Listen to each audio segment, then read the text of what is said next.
year in 2021. It is 2020. It's a certificate as of this year, This current year. this current year. Before. So it would be 2020. Oh, okay, sorry. Sorry, Yep. my fault. So the year ending 2020. All those in favor, please signify by saying aye. Aye. Those opposed? Thank you.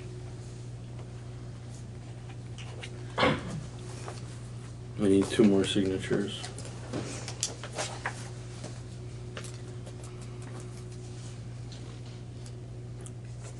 So the solid waste article, we kind of got ahead of ourselves, and do we have everything squared away on that?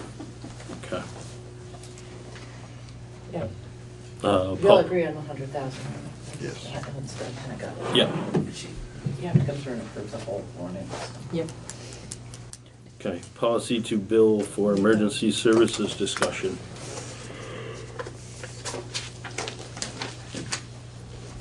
Mr. Chair, if you're all right with that, I would invite the fire chief up. He has some information that he has gathered. Absolutely, come on up.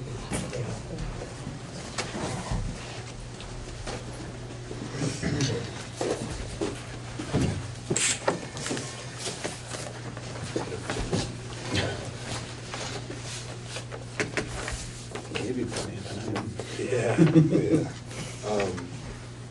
Most of what I have is information from when Dave Andrews tried to push the ordinance for billing through, and so there's something we can take from here. I did speak with Tom Goddard about pricing for certain apparatus. He charges for full-size apparatus, which would be engine, tanker, $200 per hour. And Tom Goddard is Putney. Putney, okay. You said 200? 200, yeah. And then for smaller apparatus, 75, which I would assume would be brush truck, rescue. And then they have an ATV, which is $40 an hour. And $30 for personnel per hour. Okay. You said 30? How much is personnel? 30. And that's the only one I've actually got any information from as far as for pricing, for stuff like that. Okay. I've only got one copy because I just got it tonight, but Dave Andrews, when he was doing this, he went and did article definitions, which cover anything from alarm activations to non-permitted burns. And stuff like that, and just basically breakdowns of everything. And my understanding is the town treasurer would be doing, It's undecided. or, okay, so I guess that's pretty much what information I have other than what we could steal from here. Did Dave write up a policy, like a? Well, yeah, he did, he named the Vernon Fire Department Service Reimbursement Ordinance. Okay. Do you happen to have that electronically?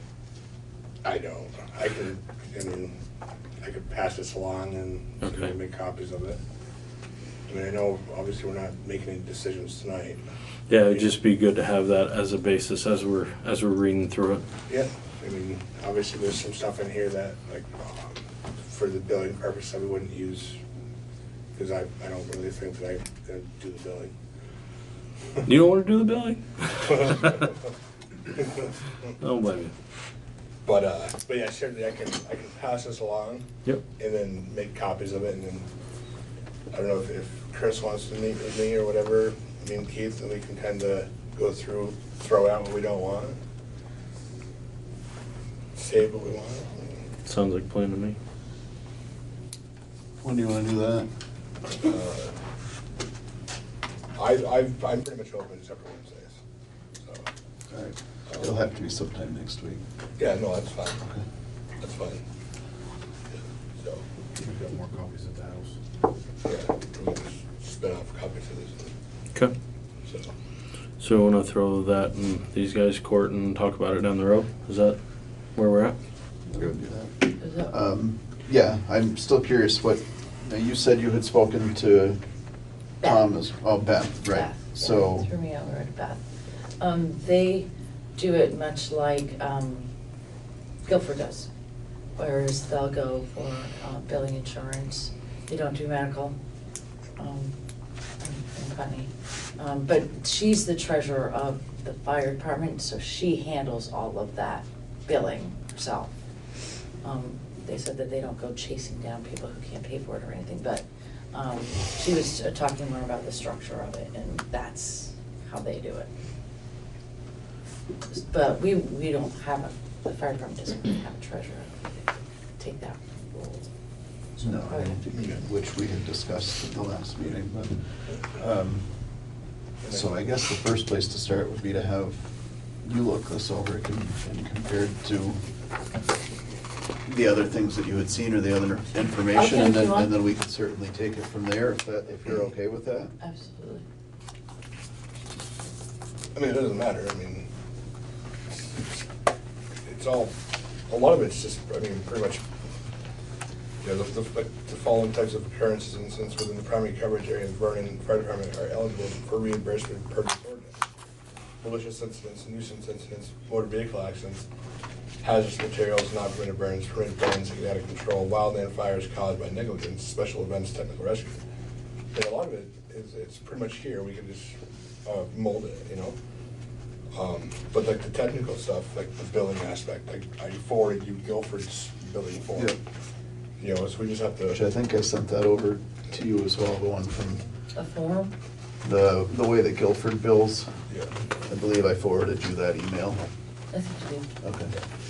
So I mean, it's just, realistically, it's the money per hour of apparatus personnel.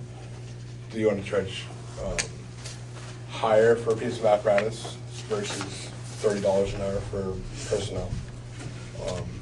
It's just that stuff, right? I mean, maybe we can get a copy of what Putney and Guilford do for, you know, their ordinance or their billing stuff. I asked for, they don't have, Putney doesn't have like a written policy because the fire department does it through the fire department, so it's not like a town. Well, I'll connect with Tom Goddard and give much more information than I can from him Yeah. on this. That right there sounds like a great start, because it sounds similar to everything that I've seen. So it's Okay. really a matter of deciding All right. who's gonna be responsible for billing, if, you know, what your protocol is. Are you gonna bill if they don't have insurance, that kind of thing you need to decide, and what you are actually gonna bill for, you know, and how that works. So, yeah. So we'll set those are something really up big. Yeah. next week or so. When is our next meeting? What's the date on that? 21st. That is not gonna help me at all. No, it is not. That's 21st. It's the The picture is there, 21st, though. right? Yep. Do we want to look at the first meeting in February, or do we want to put it on the end of this month? What do we want to do? Up to you guys. If you think you can have it done for the next meeting, let's do it. But if you need the extra time, let's do the first meeting in February. Sounds like you got most of it. We're just gonna make some edits. Yeah. If you can do it in 2 weeks, let's do it. And if Yeah, not, let's do then- that. Let's set something up sometime next week. Yeah. Okay. Okay, so we'll put it on the agenda for the 21st to continue the discussion with more better information. More better. More better information. Okay. Travel reimbursement policy, we made some changes to it.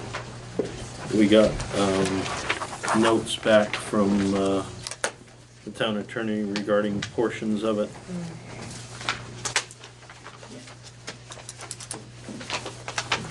I agree with that. And it was really just that one thing that. Yeah, that was it. So,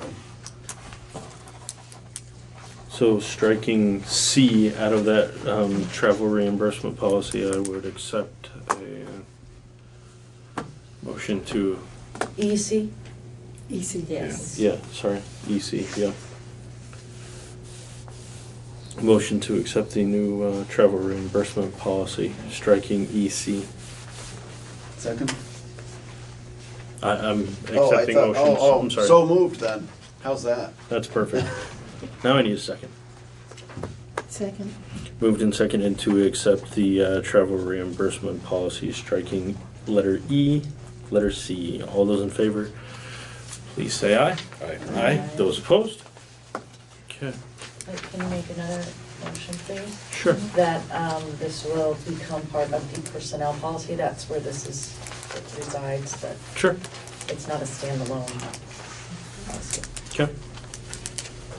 So, Yes, make another motion to put that, that it's going I'm- to be a part of the personnel policy. I move that the new travel reimbursement policy become part of the employee Personnel policy. policies. Yep. Second. Okay. So moved and seconded to accept the new travel reimbursement policy into the personnel policy. All those in favor, please signify by saying aye. Aye. Those opposed?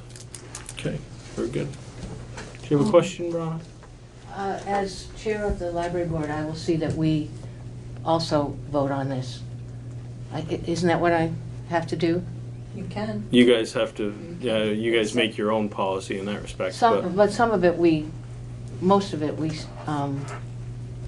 also go along with the towns. Sure. If So you want to we will integrate have that the policy, discussion. you are more than welcome to do so. We will have And- that discussion at some point. Yeah, you can get a copy of it from excuse me, sorry, Thank from you. Michelle, Thank you. and so you guys can have it all written out. Ordinance enforcement, appoint enforcement officers. So we talked about it. We're reaching out to everybody that was on that list that we pared down. And so who do we have left? We have heard from Jesse Jovan, the animal control officer, J.J. Wielden, fire marshal, Todd Capon, fire chief, and Keith Franklin Jr., the assistant fire chief. As of right now, those are the only people that have told me, yes, we want to do it.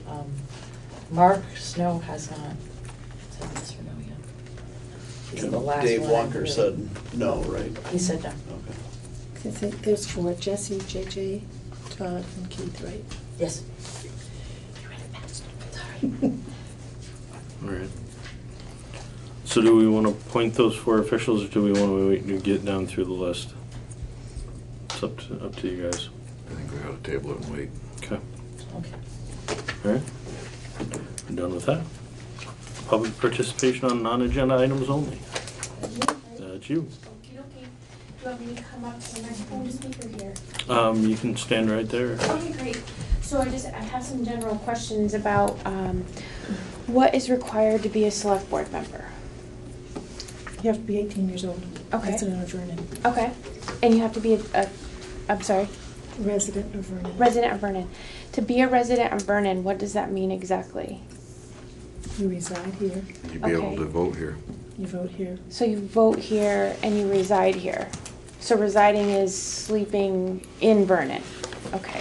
So it wouldn't just mean paying taxes or bills in Vernon, but you actually have to sleep in the town of Vernon as one of the main requirements to be on the select board.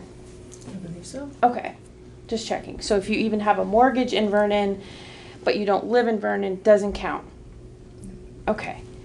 So if a select board member is currently on the board who doesn't live in Vernon, what would happen? It may be, it just, but was living in Vernon when they were elected? Yes. Well, if they just like went to Brattleboro while their new house is being built, so they plan to return, it might be something like a voter. Okay. You know, like if you go away to school and So you're it'd gonna be a come back. temporary dwelling while something else is happening, but the Yeah. intent is to come back to their property in Vernon. I would think so, but I would Okay. check that. Okay, before I so you would check it. Do it. So, and if that's not the case, what would happen? They would probably recuse themselves. They would recuse themselves because that would be the right thing to do? Mhm. Okay. Okay, I guess that would be my last question that I have for the select board on this. On this particular issue. Yes, I did want to follow up, however, with some questions that I have that happened during the executive session at the last meeting. So I don't know how you would like me to proceed with that part. Probably. What do you think? If there are questions regarding the executive session that we had, then we need to go back into We can go back executive into session. executive session. Okay, Do you want to do that tonight? sure. You want to Sure, do while that I'm tonight? here. I don't care. Okay. Now I have to write this and say it too. Okay, with that. Point me, point and I'll read. Okay. Just point and I'll do Um, it. I think this would be this one here, Okay. So, and this is just a one. just a one. Okay, so I move that we go into executive session with Melissa. Melissa Allen and the town administrator? Or Yeah, sure. for discussion or consideration of records or documents accepted from the access to public records law, 1 Okay. VSA 313A6. Because I think that's what you were talking about, where you weren't sure if they were exempted or not. I just wanna see what's being done by the select board based on what we talked about last. That's really where I'm going. So I don't know what you call that. Well, it still just being pertains to taken care of. records and documents. Okay. Yeah, it pertains to records and documents, so, Okay. okay. Okay. Need a second, need a second. Second, sorry. So moved and seconded to go into executive session. All those in favor, please signify by saying aye. Aye. Aye. Those opposed? Okay. We are in executive session at 8:31 PM.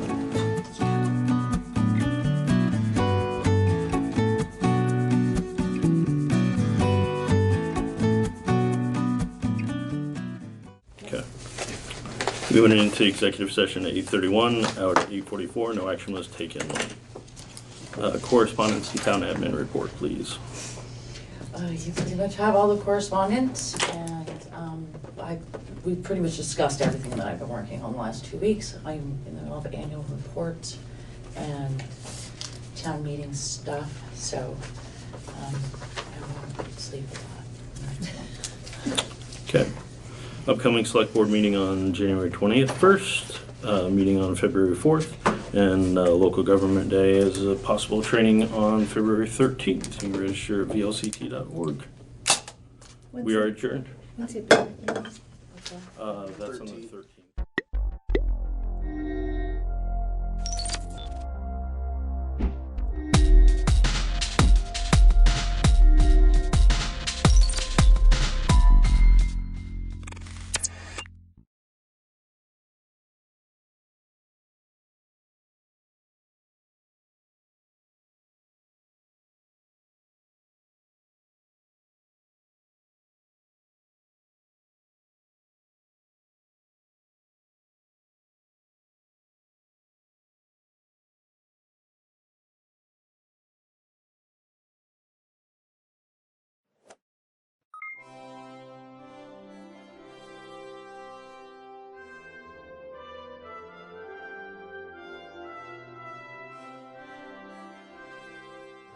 Good evening, everyone.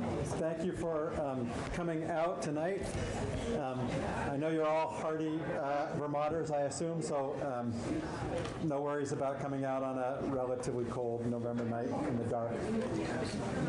I'm being told that you can't hear me. We do like. How about that? All right. So my name is Chip Conquest. I'm the co-chair, along with Laura Sibilia, of the Rural Economic Development Working Group. We're the ones hosting this hearing tonight. I'm glad to see all of you here. I was just going to say there, if we have more people than chairs, just please help yourself to the chairs there in the back there. You can sit at any of the tables or just pull the chairs down. We're going to get started here pretty quickly. I just wanted to make a couple of thank yous. One to Mitzi Johnson, who wasn't able to come tonight, the Speaker of the House, but she has been a very supportive for our group and allowing us to do these hearings and really just being generally supportive of rural economic issues in general and helping us move forward with some of the legislation that we've proposed over the past year. So a thanks to her. And a thanks to you all for coming out. I know it's, we've tried to figure out what a good time of year to do this would be. And I know there's always challenges for everybody with busy schedules, but I really appreciate the fact that you all made time to come and talk to us. So if you haven't been to one of these hearings before, you're going to come, we'll call your name, and I'll also say who's next in line. Come up and sit at the table. We have a microphone up here for you to use. And we have 4-minute time limit for now. Peter's going to give you a sign when it's time, when your 4 minutes is up. And if you're unable to get all of what you wanted to say done in that 4 minutes, we would encourage you to email us your testimony. Actually, we'd encourage you to email us your testimony if you have it in that form anyway. The place to email it is to Charlie Kimball, and so like everyone else's Ledge email, it's ckimball@ledge.state.vt.us. You can find that on the legislative webpage if you don't remember it. So again, please email us anything you want us to be looking at, and we'll share it among the entire group. And as we said in our announcement, this is really what this hearing is, one of the things that's going to really guide our work in the legislature around these economic development issues for this upcoming session. So please send us all of your thoughts. In a minute, I'm going to ask folks around the table to introduce themselves. We actually have a really significant number of people in the Rural Economic Development Working Group, as we call ourselves. There's close to 30 of us. Not everybody was able to make it tonight, but I'll have the people that are up here introduce themselves. And is there anything else I needed to say? All right. So with that, I think we'll get started. So just a reminder, when I call your name, please come up, use the microphone, and I'll also let you know who's up following that person. So, you want to introduce yourself, and we'll work our way around the table.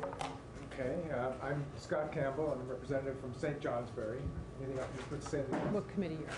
Oh, and I'm on Energy and Technology Committee. Peter Conlon from Cornwall, and I'm on the House Education Committee. Hi, I'm Sarah Coffey. I'm from Guilford, and I sit on House Corrections and Institutions. As I said, Chip Conquest. I'm actually from Wells River, Vermont, and represent Newbury, Groton, and Topsom, and I'm on the Appropriations Committee. Laura Sibilia from Dover, and I'm on the Energy and Technology Committee. Kelly Payala from Londonderry. I represent Londonderry, Weston, Jamaica, Stratton, and Winhall, and I sit on the Human Services Committee. Randall Zott. I represent Barnard, Pomfret, Queechee, and West Hartford. I'm on the House General. I'm Lucy Rogers from Waterville. I also represent Cambridge, and I'm on House Healthcare. We have another member out here. And hi, I'm Emily Kornheiser from Brattleboro, and I'm on the Commerce and Economic Development Committee. Yeah. And I think Sandy Haas is somewhere in, right there in front of me. Sandy Haas from Rochester, also representing Bethel, Stockbridge, and Pittsfield, and I serve on Human Services. I think that's the only member in the audience. And would the Lieutenant Governor like to introduce himself? I'm David Zuckerman, Lieutenant Governor. I have a farm and am passionate about our rural economy, so I was curious to hear your thoughts. And thank you for coming to hold a hearing. And I think Representative from Sanders' office is also here. And Lady's office. And Lady's office? Yeah. Yes, I think. Holly's here too. Okay. Thanks. All right, so so we have Alan Robertson up first and Kathleen Warner after that.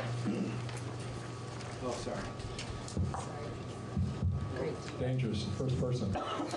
My name is Al Robertson. I'm a woodland owner in Sheffield, Vermont.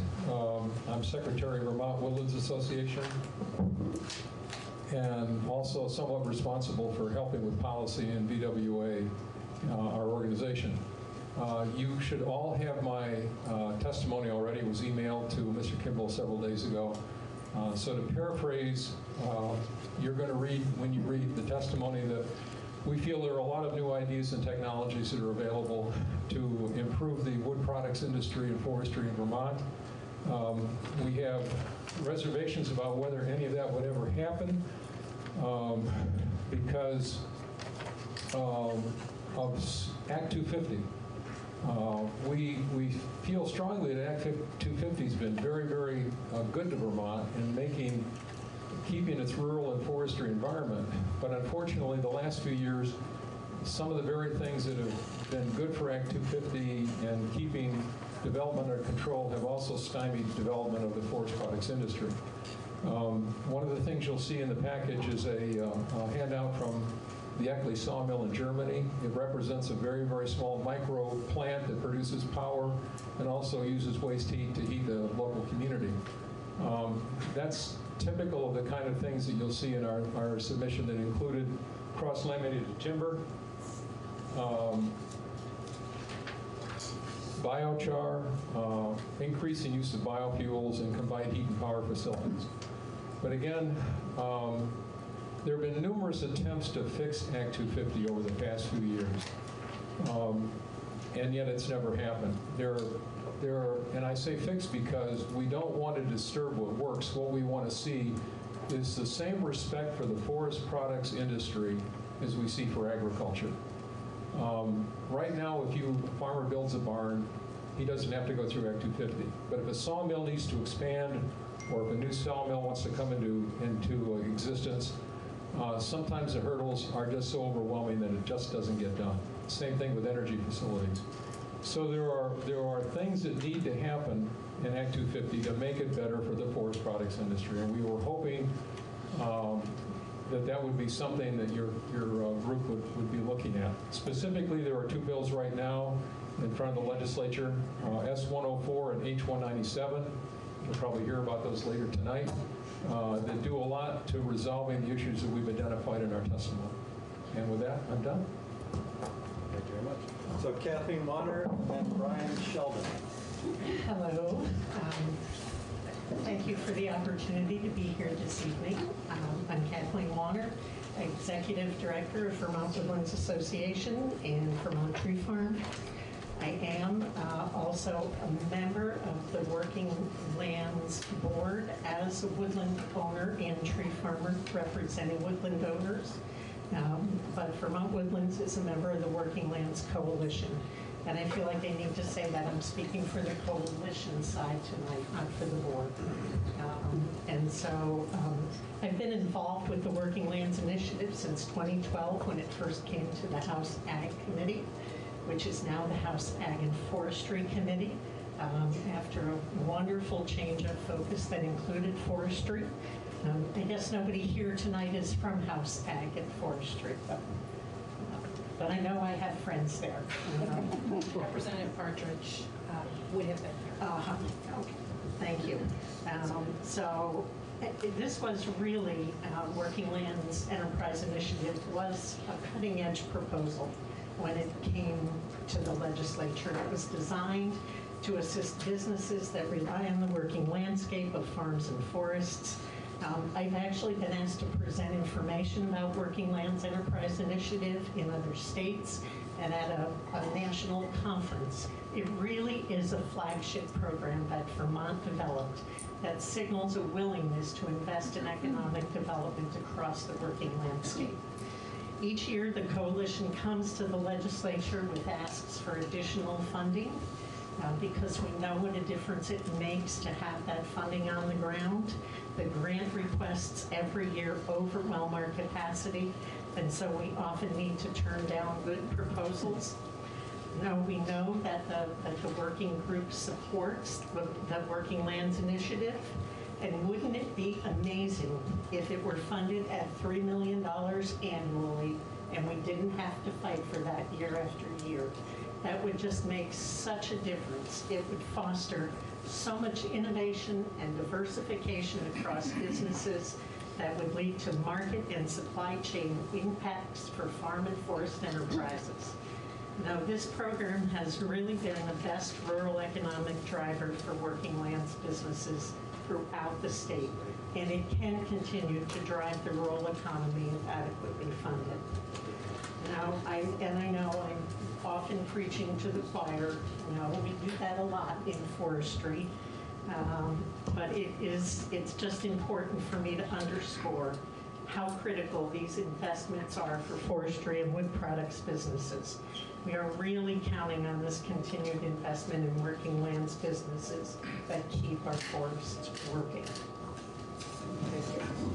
And just when you come up to testify, unfortunately you have to hold the mic sort of right in front of your mouth in order for everybody to be able to hear. So please do that. So, I'm Mike Greenville. You really do need that. I guess right up. Okay, we got you. So, I'm a resident of Lincoln, and I'm the owner of Maple Landmark Woodcraft, which is a woodworking business in Middlebury. We craft small wood products. Business I started 40 years ago. We currently have, we employ 39 people. And I appreciate the attention that is put to the Working Lands economy. I sat on the Working Lands Enterprise Board in its first 2 years of existence. Got to be one of the people who kind of helped break in that process, which is arduous. I wish I had some brilliant ideas for you. I have just a few points I'd like to make. The first is about the Working Lands Fund. I've always been bothered when I was on the board and since that it seems that there's a lot of overhead that goes into running that, and it doesn't bother me about the overhead. It bothers me that there's a lot of capacity. If there was more money to give, it wouldn't cost any more to give it out. It'd be a more efficient use of funds. So the extra money you put in can go right out. And I didn't explain that very well, but I think you get it. Also, perhaps a more flexible schedule for awarding the funds. Business happens fast and quick, and opportunities come and go, and the annual schedule of things just seems that it makes it difficult. Applications are only taken once a year. It takes 4 to 6 months for the money to be awarded. There's a lot of time delay in that. For me, as to my business, I'm just going to offer an anecdote to kind of call attention to concern. Is that I've always been proud of my business and dealing as local as possible, and I've always focused in having a short supply chain, and I've been fortunate that the lumber that I buy, and I buy 125,000 board feet a year, so it's not a huge amount, but it's no small amount. It comes from local mills. We offer health insurance. We offer Vermont Health Connect plans, and our premium increase for 2020 is $27,000, primarily because of cost shifts. I already spend more money on health insurance than I do on lumber. What am I to do when I don't have both $27,000 and a cost of living pay increase floating around in my back pocket? Last week I took delivery of a trailer load of lumber from Maine. That load of lumber saved me $6,000. So instead of $18,000 worth of money to Vermont mills, I sent $12,000 to Maine. That bothers me a great deal, but I have to maintain my business. I don't have a brilliant thing there, but this cost shift in the health insurance is just crazy. It's unsustainable. It's unsustainable years ago, and it's just worse now. So that's primarily what I have to say. I would like to be sure that you spend time on good legislation, not soundbite legislation. Be sure that it's funded, so there's proper guidance, compliance, and enforcement. I'm involved in several bits of legislation that don't have that, and it makes it real difficult to do business. So, thanks. Good evening, folks. So my name is Jordan Giacconi. I'm the new public policy manager for Vermont Businesses for Social Responsibility. This is my 7th day on the job, but it's a real pleasure to be here and certainly appreciate the opportunity to testify. So as many of you know, VBSR is a business association with close to 750 members who advocate for policy. Oops, sorry. Thank you, appreciate it. VBSR is a business association with close to 750 members who advocate for policies that support workers, communities, and the environment. So really advocating around a triple bottom line of people, planet, and prosperity. We have members of every business size and every Vermont industry and sector represented, and also represent industries from every county in the state of Vermont. As of 2019, more than half of our members represent small businesses employing fewer than 50 full-time employees, and about a third of our members represent businesses retaining less than 20 full-time employees as well. Many of our rural businesses that VBSR represents are interested in climate action, not just as a moral imperative, but also as an economic development opportunity. Investments in weatherization, efficiency in electric vehicle infrastructure, and divestment from imported fossil fuels would yield significant benefits for rural and low-income Vermonters as well as ratepayers writ large. From winter recreation and local food production to our drink-driven and tourism economies, climate change represents a very significant threat to the Vermont brand, way of life, and rural economies. So with that, I want to thank you all for the opportunity to testify and for all the important work you're doing to support our rural economies. And we'll encourage you moving forward to continue to engage in advancing key legislation such as the Global Warming Solutions Act, but also turning your attention as well to the forthcoming Transportation and Climate Initiative to ensure that these rural communities are represented fairly and that we don't leave folks in the lurch as we move forward toward a greener, more climate-friendly future for the state of Vermont. So again, thank you all. I look forward to working with you and wish everyone a good night.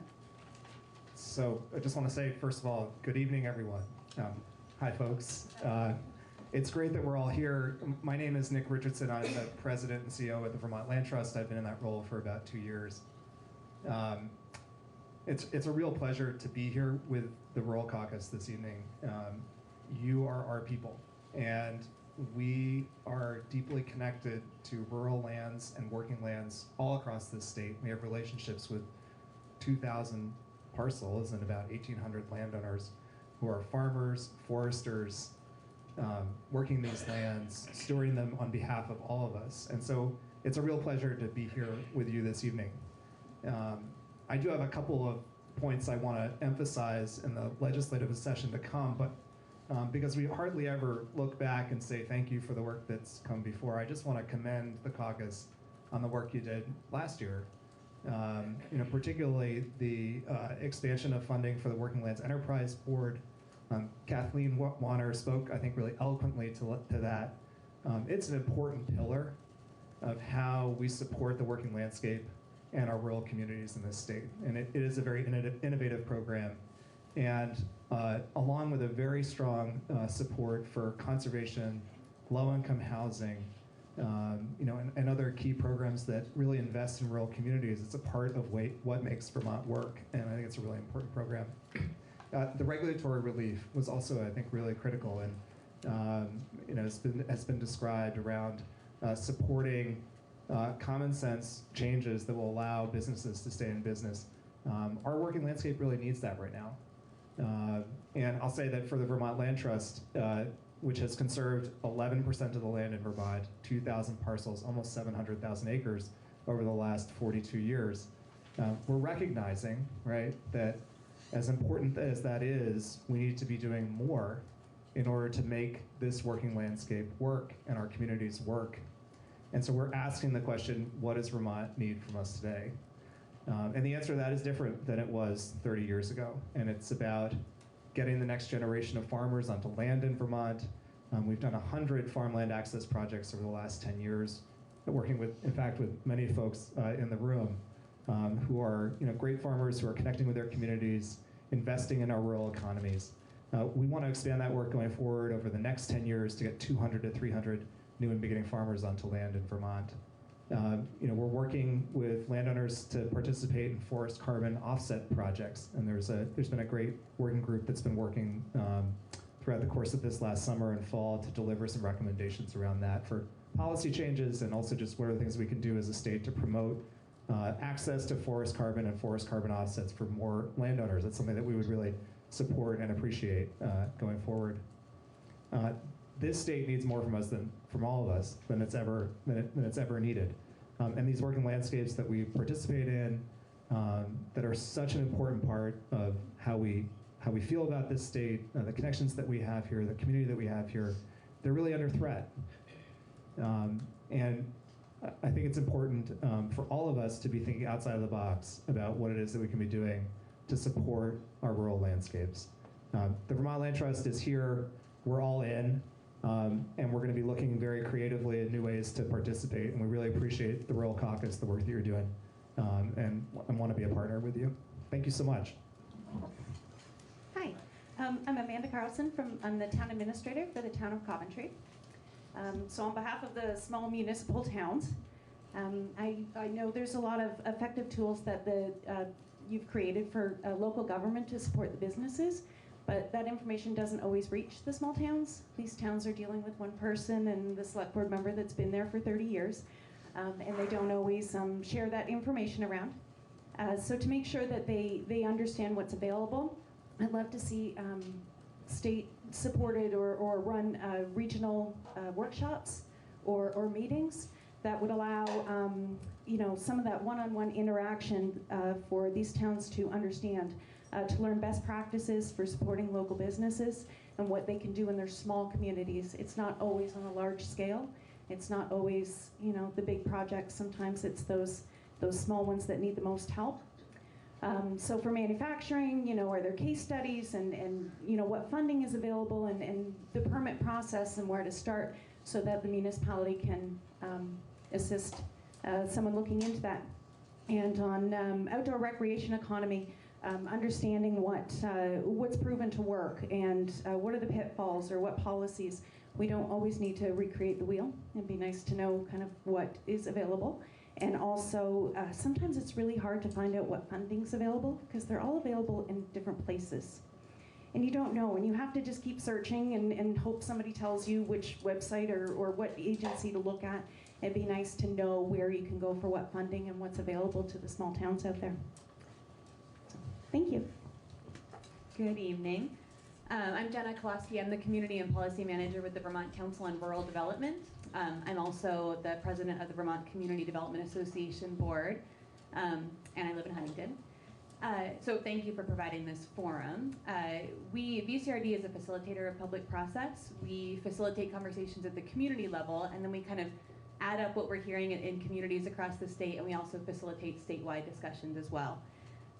On the community and economic development side, through our community visit program, we've worked with about 70 different towns around the state on facilitated discussions to invite the whole town together, line up what's most important, set priorities, and then help to connect to resources. And we also provide coaching and leadership training in support of that work.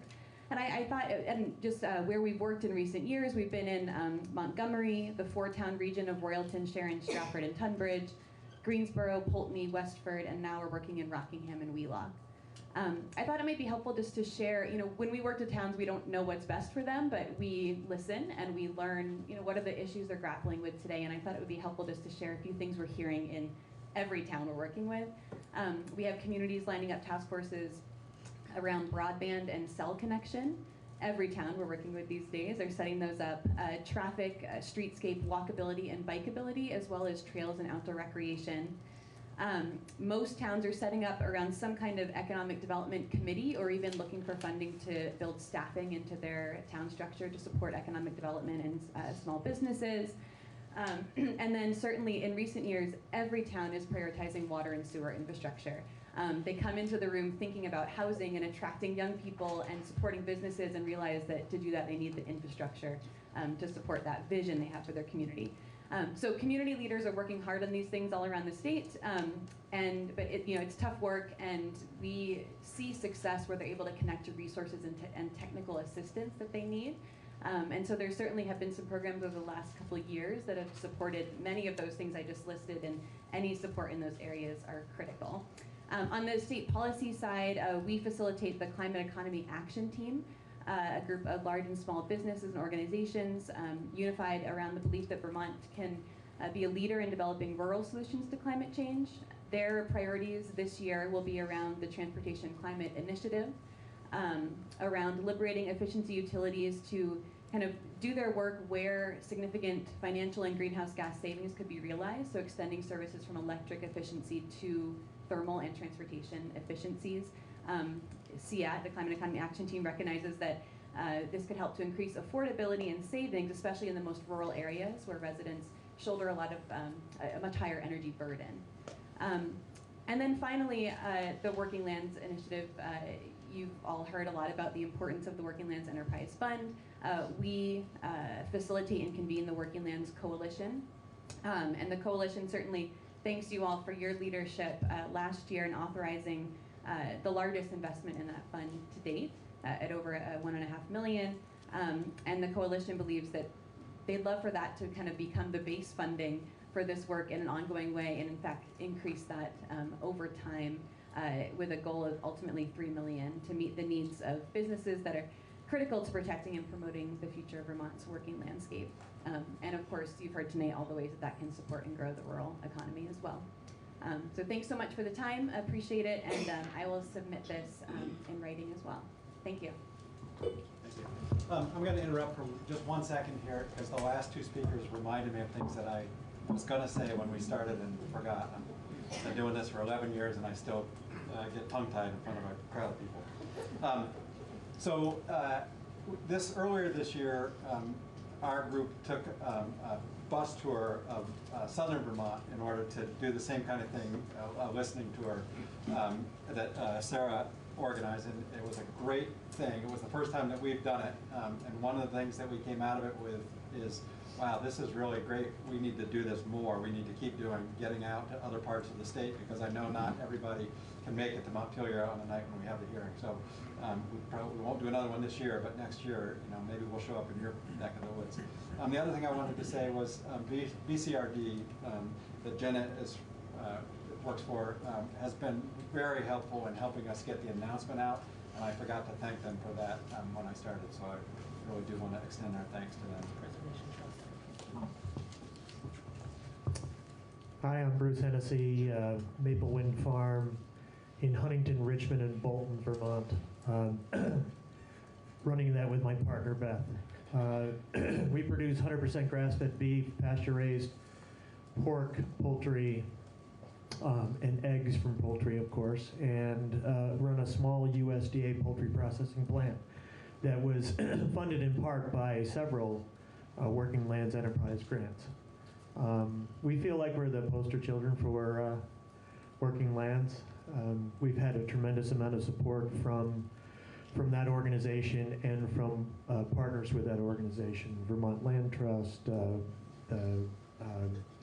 Vermont Housing Conservation Board, NRCS I know works in there, so we've taken full advantage of those, and somehow we've gotten the word, maybe because we've been the squeaky wheel asking for help for all these things. So I'm here in support of Working Lands, in support of increasing that investment, and also to ask the group to consider adding payment for ecosystem services into the mix.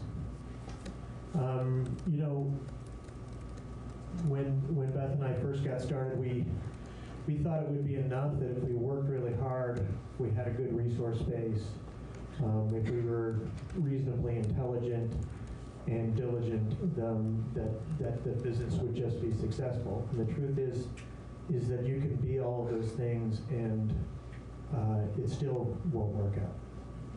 You still need support. There's a tremendous amount of barriers between small agriculture and profitability. And even though Working Lands has been a big part in helping us solve those problems, we need to go further for us to stay in business. I was encouraged to hear that the gentleman in Wood Products was able to pay health insurance for his employees. We're not able to pay health insurance for our employees. And that's a major problem for them, and it doesn't feel good for us either. It's very hard to even pay what some would consider a living wage, and others would consider not a living wage, at least in Chittenden County, right?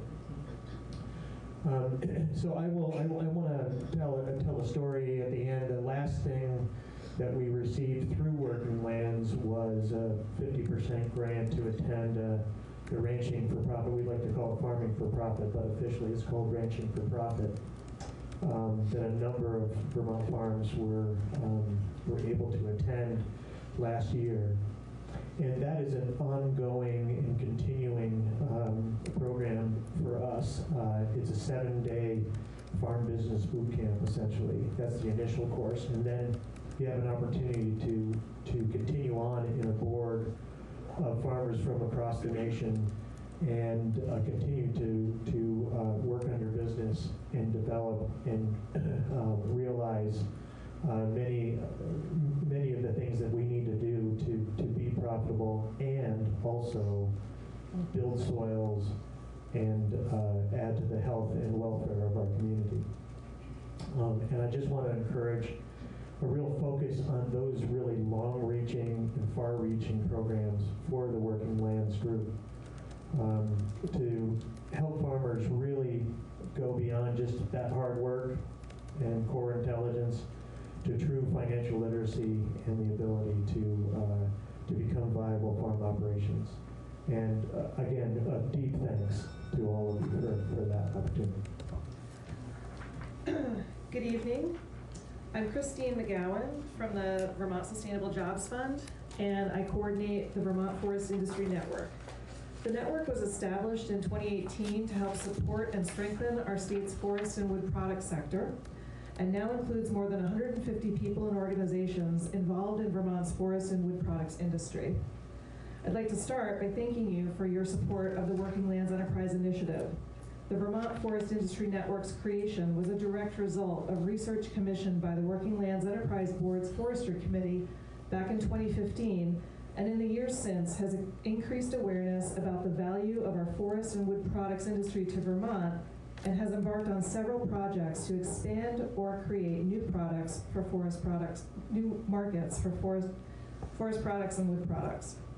A few facts about our forests.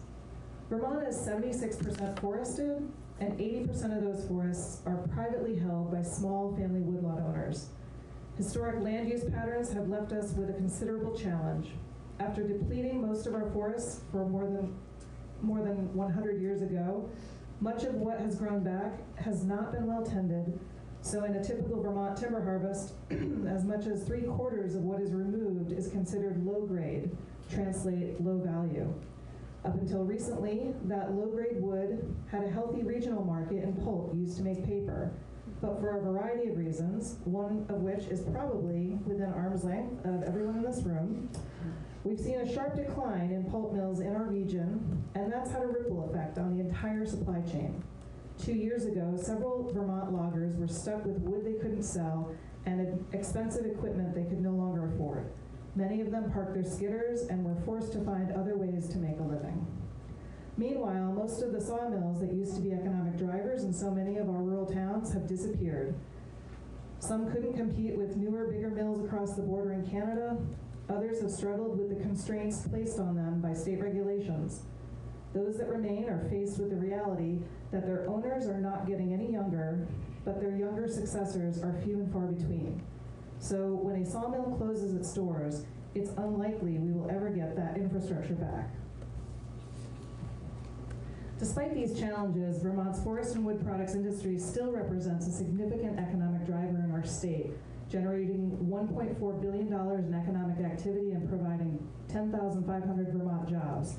When you add forest-based recreation to the mix, you add another 10,000 jobs and $1.9 billion in economic activity. Take our wood heat sector. When Vermonters heat with wood, 78 cents of every dollar is retained in the local economy. Compare that to only 22 cents retained when we use fossil fuels like heating oil and propane.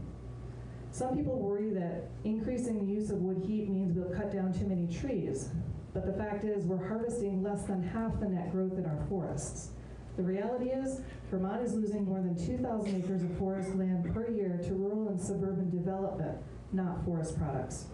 Some worry that wood heat is bad for our climate, yet a recent life cycle analysis of pellets made and used in the northern forest region shows that from day one, using wood pellets for heat reduces greenhouse gas emissions by 54% compared to oil and 59%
Greetings and welcome to Montpelier Connection. This is the show on BCTV that helps bring our work in the legislature back here to Windham County. And we want to thank BCTV for helping make that work more accessible to you. It's getting close to the holidays, getting close to the new year, so we are getting ready for the 2020 legislative session. As you know, Vermont has a part-time legislature from January to May, so during that condensed period of time, we have to do all our work for the year.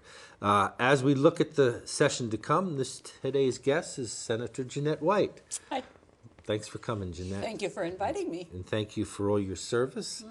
Going back to the Select Board in Putney and working your way up to here you are representing us in the Senate. I don't know if I would say working my way up. Well, I would say someplace different. Yep, good. Yeah.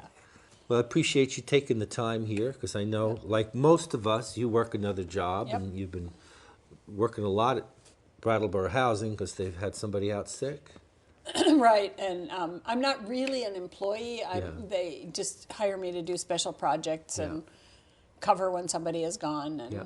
But it's- like most yeah. of us, we work in the off session, and so it's Yeah. still a busy time for us. Yeah. Now, you're on two committees, I as all senators are, because there's only 30 senators and there's Mhm. 150 House members. So you're chair of Senate Government Operations, and then Yes. you're also on the Judiciary Committee. Looking ahead, what's on the agenda for Senate Government Operations? Well, I think that there probably isn't anything around elections this year necessarily. We've done a lot in the past around automatic voter registration. When you renew your driver's license, you can register online now. You can go to your town clerk's office, same-day voting. And so we've done a lot, made a lot of changes lately. Yeah. And I don't think there's any kind of major change going to happen this year. But I should say that one of the things that we've been looking at and that the Secretary of State, Jim Condos, has been very up on is cybersecurity of our elections systems. And he is part of a national Secretary of State's group. And Vermont is leading in that. And the town clerks are all getting trained on it, and I think our systems are pretty impenetrable. And we still have a paper trail. We do. Yeah. We do. We're, by law, we are required to always have a paper trail in elections. Yeah. Other states don't, but they're starting to look at that Yeah. to make sure they have that record of how people actually voted. Right. So in the last election, there's been a lot of publicity about the Russians and their attempt to influence our political discourse.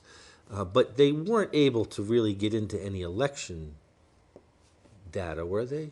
No, Yeah. no, I think it was more social media and telling people that polls weren't open and that they couldn't vote, and if you didn't vote today, it was that kind of thing. I don't know in some states if they were able to. I don't know at all, but in Vermont they couldn't, and it's really hard to do it here because we have 250 clerks that are the keepers of the elections in their towns. So there's not a big concern that we're susceptible to an Not with foreign our player. No, not with our election systems. And I think the same is true in the Secretary of State's office. He's done a great job on the the business, the incorporation, the business section where people file all their papers of incorporation. Yeah. And vital records, we've tightened that up a lot. So. Now, in regard to records, Oh yes. there has been some controversy in the news lately about policies around public records and who can get them and whether they should pay for them or Right. not. Can you shed a little light on that? Well, I think there's some misunderstanding, and I read the case, and there was a dissent. It wasn't a unanimous decision, and I believe that. So the way public records request works, you go in and you ask for public records.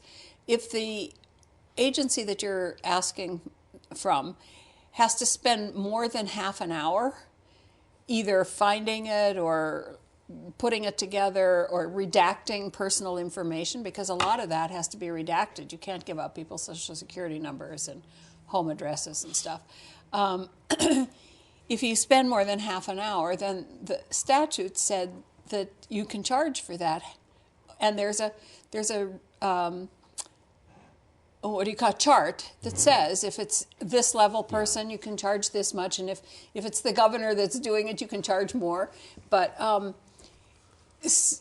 think there was a misunderstanding. The Supreme Court felt that the statute was not clear, and so you could only charge if people were asking to make copies, and regardless of how much time the agency spent preparing it. you couldn't charge if they only wanted to look at it. And so now looking at it, you can go in with your phone and look at it and take a picture. And what the Attorney General said is that we're not gonna allow you to take pictures because we had to spend all the time preparing it. So we'll try and clear that up this year. I think that from my remembering of what we did before, that this was just maybe the statute wasn't clear enough, or so.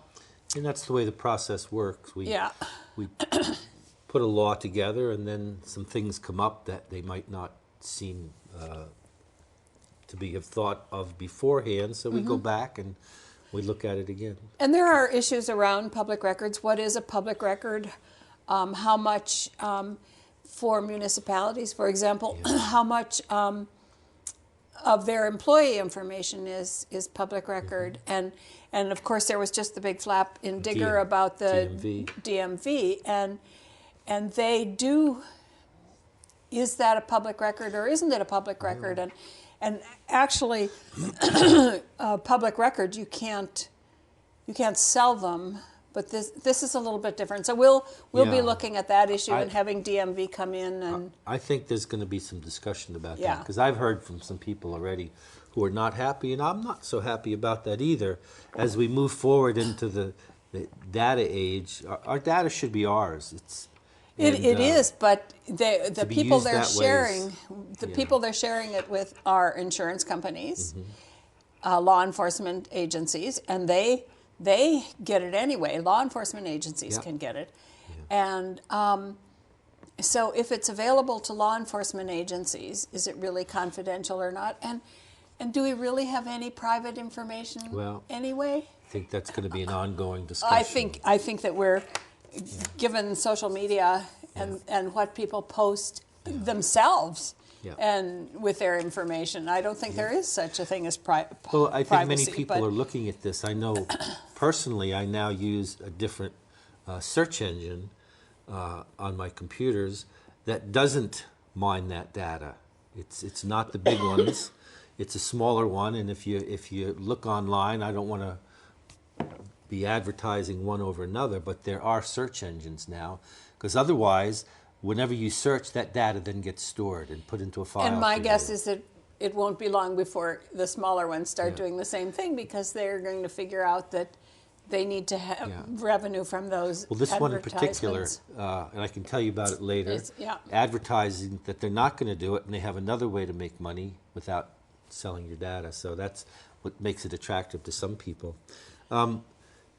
But we will be looking at that with the DMV and what is public and what isn't public. And at one point, there was a lot of discussion about what records are exempt from the public record laws. Has that been settled, or is that still an ongoing process? Well, it's never settled, because no matter what you do, some people think something else should be exempt, and some people think that whatever is exempt should not be. So what kind of things were exempt? Well, we have the public records law says that everything is available to the public unless it's specifically exempted. and things, anything that has personal information is exempt. Now, you can get a record, but all the personal information has to be redacted. So it doesn't mean that the whole file is exempt. Proprietary information from companies, because all companies register with the Secretary of State's office. Insurance companies register with Department of Financial Regulation. So all of that proprietary information, there's big discussion over whether, I'm going to get the term wrong here, but the manure management systems that farms use, is that, does that have proprietary information, so it should be exempt or not? We have 260 some exemptions, and we went 3 years ago, we went through every single one of them and decided, and there were people that said we should only have 10, but if you have 10, they're going to be so broad that, because what does it mean to have 10, and they're going to be broad. So we have very specific exemptions. Were you thinking of the methane digesters before?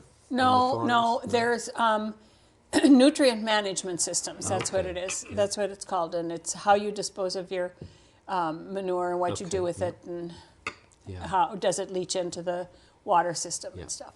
Yeah. So, so open meeting laws and public records law are never settled. Yeah. They will always be on every year. In every year, your committee oversees the Office of Professional Management, right? Right. Professional regulation. Regulations. Yeah. So they license various professions in Vermont. Right. And certain ones come up for renewal or review. No, the way it works usually is that as changes are made in the profession itself, the either board or the advisors to that profession bring suggestions to us for change. And we're looking at two different things right now. One is around the whole issue with climate change is, of course, we know, a huge issue. And what are we going to do about it? And we continue to build houses, and we continue to put in HVAC systems and all of that. But so people who are doing those kinds of jobs, should they have specialized training in good practices around for climate change and greenhouse emissions, and realtors, what kind of training do they have around that? So, excuse me, we're looking at that with the professions, and then the other thing we're looking at is, we know we have a workforce shortage in Vermont, and we also know that we have some refugees, and we know that a lot of refugees come with skills, but when they come, those skills aren't necessarily transferable. Yeah. So the Office of Professional Regulation has spent a fair amount of time last year, and we're going to continue it this year, looking at how can we make those skills transferable. If somebody is a doctor somewhere and they come here, can they just take a few courses? Can they do it? Because you don't want people to have jobs that aren't in their own profession. It's bad for us, it's bad for the state, it's bad for them, and it puts them in a dead end a lot of times. So those are the two things that we'll be working on this year. Interestingly, in our history, whenever there have been labor shortages, we've relied on immigrants coming into this country, and right now that seems to be at odds with what the president is trying to do to keep people out at a time when we really, right across every business sector, people are really struggling to find employees and good employees. Employees and children to put in our schools. So hopefully we can loosen that up after the next election. Well, and even what we have right now, even the refugees that we have, making it easier for them to practice their profession when they get here. Because we're getting short on tradespeople too. Yeah, we really Try are. and find an electrician or a plumber, unless it's a dire emergency, and they're just backed up. Yeah. Because there's a shortage now, so we need to get some more trained, skilled workers here. Yeah, we do. Yep. Judiciary Committee. You sit on the House Judiciary Committee that Senator Sears chairs. No, not the House Judiciary Committee. I'm sorry, the Senate Judiciary Committee. And Senator Sears oversees that. Yes. Now, each year there's a number of pretty hot issues that come up, and firearm reform has traditionally been one of them over the last few sessions. What kind of things are you looking going into the second year, and also aware that the second year of a biennium can be a little more pressure-packed because people know that bills they want to get through need to pass or else they go away? Well, we are hoping that the House will do something with marijuana this year. That came out of the Judiciary Committee, and it was a really good bill, and we're hoping that it'll at least get to conference committee where we can hash out the differences. We're looking at right now we're working with the Council on State Governments has a Justice Center, and we're working with them on what we're calling justice Justice Reinvestment 2. Reinvestment 2, Yeah. that's what it's called. And looking at, I don't know if you know it, but we have a lot of people who are incarcerated who probably shouldn't be.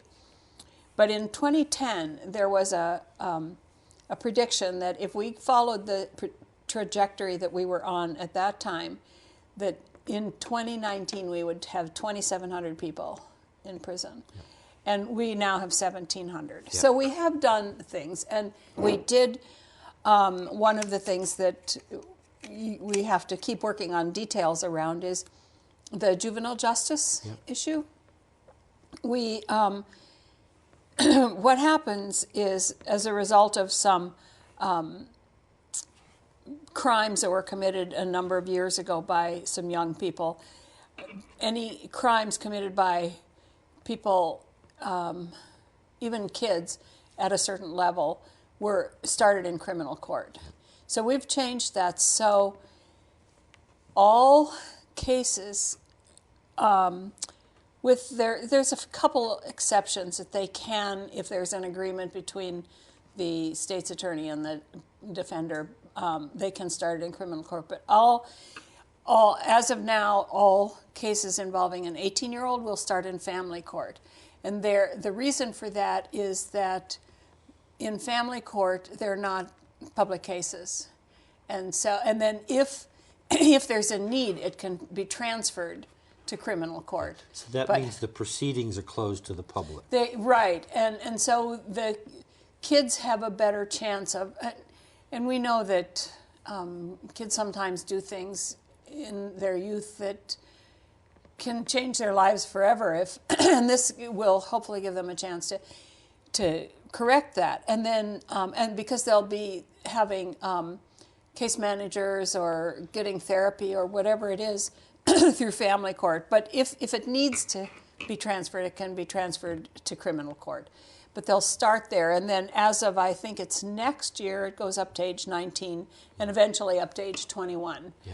And we're the first, the juvenile justice people are really excited about that because we are the first state to do that, and it is a huge, huge change. And I think it's really exciting, and so we're looking forward to do that. But there are tweaks that have to be done every year because how does it affect DCF and how does it affect corrections and the courts and stuff. So we're making those changes. Right now, the family court dockets are pretty full as they are. Yeah. So if we start adding to that, we may need more judges or. Right, and I don't know how it'll affect, but and then we do have a bill that's new this year, and there's a group that's been working on it kind of all over the summer and fall on eliminating life without parole. Mm-hmm. And because we still have that on our books, and just eliminating it as a possibility. Mm-hmm. And looking at things like who are people that are in prison that could be better treated outside of prison in a more humane manner, but also to allow them to pay back their communities and continue to survive in their communities and do well. Yeah. So now, last year we started to have some discussions around some of our prison population that's aging. Mm-hmm. Anything come of that where maybe different ways of dealing with them, especially if they're ill? Well, we have, I have a bill in, and it's called compassionate release, I think is what it's called, and it would give aging prisoners an automatic parole hearing. It doesn't mean they would automatically be allowed out on parole, but it would at least give them a hearing at a certain point. And we're looking at kind of a look back after a certain number of years after a crime has been committed. Should you still be in prison, or should you have some other whether it's confinement or treatment or whatever? And I don't one of the problems that we heard with, and this isn't true with all of the aging prisoners, but a lot of the aging prisoners are very ill, and some of them are hard to deal with. Yeah. And if they don't have a home, and their families may not want them home, nursing homes won't take them. Oh, really? Some of them are very difficult to handle. But we should be doing it on a case-by-case basis. And I have to say, I think our commissioner, Mike Touchette, is really looking at how to best treat people. And one of the things he's doing, which is very exciting, I think, is if you've been in prison for a while, you probably didn't keep your driver's license renewed. You don't have any, you probably don't have any IDs. And he's working really hard with Social Security and DMV to get IDs for people so that when they come out, they have something. And that's a big deal. And the Community Justice Center here is very happy that they're doing that. This is a different world than when many people were incarcerated, and having IDs is really a central piece right now. Now, speaking of the community justice centers, we all know they're doing such great work, and for years their budget has pretty much been level funded, and yet they're, like a lot of services, the caseload requirements are going up and the needs are going up. Do you think there's going to be a push this year to try and increase their funding? I have no idea. I think there are so many areas where we need to put additional funding, but we ought to, as we start having fewer people who need to be incarcerated, it should be costing us less, because it costs, I think it's $55,000 a year to keep a male in prison and $75,000 to keep a female in prison for a year. It's a lot of money. It's a lot of money. We could. It's more than an Ivy League education. It is. It is. I once had suggested that we might want to just think about taking anybody who had nonviolent sentences and crimes and send them to college instead of prison. Yeah. Pay for them to go to college. It would help our colleges. Yeah, it would. But that didn't go over very well with a lot of people. But as you go around, we've got a few minutes left. Are there other areas that you're hearing of people's concerns about? Well, like everybody, we're hearing a lot about climate change. Act 250. Yeah. That is, and I have no what idea what's. What are you hearing from people around Act 250? Well, it's very. It's 50 years old now. Yeah, and it's hard to know what you're hearing from people because there isn't anything concrete for them to react to. Yeah. So people are just afraid that what's going to happen. I know that the agricultural community and the logging community are very nervous about what might happen. I think that there's some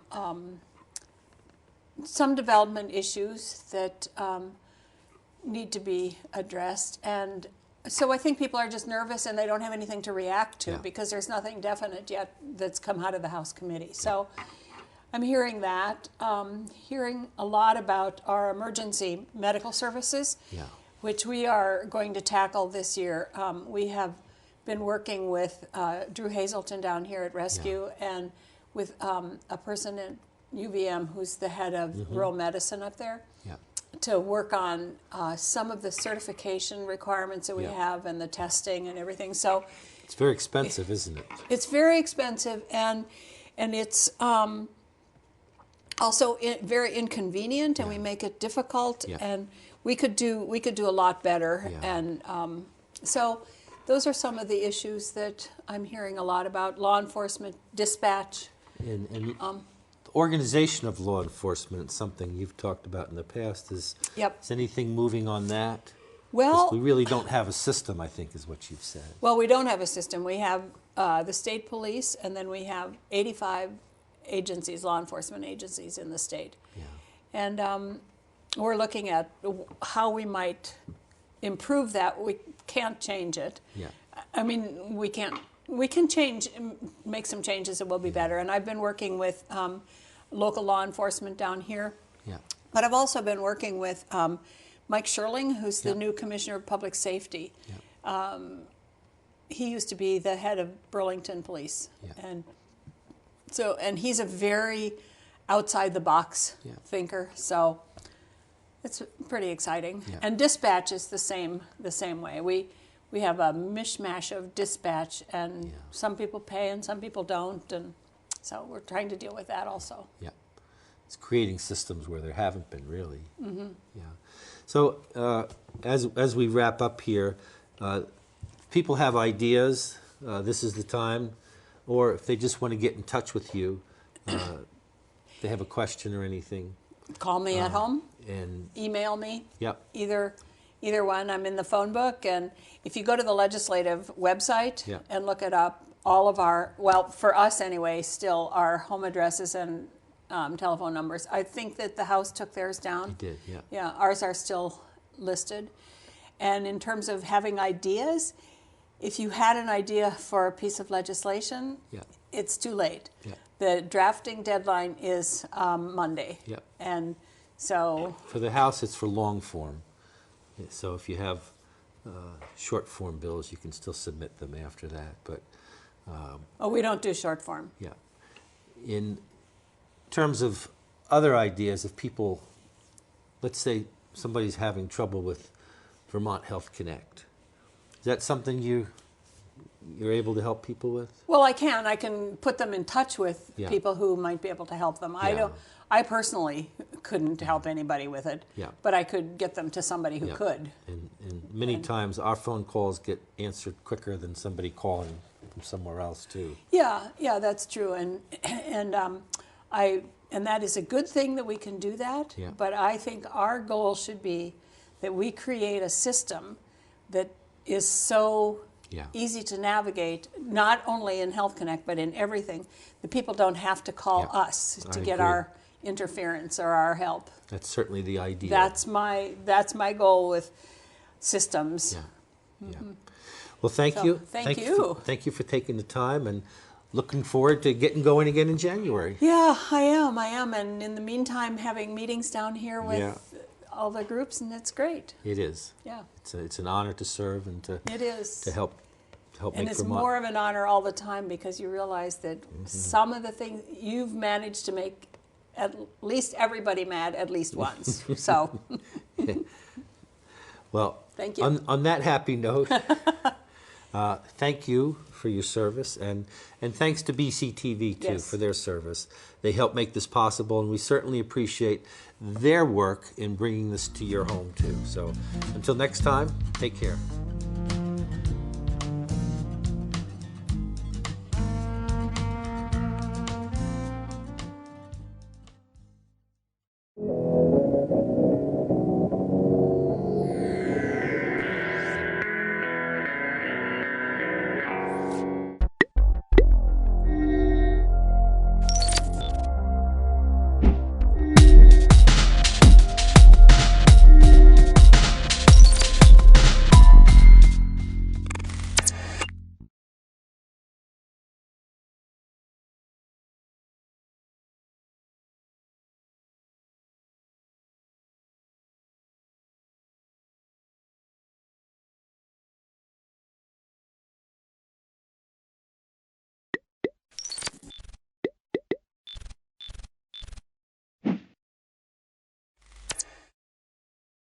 I'm Maya Hasagawa. I'm the Vice Chair of the Development Review Board, and I'm calling the meeting to order at 7:01. And I have some opening remarks. I don't know if you guys have heard these before or not, but anyway, I have to read them, so here we go. At the DRB, we hear applications for land development in the town of Brattleboro and appeals of zoning administrator decisions. Procedurally, the Development Review Board operates on the record. Broadly, this means we take a clear record of testimony from the applicant and any interested parties, and then issue a written decision with our finding. Applicants and members of the public should be aware that as we are on the record, This is your opportunity to comment on and provide evidence regarding an application. In the event our decision is appealed to the environmental court, the court will not take or consider additional testimony at its hearing, but it will look at the evidence from our hearing, the regulations, and determine if the evidence supports the findings and the decision of this board. Only interested persons that participate in this proceeding may appeal a decision made by the board. So I strongly urge all of you to speak up at this meeting, and I think you're all planning to anyway, so. As we are on the record, we are going to ask that you affirm your testimony will be truthful. So would the applicants and anyone wishing to speak to an application, please affirm the following. I hereby affirm. Raise your hand, no? Yeah. I hereby affirm. You don't have to repeat Okay. after me. Until the end, and then you can just say I do. Okay. I hereby affirm that the evidence I give in the case under consideration shall be the whole truth and nothing but the truth under the pains and penalties of perjury. I do. Applicants require a majority of the full board to succeed. That's 4 votes out of 7. We don't have quite 7 people, but we do have a quorum. If we do not have a full board present to hear your application, then we will consider a request to continue your application to the next hearing. So if you think things aren't going to go your way or something, you can request that we continue. After taking testimony, the board will close the public hearing and may vote on your application. The board will issue a written decision within 45 days of the close of the hearing. While we may vote on an application, it is the written decision that controls the timeline for appeal. It should be noted that the town of Brattleboro is a party with an interest in land development applications. The town does not have a special status before this board. Documents provided to the board by the town planning department, town attorney, or other town departments will be considered in exactly the same way as information from the applicant and all other interested parties. So, I have a motion to approve the minutes of, what's our last meeting? November 20th. November 20th. So moved. Second. Any discussion? All in favor?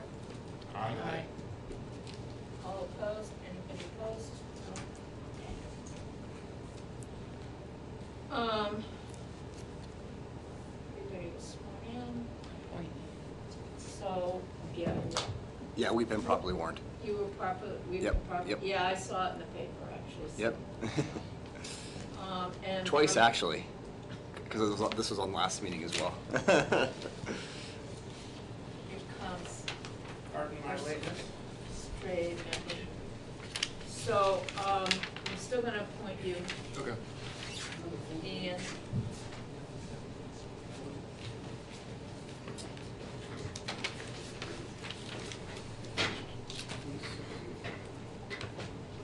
okay, does anybody have any conflicts of interest or had any ex parte communications?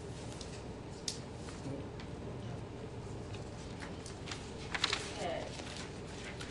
So, the first case on the agenda is 2019-156, Timothy Kavanaugh and Diane Leary. Do you want to come and take a seat there? That microphone is only for the television, so you have to speak up so we can hear you. Oh, okay. Yeah.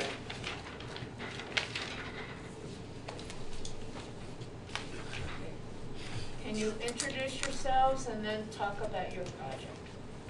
Okay, and have you had an, do you, prior to this, do you look at the Yes, okay, yes. all right, Oh, yeah. I just want to, all right, I'm Diane Leary, I'm Tim Kavanaugh. And we both we're married, and we live at 55 Bonnievale Road in Brattleboro. On September 23rd of this year, almost 3 months ago, our garage caught on fire, was totally destroyed, and has since been taken down. And we have filled out a form. We'd like to rebuild a garage on the same site that the previous garage was.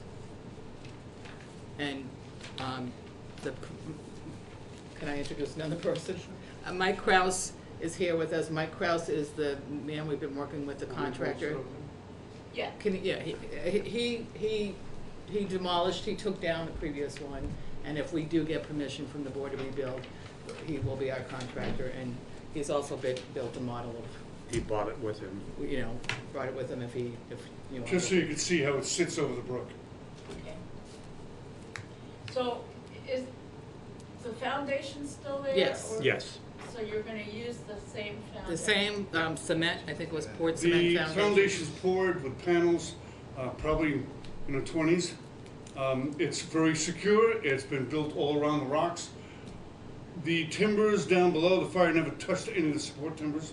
It never touched the boards on top of the support timbers. What it did do is the 2x3s, 3-inch thick timbers on top, the top surface burned, but it saved the ones underneath and the timbers haven't been touched.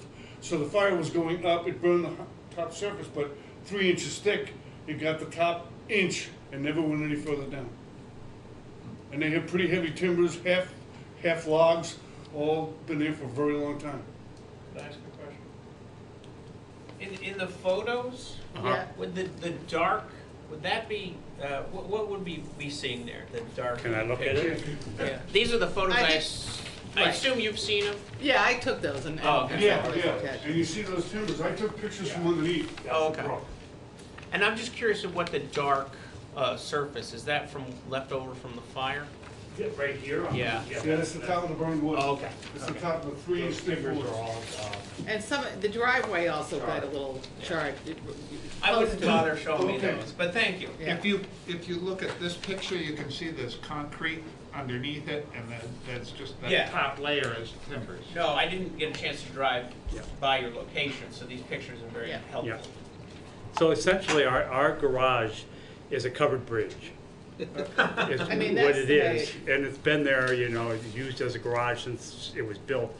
I was told the 30s, I'm not sure when it was built, but I think it's been there quite some time. And the way it is now, there's basically 2/3 of the garage sit either on the foundation that's there or on the land in front of the brook. And there's only, what we have is roughly about 1/3, maybe a little more than that, that's actually sits over the brook, is where Mike's gonna show here with You this. can see where it is. Put it on the table. Yeah. Put it Diane Sure. in the television. You can see where it is by the model here.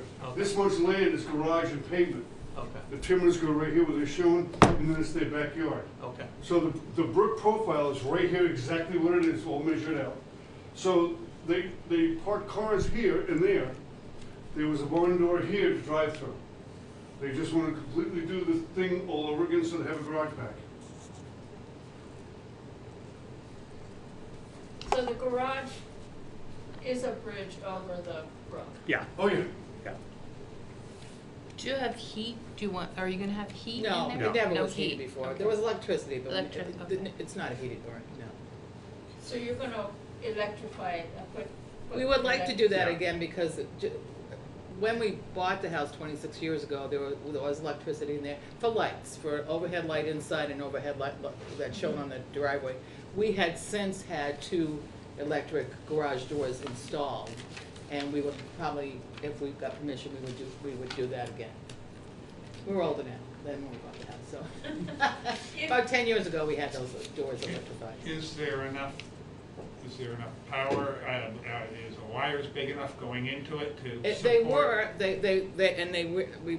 they ran it, when the fire department came, to shut it off, we had to get an electrician to figure out in our basement which one, but yeah, there's a wire and the wire is still coming up, so whatever an electrician would do now, I'm assuming, since the 30s. It probably has to be brought up to code. Yeah, From the yeah. house to the garage. In conduit, 3 feet down, whatever you require. I had an electrician doing it, making a panel inside the garage. Okay, Right, just- there was a panel inside the garage, and, yeah.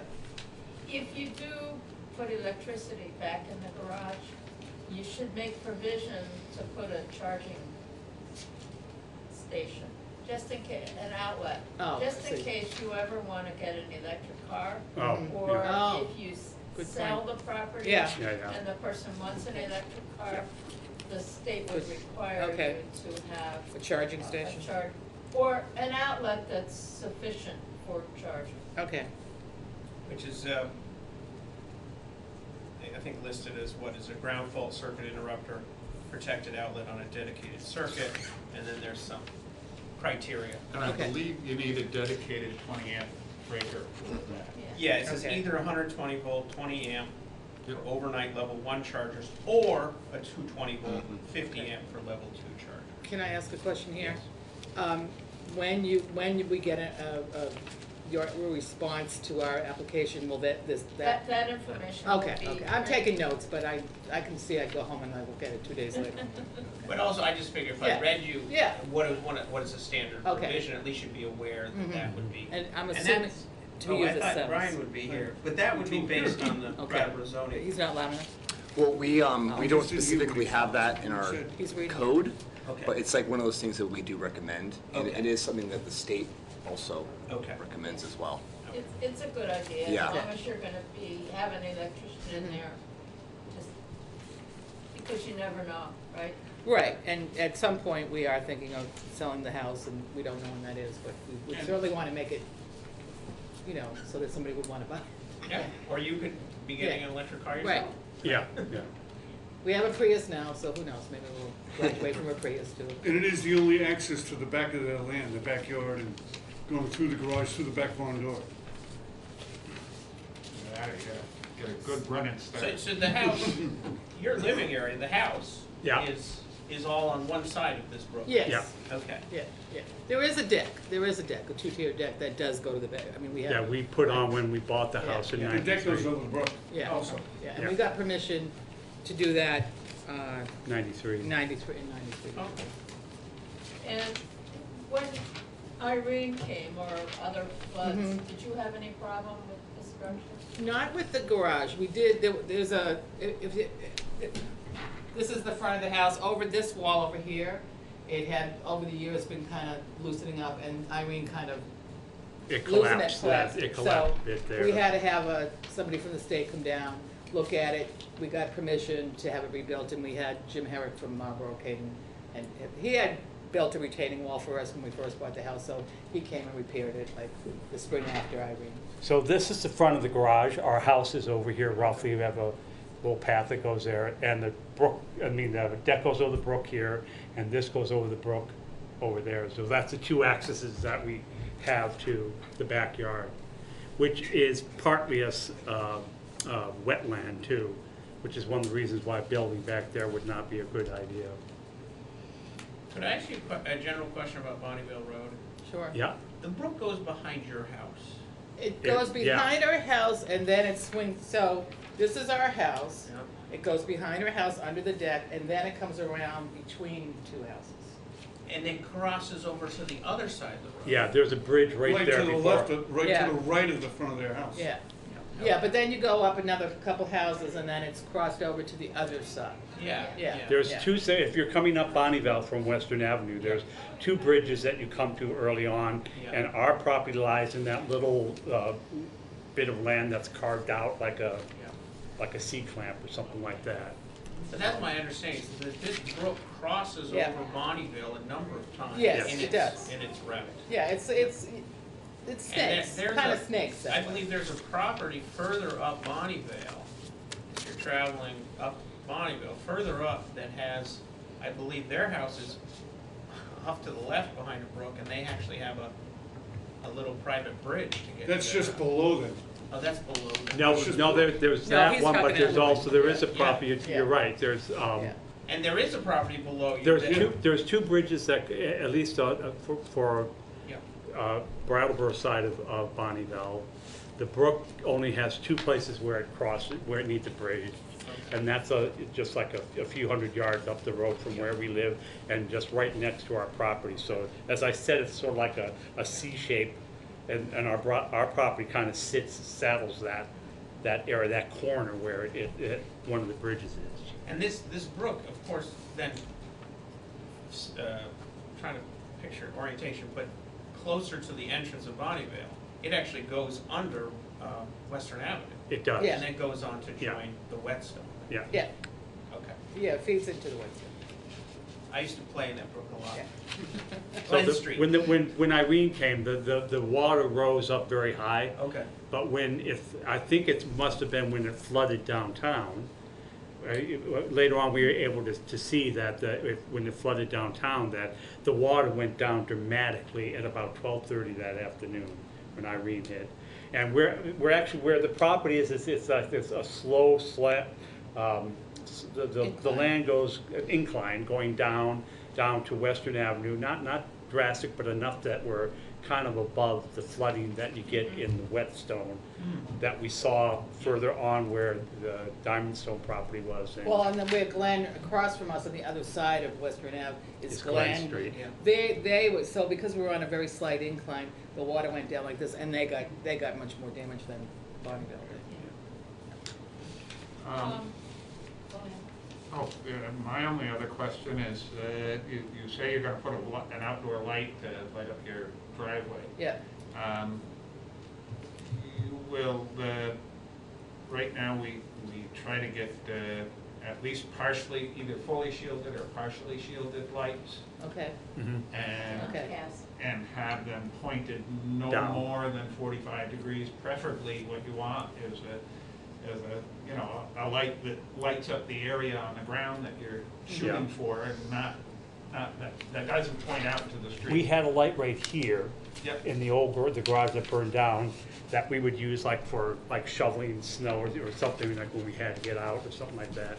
And that's what we'd probably do, put a light that just lights up that driveway area. Okay, but yeah, it's kind of like you don't really want to see it from the road. They have a good section in the book, in this book, the planning book, that shows. They have 2 full-size parking spaces. Yeah. Right here. So Yeah. any light going down, just shine on that, not get Bonnyvale Road blinded. That's. Yeah, it wasn't, the previous light wasn't like that. It was really our driveway. Yeah. Yeah, a lot of people Yeah. like to just screw in the floodlights Yeah. and let it go. Yeah. Yeah. When your driveway parallels the brook for a while, right? No. It runs, if it. No, the driveway is, the brook's here, the driveway's here. This is probably the The best. brook's right in here, Bonnyvale Road's right here. Can you So- visualize? So it's not parallel, it's more like a T to it. So this is the So- brook, this is the driveway. So from the driveway, do you have any runoff into the brook? No, because here, if this is the driveway, there's all this land over here and here. No, there isn't any. So when you, Is that wetland on the On side? the far side. The wetland is kind of where the rock wall is, I guess, is where. I kind of drew a map of this years ago. It's not like the scale, but kind of gives you an idea of how this is a brook. We have. Oh, you have that? Yeah. Okay.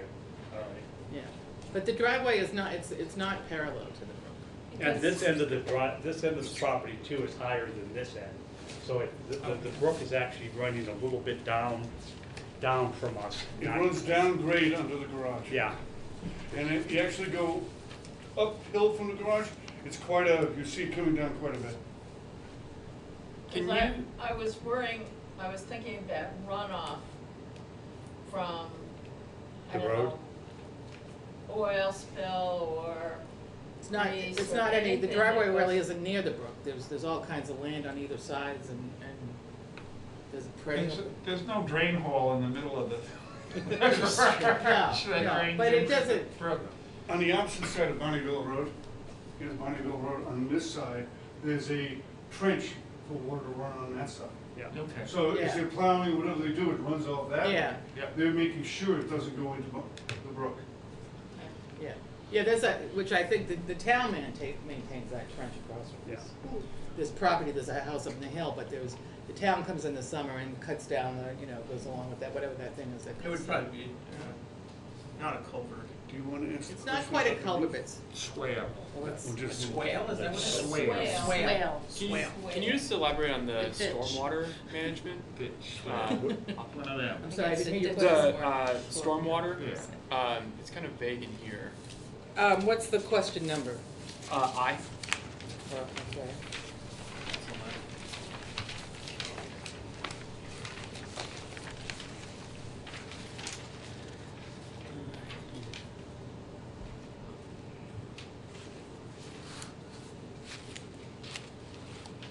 So what is it that you would want, how I'm can we just curious elaborate? where is it being run off to? What, Based you on mean the- when it was like that? Is it just going off the roof right into the Well, brook? Yeah? right now, Yeah. Okay. there's no garage. Would anyways, if it was Yeah. raining on it.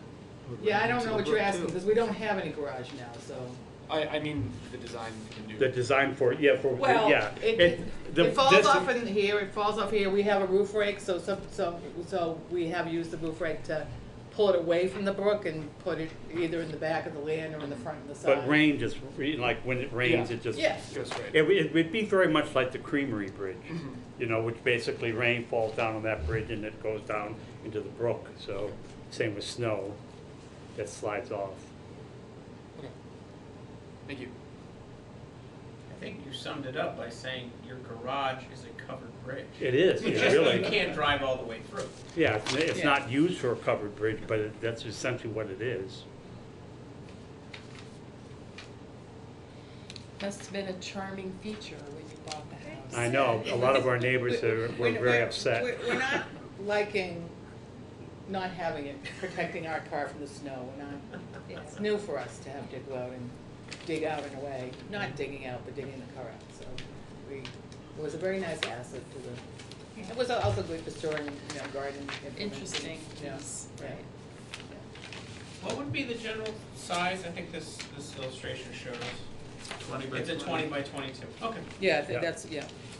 The platform itself is framed for 24 by almost 24. Okay. That's what the foundation is on both sides. Okay. The timbers didn't go all the way to the edge of it, Uh-huh.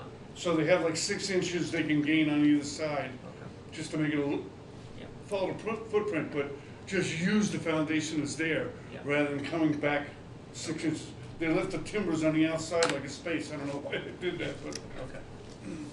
whoever built this in 1930, Bunnyville Road was probably, we spoke about this, Western Avenue was probably dirt. So, Oh, yeah, Yeah. sure was. Anybody have any other questions? Just one kind of curious as what caused the fire? They did, the police, the didn't fire ever know. department. We weren't, in the 26 years that we've been there, we weren't really doing anything different. I mean, we had paints and solvents in our basement, but, we had gas cans and things that you put in garage, and they weren't able to determine. The place where it started too had dry stuff, like we have a charcoal dry barbecue pit, and we had charcoal down there that was, unused. We had, newspaper there, which was flammable, that was unused, but it was nothing, And there the was no electricity. oil or anything like The that. electricity was shut off because we weren't using that bay. We used to have 2 cars, we were down to 1 car, so that bay, we actually were starting to store things, so we didn't need to be opening the garage door, so the electricity was off, so, on that side too, so. Yeah. So the fire department, their final report was undetermined. Anything else? they managed to rescue move we the car approve. out of the burning garage. Well, That's what I was wondering. Yeah, well, this side was on fire, the car was over here, so we got it out in a couple of things. Anybody'd like to make a motion? I was starting to. I move we approve it with no additional conditions. Second. Any more discussion? All in favor? Aye. Opposed? Where's the mouse? You're good. Okay. So, do we understand you approve us Yeah. rebuilding this? Yeah. Okay. I just want to say personally, I love the model. Yeah. Because it makes it very Mike's- clear. It's the Mike's best is- one I you do ever this, had. I do a lot of timber framing, Yeah. Yeah. and I do this for Yeah. I have built models which help sell the work when you Yeah, see a yeah. model, full model of it. Because when you do a blueprint, Yeah. I do that also, but people are like, I don't get it. When they see the model, they go, oh, I absolutely get it now. Well, I think it gets very clear Yeah. what it is we're approving. When we first, could have when we weddings first there. lived there, there was an old man who used to go for a walk. I haven't seen him in probably 20 years, but he, in the summer, he'd stop and he'd look at me and he'd say, I never saw the like of it, a garage over the brook. And he said it every time, he just was, you know, anyway. So you've approved it, but do we have to wait for the 45 days to? Until you get it. Until you get a written. Okay. Okay. So you have up to And- 45 days, but you won't necessarily take 45 days? to- I'm not sure how long it takes, usually a week or so, Okay. but we have Christmas next Yeah, yeah. week. Yeah, so, yeah, we understand that. But I will sign it as soon as Okay, either Andrew or Brian types it up. okay. Okay. Thank And you very much for your time. so then, do we use this as the permit that we put on it when, or, I believe so, yes. okay. Yeah. Do, You'll get notification from okay, our all department. right, okay. Yeah, what That's the what notice that directions? that's the notice we would put up on the Yep. site, okay. And all right. anything else that we need to know will be in that package that we received. Yep. Yeah, You got it'll it. have, Okay. it'll Yep. have the information about the charging, and it'll have information about, Mhm. The design of the light. the Okay. light. Okay, All right, yes. that will be helpful because, All of that will yeah, be in. that would have definitely changed since the 30s, so. In the conditions. Okay, thank you very much. You're welcome. Thank you. Yeah, thank you. Thanks for your time. Any other business? I move we adjourn. Second. Thanks. I second All in it. favor of adjourning, please? Aye. Opposed? We did a good job. We had one thing to decide, and we did it.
I want to point out that the sun shines down its power to all the world and makes the wind blow strong as it will.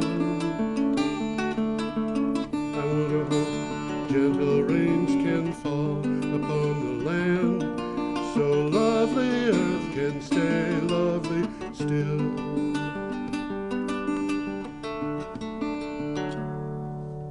Hello, ladies and gentlemen. Welcome to the 353rd edition of Energy Week with George Harvey and the astonishing Tom Fennell.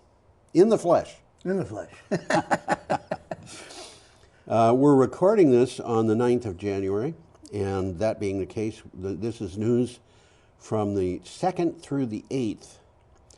And I will make an appeal for funding. We still need a few dollars to pay our dues for this year. If you'd like to, you could go to brattleboro.tv.org and donate. Best way to do it is either by PayPal or by credit card.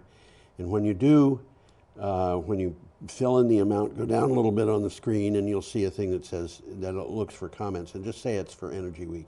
And that way it'll get credited to our show.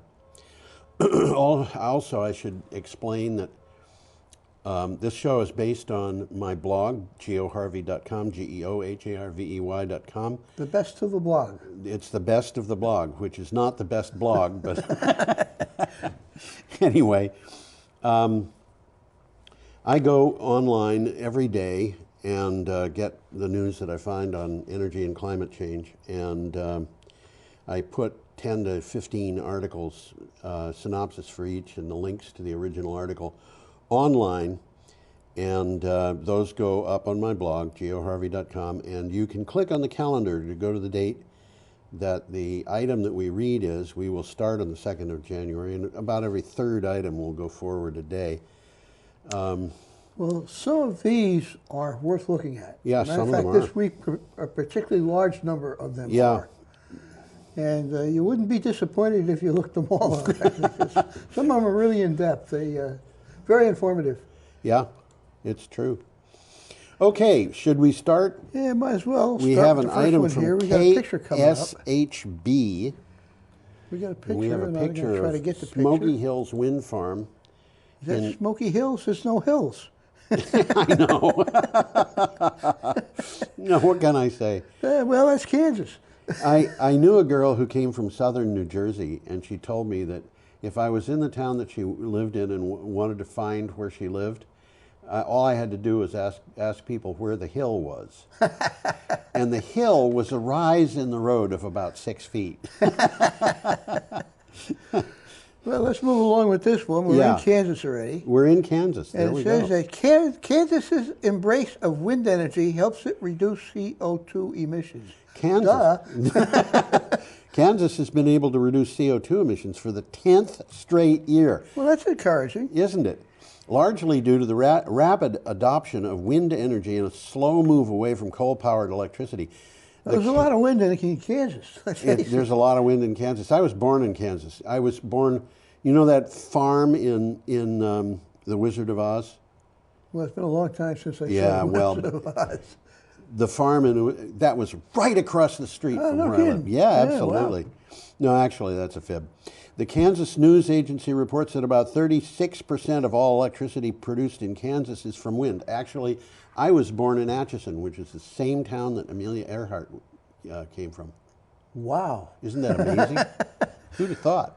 Well, this electricity produced in Kansas is the highest percentage of any U.S. state. I wonder. At least according to this article. I Yeah. mean, Texas might argue with them. I wonder. Well, it's a high. It depends upon how you measure these things. Yeah. There's more wind energy coming from Texas, but it's more wind energy measured how? Measured in absolute terms? Yeah, Texas has more in absolute terms. Measured per capita? Probably Kansas. And how about capacity? That would be Texas. That'd be Texas. Yeah, that's what I mean by absolute terms. Well, let's move along here. Okie doke. We have an item from WION. Sounds like a radio station. It does. Actually, so does KSHB, but Yeah, here it we does. go. Conservatives to form a coalition government with the Greens in Austria. In Austria. Austria's conservatives, led by Sebastian Kurz, agreed to form an unprecedented coalition It is unprecedented. government with the Greens, capping almost 3 months of negotiations. It will mark the first time the Green Party has been in power. What in power means here is that they're actually part of the government. the Yeah. government coalition. Yep. And they're not So they got a good voice. part of the opposition. They have a good voice. What they're doing is they're saying to the conservatives, and the Austrian conservatives are very conservative. At least that's my take on it. The article was reading it that this really was I don't know how they ever worked it out together. Well, They you had a lot of see, here's arguments the about thing. it. Conservatives, why would conservatives be against Greens? The Greens, Politics. they aren't from Africa or Turkey. Yeah. You know, they don't. When you get down to the list of things that conservatives want, they really Greens don't. supply it, yeah. The Greens can sit They're there for and the say, same "We're thing. going to give some validity to this government." And Yeah. if the conservatives want to talk about nationalism or they want to talk about tax reduction, the Greens. It's not our business. The Greens can say, "You want to reduce taxes? Okay. Fine. You know, increase the amount of green energy we've got, and you know, no tax on green energy. You're going to be paying very much lower utility bills." You know, it's. Well, from the article, it says the environment has replaced immigration as a top concern. That's why I in the mentioned country. Africa and Turkey. Yeah. Yeah. Absolutely. So, and yeah, okay. Should we move on? Yeah, we got another We have picture an coming item up. here from Renews. We have a lot of stuff from Renews. Well, let's take a quick look at that picture. Yeah. I would guess that that's solar. You know, that looks a little bit like solar to me. I didn't get a really close look at it, but go ahead with the title. German solar grows 30% in 2019. That's impressive. It is that. The solar market grew by about 30% in 2019, with almost 4 gigawatts of new projects installed. That's 4 big things. Well, every time you see gig, it means big. Unless you're talking Gigawatts. about gigajoules. Yeah, that's small. Gigajoules are small. Initial analysis by the German Solar Industry Association, BSW, said, the association said falling PV prices with increased power prices, intensifying the climate debate, and growing electromobility. The electromobility means vehicles of all Yeah, I was kinds. going to say cars. Yeah. And are the main reasons for growth. Well, from the article, you know, they're giving them a pat on the back, but they say more needs to be done. More needs to boost be done. solar expansion in Germany. Yeah. If the country is to meet its climate goals. If it's going to meet its climate goals. Yeah. But the fact of the matter is, even Germany's climate goals aren't enough to keep us out of trouble. That's true, too. At least I say it's the fact. It's my opinion. Okay. Let's move along here. We are Friday up to the 3rd. Friday the 3rd, as you just said. The And Trump administration plans 2020 approvals for major projects. Well, that's interesting. This is from E&E News. That's E&E.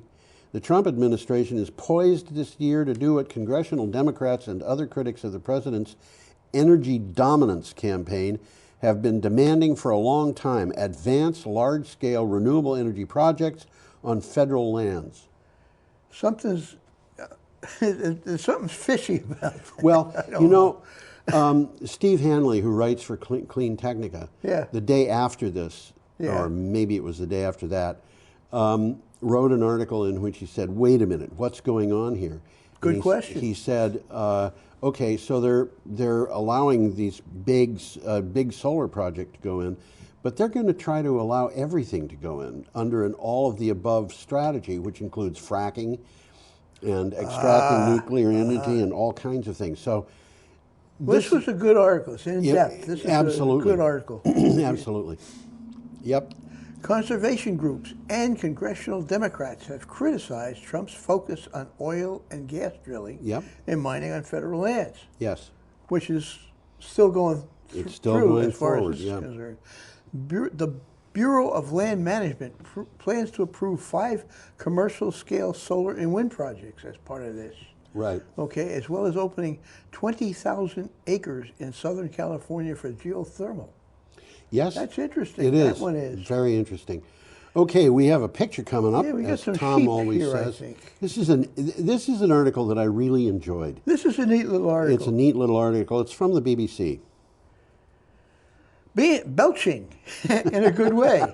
How livestock could learn from Orkney sheep. Have you spent much time around cattle, Tom? No. They belch a lot. They not only do they belch a lot, but they have the most deep, resonant belch you could possibly imagine. It is a work of art by a cow. Okay, one of the Orkney Islands, which is called North Ronaldsay, is home to 50 people and 2,000 sheep. In the 19th century, the islanders built a stone wall to confine the sheep to the shoreline. They're only allowed to walk around on the shore. On the beach, yeah. Yeah, and if you look at this, you can There's see... a map, you can see that. Oh, yeah. They don't have much of this island available to them. But the flock is confined to the shoreline, and it survives on seaweed. They have been eating seaweed for a long time.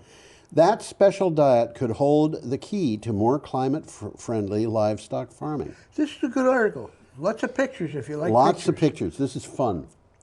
So and it talks about, we've actually talked about the link between reduced methane development in the stomachs of ungulates, which means less methane being belched, and consumption of various kinds of seaweed. And so they're not belching as much methane. Yeah, they're not belching as much methane.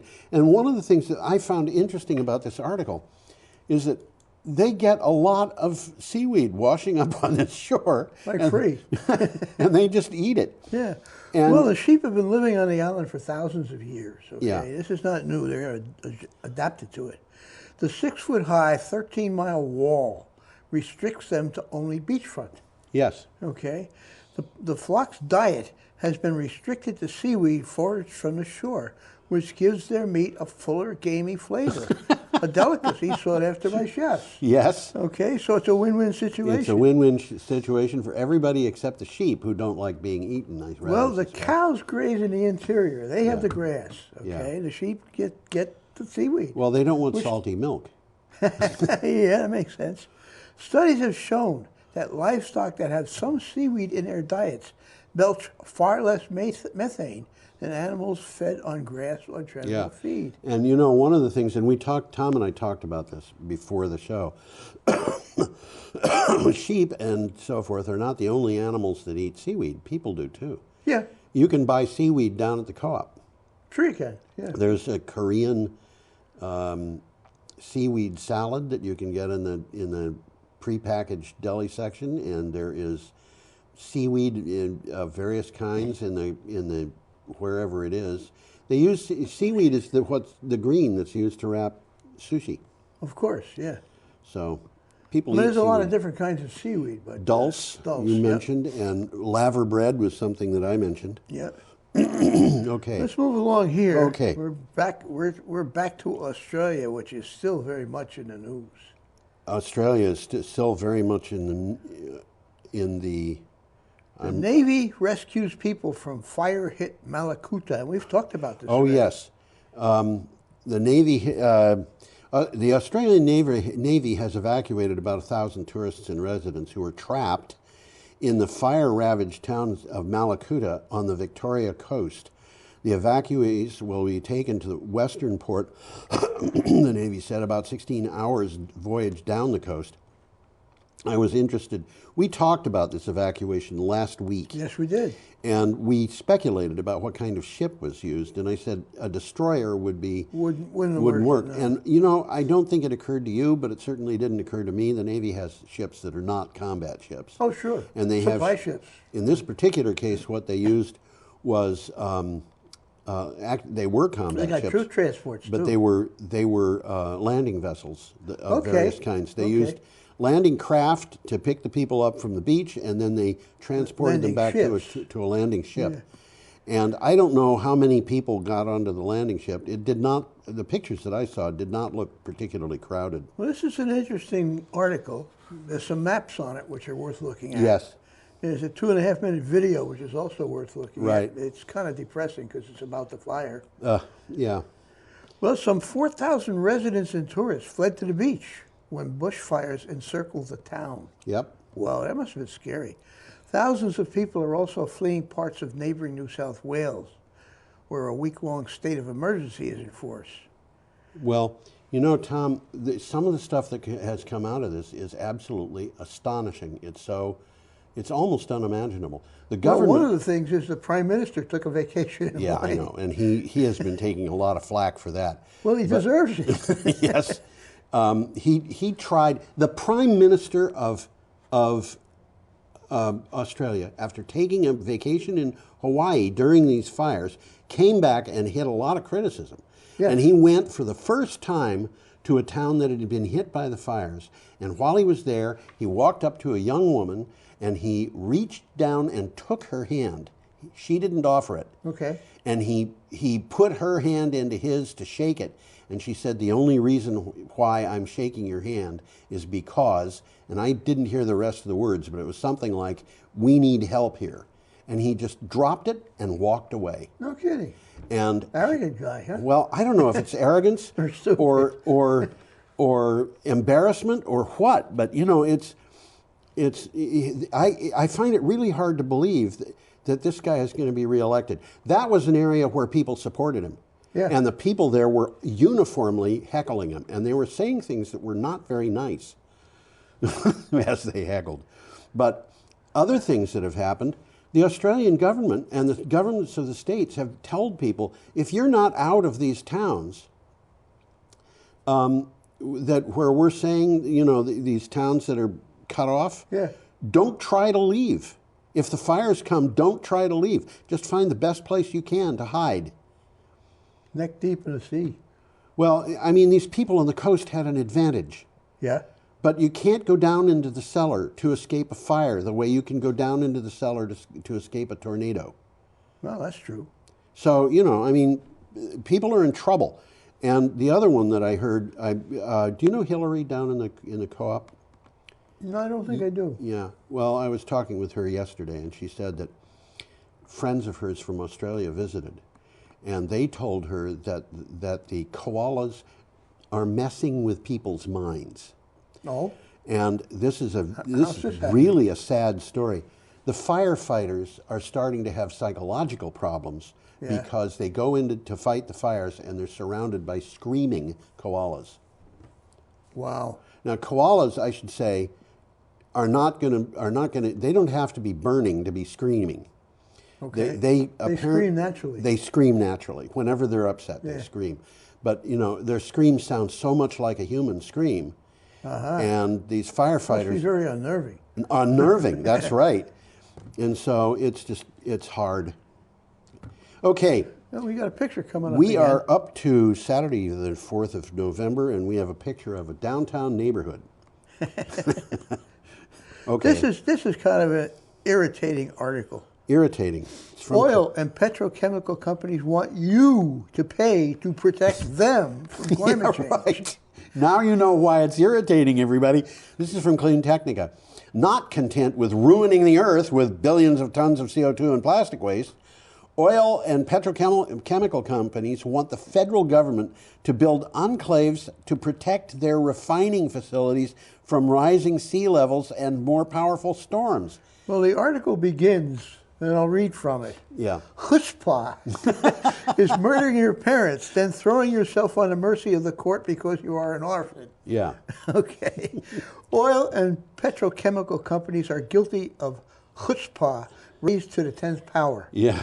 Well, they don't expect the government to protect private residences, just the industry infrastructure that makes their business possible. And you know, their refineries are, some of them are inland, but there's a huge number of them that are right on the coast. Off the shore. Yeah. They claim that protecting industry is a matter of national security. Can we have $12 billion, please? Yes.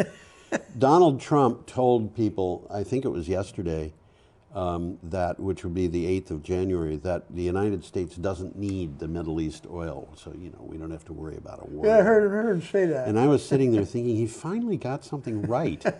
What we need to do is to get rid of all oil, not just Middle East oil. You've got a good point. He doesn't.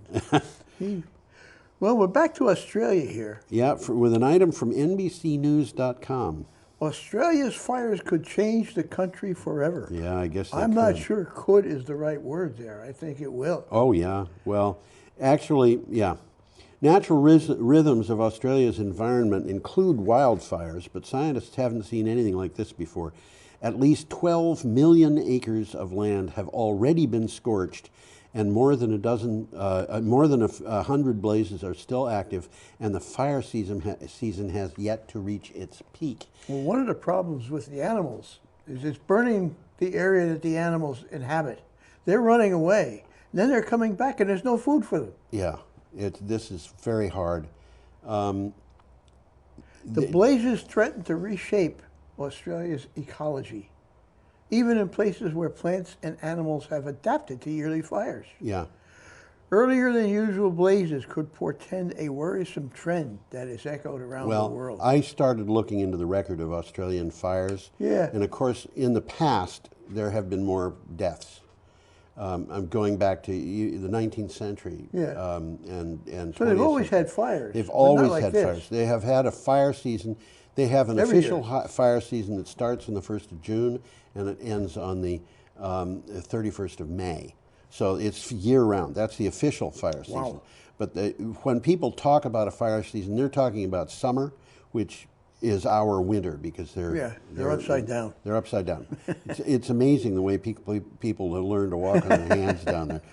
Anyway, they must get tired walking on their hands. Yeah, but they have a fire season every year, and I was looking at the record. And the record, had the number of acres burned or the number of square miles, whatever. And this season, when I looked, was not the worst. It wasn't, huh? It wasn't the worst. Not in every respect. It was the worst in some pretty bad respects. one. Pretty bad. But the thing is, the season was just starting. Yeah, that that's true, summer too. season was just starting, and it was almost the worst.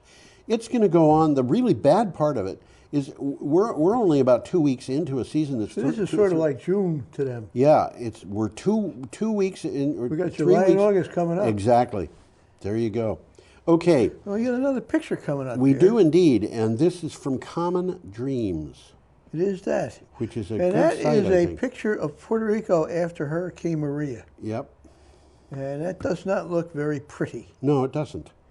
Groundbreaking study finds fingerprints, which is in quotes, of human-caused climate change in global daily weather. Now this is This is kind of scary. Yeah. Scientists can now detect the, quote, fingerprint, end quote, of human-caused climate change in a global perspective of daily weather patterns, according to a groundbreaking analysis published in the journal Nature Climate Change. And what they're saying is that you can find evidence of human-caused climate change in the weather every day. Every day. I'll read from the article. Yeah. On the basis of a single day of globally observed temperature and moisture, we can detect that fingerprint and conclude that the whole Earth is warming. Climate change is influencing the conditions that people and ecosystems are experiencing every day all around the world. Yeah. Okay, the study was in part motivated by Trump's tweets about how a cold day in one particular location disproves global warming. And he did say that. Oh, he's done it so many Several times. times. And, Senator Inhofe did it when he took the snowball into yeah. the Senate. It's really kind of, here we are in Vermont, okay? You were talking when you came in about how cold it was outside. Yeah. And what was the temperature? Do you know? Well, it got up to 20, but it was about 5 last night. It was about 5. Yeah. And what is the normal average low temperature for the winter around here? Probably about 20. It's about 20 below zero. Average winter temperature? The coldest. Oh, the coldest winter. Yeah. Coldest winter temperature. It in the And past. those are getting warmer. We haven't had a temperature this winter in Brattleboro that has been below 5 degrees. Positive. I don't 5. think so. I don't think And we have. we're halfway Because through. I watched that to see if my car will start. We are almost halfway through the heating season. If the rest of the heating season is like what we've already seen, we're not. We're ahead of the game. Oh, yeah, ahead of the game in a sense, but in another sense, this is excellent weather if you happen to be a deer tick. I somehow think I skipped that incarnation. Okay. This is an interesting article coming up. Sunday, January 5th. Lithium for Tesla battery uses less water than 11 avocados. And I'm going to explain that a little bit because that threw me. Yeah, I didn't understand I what went was through going there, on. and boy, this is interesting. This is from Clean Technica, and one explanation that I should start out with is people look at the amount of water used to make lithium for a battery, and they say, "Look at how much water you're using. This is crazy." Okay, this is what the article says. Reportedly, 3,840 liters, which is 1,104 gallons of water, are I'll stick with 1,100. Huh? I'll stick with 1,100. 1,100, yeah. Are evaporated for a 64 kilowatt hour battery, which is what you would find in a Tesla. Not the biggest battery in a Tesla, but that's what you can find. That's an average battery for a Tesla. According to the director of the Helmholtz Institute for Electrochemical Energy Storage, this is the amount of water used to produce 250 grams of beef, 10 avocados, or 30 cups of coffee. Well, how much is 250 grams of beef? I should have looked that one up. It's a little more than half a pound. Half a pound, okay. Well, from the article, and I didn't know this myself, massive amounts of water are required to produce lithium-ion batteries. Yeah. I didn't look up why or how, because that's news to me. They're evaporating it. They're evaporating the water, yeah. And where does that water go? Well, it goes into the air. It goes in the air and as after steam. that, it comes down as rain. It's not lost water. It's just changed in its substance. Yeah. So what we should do is evaporate that water in places where we want. Where they need rain. That's right. There you go. But go ahead. You've probably got more to say there. Not much, because it baffled me, and I still don't understand why they need so much water to make the batteries, because it's not part of the battery. The lithium is. The lithium is, but not the water. The lithium is being obtained from water, isn't it? As a solution, as part of a solution in water. Well, this is interesting. I did find this out. I should have known it. Lithium is lighter than water. Yes. It will float. That's right. And if you ever try floating it, you'll be in for a shock. Because the first thing that it does is it fizzes like an Alka-Seltzer tablet, and the second thing that it does is catch fire. That's interesting. That's very. Sodium does the same thing. Let me intersperse here something that's kind of related. I used to work for a company made electrical cable. I actually worked for several companies made electrical cable. Yeah. And this one company came out with a new approach to electrical cable, which was sodium conductors. Oh my gosh! Oh no! Which they extruded. Oh no! No. And sodium burns. I could just see the accidents that would happen with that. Nothing was happening. Really? No, they had it all sealed up. They had a pretty good process. And they put in a trial down in New Jersey. Yeah. Okay, and they dug all the trenches, and they put the cables in, and then they went home for the evening, and it rained overnight. Oh no. And when they came back, all of the cables were floating. Oh no.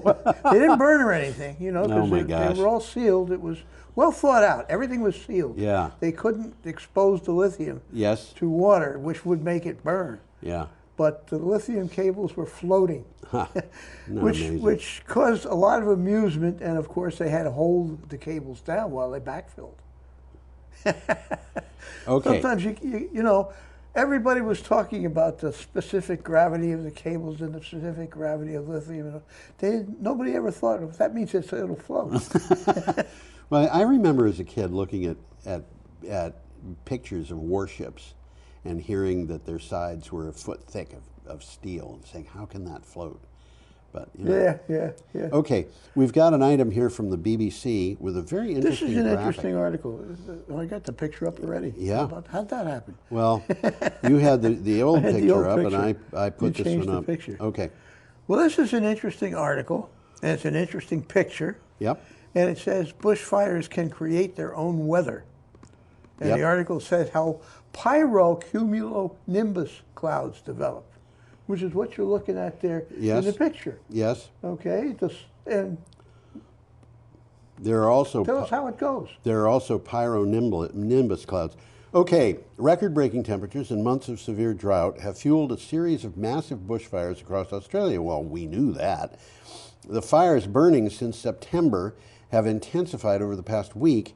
High temperatures and strong winds are forecast for the weekend, creating further fire risk. But what we should do is look at this. Let's look at that picture there, yeah. In the lower left corner, you've got smoke plume You get rising. the fire. There's a fire there, and the hot air rises, so that just goes up fast. Well, people who know about fires know that when wood burns or anything else that's made of cellulose, There's water in it. there's water in it. It's water and carbon dioxide and obviously particulates. And they rise, but they are also, it's hot, but it's also full of water, which rises as steam. Now, the steam... As they cool, it turns into clouds. That's right. And the clouds happen to be full of particulates, which means that they're full of materials that which is smoke. They're full of materials that the steam can condense around. So guess what happens? It rains like hell. It rains. The cloud forms, that's item 3. Item 4 is a thunderstorm. Item 5, almost in the middle of the screen, a little to the left, is a downburst. And they have had real strong downbursts. Big storms. Big thunderstorms, yep. Big thunderstorms with just what a friend of mine called torrential rain. Torrential rain. Torrential. Yeah. And the last item there is the scariest. Yeah, the lightning. So miles down, a new fire starts. Well, you can also get fires that are, when you have a firestorm like this, the firestorm will have air in that number 1 area rising so fast that it creates a tornado. And the tornado will pick things up that are burning. And the embers... Wow. That's not good. Well, I've mentioned it before. The Peshtigo fire, a hardware store that burned to the ground, the sign on the store was picked up by a fire tornado, and it went up so high that the embers on it went out, so it stopped burning, and then it fell back to the ground many miles away. And that was one of the indications that maybe that fire jumped the Green Bay, which at its narrowest point is about 10 miles across. So you could have, and they've even talked, there are people who say they think that the fires that happened in Michigan that same day might have been started by the fires in Wisconsin, and they would have jumped Lake Michigan. That's exactly what happened. Yeah. And I think that's what happened. Well, it was the same day as the Chicago fire, and it was really dry. Really dry. Well, it was all part of the same drought. But anyway, there's the picture of how... It's a good site. Yeah. There's a lot of pictures in it. There's a nice interactive map that you can play with. Yes. And we got a little takeaway here. Okay. Rain has brought some respite to the thousands of firefighters and volunteers tackling the blazes. But by the start of January, conditions were still dangerous and a state of emergency has come into force. Bushfires can drive thunderstorms, increase the risk of lightning strikes, and further fires, which can travel faster than most people can run. You don't think about that. You can't outrun these fires. You cannot outrun them. That's right. And, you know, you may be better off in the cases of some of them turning around and running through them the other way. I don't know. You may, because it's already burned there. Yeah, because they're not very broad when they're moving that fast. And I wouldn't want to give people advice to do that. But, you know, in some cases, these things get really counterintuitive. Well, certainly, if I were wearing an asbestos suit, that might be what I was doing. Okay, we've got an item here from Where are we, Tom? Lewiston Sun Journal. Avangrid, betting big on renewable energy. Now, we've talked about Avangrid before, so we'll mention it a second here. Avangrid is pushing forward with a multi-billion-dollar initiatives to create 2 wind farms off the coast of Nantucket, about 30 miles south of Cape Cod.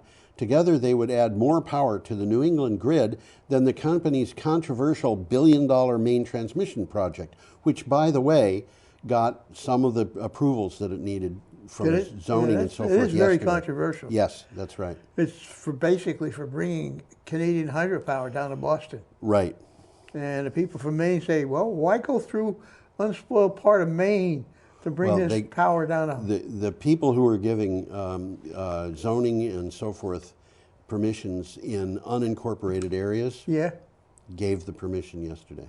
Well, so we'll see what happens. We will. Well, Avangrid is a subsidiary of Iberdrola, a Spanish firm. That's right.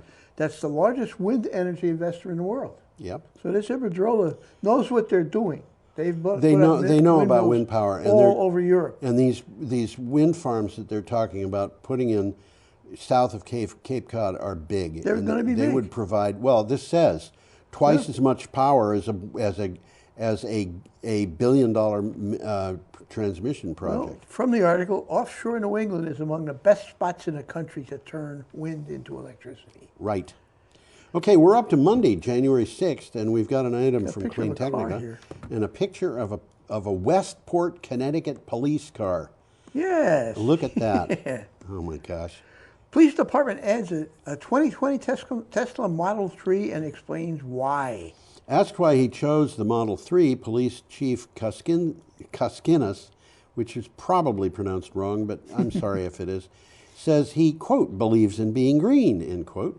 However, the car's unmatched performance for the money, its 5-star safety rating, and its top-of-the-industry collision avoidance technology, and its low lifetime cost were also factors.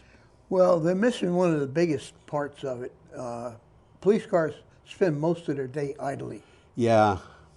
Okay, Which is and with really these cars, bad. they don't have to idle. It's really bad for an engine. Bad for everything. Police cars are worn out after 3 years. Oh, yeah. You know, they've got 40,000 miles on them, and they're worn out. Well, the engine has got a lot more than 40,000 Yes, miles that's on right. it because it's just been idling. Actually, I brought up with a town meeting, I think it was last town meeting, the idea that the police department should always look into electric vehicles. Absolutely. For exactly that reason. Yeah. Well, that's what it says in the article. Consider the length of time in a day that police cars spend idling, as they need to keep the engine running to power the lights and keep online computers running properly without draining the battery. Well, in this particular case, they don't have to worry about that. They just shut it off. Yeah. And the battery is big enough that they can rely on it to work. Well, they step in and they have it on. They put their foot on the accelerator and it takes And off. they go. Yeah. They don't have to worry about the engine being warm or whatever. Well, basically, when the engine is off, it's off. Yeah. But it's also ready to go. Instantly. Instantly. Okay. Well, we're back to Australia here. We are indeed. And this is an item from BBC. It's about Australia fires. Rain brings relief, but huge blazes are expected ahead. No relief, guys. Yeah, No. this is the rain that we described in that previous thing. Sooty rain. Sooty rain. Fell on Australia's east coast from Sydney to Melbourne, where the torrential rain reported in some parts of New South Wales. But the officials warned that it would get hot again soon, and huge fires in Victoria and New South Wales could meet to create a larger mega blaze. This one's from the BBC, and they usually do a pretty interesting job, so this is one you might want to look up. Yeah. There's 2 1-minute videos in it, lots of pictures. I love the pictures in these articles. The rain is a welcome surprise and has given some respite from the smoke-filled air. That's it. Yes. Okay. Well, in that case, we can go to WBRZ. This is an interesting article. It is indeed. Innovative New Orleans school puts focus on environment and climate change. A high school in New Orleans is preparing students for careers in coastal protection and restoration. Boy, they need it. They need it, but the idea that they would have a high school, we're talking about high school kids here. Dedicated to this, yeah. Yeah, anticipating a future with ongoing climate change and sea level rise. New Harmony High School opened in 2018 and has about 100 South Louisiana students. They're from all over southern Louisiana. Well, the one person in the article they talked about commutes 50 miles.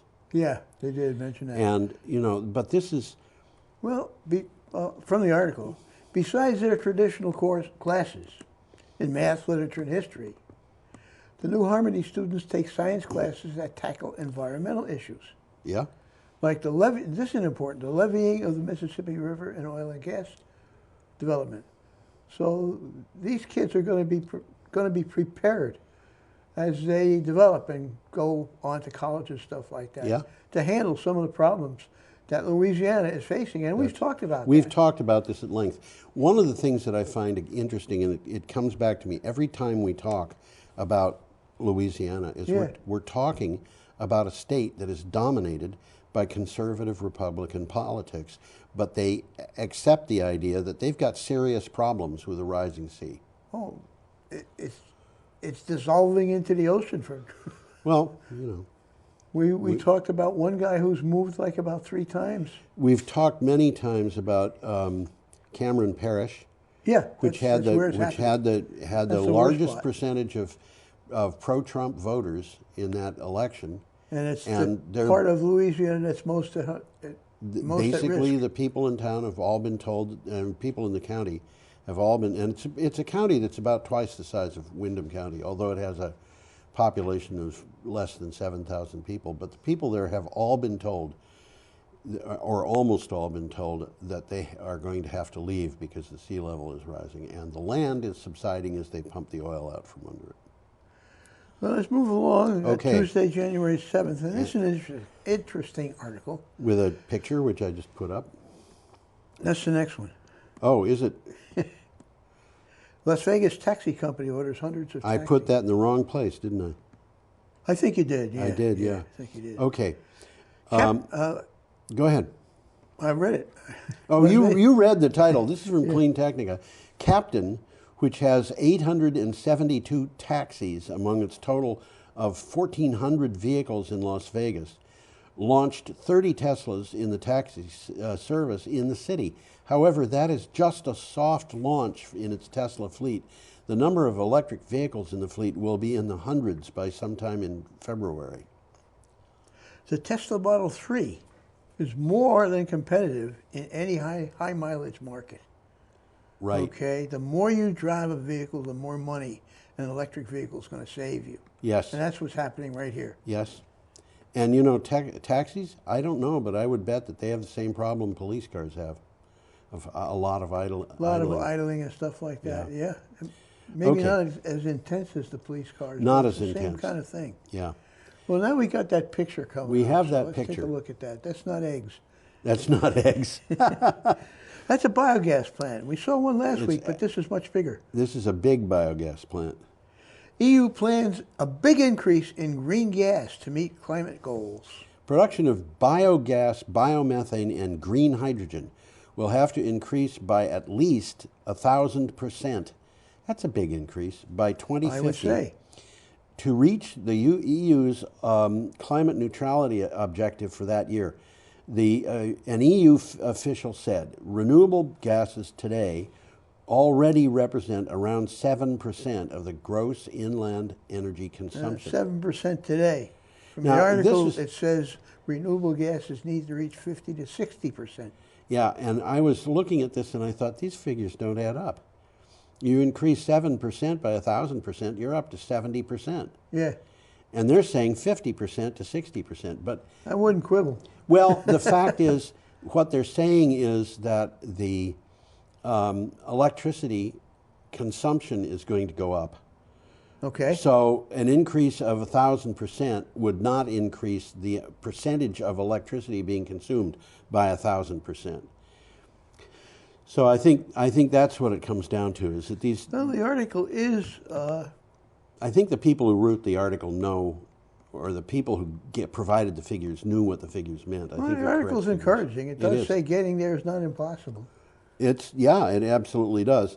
And, you know, biomethane is getting more and more opposition, I should say. People are saying, wait a minute. It's still methane. It's methane. It's a little bit cleaner, but it's still methane. Well, the methane in some cases is going to be produced whether you produce it intentionally or not. Like cows belching. Yeah, and if you don't have some kind of way to burn it, which you would in a biomethane plant, okay, it's going to go into the atmosphere. So this would make things better to use that biomethane. I think the people who say that we don't want that in our pipelines have got a point, because those pipelines all leak. That's true. So why they all leak, I don't know, but they do all leak. You know, we talked about that. We had an article years ago about some kids who did a study in Boston, and they drove through every street in Boston, and they located like 2,700 leaks. Yeah, and all over the place. A big organization. It might have been I don't know, it was the NRDC or, you know, Rocky Mountain Institute or whatever it was. An organization went in, they wanted to replicate those figures and see if the kids had actually read it right. And they said, no, it's not 2,700, it's actually closer to 3,000. Wow. So, well, I know in New York City, for example, it's not at all uncommon for a gas leak to destroy a house because it turns into a fire. you know, I remember years ago when a gas leak got into an elevator shaft in an apartment building in Manhattan. Yeah. And it blew the face off the building. Blew the whole building up, huh? Well, not the whole building. No, it just blew. Blew the face off. It blew the face off. It blew the face of the elevator shaft off the building. Okay. Which is kind of scary, you know. I would think. I wouldn't want to be there when it happened. Well, you know, you're driving down the street and all of a sudden Had an elevator door go by you. What was that? That's right. The sky is falling. The sky is falling. I had a friend who was telling me about how he and his father were riding home from an outdoor movie in New Jersey. This is like 1955 probably. And all of a sudden cinder blocks started falling out of the sky. Hate it when that happens. Yeah, it's not pleasant. A factory had exploded because of a gas leak, you know. And it was a weird thing. A factory exploded. The night watchman in the factory had been overcome by the fumes. Ooh. And had conked out. He'd collapsed unconscious. Yeah. The factory blew up, but it didn't kill him. In fact, apparently, it didn't Probably even woke him up. It might have. You know, I would hate to wake up and discover the building that I'm in isn't the building that I'm in anymore because It'd be kind of scary. It would be. Okay. Well, we got a picture coming up here of a mine. Of a mine.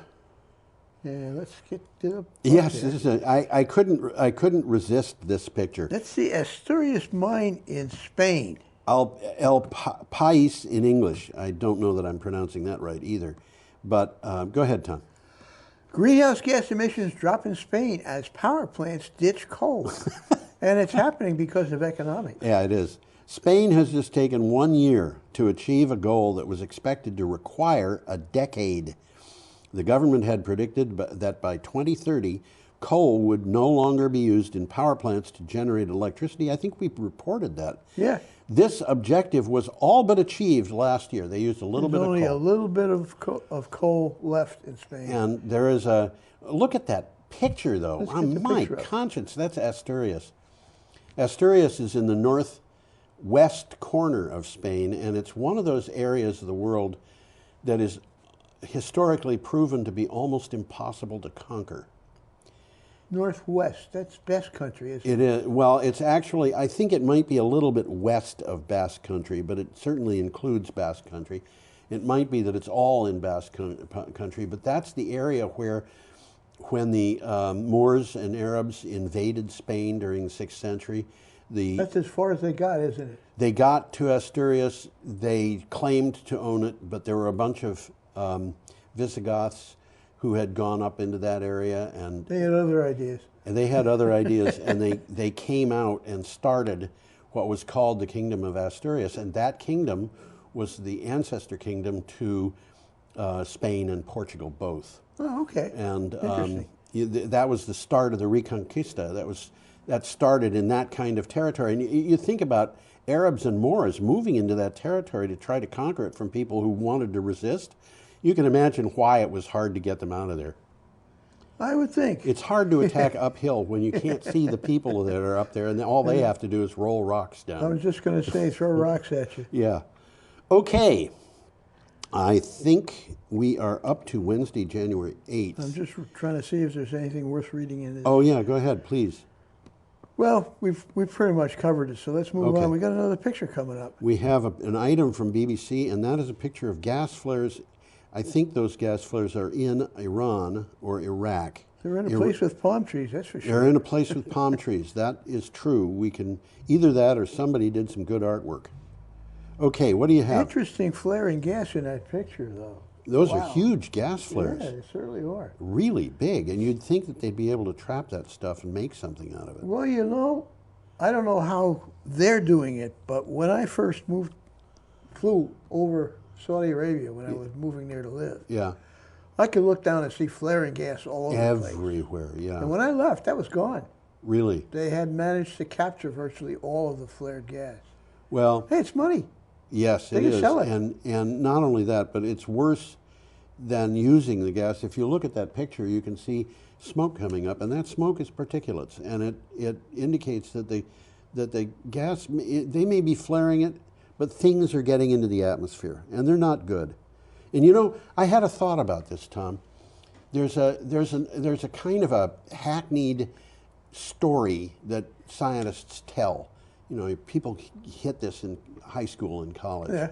And the story is that if you do the calculations and you can figure out how many molecules were in the breath that Julius Caesar exhaled, as he said, et tu, Brute, and you can figure out how many breath-sized units there are in the atmosphere. Yeah. And if you figure that out and you just do all the math, you come to a really kind of amazing conclusion, which is that if you could track where your molecules in your body came from, chances are you'd have at least one that was in that breath of Julius Caesar's.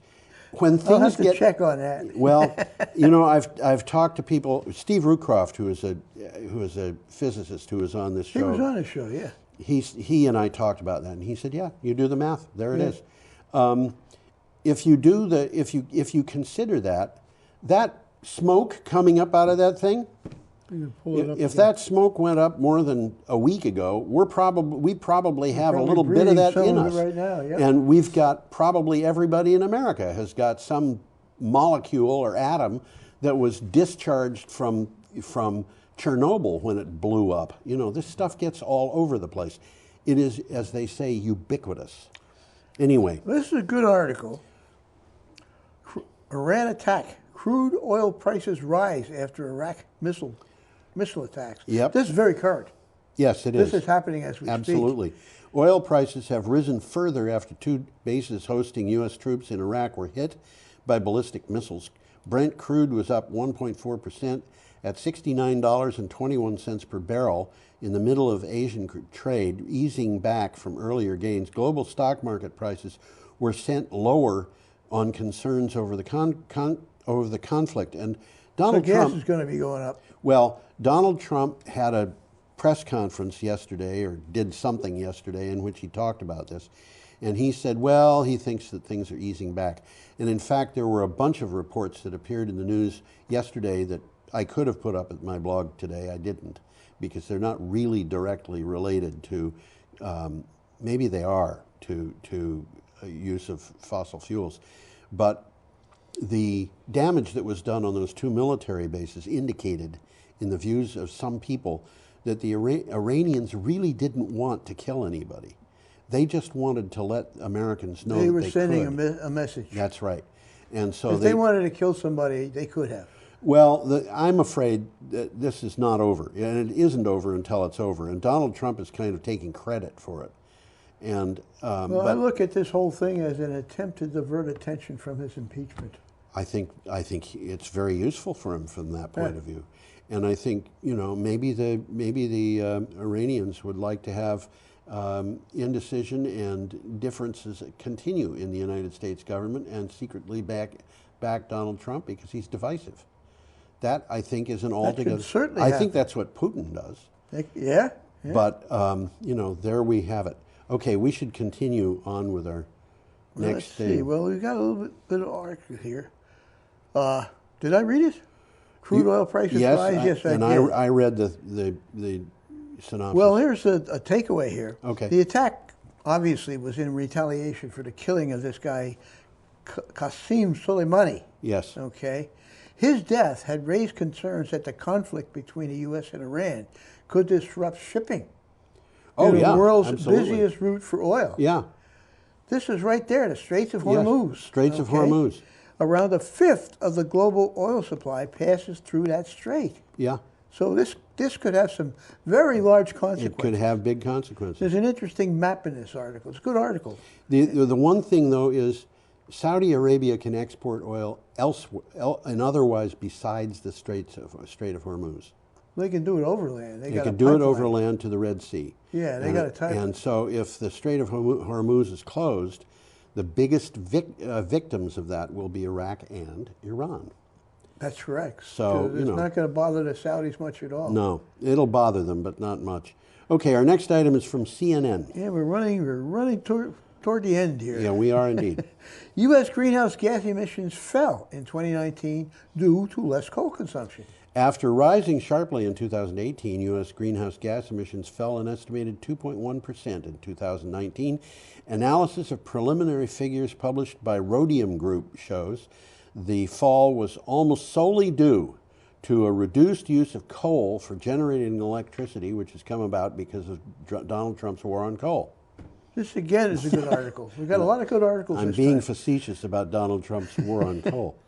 But, you know. Yeah, right. That went over my head.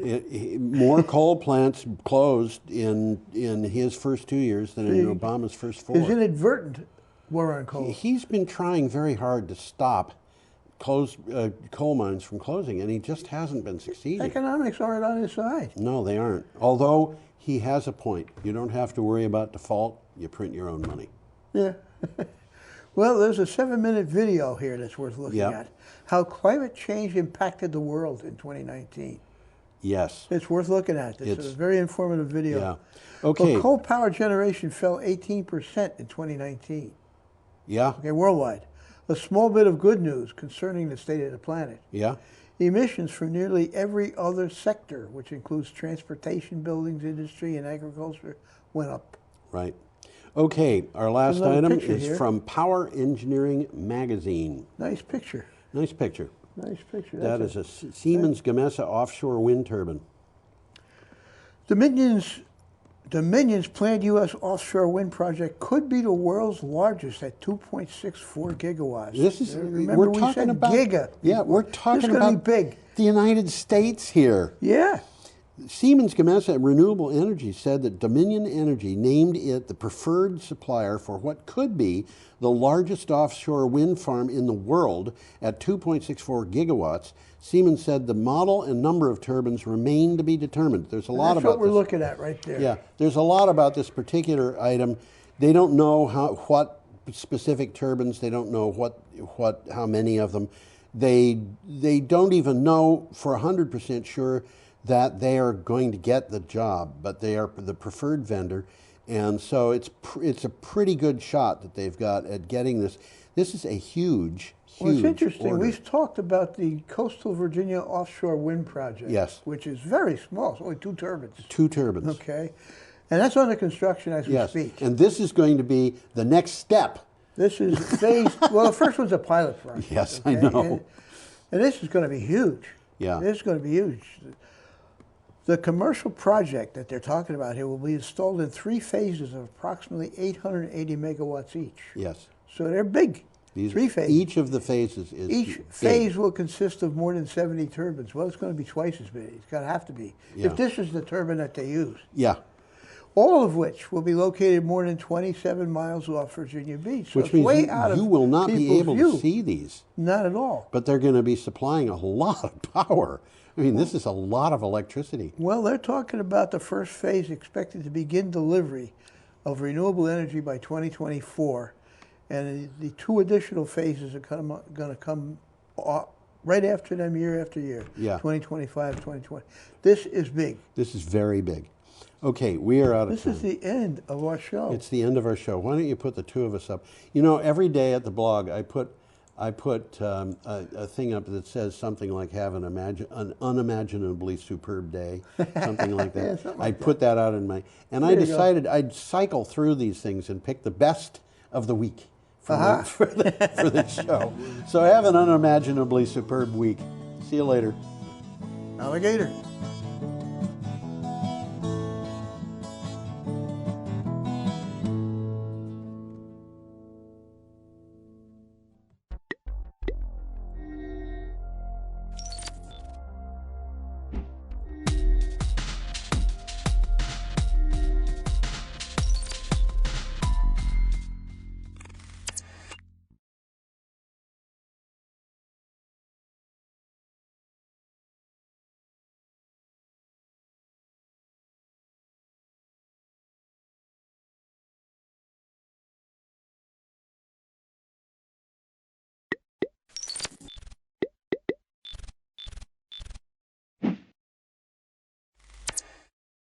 Order at 4:34 if David is up and ready. Here, if you would like these. So we've got clerk's report, which is the, oh, I'm sorry, I have 2 things to add to the agenda. Forgot about, thank you, sorry. Whole 3 minutes has passed and I forgot that. So we need to add, under new business, we will add resignation, or is that plural? Resignation, and then we will add new insurance regulations. All right. So those will be under new. So this is actual SU meeting. Yes, we are the SU tonight. Okay, so now on to clerk's report. We've got the approval of minutes of December 27th. So moved. Do we have a second? Second. Any questions or comments? I think I did read them over. Oh, it's been a whole, almost 12 days since we met. All right, seeing none, all those in favor of accepting the minutes of December 27th, say aye. Aye. Any opposed or abstentions? Okay, minutes are passed. Welcome to everyone here. Committee reports, we have none. So now we have warrants and payroll. So we have warrant, you wanna? I can make a motion so that. There you go. I move that we approve the warrants of December 27th, 2019, the amount of $419,714.32, and the payroll from December 20th in the amount of $451,046.14. Is there a second? I'll second if you like. Go ahead. Okay. Any comments, questions? Anything to discuss on those? Okay, all those in favor of passing the warrants as moved, say aye. Aye. Any opposed or abstentions? Okay, warrants are done. Why don't we move on to the resignation? Give Kelly a chance to. Okay, dear Lyle, Wyndham Southeast has been an amazing place to work for the past 13 years. I never expected to be in this position as long as I have been. It is a testament to the exceptional colleagues I have had the opportunity to work with every day. Even through the challenging times, I know we are all working in the best interest of students. My ability to lead in these ever-changing times has required me to learn from students, parents, and colleagues, as well as state and national experts.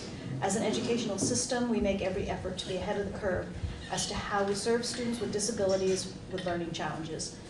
There are students I have known from preschool to graduation. Not many special education directors have been with kids for that long. It has been an honor to see students graduate after their years of very hard work to achieve. They did it with guidance, strength, and grace. With this, I formally state I will retire at the end of the school year, June 30, 2020. I will work with you, Shelley, Joe, school administrators, and the board for a smooth transition to a new director of special education. I will miss daily engagement with amazing special education teachers and related service providers. They are the backbone of our services and advocacy for students. We are fortunate to have dedicated, well-versed educators supporting our students. I know I leave the students in good hands. With respect and gratitude, Marisa Duncan Hawley. Feared that about the second line. It wasn't looking good no matter how you sliced it by the second line. Took me about 6 lines. Yeah, Talking about special ed to catch on. So I'm not moving it. What did you say no? Well, I keep wanting to do that and see what happens. So many opportunities. July 1, you're gonna be in trouble. In which case then, it was with deep regret and great respect that I move we approve the resignation of Marisa Duncan Hawley. Can we add a few more with deep regret and unfortunately, and all right, I will regretfully second that. All those unfortunately in All favor? those who have to vote in favor. Aye. Aye. All those who would really like to say no. Aye. So, obviously, I've worked really closely with Marisa, and I won't be here to miss her anyway. We may have plans. Package deal. Wait a minute. We may have plans. Maybe that's why she's leaving. You guys are going to be out having lunch. I'm going to party with you too. So, At this point, I just want to suggest that this be my process for moving ahead. I know we have at least one candidate internally interested, possibly more than one. I would like to convene a group of a board member, a teacher, an administrator, Frank, myself, and advertise internally first. If that group interviews the internal candidates and decides, no, we need to go beyond that, then we would put it out there. My concern is with a new superintendent, you may not want a brand new special education director at the same time. And an internal candidate, if the one that I'm thinking of applies, is well-versed in Vermont law, special education law, all of our schools. So that is my proposal for moving ahead with replacing this person. Thoughts? Well, I think your reasoning is really sound. I always resist this because it locks us into our continuing to be not very diverse professional staff. However, if someone from within is hired, we will be hiring someone to replace that person, and we can make a really broad effort to find a candidate that way. Yeah, so really. So I would move that, because we can discuss it, I would move that we accept the recommendation of administration with the understanding that if an internal candidate is hired, we will do a wide search for the replacement for the internal candidate. I don't want to make this the longest motion in America. We'll get a gold star for that. No, and I would agree with. Do you want that in the motion, Christina? Because we're all, it's not like we're going to forget. I just think it's clear to have. I'm starting to forget. I was going to say, I'm in the forgetful, so. 55, I'm forgetting most things going on. Yeah. Yeah, there's a little bit going on right now, and I think it's also helpful in that motion, because I very much agree with you. I like to open the search, but under this circumstance, it was really good logic to me, so I just think it's helpful to have that understanding that is, that's how we're working this, that the position we open will be a full-on search. No, I think with everything going on with Act 173 and all the changes, let's not rock too many boats. Yeah.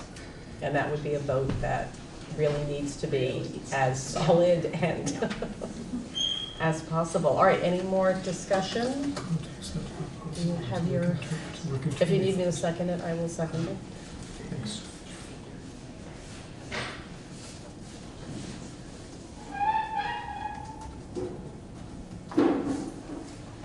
Think you got it?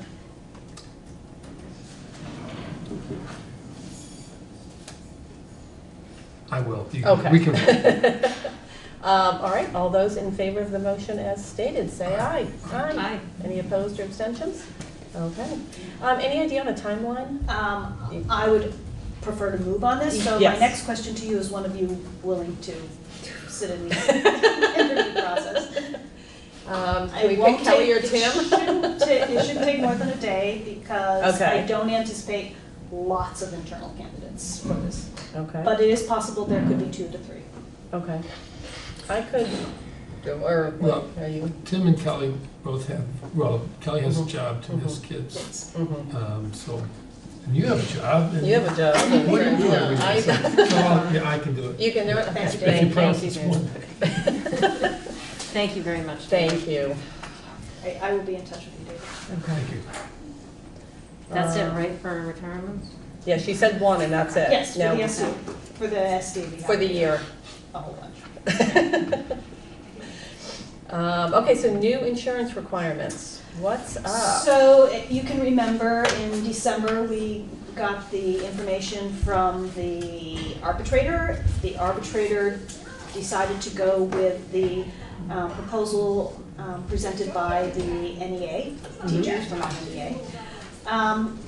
The VSBA is overseeing the implementation and has organized webinars and training sessions. However, because we're not members of the VSBA, Frank and I cannot access those unless we pay. So I'm asking you for permission. I don't want it to come through the warrants that we're paying VSBA, because I know that that would certainly raise some eyebrows after all the conversations we have. But Frank and I have two options, because we do need to have guidance in how we should be implementing the new insurance. So we can either pay the VSBA, so Frank and I are eligible to do the webinars and trainings, or you can say no money to VSBA. We can contact our attorney and ask our attorney to go in sort of the back door and try to figure that out. So this is a state mandated change. Yes. And the only way to get access is to pay a private organization. The only way we can get specific answers. So questions that we have right now are questions around domestic partners, because it didn't spell that out clearly. Third party, for instance, HRA, HSA, third party administrators, that's not been clear. So we have a number of questions like that. And there's no one at the state who can answer these? I called Sue Seglowski, and she said, you have two options. And those are the two I just said. Pay the VSBA.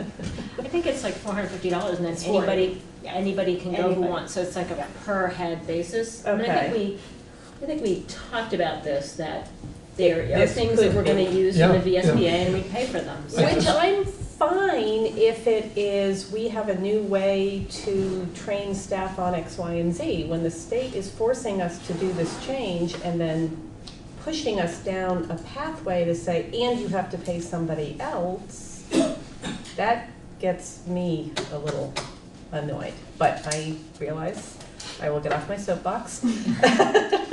I'll step on there. Okay. No, and in this case, it's really not even related to VSBA as the astonishing ability of the state to continue to provide unfunded mandates. And in this case, but I think before we make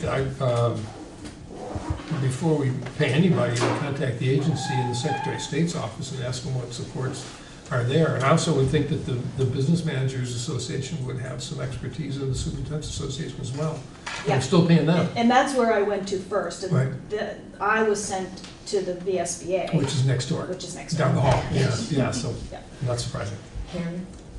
Jody, Are would you saying- introduce yourself? Oh, Jody Normando, Dummerston.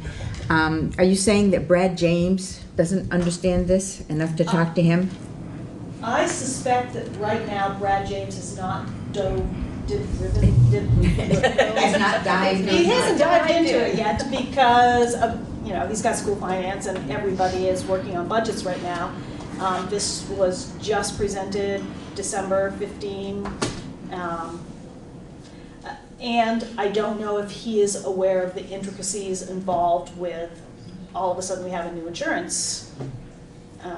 We're concerned because a mistake in insurance, as you know, can cost us huge penalties. So we want to make sure that we are doing what we are required to do. Sean Murphy, yeah, I just have a question. If we paid this $400 so the webinar could be $480, yep. $480. Yep. Would we have to pay that if we were a member of the VSBA? No. We would not. There would be a fee for it. For the webinars for everybody are free, but then there's it's the meetings. Correct. The that you have to meetings pay for. you pay for. Right. And ours is in Heartland or someplace like that. They're all over. Yeah, well, they're all over the state, yeah, Closest closest to us. to us, yeah. But the webinar that you were interested in being able to take a bill yourself is $480. If we were a member of the VSBA, we would not have to pay that $480. Correct. If we paid our $9,000 dues, we would get the webinar for free. Right. And I would have access to McNeil, whatever, which is the attorney that is overseeing Overseeing. the whole implementation. So the attorney who's overseeing the state mandated change is held hostage, or the gatekeeper is the VSBA, and we have to pay them to get through. Okay. And what about VHI and Visit? I mean, they I massive have not sums. asked, but I assume that they have to know They are the this. people that are supposed to, we're paying to help us, that we pay to handle our insurance, otherwise we could do it through Richards and not have to talk about this. So, I can find out. The webinar's tomorrow, so I will miss it. I guess I would move Yeah. that we Yeah. authorize you to pay the 480 or 480. Yeah, and you don't need additional stress or Frank either, Yeah, just yeah. because of this. Yeah. Yeah. Yeah. And I'll call these people and. Okay, that'd be And great. see what they're up to. I would love to know that answer. So I move we authorize you to spend $480 for the VSBA Health Insurance Regulation webinar. I'll second that. Any other discussion? How much was it, 480? 480. Or do you want to say up to 500 in case there's some bizarre thing, or are you good with 480? Good with 480. Okay, 480. Negotiate a deal. Tell them that's all we got. All right, all those in favor? Signify by saying aye. Aye. Aye. Any opposed or abstentions? Okay. All right, so now on to the real meat of stuff, and we'll try to get this done so you guys can have your meeting. So where we are on the superintendent search update. So the survey has, I believe as of today, what day is it? It is Wednesday, maybe it was yesterday, has started to be circulated. I can send you guys actually the link I've been sending should continue to work. So that is happening. The forums are scheduled. Big thank you to Barb for helping arrange those. So we've got one on January 13th at 5:30 at Academy School, one on the 15th at 5 o'clock at Green Street School, one on the 15th at 6 o'clock at Green Street School. So that's a back-to-back. Teachers and support staff at 5, administrators at 6. And then we've got one on January 20th at 5:30. So this is going to start being pushed out as much as possible. I sent it to the Vernon newsletter. And if you have anybody you want to send it to, Will it come to us? it will Because be. you send it easier from my email. Oh, yeah, I will send you this whole thing. I did get a call from the Reformer today, and I put Chris in touch with Jennifer, because I just figured it's best it all goes from there. I did ask Jennifer about whether or not we should all attend, or if we should hang back and let her do her work, and then give us the report. Her thought was hang back, but she also said we could, if we wanted to, especially at the community forums, maybe go and at least help state why these are happening, and then hang back. So just something for us to discuss. Any thoughts on? And this is the communication? This is a better version of it. Just so I know what to put the right thing in the minutes. So any thoughts on being there or not being there? I didn't want, not that we're an intimidating group, but I didn't want it to feel like we've contracted with Thrive to do this, and that's their expertise, and. So, I'm sorry, go ahead, David. No, I'm just, let them do their work. Okay. I mean, I think I would prefer not to have a formal board presence there, but I think if we show up and listen to sometimes I feel like you get a lot out of being in the room. Because sometimes, sometimes somebody's conversation's being controlled and ideas being put forth that maybe, and so it's sometimes helpful to be in the room to hear, but in terms of a formal board presence and a warned meeting, I think that would be intimidating. I think that would not be helpful. So at this point, I have told Barb I don't believe they need to be warned, because I do not see us, one, possibly all being there and having a forum, but two, we're not taking action and we're not technically discussing anything, it's more of a So we listening. could- So she's moving forward with those. The real question is, and I can ask Jen again, you know, would you like just one of us to come and do something at the community meetings? She also did say, you are members of the community, and therefore there's no reason you can't be there as community members. So, And I believe if you can all go, you're not conducting board meeting, you're not pulling Mhm. yourselves off to the side and discussing things, so there's no fear if you all go that it hasn't been one. okay. Is everyone kind of comfortable with that, or? Christina's thinking. No, so in terms of saying something, I think I'd prefer to let Thrive Okay, manage it for me. okay. I think if I saw a quorum of us there, I'd leave just to be on the safe side. Okay. That's me. So, Okay. just because we are sort of discussing something that we will take action, like it's in the gray zone, but if I see three of you there, I'm out. So. Well, there's one in Dummerston, so if you want to Okay. be the, Well, that's fine. I mean, That- I think it's unlikely that a That quorum of we're us all are going going to show to- up. So I right, think it's not. right. I think it's not an issue, but I'm just saying how I would approach that. It's tricky. Okay. So. Well, the other thought is that they're going to process this information and the survey results and then present it to us as data based on the community's responses. Yeah. So I'm wondering about, and I also am aware that our presence, at least for staff and administration, would have an effect, maybe not necessarily intimidating them, but might make them laugh. But, so I just, again, I'm curious, but I think, again, we hired them to do this for us, so I thought I was going to stay out. Bug it. okay, so I will send you guys all the information, continue to chat with Jen about it, but I think have got somewhat of a consensus of, we all don't feel that 5 of us need to be there, but we are welcome to attend as community members and stay apart from each other. May I touch on it? Oh, yeah. I've got a couple of questions. Sure. Jody Normando again. The survey, who's it going to go to?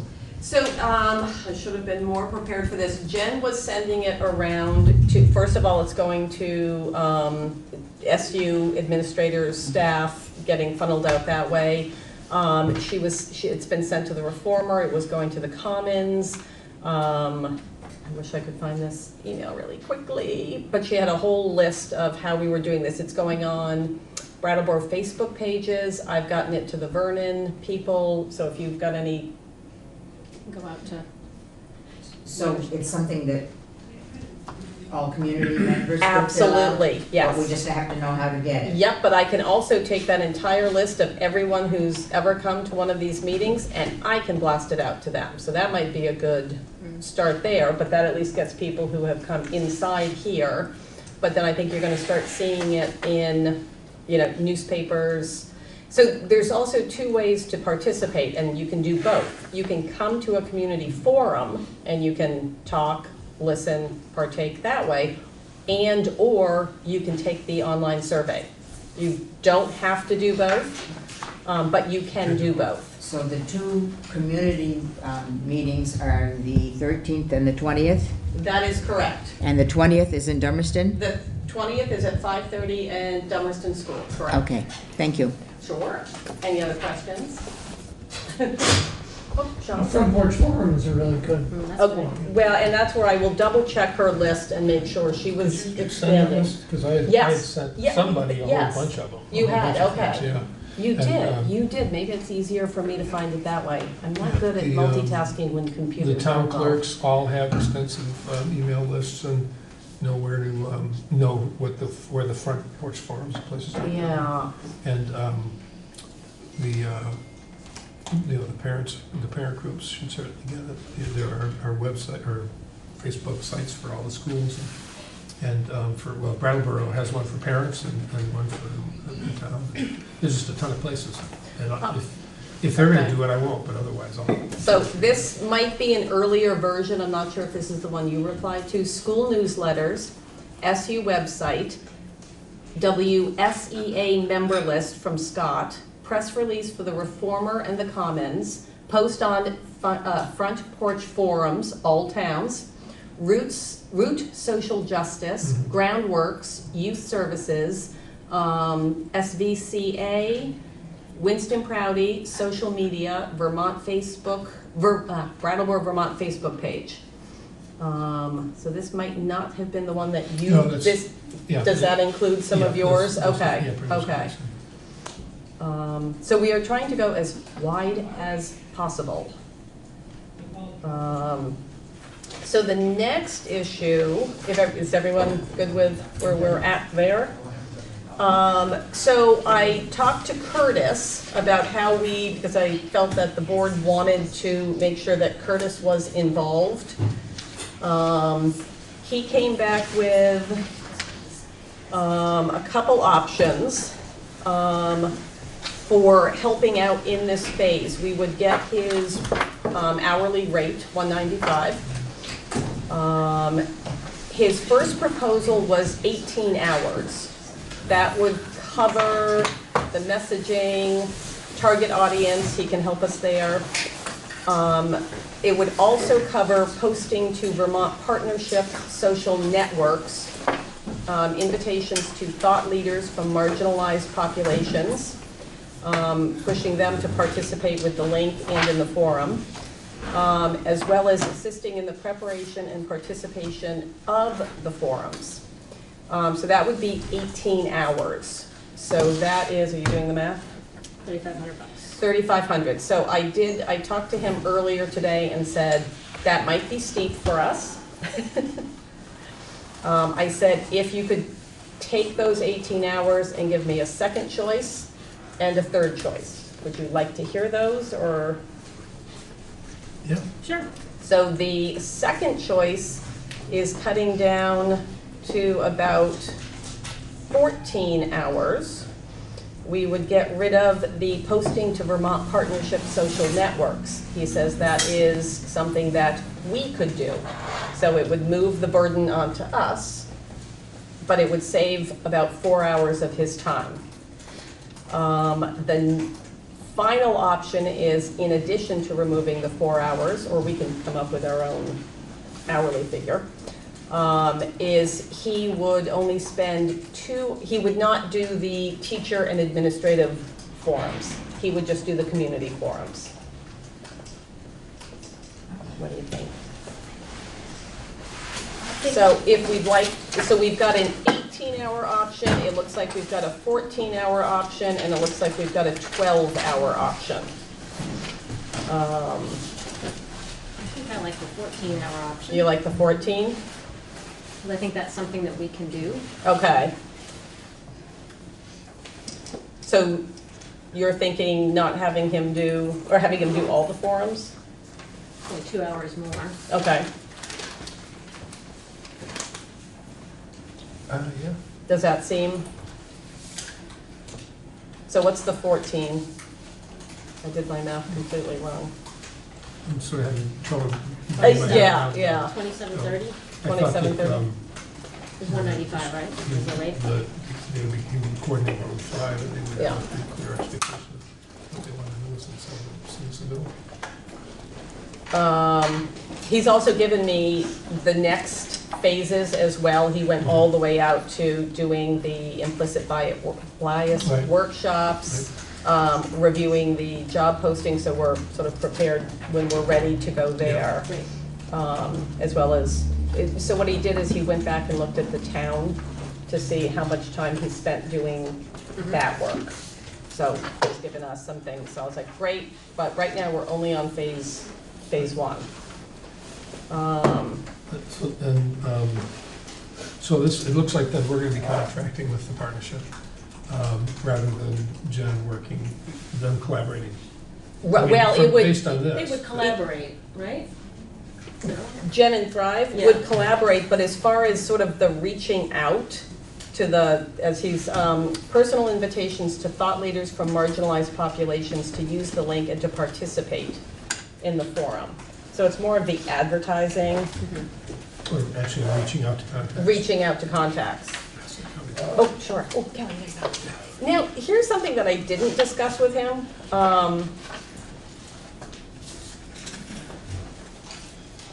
I wonder if there's a way where we just said, look, we can do the 14, but what if we did take the 2 away from the administrative and teacher forum, and we added 2 to the posting, and we said, can you put a couple hours into partnership?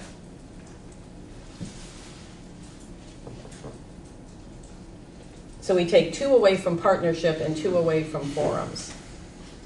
I also don't want to overly micromanage and say, Right, you can yeah. only spend 20 minutes here. It's more of the, So he would, is it, they're offering to do outreach to get people to the forums? Mm-hmm. Okay, so the outreach to get teachers to the forums, well, no, this would be or staff? no, so that would not be what he's doing. He is doing more of the marginalized populations to use the link and get them to the forum. So we could have him focus on, I mean, that wouldn't increase teachers and staff coming Right. to forum, but it might increase Yeah, okay. parents. I thought we were talking about 2 forums and not the other 2. So So he I would lost it. assist in the preparation and participation of the forums. But going to all the forums, do we want him to go to all 4, or what if we just had him go to 2? I see See what I'm saying? I see what you're saying.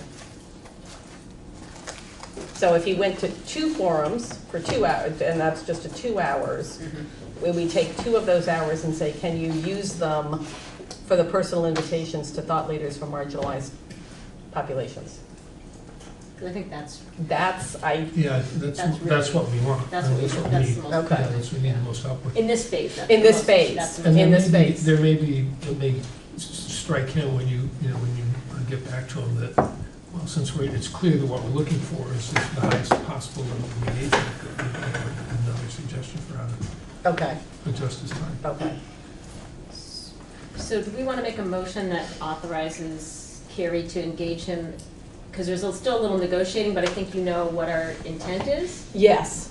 And we want to move forward, so could we, so based on what, could we authorize to spend up to $3,000 you to engage Curtis for up to $3,000, depending on, after you talk to him, what you think the best pathway, you don't have to spend all $3,000. Okay, okay. But however, this fine tuning with Curtis works. With the intent being the highest engagement of survey participants and attendance at community forums. Yes. Okay.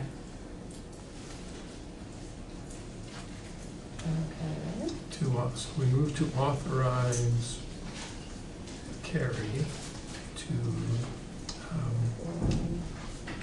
Engage Curtis. engage Curtis Reed. Vermont Partnership. Vermont Partnership.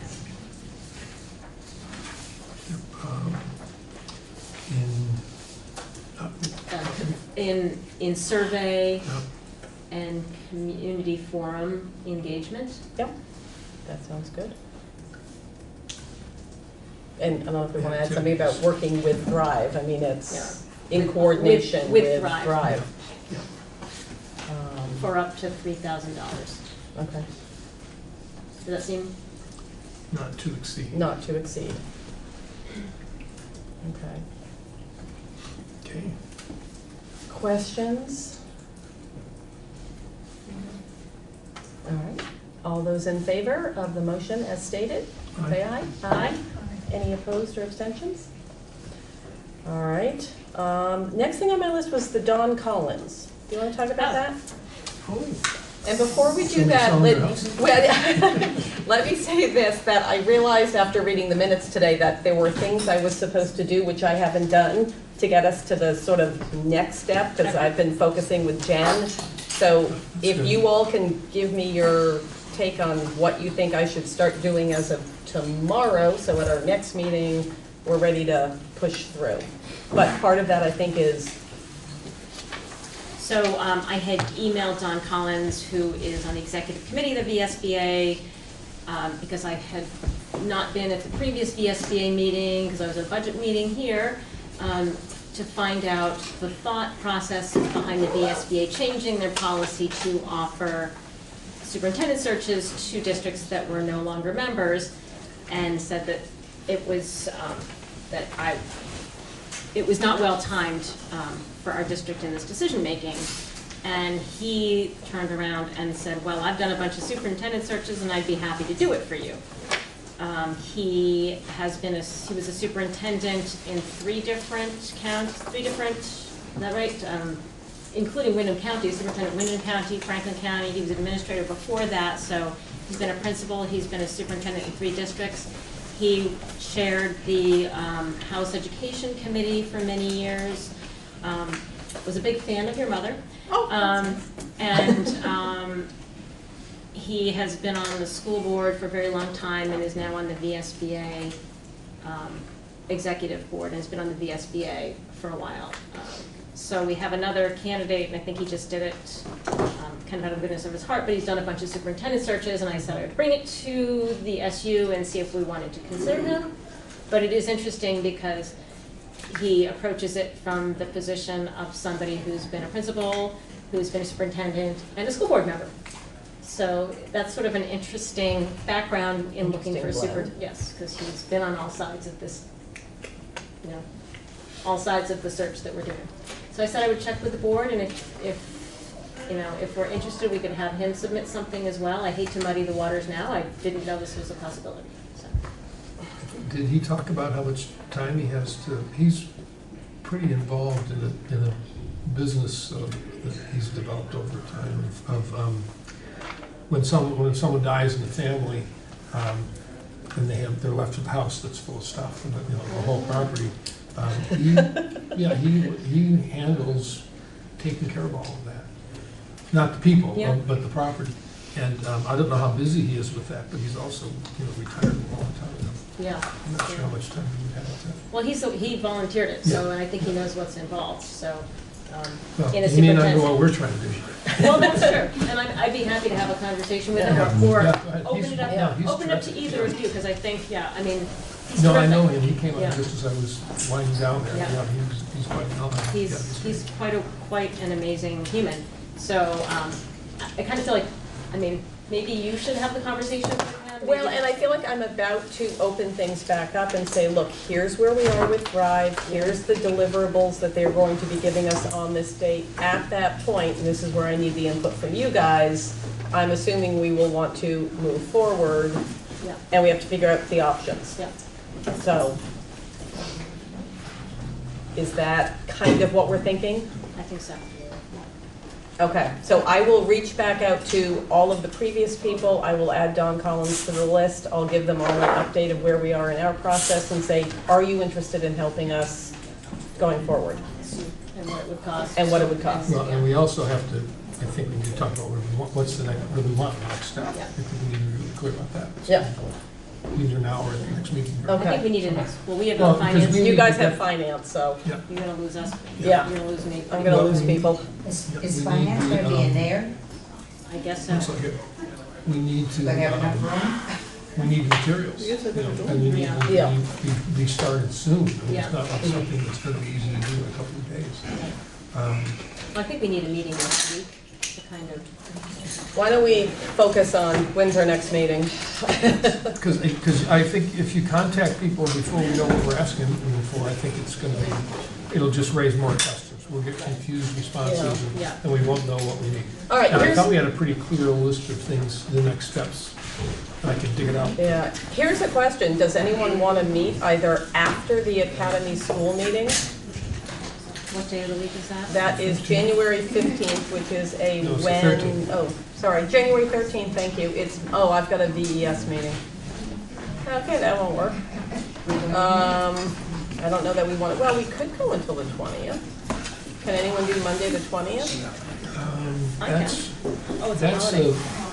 That's a week and a half away. That's 12 days, that's almost 2 weeks away. That's a holiday too. Oh, all right, another night? Let me get my... What about next Wednesday? I could, Wednesday the 15th? If we could do it early-ish, I mean, like before 6 instead of usually at 6. Can you guys do 5? I just 5 is good. 5 is good? Yeah. Okay. So if we did a 5 p.m. and This, I'll find out from Barb where. This is the PPC. No, this isn't PPEC. No, we're gonna meet, is Oh. the PPC gonna meet to talk? Oh, now we're just the that's- SU doing this. Now we're just the SU, Okay. right, Yeah, yes, okay, yes, yeah, yes, yes, yep, done. yep. Okay, Yep. Okay, so SU, 5 o'clock, Wednesday the 15th. I'll let everybody know where it is. If we can get this room, is this best? That's great. It's Okay, convenient, yeah. okay, okay. So I will try for CUSIP. And I think that is all we have. Unless you all can think of anything else, and then whoever needs to get into finance can get into finance. So everybody, Yeah, so you're just gonna, the only thing that's gonna happen is between now and then is you're gonna talk to Curtis. I'm gonna talk to Curtis. Right. I'm going to email you guys all This stuff, yeah. this document, even And though, we'll see we'll have the survey in our emails and. yep, and hopefully over the next couple days, you're gonna We'll really sit and start type on seeing this it for a second. places. Yep, me Great. too. All right, is there a motion to adjourn or any other business? I Okay. move we adjourn. I second it. Okay. All right, all those in favor? I just put my clock away. At 5:15. At 5:15. Thank you, guys. Aye. Aye. Did we actually do everything?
I'm Douglas Farnham. I'm the policy director in The Economist.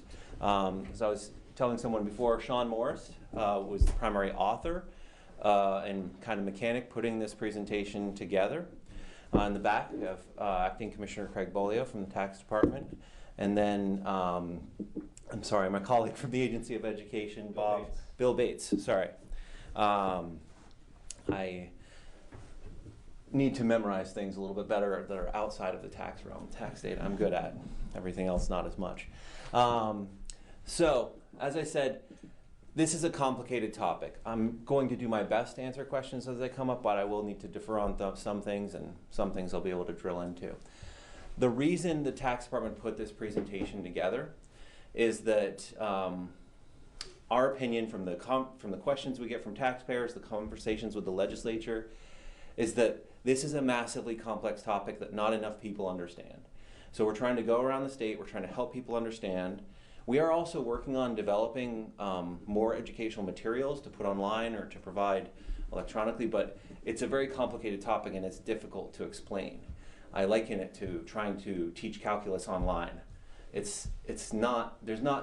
You can't transmit all the minutia without a person there to respond to.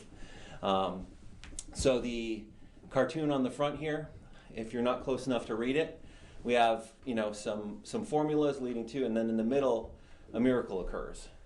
So I think for many of us, this gets at, in the professor saying, I think you should be more specific here in step 2. So in the education property tax system, I think that there are several of those miracles that occur that people don't really understand what's going on.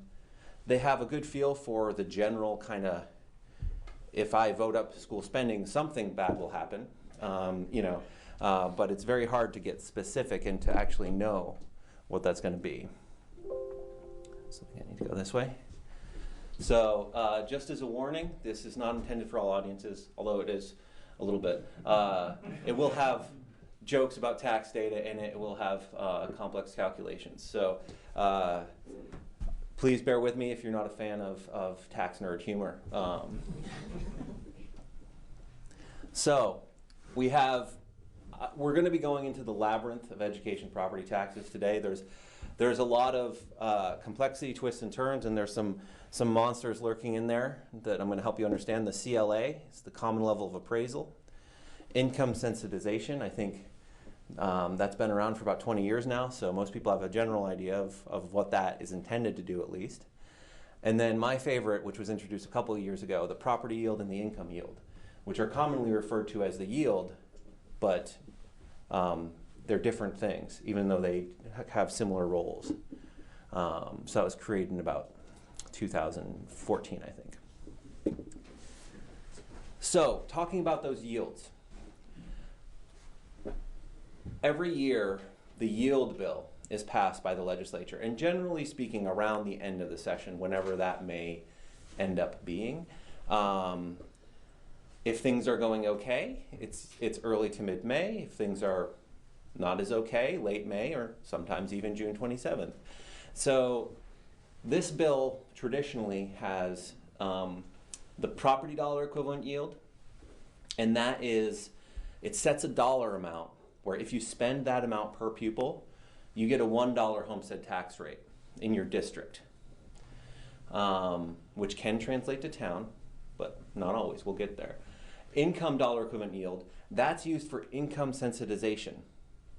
So that is the amount of money you can spend per pupil in that district and still get 2% of household income for the purposes of the property tax credit.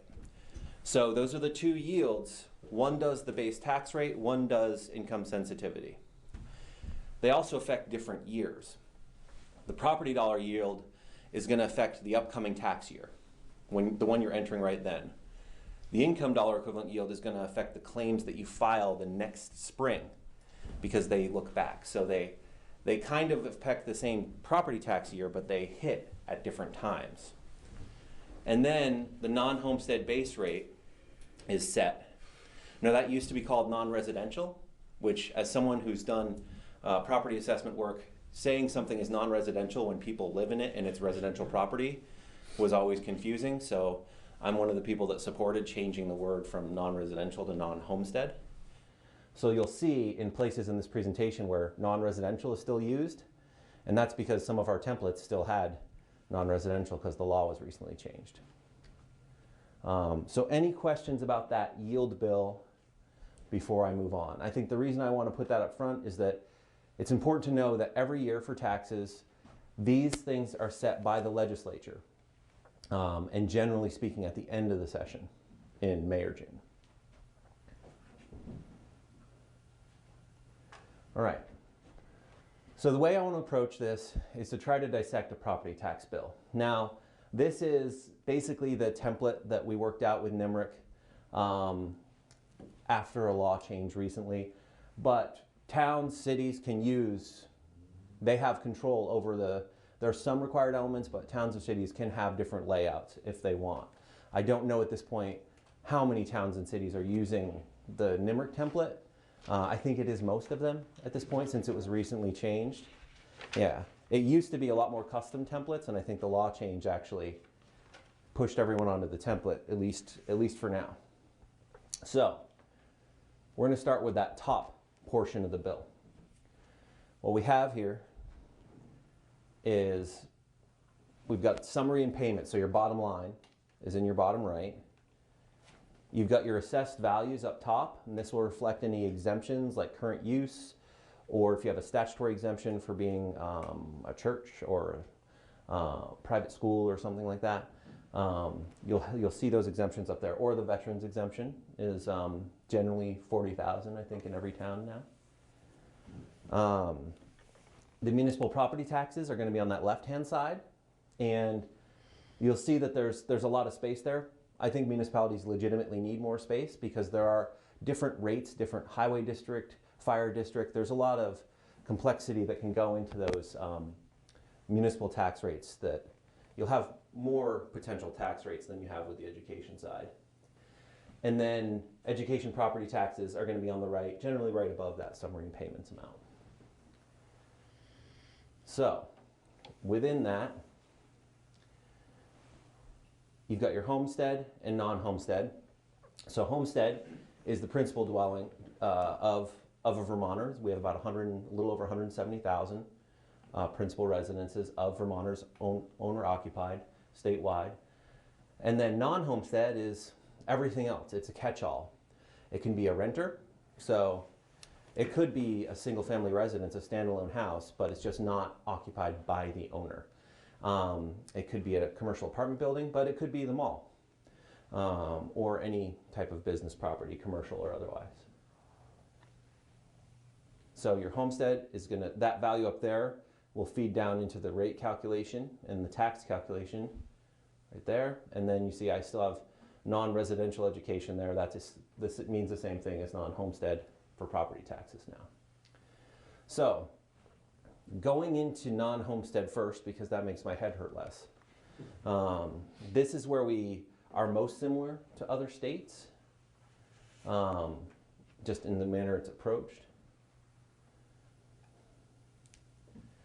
So you have your non-homestead base rate that was set in that piece of legislation in May or June, divided by the common level of appraisal. That applies in every city or town in the state. Everyone gets their own CLA. I think that's important to recognize because it can be a unique number and it will move every year. It's a very precise calculation. And I think towns and cities can have a good idea of what's going to happen, but they don't generally know exactly what that number is going to be until December. And then you multiply that by that taxable homestead property value. That's your listed value, your assessed value. How much your property would be worth if it was sold on the fair market. And then that gets you your non-homestead education property tax. As I said, that's not that different from many other places. The main difference is that no one else applies the CLA into the tax rate. Equalizing, studying where listed values are in relation to fair market is common practice, best practice around the world. But it's generally used for informational purposes in other places. It's more of a report card. It's saying, you know, you're slipping away from the market a little bit far. you might want to consider reappraising. So it's used more for guidance in other places. To be fair, there's also no statewide homestead or non-homestead rate in other states. So we have a somewhat unique system, and that's our way of adjusting from town to town. So the CLA, and as I said, it's a study of fair market value. It's the last 3 years of sales, and they have to be arm's length fair market transactions. So we work with the cities and the towns. We try to find out what's arm's length. We try to throw out sales that aren't arm's length. And then we have a thing called influential sales. If a particular sale, a massive sale, is moving the CLA of a town too much, we have a criteria for eliminating those. Because while you want everything to be considered that's valid in fair market, you don't want one particular sale to drive the results too much. And that's like, what, John, a 6-month process, generally? It's rough in Burlington, I know. Yeah, I would say 6-month process. Yeah. Sure. There's a lot of review that we do internally. I'm the city assessor of Burlington. Yeah, sorry to put you on the spot. No, it's totally fine, but we work a fair amount with the state district advisor. And then when we receive the response, we start scrubbing the results of the study to see if is there anything that doesn't make sense, and sometimes we go back to the state and say, you know, second thought, these 3 sales don't make sense. Right. And quite often they're removed because the state's good for it. And thank you. I think I just wanted to highlight it because this is definitely a rabbit hole.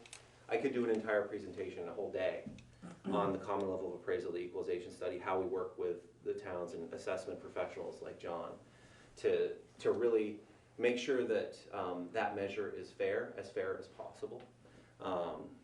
And in small towns in particular, it has a tendency to fluctuate.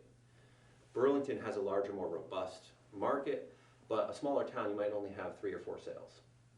And bouncing people's tax rate around based on a small number of sales, while it's legally legitimate, doesn't always feel like the right outcome from a fairness perspective. So, going back to that tax bill. Now I'm going to go into the homestead tax. You can see how excited I am about that. So, we have this tax rate times the grand list value equals your taxes. That seems simple off the face of it. Everything that goes into that is not so simple. So, district education spending is where you start. So I'm going to walk through. We start at the district level, school district level. You have excess spending penalties. That is only going to apply to a small number of towns in the state. It has to do with if you're above a certain threshold of average of the prior year spending. Now, I would defer to my colleague at AOE to really get into the nitty-gritty of all the pieces and parts that go into district education spending. That's not really my specialty. But that's the bottom line there is that, you know, everything that's it has to go into that school budget for that district goes into that number there. And then there's a potential, if it's over a threshold, to be double counted. And then that's over the equalized pupil count. Equalized pupil count, again, comes from the Agency of Education. It's published every year. It's based on information submitted by the school districts. I mostly just want to say it's not a one-for-one. It's a very specific and kind of rigorous process. And I understand that UVM is kind of studying that and may make recommendations on how to update the weighting formula, because English as a second language and elementary school students, high school students, they're all weighted differently, because realistically they cost different amounts to educate. So it can't just be a head count, because that would be unfair, because pupils have different costs of education. So this first step is a lot of work between the school districts and the Agency of Education. So it's pre-tax department really getting involved.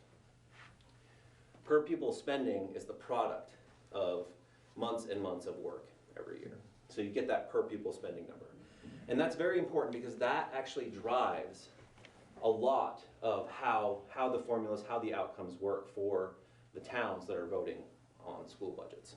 So you take that per pupil spending, and then you put it over that property dollar equivalent yield that was passed in May or June. So that's important to remember. We have per pupil spending that's determined by education spending voted at the town budgets, the school budgets voted at the towns in town meeting day, and then that's over that yield, which is generally published in May or June. That gets you your district level homestead rate. So then you have your your district levels. And I always get this wrong, but I'm going to try anyway. I think it's a little bit over 150 school districts that are still, is still the zone we're in statewide after Act 46. You take that, merger incentives, if any. Now, these are phasing out, so going into future fiscal years, we don't really have to worry about merger incentives for the moment. But these are an element that gets reintroduced every once in a while. Before Act 46, we had other merger incentives that were put in place. So I think this is a part of the formula that's going to crop up from time to time. If the legislature wants to incentivize certain behavior, they'll create things that can affect the district level homestead rates. Now you multiply that by the proportion of the town students expected to attend each school district. So what I mean here is if you're in a certain town and you have, you're sending, 25% of your kids to this elementary school district and 50% to that high school district and 25% to a different one, you're going to have a composite rate. Generally speaking, we don't have towns with more than 3 different school districts right now. That's been consolidated from what it was in previous years. But it's important to know its proportionality. So you start by determining the district, and then each town's tax rate, your town tax rate will be weighted by how many students you're sending to that district. So if you have a low spending elementary school district and a high spending high school district, as your student population ages, you may see your tax rate go up just because you're sending students to a higher spending area. Can I just ask one question, which is Yes. going to be to the AOE? You have the term district ed spending in your first calculation there. Yes. It's really not an accurate description because, for instance, in South Burlington, total amount of money spent is about $51 million, but the amount of money raised in the community is considered to be $40 million. That's what's used to get the per equalized pupil spending. So to say district ed spending, the community spends a lot more than what is used in the calculation of determining per pupil spending. So I don't think district ed spending is the correct term to use here. The amount that's used for the per pupil calculation is a subset of how much the community spends. You know what I'm saying? I do, and full disclosure, I've been on the job all of 4 months, Okay. so I would be happy to take your the conversation today and circle back with you and talk to the folks back at the office that would have a better insight into the definition that's used.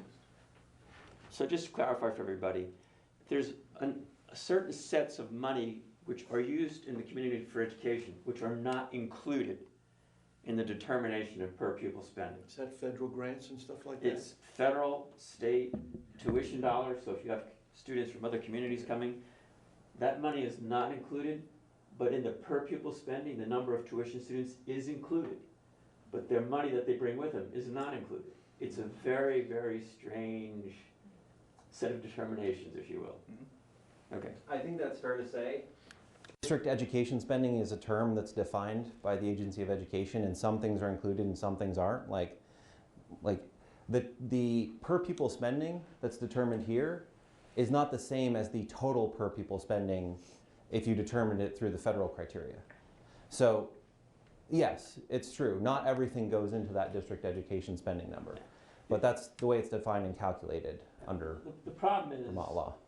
If you look nationally when they give statistics on how much states spend, our numbers are always lower than what you'll find by the Census Bureau, et cetera, because they look at the amount of money you spend, whereas we look at it as a subset.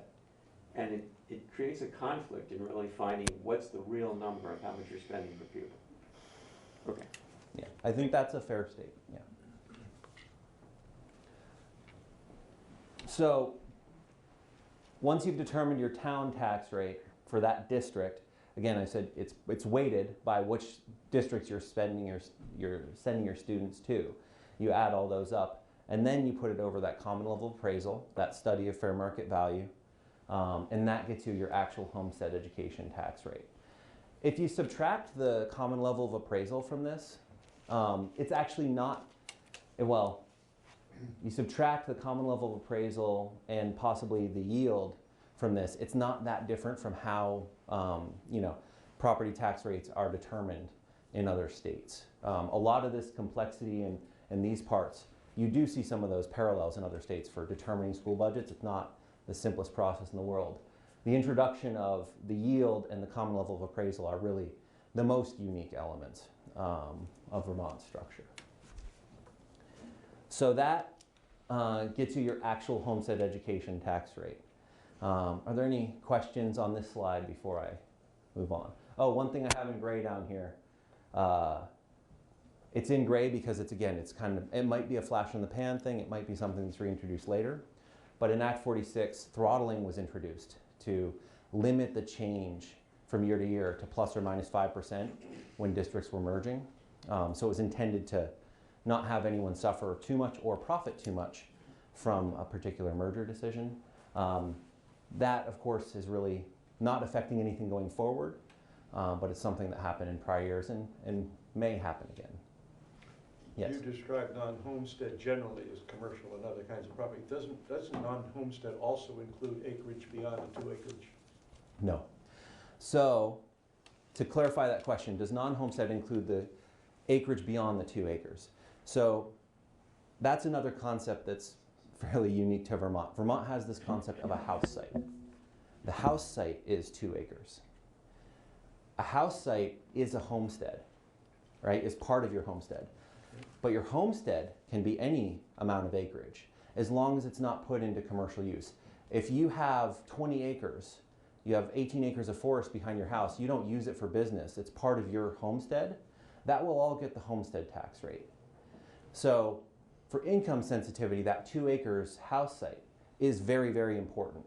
But yes, we have another layer, which I actually don't even have in my presentation, which, you can't add everything, but you have a house site, which is part of your homestead. So the base tax rate for that additional land will be the same, but then income sensitivity only applies to that first 2 acres. Any other questions?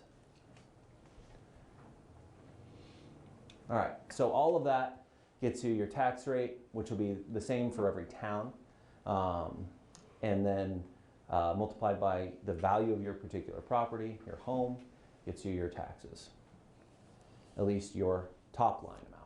So, income sensitization. I think this is, again, a unique element of Vermont where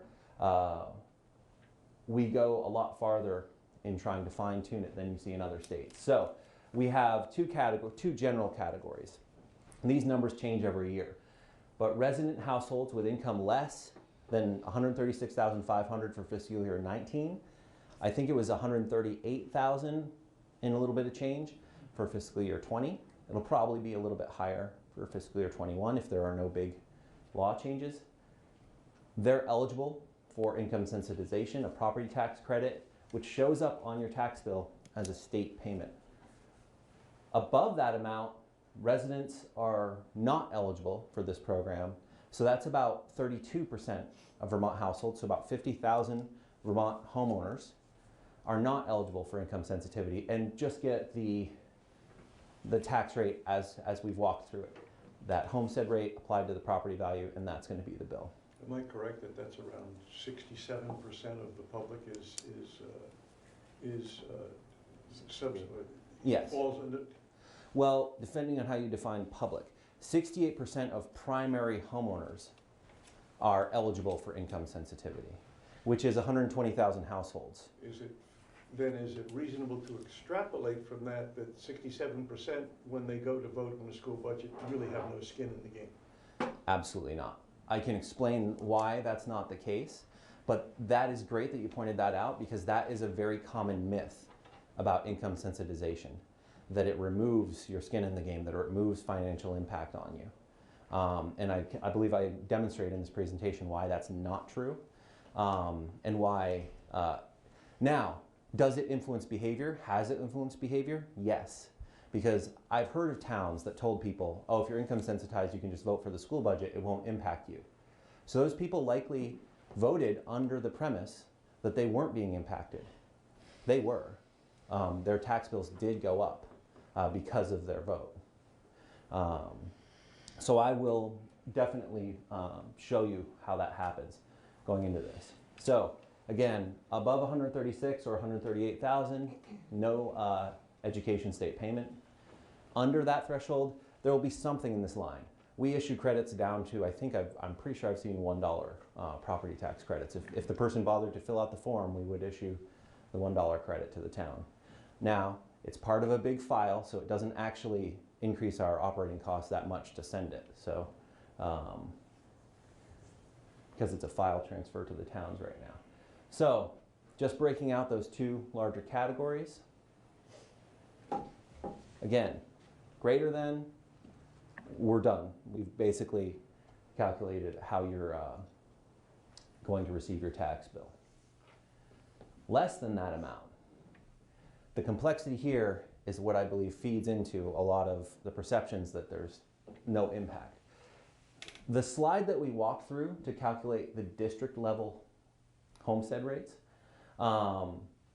if you take that and you replace the property dollar yield with the income dollar yield, then you multiply the result by 2%. You get the household income percentage for that town. So every town in Vermont has a unique household income percentage that is hooked to their per pupil spending. Through this formula, if you increase per pupil spending as it's defined with the types of spending that are counted, then you will get a number. The average, it was 2.47%, I believe, in fiscal year 19. So on average, Vermont towns, the property owners are paying 2.5% or so of their income in property taxes before a credit's calculated. So that's why there's skin in the game. As you vote up higher spending, the amount of income, the amount of taxes you have to pay before a credit will be calculated for you also goes up. So effectively... Does the credit also go up commensurately? No. So if your town votes higher school spending, your property tax credits will be lower. In general, there are some very, very narrow circumstances where truly low-income people might be insulated, but that is a tiny fraction of the Vermont population. Out of our 620,000, I'm talking less than 10,000 would have the capability of being fully insulated.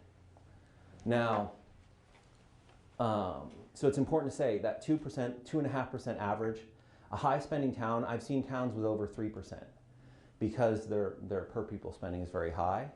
And then not many towns below 2%, but I have seen towns go down to about 2% in a lower spending district. So that's the mechanism that helps sink. It's like the metaphor I've used before is that it's the water level. So as your per pupil spending, your water level rises, your threshold before the credit goes up as well. So you're effectively reducing the credits when you vote for higher school spending. So if you remember from the maze, the Minotaur, and again, a little nerd humor there, that's household income. I wish actually that I'd put a version of the household income form on this for you to see. We have 25 separate components of income. Our definition of household income in Vermont is more complicated than anything I've seen used anywhere in the nation.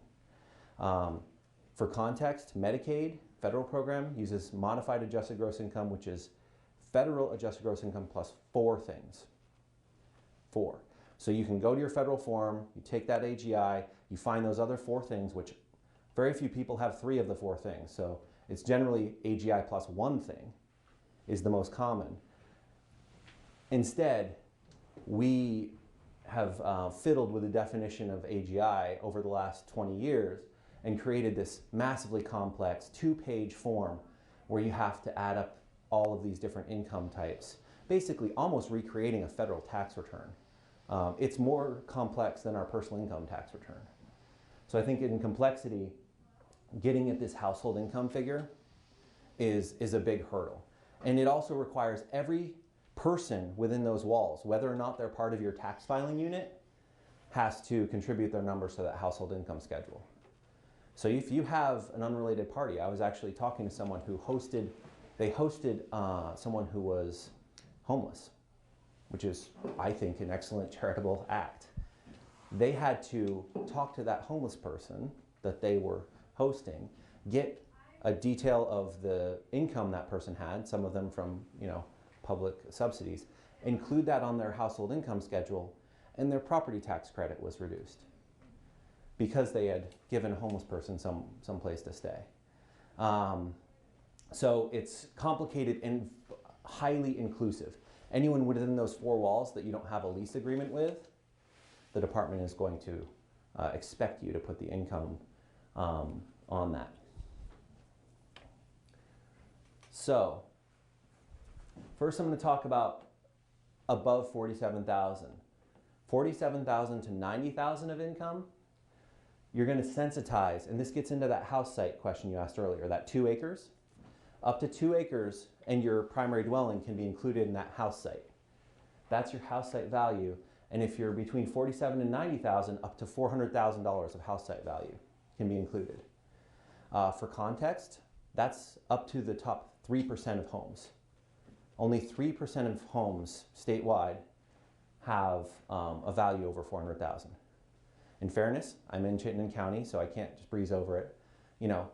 Local markets do have different percentages, so I wouldn't wager that the ratio is 3% in Chittenden. So a $400,000 house is not as extraordinary in Chittenden as it is in the rest of the state. But statewide, that covers 97% of your homes.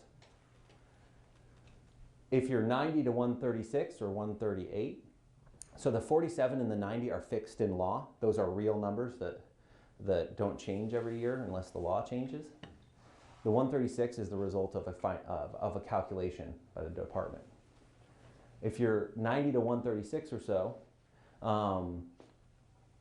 you will include up to 225,000.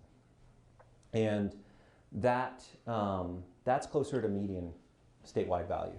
So that covers, I believe, 80% of Vermont homes, but that house site value is more average. That was actually reduced from 250 to 225 a couple of years ago.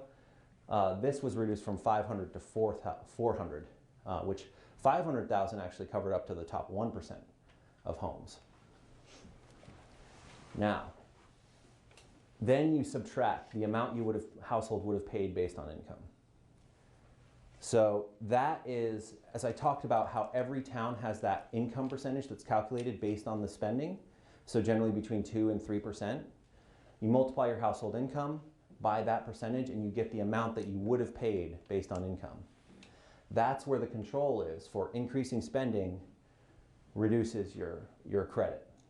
And then it's capped at $5,600 as the education state payment. All right?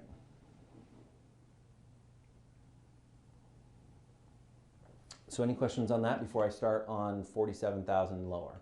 I have a quick question on just what you just talked about. Yes. So the city of Burlington conducts a citywide revaluation, and we bring values up to market. There's going to be a lot of properties that are over 400,000.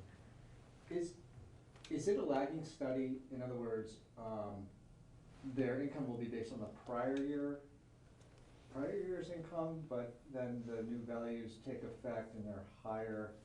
I'm wondering how that plays out in the formula, because they'll have a higher, well, technically, right. Okay, the CLA will become 100, not at right. 75% of the year. So there will be an offset. That's a great Maybe question. I'm just thinking ahead a little bit, but no, it's actually a great point to raise, John, because in your homestead tax rate, the CLA, the common level of appraisal, that sales study, adjusts for things like reappraisal. Honestly, the amount of education taxes you pay as a town or as a city should be roughly the same before and after a reappraisal. Now, certain high value properties could cause some things to fluctuate because a big enough property will move the needle. But in general, residential properties, Burlington's 79, 78 on the CLA right now? We're at 77, but in 77. reality, we're 72, 73%. Right. So That's the CLA percent? Yes. yeah. So that's adjusting Burlington's tax rate up right now. After the reappraisal, the CLA will go up to 1, meaning the tax rate will go down, but the values under on the grand list will have gone up. In the income sensitization program, this 400 and 225, these are hard-coded, they're written in law. They're not adjusted or accounted for. So a reappraisal like the one seeing in Burlington, it will have the potential to reduce people's income sensitivity and reduce property tax credits. It's math. I can't pretend that it wouldn't. Because we use these fixed statewide house site values. It's just a consequence of the formula. So I know that the legislature looks at these numbers over time, but that is an element of the current system, absolutely. So, 0 to 47K, similar but completely different. So you have that 400,000 on your house site value. I'm going to start with the education tax row. So for 0 to 90,000 of income has the same house site value that's eligible. Sorry for jumping around. I just want to throw one thing out. When you hit 90,001 of household income, if you have a $400,000 house, you'll lose about $2,700. So it's a cliff in our current system. There's a cliff at 47,000 and there's a bigger cliff at 90,000. So it causes people to make certain decisions. If you can control your income, you might control it in a way that you would stay underneath these numbers, which are not indexed and have, the 47,000 has been in place for at least 15 or 20 years, I believe. And the 90,000 was created, I think, around 10 years ago, maybe a little bit longer, but those numbers don't move with anything. They don't move with the median income in Vermont or anything like that. They're just... But are they also based on the net income or gross income? The gross, the household income, the 25 elements of anyone living in those walls include absolutely anything you can. My least favorite instance is when someone has their elder parent move in with them to care for them, and then that elder parent's Social Security income results in a reduced property tax credit. Even though the amount that they're spending caring for their elder parent, they're not making any money. They're not in a better position to pay their taxes because of their elderly parent moving in with them. And you know, adult children have the same effect. If an adult child hasn't quite figured out a way to afford their own place, they're going to reduce the parent's property tax credit. So, for 0 to 47,000, there's an education credit and a municipal credit. The education credit has fixed brackets. These brackets are not linked to local school spending. So it's 5%, 1.5%, 2%. They result in a credit of up to 56,000. But again, this audience that is under 47,000 is much more limited. And if they're receiving the maximum credit of 5,600 already, because it's capped, then any increases in the property taxes will overflow. Basically, the credit's capped. So if they vote to increase school spending, that results in more taxes than 5,600, or more taxes than 6,540 then you're going to see impact on their tax bill. On whose tax bill? On a low-income household, 47,000 and under. Again, that cap of 5,600 creates a situation where if they vote for higher school spending, but their credit's already capped out, then they will have to cover those taxes themselves.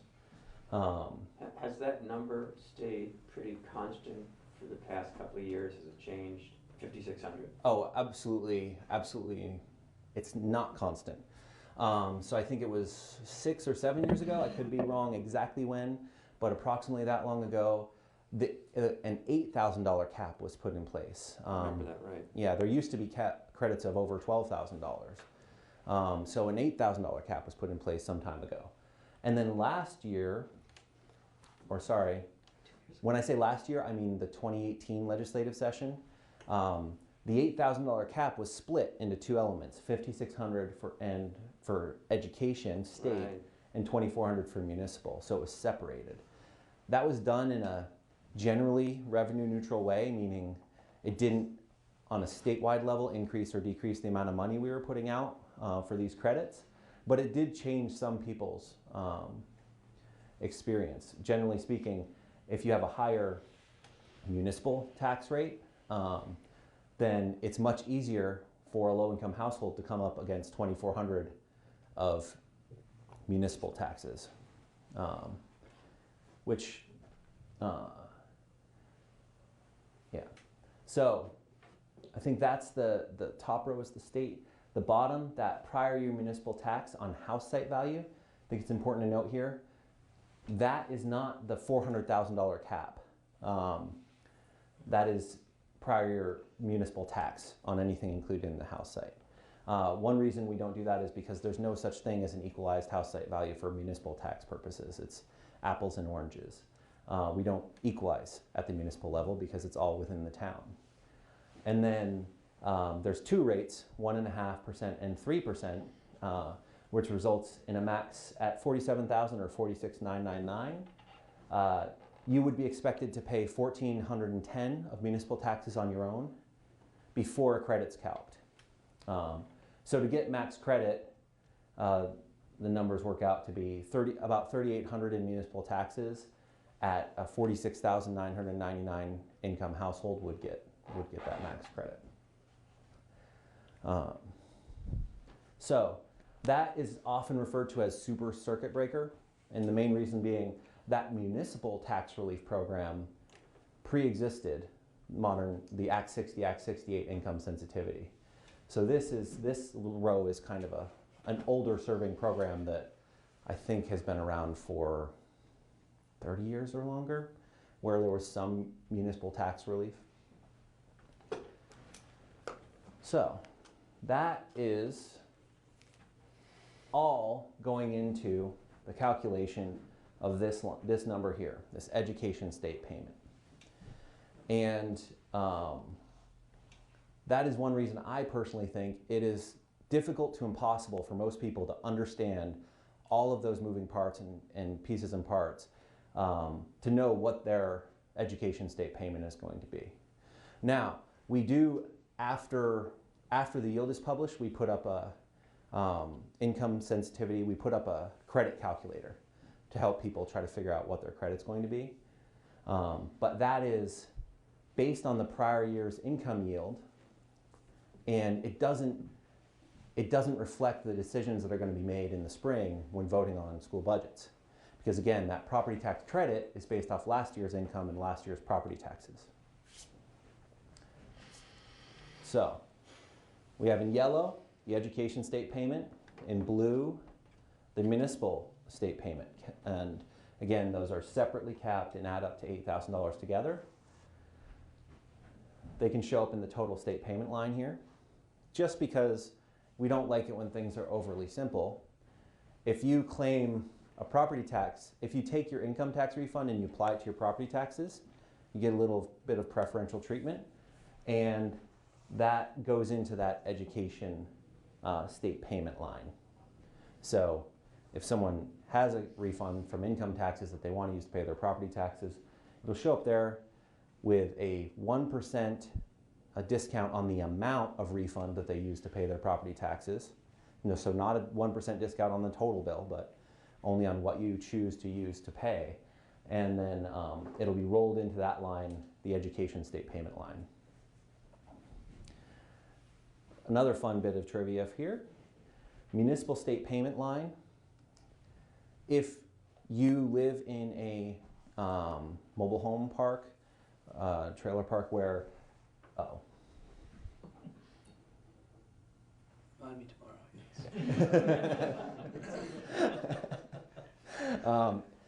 if you live, basically if you have any property that's unlanded, it's usually mobile homes that fall into this category. The lot rent that the mobile homeowner pays to the owner of the land underneath, that actually is included in this credit calculation. There's a way that that works into the credit calculation, and that will show up in the municipal state payment line. So even though it's really an education state payment, the way the law was drafted, if there's an unlanded mobile home, it will show up differently on the tax bill and be subject to the 2,400 cap. Now, normally mobile homes don't have any problem about running up against the payment caps. Generally, they're not high enough value. So, actually, before I move off of the bill, I'm going to move into talking about the timing of how all of this fits together and all of the kind of the back and forth. Are there any questions on the bill before I transition? All right. And thank you all for staying with me. I know that this is, certain elements of it are frustrating. I work with it every day, so I definitely acknowledge that they're frustrating, and the plain language of some of the words may not mean, the words may not mean what you might think on the plain language, and that's one reason I'm doing this. So, timeline. This is definitely, doing this presentation, really constructing this timeline has helped me see how interesting this process is from an organizational standpoint. So I've got the state government. That's going to include state of Vermont, executive branch like myself, legislative branch, and then taxpayer calendar. You can see the dotted line there is the fiscal year. So that is the state fiscal year, which is not necessarily the town fiscal year. I think rough cut, maybe 3/4 of towns are on the same fiscal year.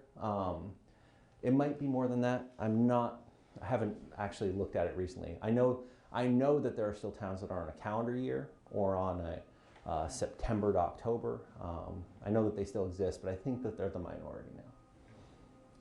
So generally speaking, we're worried about this fiscal year, which lines up with the education fiscal year. So where the rubber hits the road, all that complexity goes into, you receive your property tax bill, and then about 74 cities and towns, municipalities in Vermont bill in July. The law says 30 days are required before the payment can be due. So about 1/4 of the state sees those first property tax bills due in August. So that's when the rubber really, hits the road. That can vary between 4 payments, quarterly payments, 2, 3, 1. I mean, it's completely up to the town. It's a voted thing at the town level. So it depends on where you live. That first bill is going to be reduced by the credit. Now, again, we take a lot of information from 2019, generally submitted by the taxpayer. We bring it up forward. We have to wait on some things in the legislative process, and we have to process it in the department. And then we bring it back down. It's going to go through the towns, which you can't see yet, and it's going to hit that first payment if everything works properly. So, income tax is submitted. Property tax credit claim is due April 15th. That's going up to the Vermont Tax Department. Then the legislature, between May and June, will pass the yield bill. That's important because the yield bill is necessary for the tax rates, the base rate that's going to be used here. The property tax credit claim was based on the yield bill passed the prior year. So we're not waiting to calculate the credit. We generally have processed a lot of those and spend a lot of time on those the first 6 months of the year. After the yield bill is passed, we turn around the tax rates as quickly as possible. In recent years, especially with things coming right up to the wire, I'll acknowledge that we've made some miscalculations. I think is actually the proper technical term in the tax rates, and we have unfortunately released incorrect tax rates for a couple towns in the last couple of years. Administratively, we're working on that, but one thing I would say is that when we have towns that have voted to bill, sometimes on July 3rd, July 2nd, July 3rd. So the tax department ends up getting a lot of requests, being under a lot of pressure to calculate and release those rates extremely quickly. And when you do anything quickly, you're likely to make an error, especially when the definitions of, equalized pupil counts, there could be issues there. What's counted in spending and how it's counted, there could be issues there. And that all feeds into a risk of those rates being wrong if we release them too quickly. So then we take the rates, we use the credit income yield from the last year, and we send it to the towns. Law says we have to send those property tax credit information, we have to send that on July 1st. So we try to have the homestead rates ready by July 1st as well, as long as all the school budgets have been finalized for that city or town. So if everything works well, we send a file out on July 1st that covers all of the timely claims and some of the people that filed just after the due date for the property tax credit. This is one thing I'll share that complicates the system and frustrates the towns. April 15th is the due date, but you can file late up until October 15th. And that's going to require a rebilling, generally speaking. So it causes a lot of additional billings, a lot of additional administrative work for the towns and the state. Town government fiscal year, again, this is a generality. Again, we're actually sending the credit information to the town, and then the town is sending the bill, because obviously we don't send the bills, the town does that. I apologize for how this visually converted. I don't quite know what happened here, but those boxes were large enough before. The prior year, I talked a little bit about publishing the CLA from the equalization study. So that CLA that was published in December is used with the yield. Those are the two main parts necessary in the per pupil rates to calculate these homestead rates right here. So we do have the common level of appraisal in December, and then Commissioner Bolio on December 1st, it's December 2nd this year, but close enough, published a letter predicting what the yields would be if education spending, total education spending, followed basically what we're seeing in submitted school budgets to this point. I think it was 6, possibly 7 cents increase this year.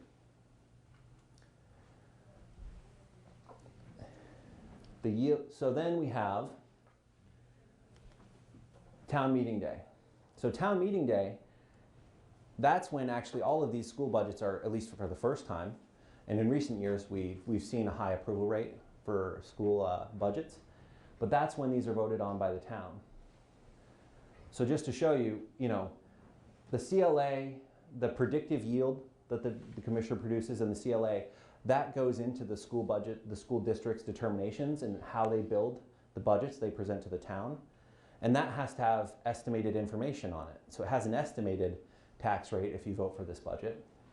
But it can't be a real tax rate when they vote here, because the yield, which is needed to determine the homestead rates, that's not going to be passed for 3 more months. So when you vote at the town or city level, you're voting on an approximate tax rate. And I've been working in or near the legislative process for setting the tax rates for the last 4 or 5 years in my current role and my prior role as a property director. And that number changes a lot as between January and June, it shifts around quite a bit. So the odds that the yield that the commissioner predicted a couple weeks ago is what we get coming out of the legislative session, I think are extremely low. But I highlight that to show The towns have to make a decision at that point without complete information. And then overlaying on that, you have the school calendar. So school budget preparation begins generally back in September in most districts, which is before that CLA was produced. And of course, well before the yield was set to know what the financial impacts of voting on that budget will be. So that is my attempt to visualize how we have things from the prior year flowing forward, coming up through school districts, towns, the state, coming back down to the town, and then out to the taxpayer. And all of that goes into that first payment that people receive in August or September. All right, any questions on that timeline? Is it safe to say that the takeaway of this slide is that most people at various steps of the path don't have full information as to what their decisions are going to do to the ultimate rate? I don't want to be too aggressive in my opinion, but at this point, with the exception of the legislature voting on a yield bill in June, I don't know that anyone in the process before the legislature is making an informed decision where they know the outcomes of their decision. And I think that's really important, because when you're making a decision, if someone tells you, well, you can do this and this might be what happens, it's pretty close to what happens, that takes a lot of the importance and the ownership, the control of that decision out of your hands.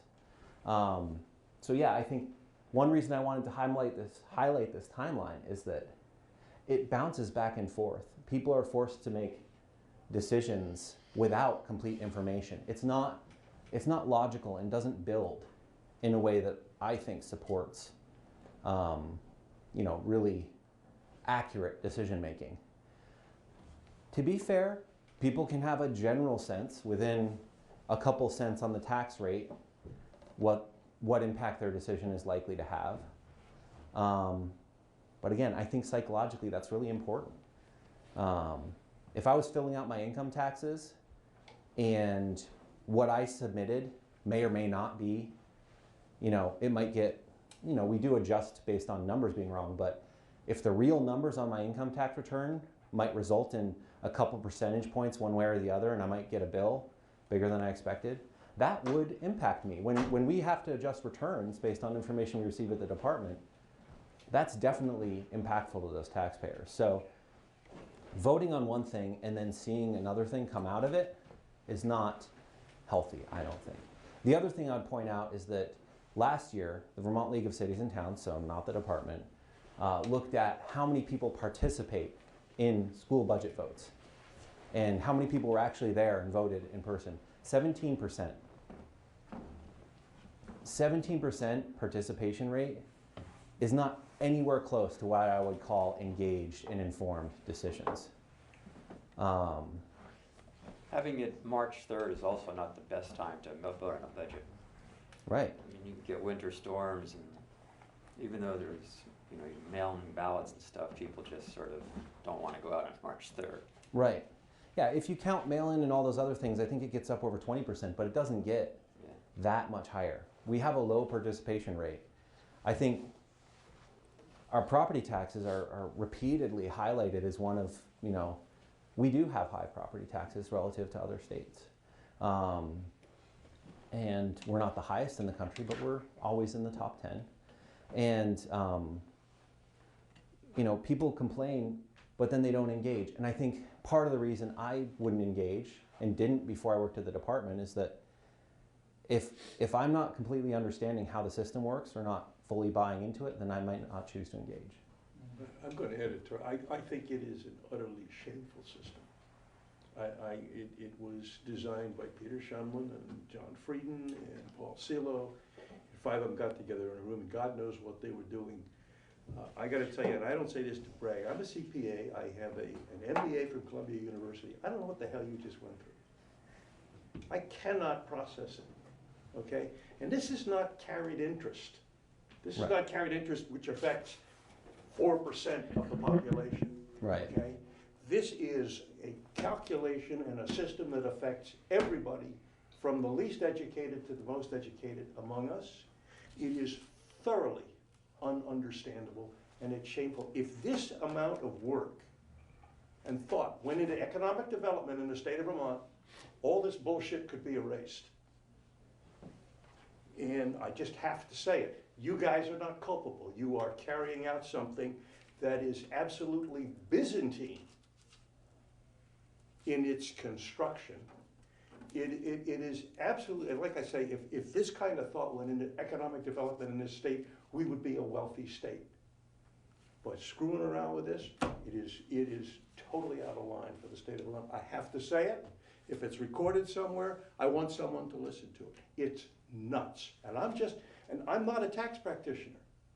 I'm a management kind of accountant, which makes the hair on my head and my neck stand up even more when I see something like this. It is outrageous. Thank you. I follow the money question, which you may be able to answer or not. When I pay my tax bill to the city, the money I'm paying is not distributed by the city to the school district. The city is acting as a vehicle to transmit that money to the education fund. In other words, all education dollars in the state of Vermont come from the education fund, the great majority. Yes. So when I pay my tax bill, the city is not putting that money in the bank and then doling it out to the school district. That money becomes part of the education fund along with sales tax, etc. So my question basically is, does the city really act as a physical conduit and transmits that money to the state? Or does that money remain in the city and it's considered state property? You know what I'm saying? Yes. The education fund is the source of the vast majority of education dollars in the state of Vermont. Even though I pay city taxes and education taxes, that's not the city's money. That money is the province of the state of Vermont. And I've always wondered, where does it physically reside? Does the city transmit it to the state, or does it stay in the city as property of the state of Vermont? So I can take a crack at it, and Bill can correct me if I get anything wrong. So, first off, town collects education money with the normal billing process. Correct. There's a 0.225% retainage. All right, I understand that. So that's intended to, that becomes municipal money. I understand that.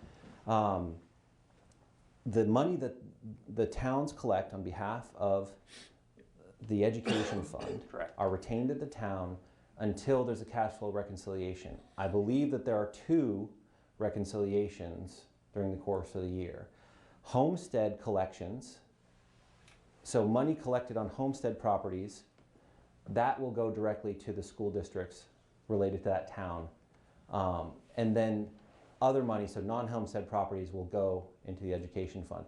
So they are part of the education fund, but there is a direct connection between the town and the school districts that serve that town, and that's related to the homestead properties, and that bears out on the cash flow sheet. The legal nature of those funds is that once they're received by the town, they are part of the education fund. Right. So they're owned by the state, but they may physically reside in the city. Yes. Okay. Is that a fair? Yes. Yeah. Okay. John? I think it's great that you presented this roadmap to explain how complicated it is. And the questions I would be asking is, what can you do to simplify this? The other comment that I want to make is it would be great if we just had a tax rate and we didn't have a non-homestead rate. Considering the fact that nowadays it seems like the two are closer than they originally intended to be 20 years ago. There used to be a pretty big gap. Now that's changed. I've seen it come closer. But to stick with this, I know that in my office, along with the treasurer's office, we are under a lot of stress at the end of June and July because we receive the state tax rate literally right before July. Our tax bills are due to be mailed out July 12th, and if the budget fails, everything is thrown up, and it's a lot more stress. And part of our problem is internal. We really should be moving the August 12th date to August 15th, August 20th, just push it out a little bit would alleviate a lot of that. But is there a way where you can see areas that this laid out formula could make everything easier and cleaner? That's right. I guess that's the question. I hope that's maybe the next slide. I don't know. But. No, actually, unfortunately, that is. But to go back to the timeline. Solve the whole system in one neat slide at the end? It just shows the complexity of the whole thing, which, great point. I agree with it. If there was a way to spread the calendar out in some fashion so that right. So that would be what I'd be looking for. Where right. Can we fix Where this can we calendar? fix this? So I think that, yeah, there are two, I think, so I'm going to venture, severe caveat here, I'm going to venture a personal opinion. As someone who's worked at the tax department, not representing, a proposal by the administration or anything like that. But from my opinion as a tax administrator, in this calendar, you basically have a series of decisions made with incomplete information so that the legislature can make a decision with complete information here. While we say our system has local control, that means the people that are making the local decisions are doing it without actual control, without complete information. So one thing that could be discussed is if you were setting the yield, if this yield bill, just like with the property tax credit, was setting the homestead rate for the upcoming year, then everyone in this string of events would have complete information with the exception of the school districts that start budgeting without the CLA. Now, maybe we could also talk about when we time the study and how that's published. Ideally, you'd have known factors of statewide impact, statewide calculation for the school districts when they start budgeting. You'd have the foundational factors. Now the risk is you either under budget or over budget if you pass the yield the prior year. So I think the tendency would be to be fiscally conservative.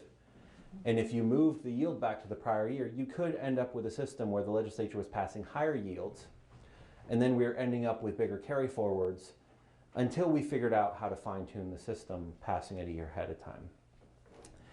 Like for instance, right now, everything we're seeing at the state level indicates a 7-cent increase in property taxes on both rates. If we were to have a system like what I'm talking about, that would become the rate. Based on information we have now, we'd be forced to set a rate, a 7-cent increase, and then people would have to make decisions based on that, that average 7-cent increase. So I think we could make it so that people had more complete information going down the line, but there would be some cons to that approach. There would be potentially higher tax rates in an effort to make sure that we didn't run out of money in the education fund. Because when you're having 150 districts making different decisions, you need to account for that. You need to account for the risk and build in a little bit of extra money. The reason the legislature votes here is to fine tune it and get that yield as, well actually it's not as low as possible, it's as high as possible to allow for lower tax rates. Because the higher the yield, the lower the tax rates. So I think from a timing perspective, that is something I think could be looked at is one piece that you could move that might make all of the other sequences, moving the CLA. That's a sales study. I don't know why that couldn't be, why the timeframes for that couldn't be adjusted so that we publish that at a different time of year. And I want to commend the department for making great strides with the CLA in the process of the transfer process and asking towns to keep up with that. I think that there's been some good improvements in that. Well, thank you. I appreciate it. The towns have been excellent partners in reviewing the sales real time and staying on top of it. So that's, I think, a win-win. So we made it. Thank you, everybody. Thank you for your comments. I really do think we wanted to have this set the table. I know that this is too much complexity to walk away from here and think, I got it, I remember every aspect of it. But I was intending this as a primer and to help spur conversation and a little bit better understanding. So, my mind's been jumping around as any mind would with all this information. Now, what are the factors that go into the state determining the yield? What are the forces which give rise to that number? So that is an excellent question. I could do an hour-long presentation on the calculation of the yield. I mean, there must be some basic ones. The basic ones are how much is the underlying appreciation, new construction. Unfortunately, we don't have much new construction in Vermont. So that doesn't. Of public schools or just new construction? So first is revenue. How is revenue changing? How is sales tax growing? Because that's all going into the education fund right now. How is meals and rooms tax behaving? Right. Both of those things are strong, around 3%, but they're not growing at the same rate as per pupil spending, which is over 4%. So the revenue has been growing, and the grand list is actually recovering nicely and getting up to 3% growth now. So the revenue has been growing, and it's actually fairly healthy. It's around 3% revenue growth. So if school spending was limited to, I think it's 1.9% per pupil because we have lost some pupils, then tax rates could be kept flat. So the problem isn't unhealthy revenue. The revenue sources are healthy. It's the spending that's growing faster than the revenue can support, even with losing 427 pupils. And there's a lot of complexity that goes into why that spending is going up, and that's not my expertise, but I think that's important to know that during the legislative session, if you have a chance, the Ed Fund Outlook is what they call it in the Joint Fiscal Office, and that's posted on the legislative websites. That's a one-page summary of revenue sources and expenditures. And you'll see, when we talk about other things being in the Ed Fund, very, very little on the spending side is in the Ed Fund aside from K through 12 spending. Very little. There's state-placed students, there's special education, which I believe are still part of K through 12 education, of course. So that's a great one-page document that lays out everything that goes into that. And of course, every line item we have to calculate and forecast how that's growing or not growing. So most of it is basically revenue balanced against spending. Yes. Which gives rise to that number. Yes. Okay. All right. All right. Well, thank you all.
let's go ahead and call the meeting to order at 6:30. I'll entertain a motion to approve the minutes from December 18th, 2019. So moved. Second. Any discussion? Hearing none, all those in favor of approving the minutes from December 18th, 2019, signify by saying aye. Aye. Opposed? Abstentions? Motion passes with one abstention.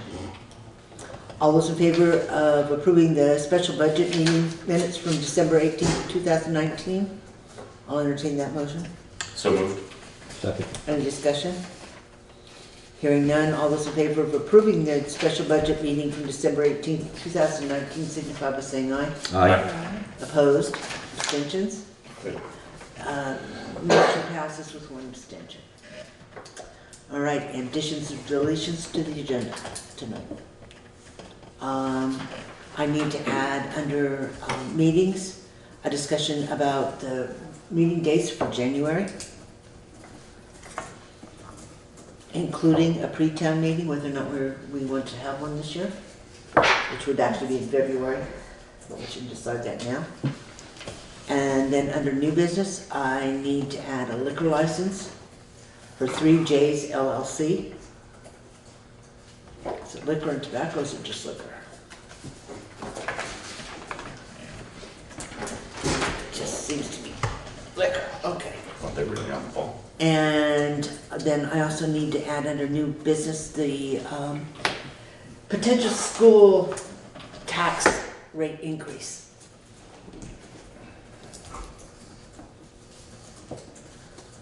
Is there anything else that needs to be added or deleted? Alrighty, then moving on to the warrants. Make a motion to pay check warrant number 1, payroll, in the amount of $11,903. Second. Is there any discussion? Hearing none, all those in favor of paying payroll warrant number 1 in the amount of $11,903 signify by saying aye. Aye. Opposed? Abstentions? The motion passes. Make a motion to pay payroll taxes, warrant number 2, in the amount of $5,365.37. Second. Is there any discussion? Hearing none, all those in favor of paying payroll tax warrant number 2 in the amount of $5,365.37 signify by saying aye. Aye. Opposed? Abstentions? The motion passes. Make a motion to pay warrant number 3, payroll, in the amount of $14,742.20. Second. Is there any discussion? Hearing none, all those in favor of paying payroll tax warrant number 3, or not tax warrant, payroll warrant number 3 in the amount of $14,742.20 signify by saying aye. Aye. Opposed? Abstentions? Motion passes. Make a motion to pay warrant number 4, payroll tax, in the amount of $6,133.01. Second. Any discussion? Hearing none, all those in favor of paying payroll tax warrant number 4 in the amount of $6,133.01 signify by saying aye. Aye. Opposed? Abstentions? The motion passes. Make a motion to pay warrant number 5 out of the general fund in the amount of $2,682.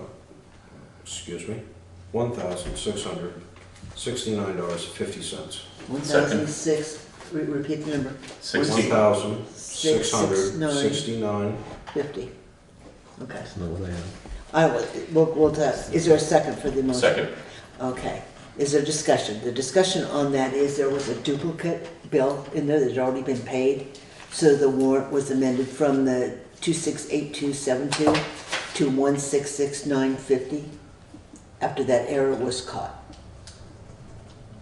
Okay. Any further discussion then on that?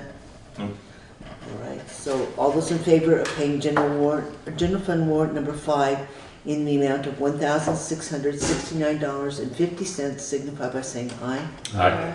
Opposed? Abstentions? Motion passes.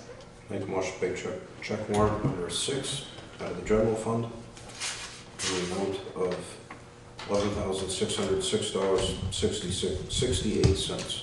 Second. Is there any discussion? Hearing none, all those in favor of paying general fund warrant number 6 in the amount of $11,606.68, signify by saying aye. Aye. Opposed? Abstentions? Motion passes.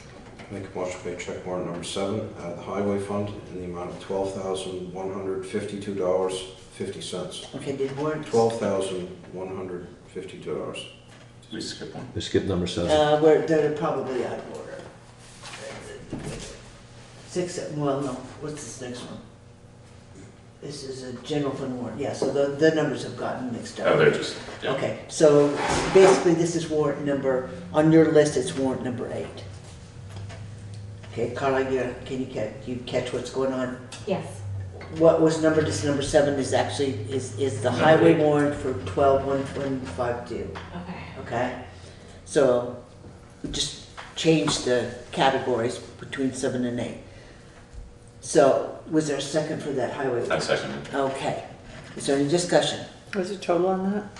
1215250. Okay, thank you.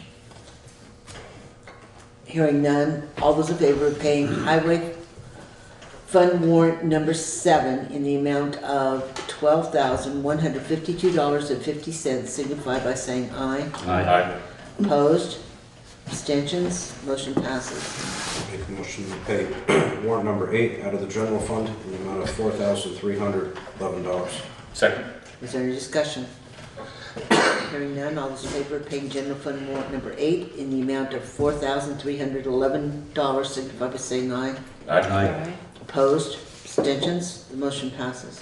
Make a motion to pay check warrant number 9 out of the equipment fund in the amount of $3,394.48. Second. Is there any discussion? Hearing none, all those in favor of paying equipment warrant number 9 in the amount of $3,394.48 signify by saying aye. Aye. Opposed? Abstentions? Motion passes. All right, so moving on to reports. Highway? Again, I can just report on weather and storms. The week of New Year's, it started Sunday night and it didn't end until Thursday morning. So that's basically what we've been doing, is taking care of the roads. Everything's up and running. Using material, of course. But like I said, everything's up and running and we'll keep it up with it. All right, any questions for Steve on the highway? All right, and the town clerks, you all should have gotten a copy of the counter money in the boxes. And so then the treasurer. The sweeper count, $884,751.11. Your checking account, $29,741.23. Okay, any questions? No? And then moving on to correspondence, we received a copy of the CLA for this coming tax year, and it remained pretty much the same as it has in previous years. The common level appraisal is 99.41%. So we're almost at 100% evaluation, and that's about what it was, 99 something last year. So that really hasn't changed. So remember that as we begin to talk about my added school business piece. Happy 99.41? 99.41%, yeah. All right, members of the public, we don't have any members of the public this evening. All business is, in fact, the continuing budget discussion, so we will postpone that until the end of the meeting. So then we'll move on to the new business, which is going to be the 3 requests for the use of the town hall. The first one is Community Hope in Action. Well, these are actually not town hall, these are all common use. Community Hope in Action on the first Saturday in May for the 2020 Green Up. So would somebody like to make a motion to allow them to hold the Green Up on the Common on the first Saturday in May, which I'm not even sure what date that is. Is it the 3rd? No, second. Second. So it'd be second. So I move that we allow the Community Hope and Action Group to hold Green Up Day festivities in conjunction with the town on the Common on Saturday, May 2nd. Second. Is there any discussion on that? Hearing none. All those in favor of allowing Community Hope and Action to hold a Green Up Day on May 2nd on the town common, signify by saying aye. Aye. Opposed? Abstentions? Motion passes. So today is 1, 7, 2. Okay, there's one. The next two are for Grace Cottage.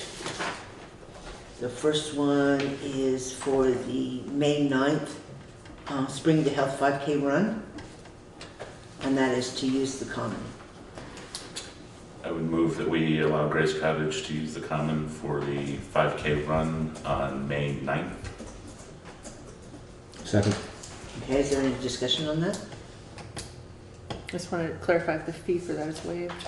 Well, that's where I was going to go, yes. Is the fee waived for this one? This particular? No charge. Okay. So that no charge last year? I don't remember. I think so. Yes. Yeah, it was.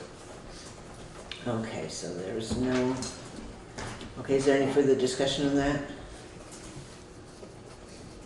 Hearing none, all those in favor of allowing Grace Cottage 5K run to use the common on May 9th, 2020, signify by saying aye. Aye. Opposed? Abstentions? Motion passes. So that's 7:20. Okay, now the next one is again Grace Cottage. It's on the common. To use the common from July 27th through August 2nd to set up for a hospital fair day. I would move that we allow Grace Cottage to use the common from, was it July 27th to August 2nd? Correct. For hospital fair days. We charge them No, for there's- that, yeah, there's- at there's the a- regular rate. At the regular rate? Yeah. Yes, we did. I just don't remember that without looking at the policy. So, It's $100. but it's, what is it per day? I don't remember. It's I think it's 100 a day. $100 a day. Is that what it was? It's not on the application, it's on, it's in the, It needs to be on there. Yeah. It's in the- I think it's $100 a day. Yeah, I think so.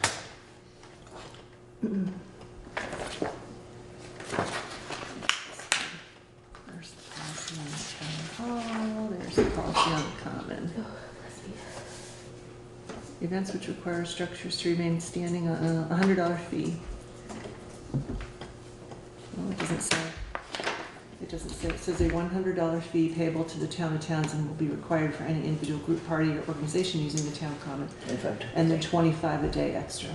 okay, So, so, yeah, so sorry. it's 100 plus 25 times what? 7, 28, 29, 30, first, for a week. So it would be 7, so actually 6, so another 150, so it would be a total of 250. Okay, that's, so somebody want to make a motion to that effect? So moved.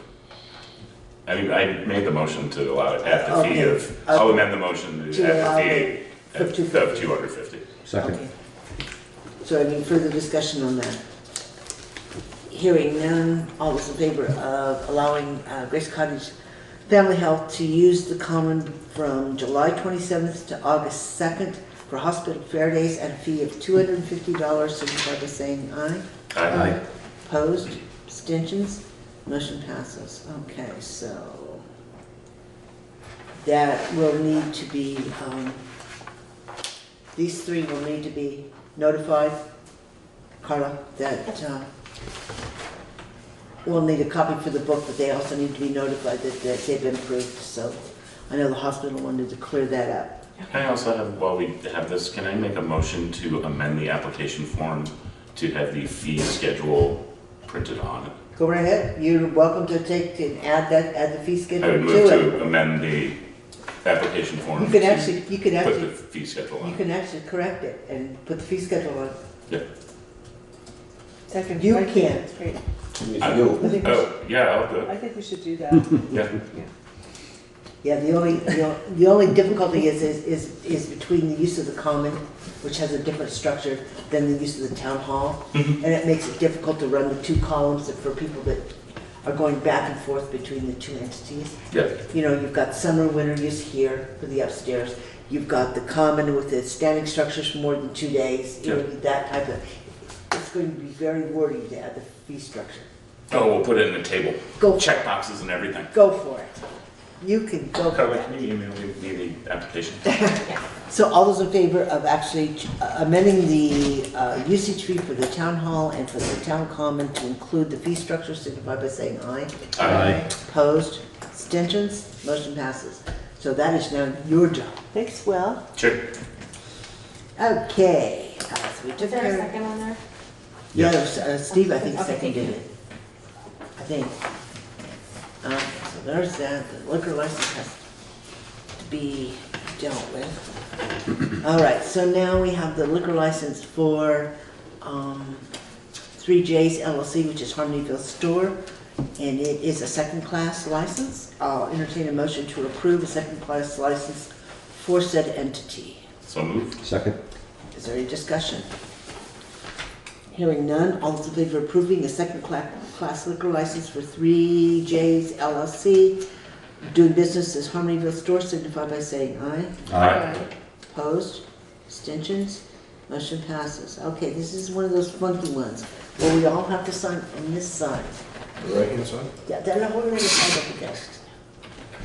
That's, the joke is as old as time. Yeah, it is, isn't it?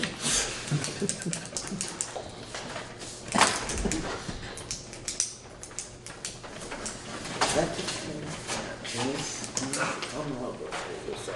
We have that.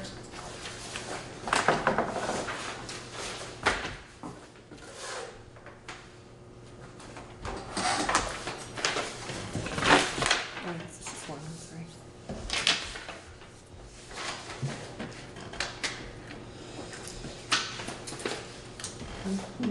Okay. We all got this, we both did really well. I'm impressed. Then the only other thing that is actually on the active agenda that we added for discussion tonight, is this just a point of information before we go into budget discussions?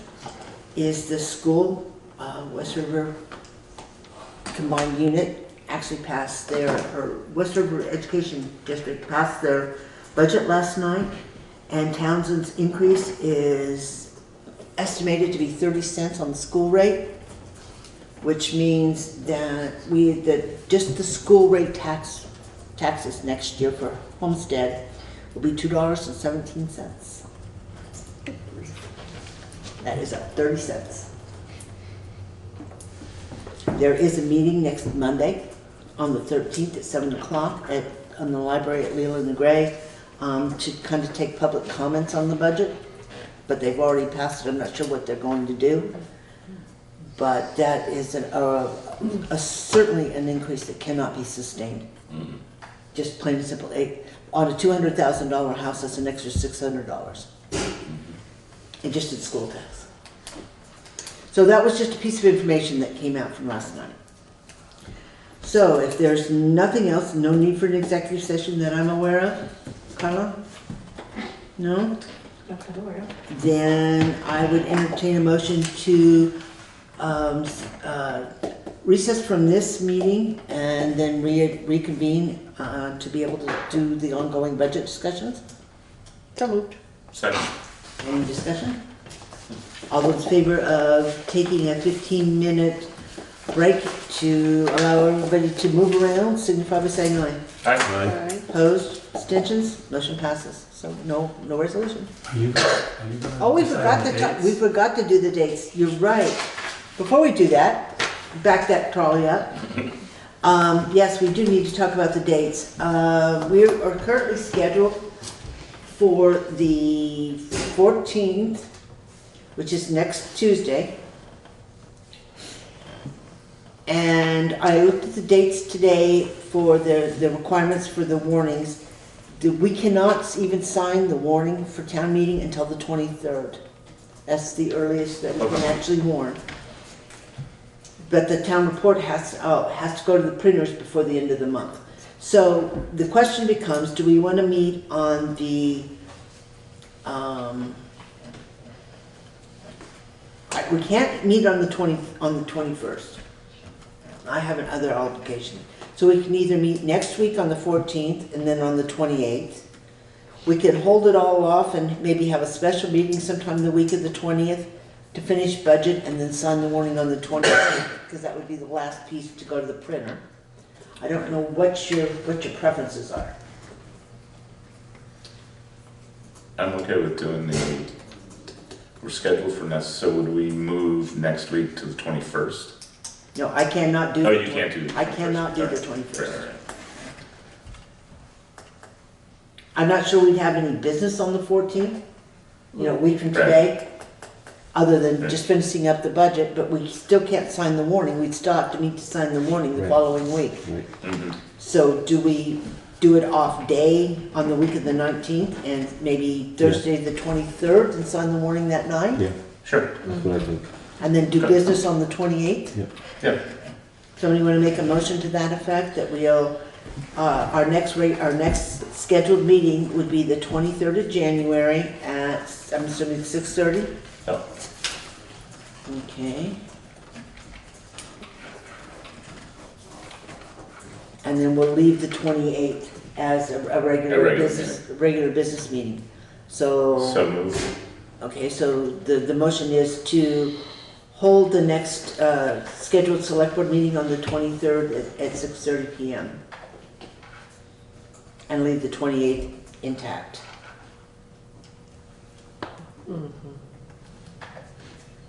But get rid of the 14th. All right, so all those in favor of doing so signify by saying aye. Aye. Opposed? Abstentions? All right, the motion passes. So that's the schedule. We need somebody on the 23rd, because that'll be actually signing the warning, and then we'll have a regular meeting on the 28th. Now we can go into recess. Are you gonna do pre-town? I don't know, are we gonna do pre-town? We always have, haven't we? Although we don't have a school board this year, do we? You don't have there is no school board. What's the point? It usually gives you a little bit of indication of where your issues are gonna come from. Mm-hmm. And it gives you time. And it's a chance to touch base with the moderator. Well, that can be done now anyway, though, but it's really more to find out where the trouble's going to come from and have an opportunity to try to short circuit it before you get to the stage on town meeting day. So it's usually the Monday Before. before. Right? No, it's not the day, it is It's 1 the week. week before on Monday. Right. Right. Which is, in this particular case, it's going to be February, Monday the week before. It's going to be the 24th, if we have it, of February. I would move that we set a pre-town meeting date for February 24th. At what time? 6 o'clock. At 6. Everybody okay with that? Crystal? Is that a Monday? It is a Monday. Can it be earlier for people so that they can get here before they go home?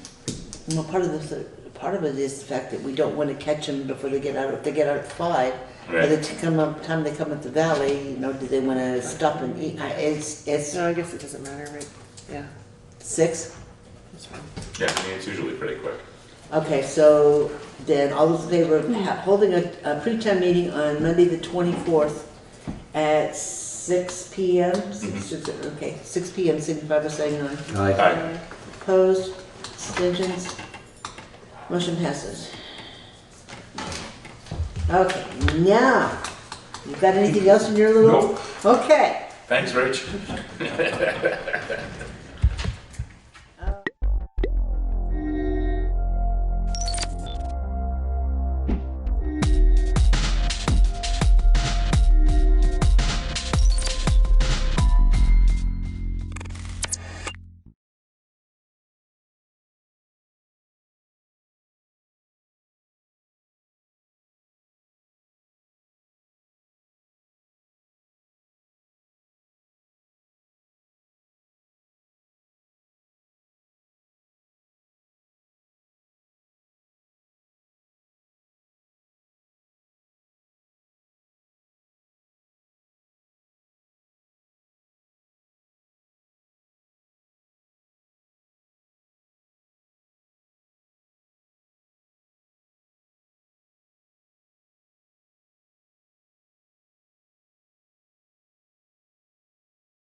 welcome to the Tuesday, January 7th, 2020 meeting of the Brattleboro Select Board. It is our first meeting of the new year, and we know this meeting has been properly warned because we were here entering into executive session at 5:15.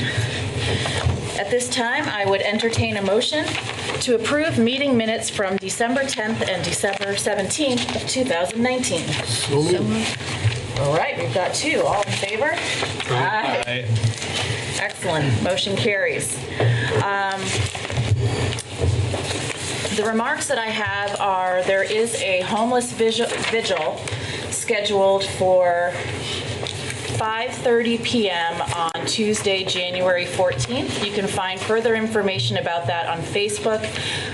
We may be right here in this very room, unfortunately, but I wanted to make sure to say it out loud so that if people are interested, you can go on Facebook, take a look around, and find the information that you need. You could also contact Groundworks Collaborative. I believe that they would know because I think that they're putting it on. All right, Peter. A quick supplement to that. I didn't otherwise have comments tonight, but just so that the instructions to the public are clear about the vigil, the reason that the chair made the reference to we might be here in this room is that the select board and I might need to have an executive session, in which case we would be here having that part of the meeting while the vigil is ongoing. But members of the public could, if you're interested, go to the vigil at 5:30 and be here at 6:15 for the public portion of the select board meeting. Excellent. Thank you for that follow-up. Are there members of this board who have committee reports or comments that you'd like to bring up at this time? No, thank you. I don't at this time. Okay. All right. Then I will move into public participation for anybody who might be new to this process. This is your opportunity to speak about something that is not listed on tonight's agenda. We come up to the microphone in the middle of the room and we keep all comments to 2 minutes. We can't really interact with you because it's not publicly warned items, but we always do some minimal communication. With that, Dale, I've seen your hand go up a couple times. Feel free to, you know the drill, so you can set a good example. My name is Dale Joy. A journalist for the Brattleboro Reformer ran a 2-part article with me as the angry parent of an overdosed son last week. The journalist failed to mention that I went back to him to retract the statement shortly after the first interview last fall. I explained to the journalist I had a change of heart and mind. I had calmed down enough to reason and research about the events that surrounded my son's death. My son was very well liked in town. The field examiner of my son's death, Archie Mayer, attested this to me. I knew my son was mentally ill with substance abuse, especially alcohol and steroids. I tried to get family and friends of my son to do an intervention. Many of them were in denial. They had their own alcohol and substance addictions and did not want to participate. I should have gone through with it on my own without them, which I explained to the journalist. The main point being, people with addictions who are most successful in getting off the drugs have interventions with people who love and care for them. This according to the professionals on addiction. This I learned too late. I was opposed to having prison being at the top of the list for people with addictions in possession of fentanyl. The addict is mentally ill.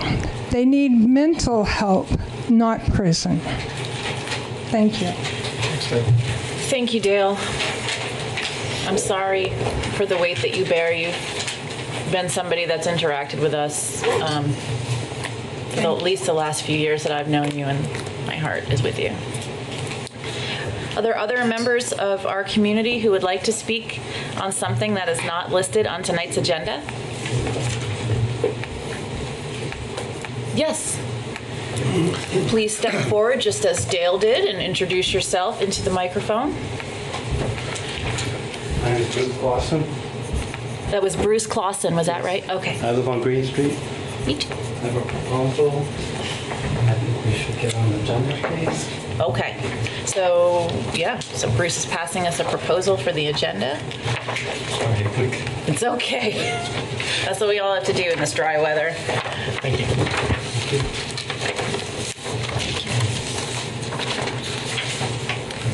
And then Bruce, is your plan to go back to the microphone and give a summary for the viewing audience and the people in this room? Thank you. I have a personal input on this too, but I think we really need to start talking about the crisis that we have had the last couple of weeks, and it's an undeclared war with a nuclear power.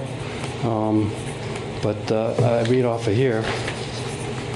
The people of Brattleboro humbly acknowledge the sacrifices of our troops. We remind the good officers that they solemnly swore to support and defend the Constitution, not the President of the United States. Bruce, I hate to interrupt you. Can you speak up just a little bit? Only because that microphone doesn't amplify you, and our interpreters need to make sure they're getting all your words. Okay. Should I start over?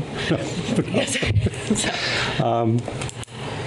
We implore the vigilance against all enemies, foreign and domestic, and in accordance with the Nuremberg principles, we exhort them to refuse unlawful orders and to file charges against anyone giving an order to start a war of aggression or commit some other war crime. And people of the town of Brattleboro should raise funds for the legal defense of such heroes, and they deserve the thanks of our nation.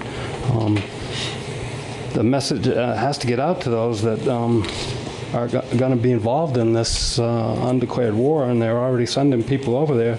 The Nuremberg principles are, I can read you the oath too, that the oath of office is quoted in its entirety. It's very short. I, blank, having been appointed an officer in the Army of the United States, as indicated above in the grade of blank, so do solemnly swear or affirm that I will support and defend the Constitution of the United States against all enemies, foreign or domestic, that I will hear true faith and allegiance to the same, that I take this obligation freely without any mental reservations or purpose of evasion, and that I will well and faithfully discharge the duties, the office upon which I am about to enter.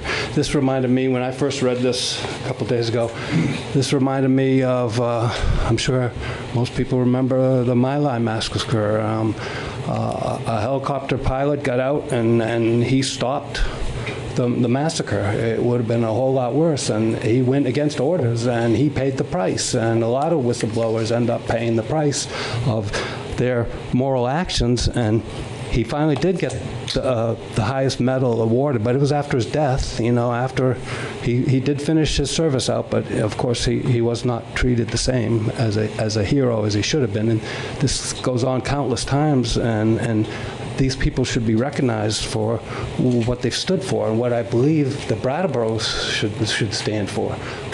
It's not right what goes on. Quickly, I'm so nervous.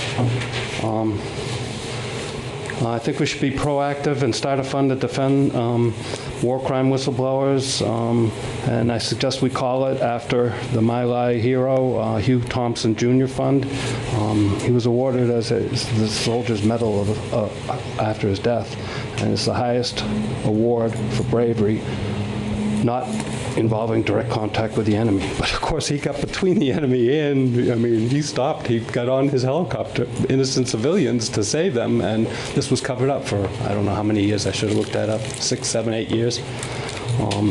And nobody went to jail for it. At least they did have a trial. But we should recognize the risk that soldiers take to stop war crimes, and we could have a justice coordinator that could get this message out and send it to those that are in need of it. That's about it.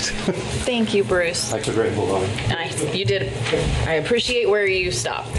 So what the process is going to look like to get something on the agenda is you would reach out to the town manager's office, either to Peter or Jan, and they would put that request before Tim and I, and we sit down and we look at the agenda and we balance all items to make sure that nights aren't running all night and everything's being addressed, and we kind of go from there. Okay, so that's going to be your next step, is to reach out to the town manager's office. Excellent. Are there other community members in this room who would like to speak about something that is not listed on tonight's agenda? Okay, seeing no hands, I will move us into our first order of business, and I would entertain a motion to become liquor commissioners. So moved. All in favor? Aye. We are now liquor commissioners, and our first and only item of business is a first and third class liquor license for Duo Vermont LLC, doing business as Duo Restaurant. And I see we have members of Duo here, owner of Duo here. If you'd like to come over to our table, or however you want to do this. Just one. Yeah, gotcha. We have all these. Hi, Jason. How are you? I'm Jason Lively. I am in the process of buying Duo Restaurant from Keith Arnold, so this is a new liquor license under a new LLC for Duo Restaurant. Wonderful, congratulations. Thank you. And since this is a new license, Peter, I'm going to go ahead and double check and make sure everything was filed properly and up to snuff with the town. It absolutely is. So the, first of all, Mr. Lively has experience at Duo and operating under the existing licenses, and all the paperwork is in order for the transfer of the license and the operation under the new ownership. Been reviewed by all the applicable town staff and approved and recommended for your approval tonight. Excellent. Do members of the board have questions or comments about specifically the liquor license aspect of Duo items this evening? Specifically the license? No. Excellent. Is there anything you'd like to tell us about the operation of the restaurant that would interest the public? I will probably be back up here on a further point in the agenda, but you know, the restaurant it's been a huge success and has a special place in my heart, and I have the opportunity to take it over, and essentially it'll stay Duo Restaurant as it is, and just continue being a fixture of the town. Thank you for that. This, Jason will be back up with us under an item that's regarding a small business assistant program loan. So you can ask questions of Jason at this time, or you can wait until then to see if you have questions or comments. Okay? Seeing no hands on any side of the room, I would entertain a motion to approve this first and third class liquor licenses. So moved. Thank you, Liz. All those in favor? Aye. Aye. Motion carries. We'll see you in a little bit. Okay. I would now entertain a motion to adjourn as liquor commissioners. All right. Somebody besides Liz. I'll make that motion. Excellent. Tim has made that motion. All those in favor to adjourn? Aye. Aye. Motion carries. All right, we now move into unfinished business, and our first item under unfinished business is a review of our 2019-2020 Select Board goals. Peter? So the update, we do a quarterly update, as you know, and during the December meetings regarding the unfinished business on the budget, you specifically requested that this be on for this first meeting in January so that you could be reviewing the status of this year's goals as you were considering final decisions regarding the FY21 proposed budget. And so what's before you is, in fact, the standard update in the standard format. I would note that compared to some prior years, the board has accomplished, I think, a greater percentage of the goals and made really substantive progress on others. So we can go into any of them in greater detail that you'd like. I think in the interest of time, rather than highlighting what's in the report, I just note for the public that it's available online if folks want to see all the details. There's actually 7, 9, there's 20 different goals that are reflected here and specific information about each one. But if the board or the members of the public would like to discuss any aspect of this, I and other members of the staff who are here will be happy to help. I have a comment. On page 2, energy efficiency and sustainability, item 3. regarding Southeastern Vermont transportation. I would suggest that our new sustainability coordinator review the operations of Southeastern Vermont Transportation and work with them to create any initiatives to make bus travel and its sustainability aspects more evident. I would agree with that. Seems like a natural fit. So noted. David? On page 1, in housing number 2, basically the same thing that Liz just said, that the sustainability coordinator should, early in their tenure, start looking into the housing situation. For those in the room, that is determining if there's an appropriate town government role to collaborate with others in Brattleboro to address housing challenges. And I agree about having the sustainability coordinator add that to the plate. Better be a big plate. It is. All our hopes and dreams. That's right. No pressure. The only other question is on the second page on the opioids crisis. We talked about additional town funding for Project CARE, and that's actually in the budget. It's not there because we haven't approved it yet. Once it's there, it goes in the bold print. That's exactly right. Got it. Okay. Thank you. And oh, go ahead. No, I was going to say no. I was going to pass it over. I was just going to say that I appreciate this because I wanted to make sure that there wasn't anything that we were missing in terms of the budget. But I'm happy to see how much progress we've made. Explains why I'm so tired. That doesn't explain it. We all know. It was It's a lot of work. It's the children.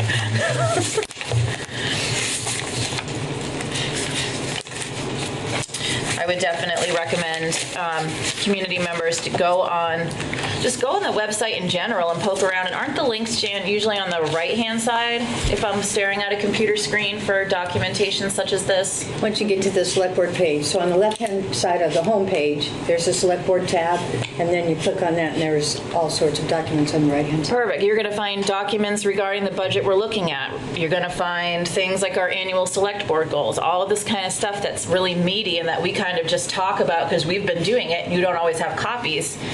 Please go there and look at that. And everything that's in this binder we look at, including this plan, is in the supporting documents for that, whatever date the meeting is. That's right.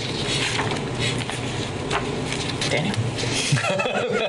Yes, these are a good bunch of goals, and much has been done, and much remains to be done. Well said. Okay. Where to go from that? All right, so our next item under unfinished business, which I have for some reason skipped over, is continued review of said FY21 proposed budget. And our first item is Representative Town Meeting's Human Services Committee discussion. And so any and all members of the Human Services Committee can come up to our table, and if there's not enough chairs there, just shamelessly drag some over. Drag them on over. The whole committee is here. Excellent. Thank you. You have the perfect amount of chairs. Look at that. There's 5 of us. Oh, there's 5. Nope, bring some more chairs. Bring them all. Bring them all. It is outside. Rush, you got to zoom out. That was most of our viewing community. It's on the table over here now. Or in the room viewing. So good evening, I'm Ann Fielder. Hi, Ann. David Miner. David. Sue Bratt. John Kennedy. Tipton Tewksbury. All right. I don't know who's kicking things off and how you want to kick it off, but I say whoever's in charge, just go for it. Well, we're not sure why you invited us, so what would you like us to talk about? So, so we're here. Peter's gonna do it. Yeah. Usually say So in the So we're not, we just heard you'd like us to come, so we're, Yes, okay. we don't have anything prepared. So it's on very peaceful terms. The board, when it was going its first pass through the budget, there came a time pretty late in that process because you were very busy with your own process for several weeks. There was a time when you were finished and had submitted your report to Jan to put into the town report to become the item for town meeting. When I advised the board that the recommendation you were making was slightly higher, that higher by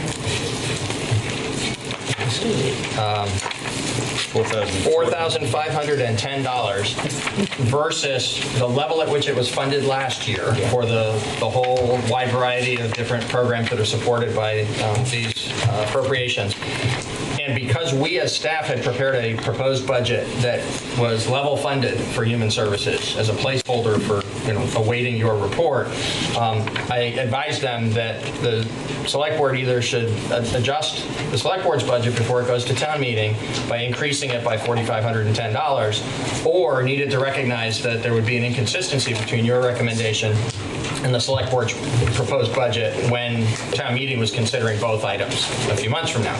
And the board decided that what it wanted to do was increase its budget by that amount, fully recommending what you were proposing, and at that same time said, wouldn't it be helpful if the members of the committee got an opportunity to come and, as part of a select board meeting in front of the BCTV community audience, have you give it an opportunity to describe your process and how rigorous it is and how you made the choices that you made and why you recommended the figure that you recommended. We're happy to come. We had, I can't remember how many agencies, 30, 32, 33, and we funded all but 4. And I think we had over $70,000 more that was asked for than we gave. So we really felt the pressure. All of these agencies, as you know, are worthy. The issues that they're dealing with are fundamental and important. There's nothing there that shouldn't be funded or we don't care about. I know we all care about those things. So we had to make some hard decisions, and we ended up with this over, and we kept cutting, and we just felt like we were at a point where we couldn't cut anymore. So that's now the process. I would love Sue Graff, who helped us design the process this year that we used, which is we had a rubric that we used. Just talk about that because it really helped us. It was a very cogent, fair process that we used to come to this numbers. It wasn't just a conversation back and forth. We actually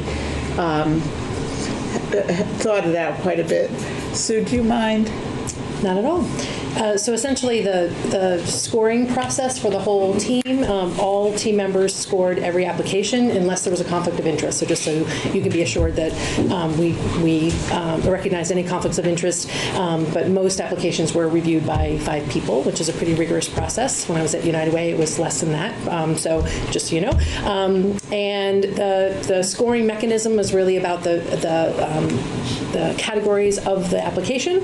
So the application already asks organizations, and it's a pretty rigorous results-based accountability model. How much they do, sort of what is the program, how well do they do it? So, the quality of the staff, what are the results of the program, how do they evaluate how the program is working, and then is anyone better off? So, what are the long-term outcomes that the program or organization is accomplishing? And so the scoring really reflected what we were already asking in the application. So it was really just a reflection of how well the reviewers felt the organization represented its work and its impact on the people of Brattleboro. So things like how many people in Brattleboro were impacted by the program and how long the program's been established, or what sort of outcomes the program could, or the organization could express, were evaluated sort of distinctly by all of us using a score of 0 to 5. Those were averaged. Then we came together as a group and went essentially from least successful application, lowest score, up to highest, and determined, based on that scoring and our conversation and the context, the level of funding support we really felt was appropriate. So that's where the not funding some organizations versus funding 100% versus a partial funding mix came into play. So everybody participated in that process of starting with a scoring mechanism and pretty rigorous review, and then having a conversation about what felt appropriate and comfortable based on how we could come to consensus around the quality of the application. So how did the applicants feel about that methodology? This is probably the first time they're hearing that that's how we did it. Oh, okay. Yes, because it's really this committee's responsibility to do that review, and somebody else. I'm new to the committee, so there are certainly seasoned folks here beyond me that can speak to that. I've been on the committee for a number of years, and I think that what Sue put together and proposed was kind of the formalization of the process that we went through, before. So, providing kind of weighting to the various measurements, and it was very helpful in the process. I think the one thing that surprised us this year were the number of new applicants. There were 6 or 7, I think, brand new, and the amount of the request. It was the most ever, just short of $250,000. So there was a lot of work to do. I think organizations in the past that we could very easily make the decision to grant 100% of what they requested. We had to pair in order to be able to meet, kind of retain, some sort of measurement to the budget. But so it was a very difficult process that we went through. I can't imagine. Last year there were a couple of people who were late, and that kind of put a monkey wrench in things. Was anyone late this year? Yes. So what happened to the late comers? Well, you want to talk about the post office issue? Well, we had there were a variety of different concerns. We did not reject out of hand anyone because they were late, but it is a problem. We established the requirement not to be ornery. I mean, the idea is to kind of create some sort of order and process to what's done. But I think that the late applications, there were very legitimate reasons for it. Some as odd as the post office taking a next day delivery and getting it here 5 days later.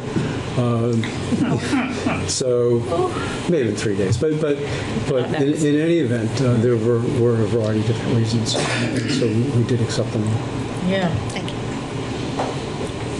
Further questions on the board at this second? Otherwise, I know somebody has a question out there.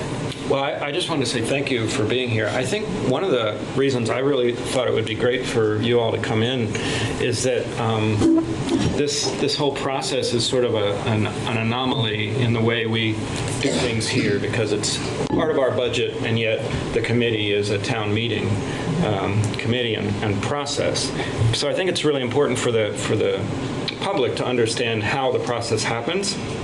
Because what happens is, as we all know at town meeting, it tends to be a bit of a jumble if everyone doesn't have faith in the process, and the hours and hours that you all go through looking at everything is so much appreciated.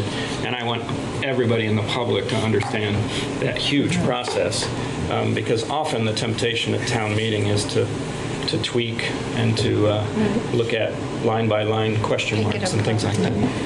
So I think having you appear hopefully will work out in the long run for a non-13-hour town meeting. Who knows? But not that it was human services last time. 2 of our members are town meeting members too. Sure. And we are. But, we're just looking for people to understand, or I'm looking for people to understand how difficult the process, understand how much work is put into it. And so maybe if you want to comment on that. So we receive, the 35 whatever applications, and each of the members of the committee read each application, so that we have an understanding as to what it is. The rating program that Sue described is something new, but it does help kind of organize the thought process in your mind as to the organization, what they're asking for, and the needs that they're looking to meet. We then go and, as a whole committee, review and discuss each application, so that make sure that we're all kind of seeing it somewhat in the same light, and everyone understands where you are. And after we rated them, everyone submitted their ratings separately, and then ended up with a kind of a tabulated summary, so that we could all see where we were. And in some cases, there were organizations had high ratings and as well as low, so we were able to talk about those. And then we, as Sue described, walked through all of the requests and the amount of the grant that was being requested, and then put together some numbers. And we did that through 3 or 4 meetings. We also wrote up our process, so we also want the process to be transparent. I think I don't want to speak for the group, but that was very important to us, and I was not involved last year, but certainly heard from the committee some of the the interesting aspects of last year's process. So I think we all want the same thing and want the public and the applicants to understand the process, and so we wrote it up. We would encourage it to be posted on the website as the application is and the application process is. So that's another piece of the puzzle that hopefully will help people understand what we go through. And I guess, I don't know, I want to speak for the whole group, but I would also invite the town meeting committee or group that oversees our work to help guide our work if needed. I think that's also a piece of it, is we're open to guidance from the folks that we're responsible to, the public, of course, but the town meeting committee, if and when that is something that they want to provide. So. Would the rubric criteria, I'm not necessarily looking for like the scores you each gave each application, but like at least the template of the rubric be available to town meeting members to see? I think that would be. And that was provided to, I believe, to Jane. So. I'm not sure we gave the rubric, the process and procedures, but we can give you the rubric. And it can be posted on the website. Go with this And I'm sure that would help with understanding of the town meeting reps. The other thing is that in reviewing, there was uniformity, and there were a couple of agencies that were one person felt strongly for or against, but generally speaking, there was uniformity. When we submitted our scores, Dave tabulated them, and we all looked, and we were pretty much in the same range right through the process, which made it a lot easier to have the discussion about where consensus was. And we ended up with the groupings in 3 groups, and made the recommendations based on that. Right. Can I ask an annoying question? If you could do it all again, what would you do differently? I'm sorry, what would you do differently if you could do it all again? Are you asking a money question? Is that what you said? No, not a money question, an annoying question. Oh, an annoying question. Okay. I mean, it might be a money question. Is that a Welsh question? We had an incredible year this year because I asked Sue Graff, who's worked for United Way for years, to come onto the committee. And while we were doing things, we weren't codifying them in years before. And she really helped us to develop a process that's easy to explain rather than, before it was, we did all those things, but we didn't have a rubric. Okay. And now we have a rubric that we can show you. Yeah. So I really want to thank Sue for coming onto the committee, and with all her experience with United Way, So I wouldn't do anything differently this year. It was really just a great process, and I feel really good about it. And I think what was encouraging as somebody who's been on the committee for a long time, the fact that Kip, John, and Sue joined the committee new this year is great because they brought a lot of enthusiasm and a different set of eyes to the process, and it was very helpful. David? Thank you. I just wanted to thank you and invite those of you that have not been town meeting reps in the past to see the town clerk, get a petition, get 10 of your neighbors to sign, and then come and see the sausage made. I like that expression. 3 of us might do that. Yeah. I think we're helping make Because you're already part of the sausage. That's good. We had some ingredients, for sure. So Tim, you wanted to say something, and I'd like to get out to Franz. So this is not necessarily the moment to have this discussion because I think it's more of a representative town meeting discussion to have.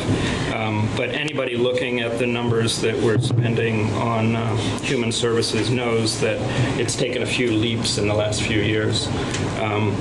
To their credit, town meeting has been generous with the amount given for a few years in a row. And a few years back, I think it was Emily Kornheiser who stood up and took a little straw poll. It wasn't official at all, but at the end of one of the town meetings, I think it was 2 years ago, she said, does anybody, could I just get a show of hands who would approve a 1% target funding level, 1% of the town budget target level for funding? And there was a lot of consensus that sounded like a good idea.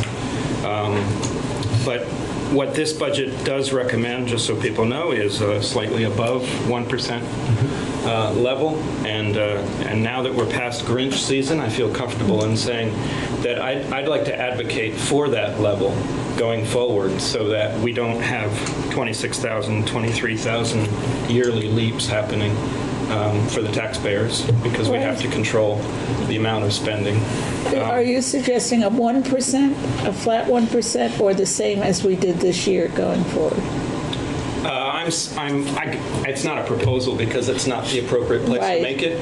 But my idea is that we would sort of cap it for now, let the 1% mark catch up with current spending because it's a little over, and then go forward. But this is something we can talk about further in town meeting. I don't want to, make town meeting representatives think that I'm trying to control the discussion from here. Right. So, but I just want to throw that out there that I think it's a reasonable discussion to have because taxpayers have limits, as everyone knows. So, you're suggesting that we somehow get on that warning, an item that could be voted on by the town meeting? I'm not suggesting any. That would be us. That would be us. We put an actual amount on the town meeting warning, and then town meeting has the authority to move it from there. I was just was thinking of the straw poll that Emily had done, whether and would it be that we town meeting reps who would, if we wanted to make that sort of an official guideline for the representative town meeting, would that have to come from the town meeting reps itself? So that's why I was wondering. It would have to be warned. Yeah, well, that's what I saw. Which would be us unless you want to get a petition. Yeah, I think it would even help the committee to have some sort of guideline like that, wouldn't it? Yeah. I'd like to say something. So I'm just throwing that out there, and I'm not asking for consensus among this board or anything like that, but I think it's a healthy conversation. So you will see in the process and procedures that we presented to the town that we were using the 1% as a guideline. Yep. Okay. And so we kind of stuck, within the context of the guideline. Sure. Now, if you want to make it a brick wall, and say, okay, you can go up to that, then that's something a little bit different. Liz? But sorry. Continue. I certainly respect that the 1% is a guideline, and I think one of the reasons why we asked you to come was so that you could explain, your process. Because when it goes over the 1%, there's a rhyme and a reason to it, and so that's why you're here, and that's why now that it's great that you have this rubric so that we can explain that going forward, and we don't have to we don't have to stick to the 1% because we have a reasonable basis for your decision-making. And that's really all we're asking of you. Franz? Thank you. Franz Reichsman from the Representative Town Meeting Finance Committee. I feel sort of kinship as a member of the other town meeting standing committee that does its work somewhat in the shadows, not always with a lot of participation, but then comes forward at this time of year with recommendations or decisions of one sort or another. So, hi there, and thanks for the work. And I got a few different things, a couple of sort of short-term questions. One is a little bit longer-term question. First of all, in the minutes of your November 19th meeting, it makes reference to a spreadsheet that would have, I don't know exactly what, but it was going to be sent out to committee members by December 2nd. And I don't know if that spreadsheet has made its way to other town organizations, but it hasn't made its way to me, and I was wondering if we have copies of that or somehow. And I didn't see it in the... This one? Yeah, I didn't see it Yeah, on it's in the... the backup materials. It is. Tonight, yeah. In the green binder, not the Yes. public Okay, binder. I did not find it in It's with the old budget. business. The only thing it said the budget is a separate matter, and it was not, I didn't see it in the packet And then tonight's after meeting. that, there But was- we can straighten that out, and if it Okay. could be made more visible for others, I think that would be good too. Thanks. Also, the rubric, which I think sounds really good, I'm going to go one step further than Daniel and say that I would actually like to see the data, if possible, not just the rubric itself, but what the numbers were, and be able to go over that. Not so much to make a specific decision, but just to feel comfortable with how the whole thing worked for you this year. So I don't know if there's a good way to compile that and make it available, but it would be sort of transparency after the fact, in addition to the transparency of the process itself. So, hi, Liz. I'm not in favor of that because I think the deliberations of the committee, just like the deliberations of the finance committee, should be held within their group, and the results are what's promulgated in the spreadsheet.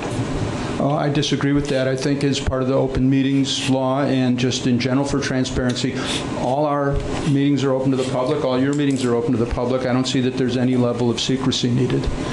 Anyway, I don't mean to try to settle that right now. It's really just a request from me at this point. David? I agree, Franz. I would ask that you consider asking the committee to do that next year instead of trying to recreate it from this year's practice. Okay, if it's not easily available, like I say, I don't have a specific reason that I need this. I just think it would be a good idea, and if it were available, I would look at it. Franz, there was a member of your committee that attended every one of our meetings.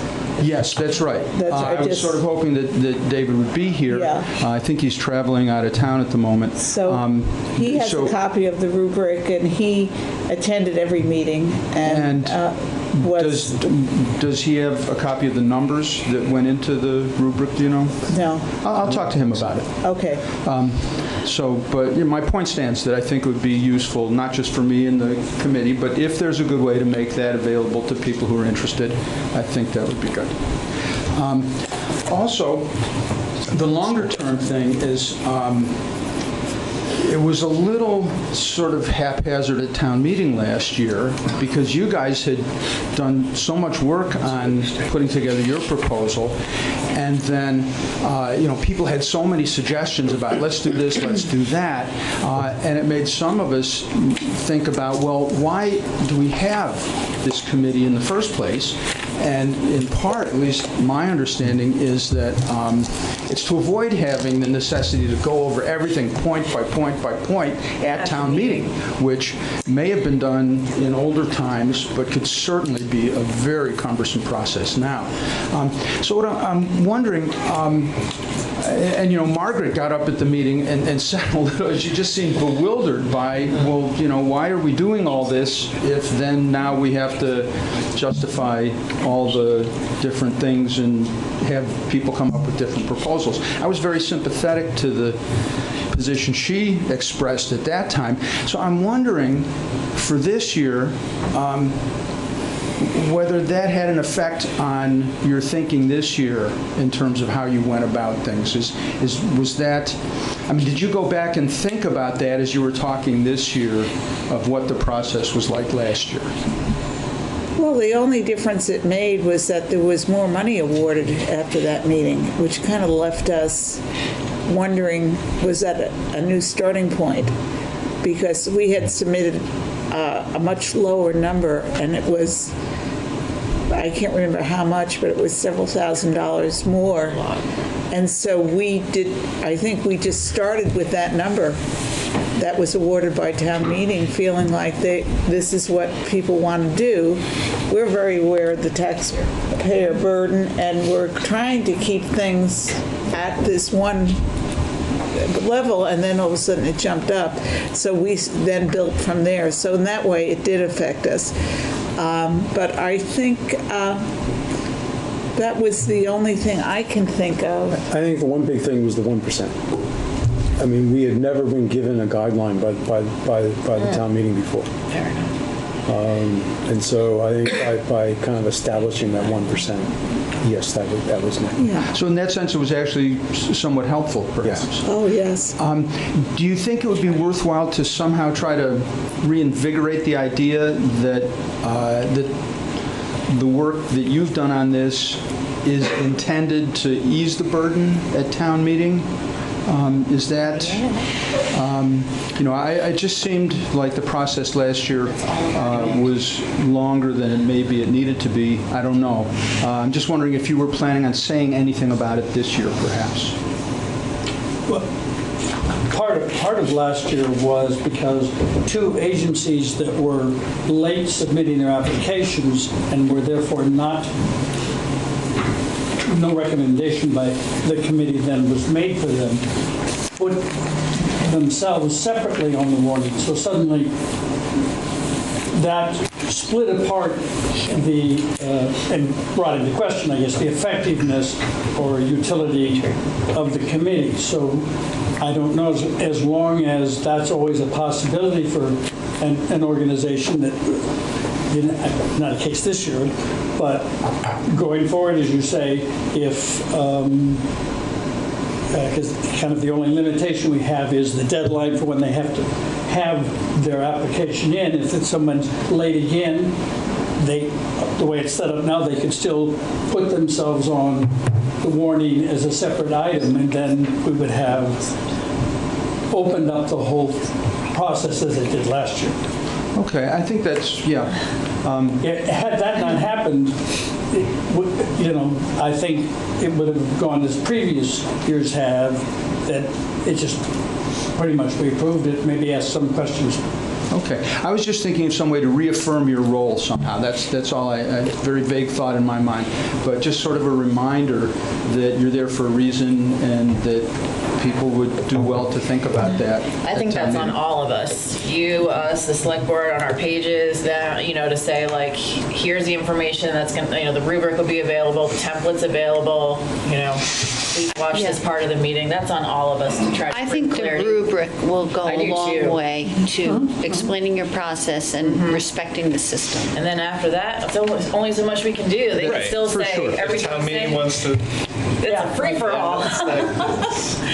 Yes, thanks for those comments. And so I just want to express my concern on that, and hopefully having the rubric available will go a long way, and getting the applications in on time is a big plus too. So anyway. Can you send the rubric to Jan? Are there further questions or comments from members of the board or members of the community or members of the committee on anything? Anything you feel like hasn't been said? Anything we feel like hasn't been asked? Any questions that have popped up for? Well, it's our pleasure to be here, and I hope this was helpful to the. I think it was helpful to the board and to the people who are watching at home. That's where I'm most concerned about the helpfulness. So thank you so much for fitting us in. Thank you. Thank you. And thank you for the work you do. Yes, that's no kidding. Right. Turn my binder the correct direction now. So we are still under unfinished business. We are still under review of the FY21 proposed budget. We move now to item 2, which is fund balance guideline. Peter?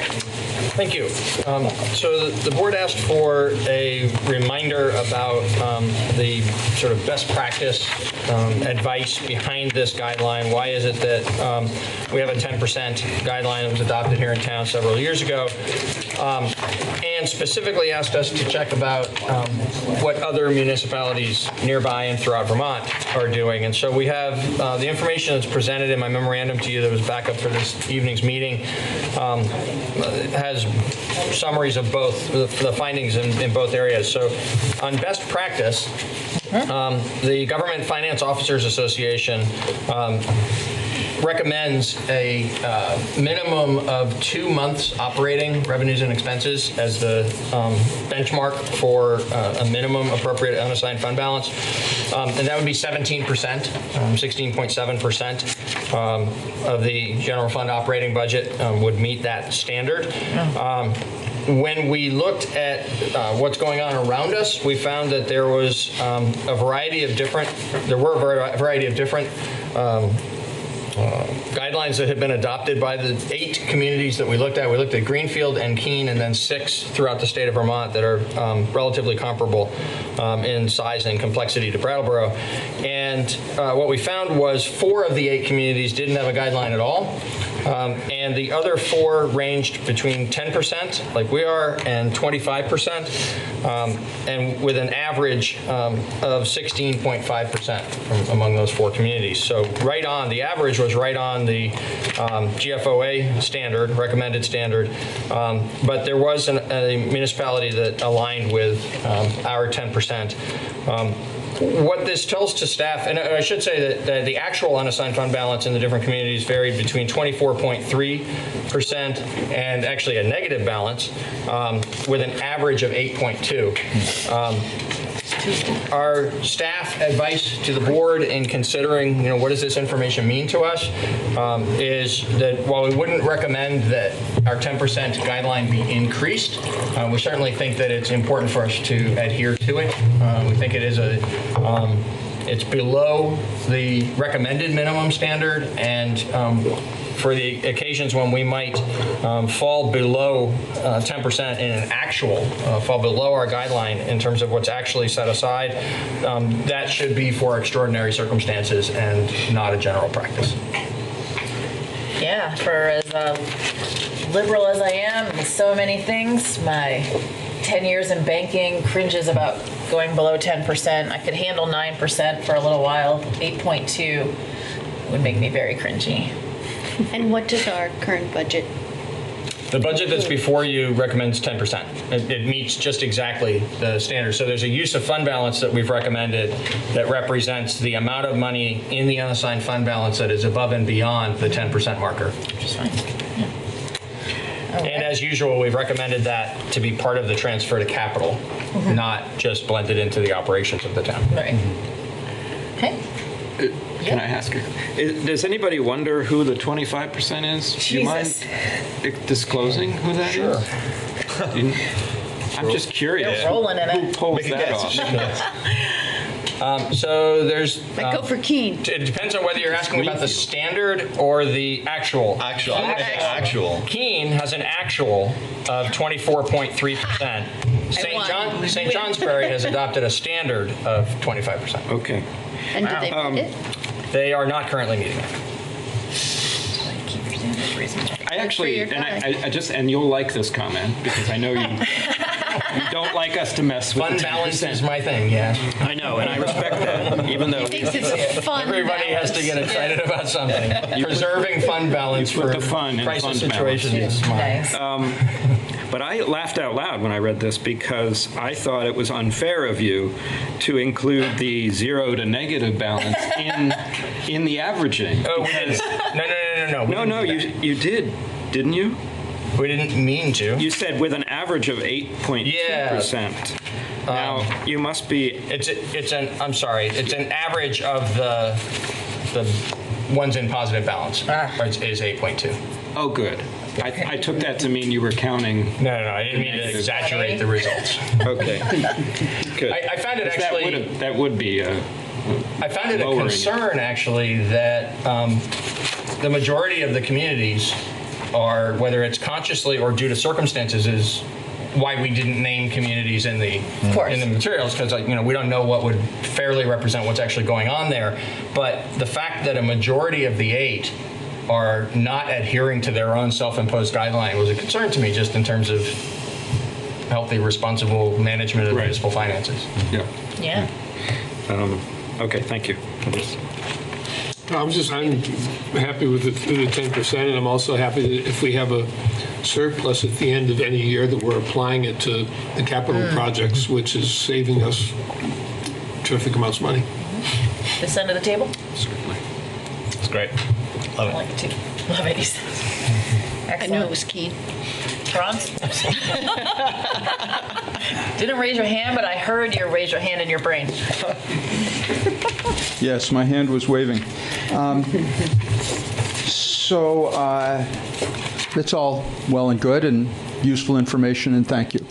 I wonder if members of the Select Board and the administration have seen the article that appeared in Vermont Digger on November 21st, written by David Fleming, titled Vermont Towns in Fiscal Trouble, which gave a summary of the fiscal position according to certain criteria from an academic person, and found that some towns seemed to be in very good shape, other towns in less good shape. It had some critical, not so much remarks as data to indicate that Brattleboro is not in such good shape.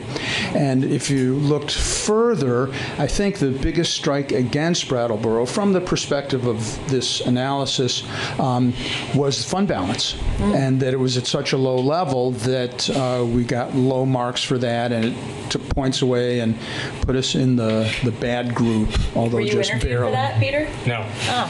So anyway, this is a article really worth reading. I'm not saying that we should subscribe to its methodology completely, but I think it's really worth knowing about.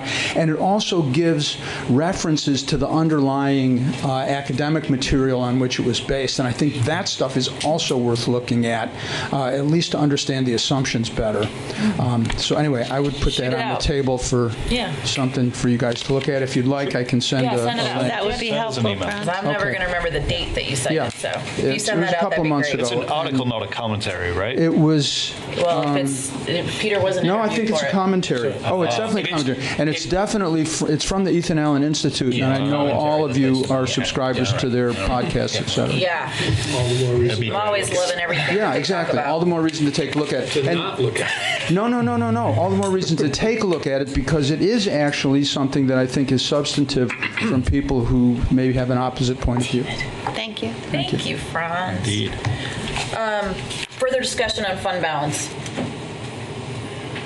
All right, in the effort of RSBA, just moving things along to our next item under the proposed budget. Item 3 is Police Department's contract with Axon for body-worn camera services. Hoping I'm pronouncing that correctly. And we have with us tonight Chief Fitzgerald and Captain Kerrigan.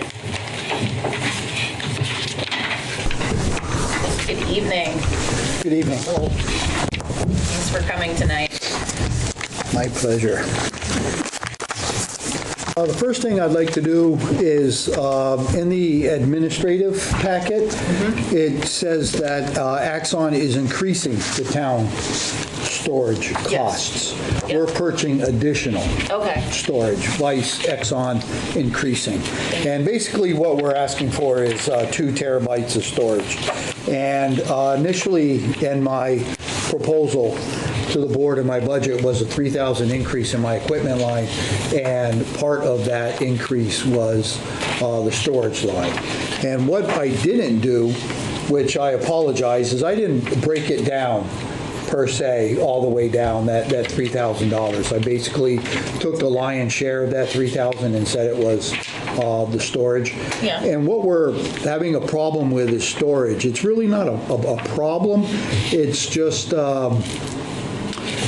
we have to keep use of force incidents, and all criminal activity for a period of 7 years. Right. And any non-criminal activity that is videoed, and our officers are live every time they interact with the citizen. So every time they, do a motor vehicle stop and just any interaction they have with citizens, we have the cameras. Right now, my policy is that it's 90 days, that we keep that for 90 days. And we initially started off and we went out there with 20 plus cameras, and our storage just rapidly filled up. And bottom line is we didn't buy enough in the beginning to foresee this. And I didn't think that we would have reached the level that we reached in such a short time, within a year. So we can look at our policy, and we're not going to see anything deleted currently for at least 7 years. Right. In use of force or criminal activity. It will not be deleted for 7 years. So the only wiggle room that we have is pretty much in non-criminal activity. Currently, my policy is 90 days. We have discussed the pros and cons of limiting that to 60 days or 30 days. But one of my biggest concerns is, I got to weigh that against the public perception, transparency. Every time they come at 31 days, it's we don't have the video, we don't have the video, we don't have the video. Whereas at 90 days, if there was going to be a citizen's complaint against the officers, more than likely it's within the 90-day period, which is fortunate for us because then we can pull down the video. At the department, it's probably like on a 30-day loop in between, give or take.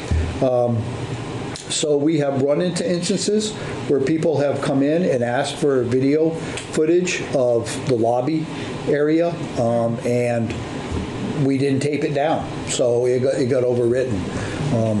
And I don't want to be in that predicament when officers are dealing with citizens.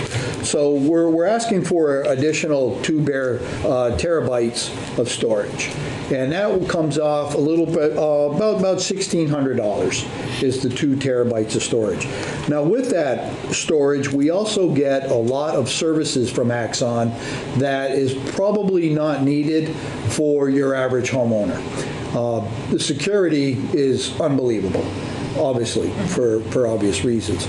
We also have the ability to identify certain individuals within a video and have those redacted. So if we went to a house and there was a child, and then someone came in later on with a public records request and said, I want to see the video of you at this residence, we obviously don't want to release video with children in them. Right. So we could go through and redact the faces of the children. So they have that ability going on with it. Also has the ability where it expands our clerks, gives them a lot more time to where we now give access to the state's attorneys and the prosecutors to the videos. Where in the past we had to manually download all our videos and then hand carry them over to the state's attorney's office. Now what we do under the storage program is our clerks just simply have to tag what videos go with that case, upload those, and then what we do is contact the state's attorney's office and give them access just to those videos. Right. So that has greatly increased, or I should say decreased, the time that our clerks have to spend preparing cases for that. Goodness. Also within that line item is we are, hopefully we're getting a lot more, but we have 2 officers that are getting off FTO in March, and we have another one going to the academy in February. So we're buying additional cameras, and those are $500 a piece. We're getting 2 for $1,000. And for those cameras, the user license is $188 a piece times 2, which is $360 for approximately $2,960 is how I came with that equipment increase of $3,000. Got it. And I do apologize for the board for not being more clear initially when I did my budget proposal on exactly how that broke down with the Axon and $3,000. I appreciate your clarification tonight. I accept your apology because you gave it, but I didn't feel like it was needed at all. I mean, record retention is a thing. I know that pretty well. You feel good about the 2 terabytes? I do. Good. I do. Yeah. Because we're really going to look at the on where we're going with the video. Like yourself, I am a big fan of body-worn cameras on police officers. Too. I think that it is a good, positive thing to have, and we should do everything to promote that. So every time I've talked to an officer, even when I'm hanging on the street, the camera's been on? No. Okay, because sometimes I use some colorful language. Sure. If they're out walking around, no, if they're downtown, just walking We're just around, chatting. they're not on. But as soon as they do a law enforcement action, they will turn it on. Excellent, good to know. So you're safe. Good. Board members have questions or comments or need help sleeping at night like I just did, but I feel better now. Well, I just think it's a necessary expense, and I applaud you for it. And I think it's necessary for communication and transparency. I agree. Certainly worth it. Transparency is what it's all about. Members of the community who are here tonight have questions or comments about the extra storage and extra body-worn cameras needed for officers coming on? Ricky?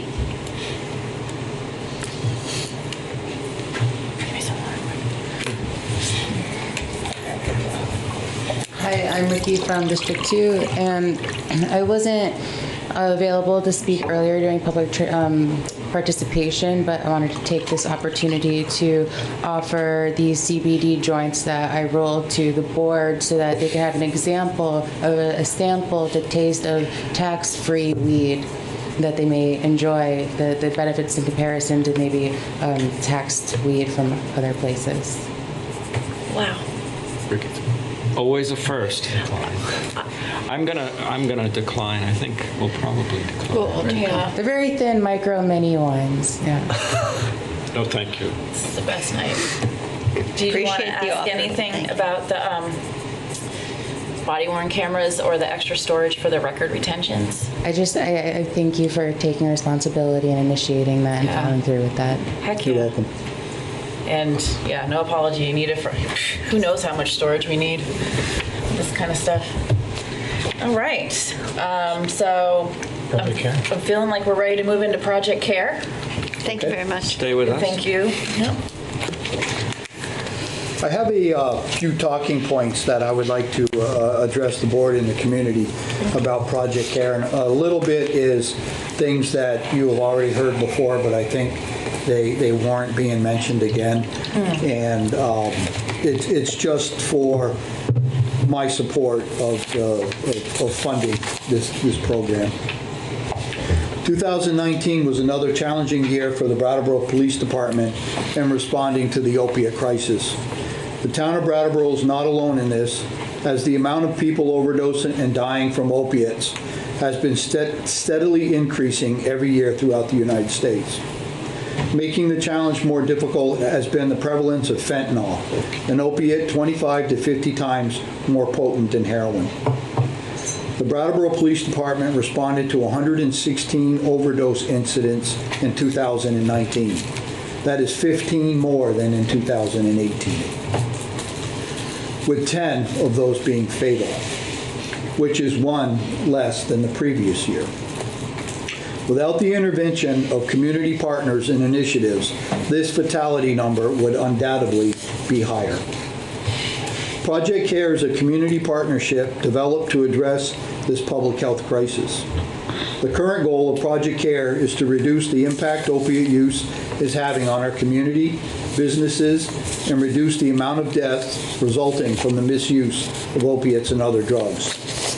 Project CARE team meets on a monthly basis and includes representatives from the Brattleboro Police Department, trained recovery coaches from Turning Point, Brattleboro Memorial Hospital, Groundworks, Habit OpCo, Brattleboro Retreat, HCRS, and Probation and Parole.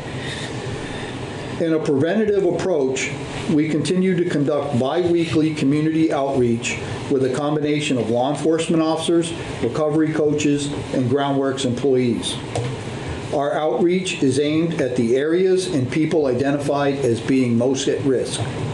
We also follow up with victims of drug overdoses within 24 to 48 hours of the incident.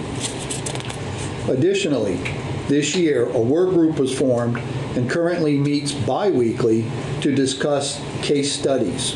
In doing so, we identify those most at risk in the community, talk to them about the services available, and try to coordinate a response that meets their specific needs. To date, at least 37 people have completed intake forms. Our records indicate that out of these 37 people, 32 have engaged in treatment.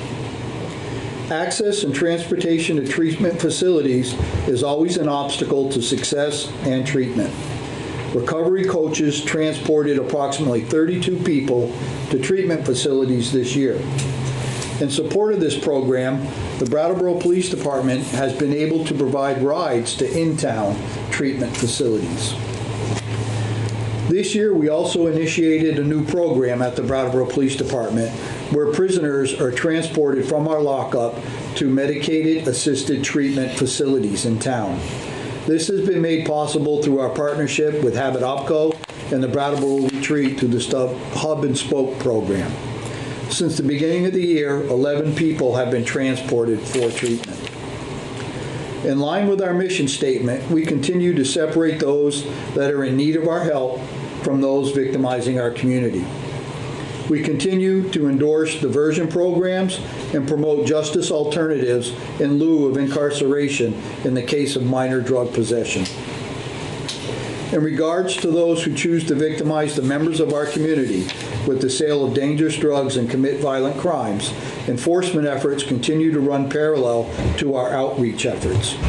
Throughout the year, we team with state and federal law enforcement agencies to conduct both high and low visibility enforcement operations in the areas most affected by the opiate crisis. Sometimes the success stories of Project CARES are not known because they're no longer visible.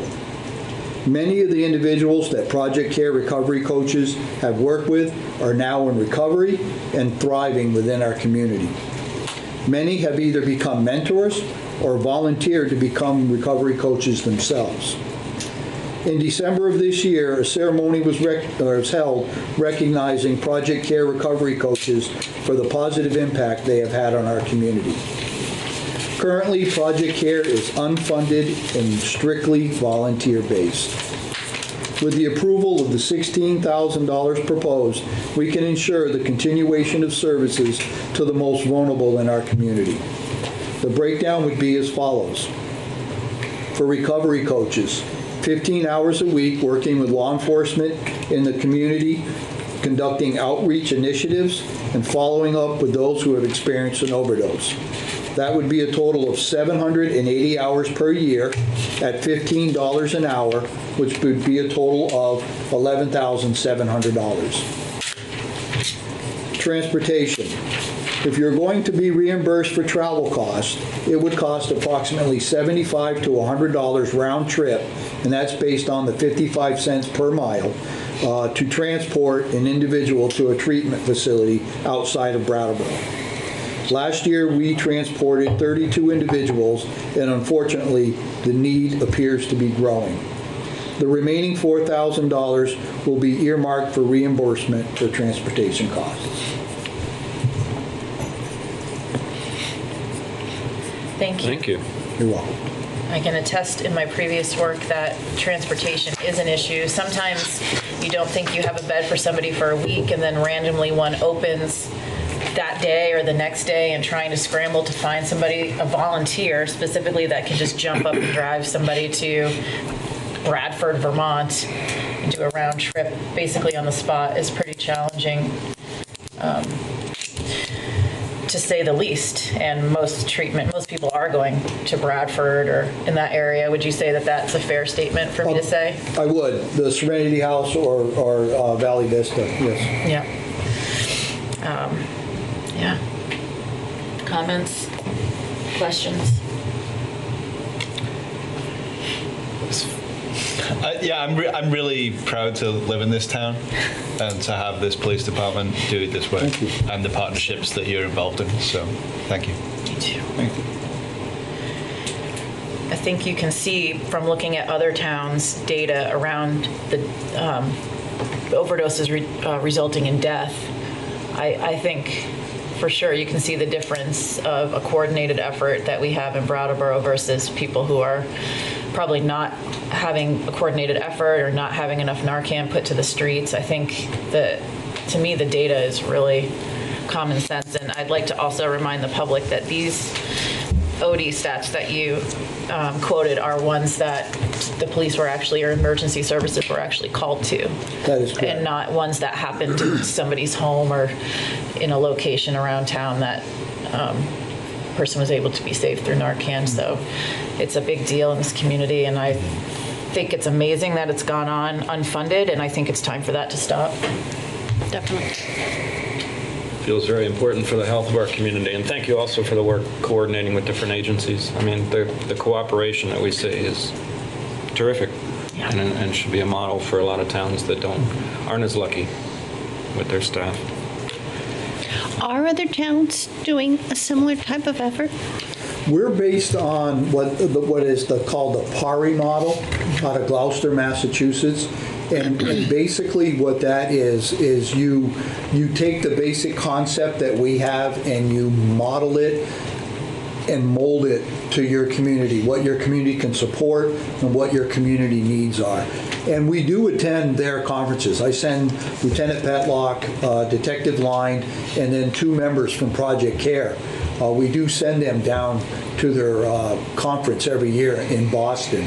And they come back with some really good, innovative ideas. It's like a whole collection of people that are very excited about the positive work that's being done in this area. And they come back charged. I mean, that's how we got with the bi-weeklies, where before we were just meeting monthly. And kind of like just trudging our way through this and trying to figure it out. And the networking that they have done through that conference, where you can just pick up the phone and call and say, hey, what do you think about this? And the ideas of us going to these treatment facilities to introduce ourselves, instead of us just picking up the phone saying, hey, you got a bed. No. Now it's kind of like on a first name basis. And just little things like that. And, you know, certainly I'll accept all the praise that you want to give the police department. But let's be perfectly honest, this was a community effort, hands down, where we put out the cry that we needed help, and the response was absolutely overwhelming from not only just the agencies that I mentioned in my report, but from the community as a whole. Thank you. I'd like to also thank you for enacting the policy to transport people to Habit OpCo and the hub for treatment, having seen what happens when people are missing their doses. It's pretty horrific on their bodies, and I really appreciate the transports. Thank you. It just didn't make sense. No, it doesn't. You know, on a Friday, no, you have to be enrolled in the program. Right, yeah. You know, right. So like on a Friday, and you're not going to see the judge until Tuesday, or if Monday happens to be a holiday. Yeah. You know, 3 days, and you're on a medically assisted treatment with no medicine. Yeah. That to me borderlines inhumane. I agree. You know. So thank you for stepping up to that. So we will incorporate the $16,000 into the budget for the next time that you see the update. Yeah, Great, when we get our definitely. next set of numbers, we'll add that. Will do. Thanks, Peter. Thank you. Thanks. Thank you very much. Chief Fitzgerald. Both of you. All right. keeping on the topic of the budget and the topic of vulnerable citizens in the community, but also just the community in a whole, we move on to discussing item 5, which is porta potties and more permanent pottying solutions downtown. So included within the budget that we proposed back in the first week of November is $10,000 to, which would be sufficient for another summer of putting the porta potties back out in the 3 locations where we had them this summer.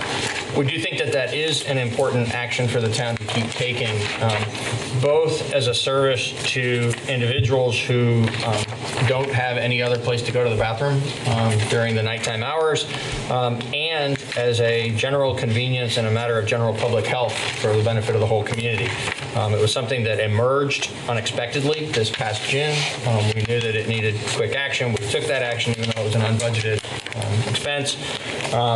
The units that we have are old, but they're serviceable. So in the absence of any action by the board, we're positioned to be able to repeat that and to put them out earlier this year, when the weather gets warm, and so the conditions are ready for them to be placed at the 3 locations, at the Preston lot and the High Grove lot and at the Common. We will put them back out. But during the course of the discussions around various aspects of the budget, we called out to you that we had learned some things about more permanent public bathroom solutions, and you asked for more details about that. And Andrew Gominski from the planning department is here. He's compiled the information that's in your backup materials tonight. So there's specific information here about the Portland Blue, and also about a more fully enclosed option that's constructed up in Canada and Quebec. Those are 2 things we know quite a lot about. We don't know any funding sources yet. We're on the lookout for grant funding because the one option is on the order of $150,000 per unit. The other can be upwards of $200,000 per unit. So these do not come cheap, but it is something that we're on the lookout for, and we'll bring information back to you if we see an opportunity to use someone else's money to accomplish this important community need. Based on knowing that we're positioned to continue with the porta potties and that we're on the lookout for more opportunities related to the permanent installation, we don't need any further direction from the board tonight, but we're happy. Andrew's here. He's going to be presenting to you later regarding the neighborhood program that the state has started. Will be the final item on tonight's agenda. So if you want to know more about the research that we've done to date or want to have a further discussion, we're happy to assist in that. I mean, he's here. Let's hear about it. He did all this work. Let's at least get some. Come to our table. All right, you kick it off. Hi, Andrew. I thought it was a really interesting bit of research, and I'd love for you to tell the people at home who aren't sitting there with binders more about it. Sure. So I guess starting with the 2 models that we did look at, other than the current porta potties, is the Portland Loo, which was made, developed out of the city of Portland, Oregon. It's kind of an industrial kind of style unit. It's a single unit, unisex. Everyone can use it. It's stainless steel. It's easy to clean. It's not automated in terms that it doesn't clean itself. You still need someone to go out there and clean it every day, and of course stocking it. But it is, in terms of like preventing crime, they're called louvers, and they're the top and bottom. It's just basically open slits, so it still kind of creates this environment of privacy, but at the same time, police officers can see if there's illicit activity occurring in that unit itself. They're also timed, so it limits how long you can be in it. They're 24 hours.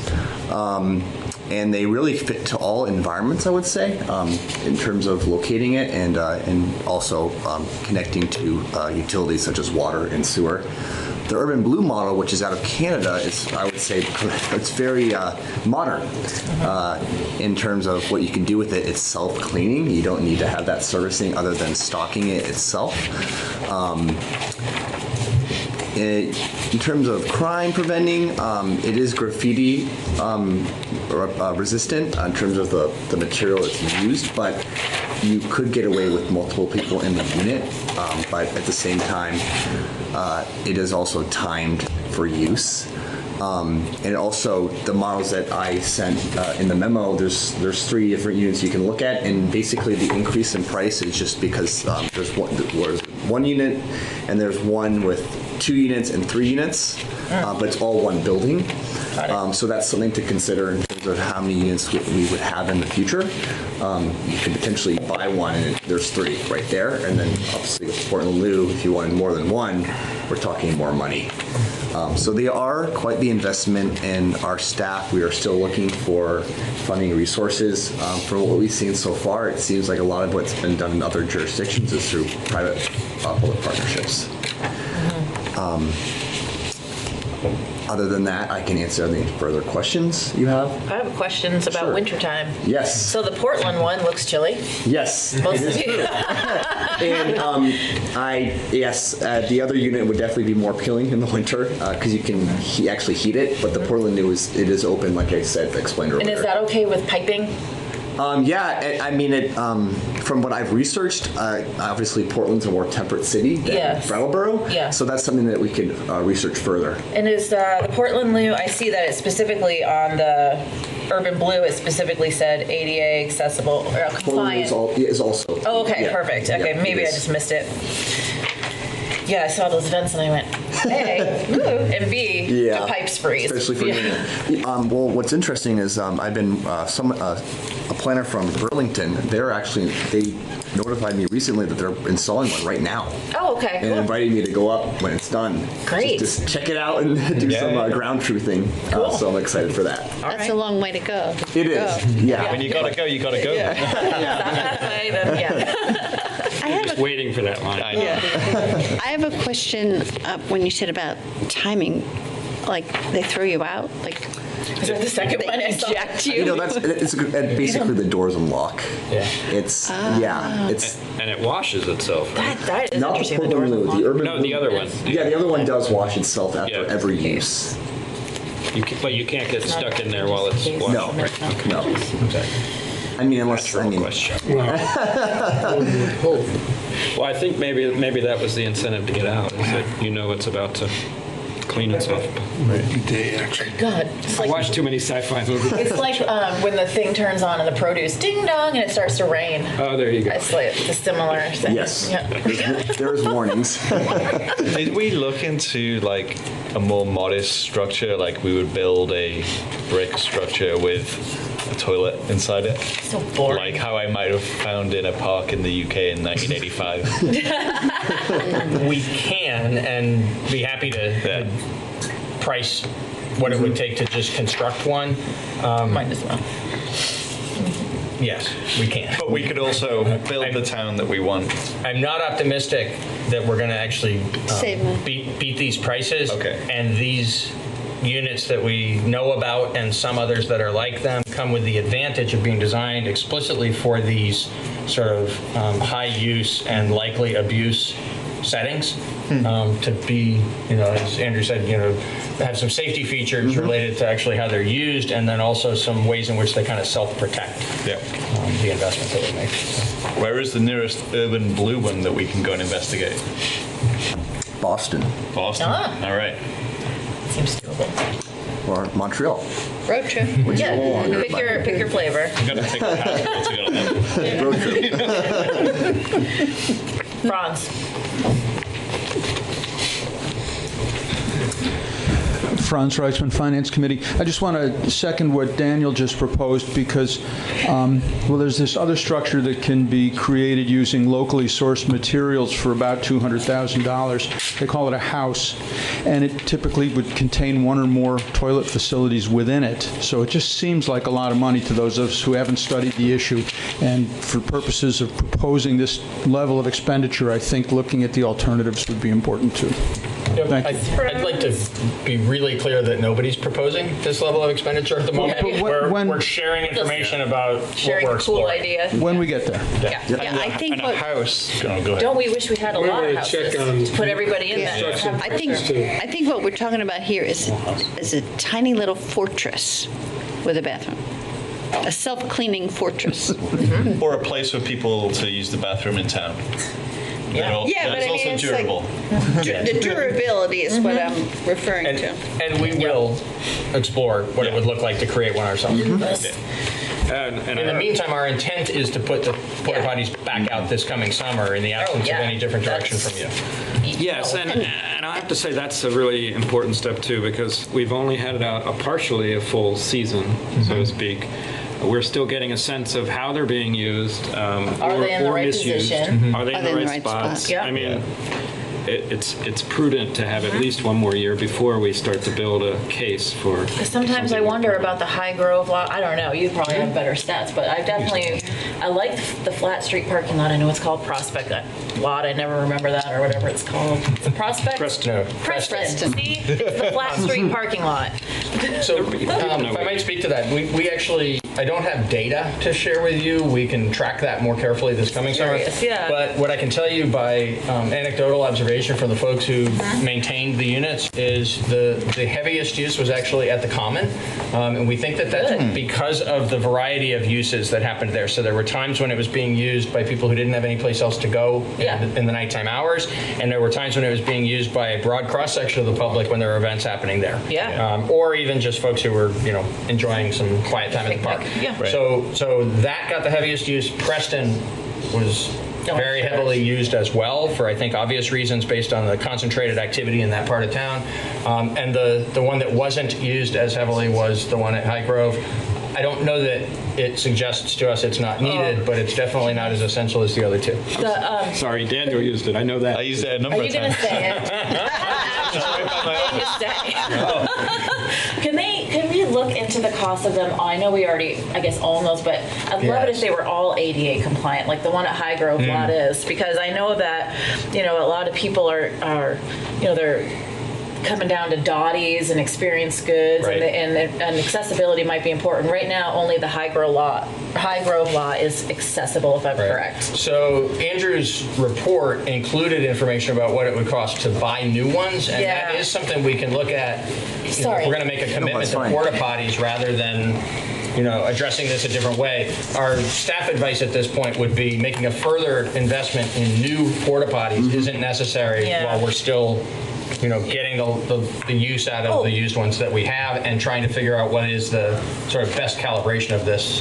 What about switching the ADA one to one of the higher use locations? So the reason it was placed where it was placed is down at the Preston lot. Yep. We'd have to move it out into the area used by the cars for it to serve its purpose. Otherwise, you got to get up over a curb. Somebody's going to hit that. We wouldn't think that would be great, the safest way to install it. And at the Common, you don't have the curb to deal with, but you do have, overland travel, basically, if you're in a wheelchair to gain access to it. And that's why we thought that this past summer, the logical place to put that one was at High Grove. Thank you for that point. Isn't that where the handicap parking spot is? There are spaces there in that lot as well. There is also handicap parking available at Preston, but again, there's the curb situation that a person would have to navigate. We can't put it in the parking lot. That just looks like a disaster in my mind. Yeah. That's too bad. Well, thank you for entertaining my musings on that. So, Andrew, so your next step is to explore these various things that people have discussed, but also grant potential? Yeah, so this Thursday, actually, at Wyndham Regional Commission is going to be having someone from USDA presenting on a grant opportunity that we could potentially look into. So I'll be attending that and asking that question if we could use that money towards something like this. Another thing I was going to bring up is that I do have a larger study than just a memo regarding the different type of facilities. I will continue to add, and I will obviously add a feasibility, kind of not really exactly a feasibility study, but looking at if we did it ourselves and built a structure. And then going back to the ADA accessible porta potties, that's more that what I've been looking at is that if we did, let's say, invest in new porta potties, they would most likely all be ADA compliant. And what does the pricing look like for that? Thank you for putting so much effort into this. Yeah.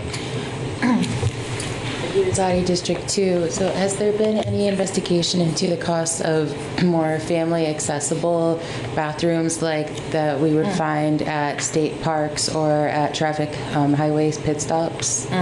So one of the, well, I guess the urban blue model that we've been looking at, one of those are larger than the like the Portland Loo. Yeah. And you can get accessories like a changing station. Oh, good. And things like that, and allowable for multiple people. Like if a parent obviously had to have a child in there, they can go in there together.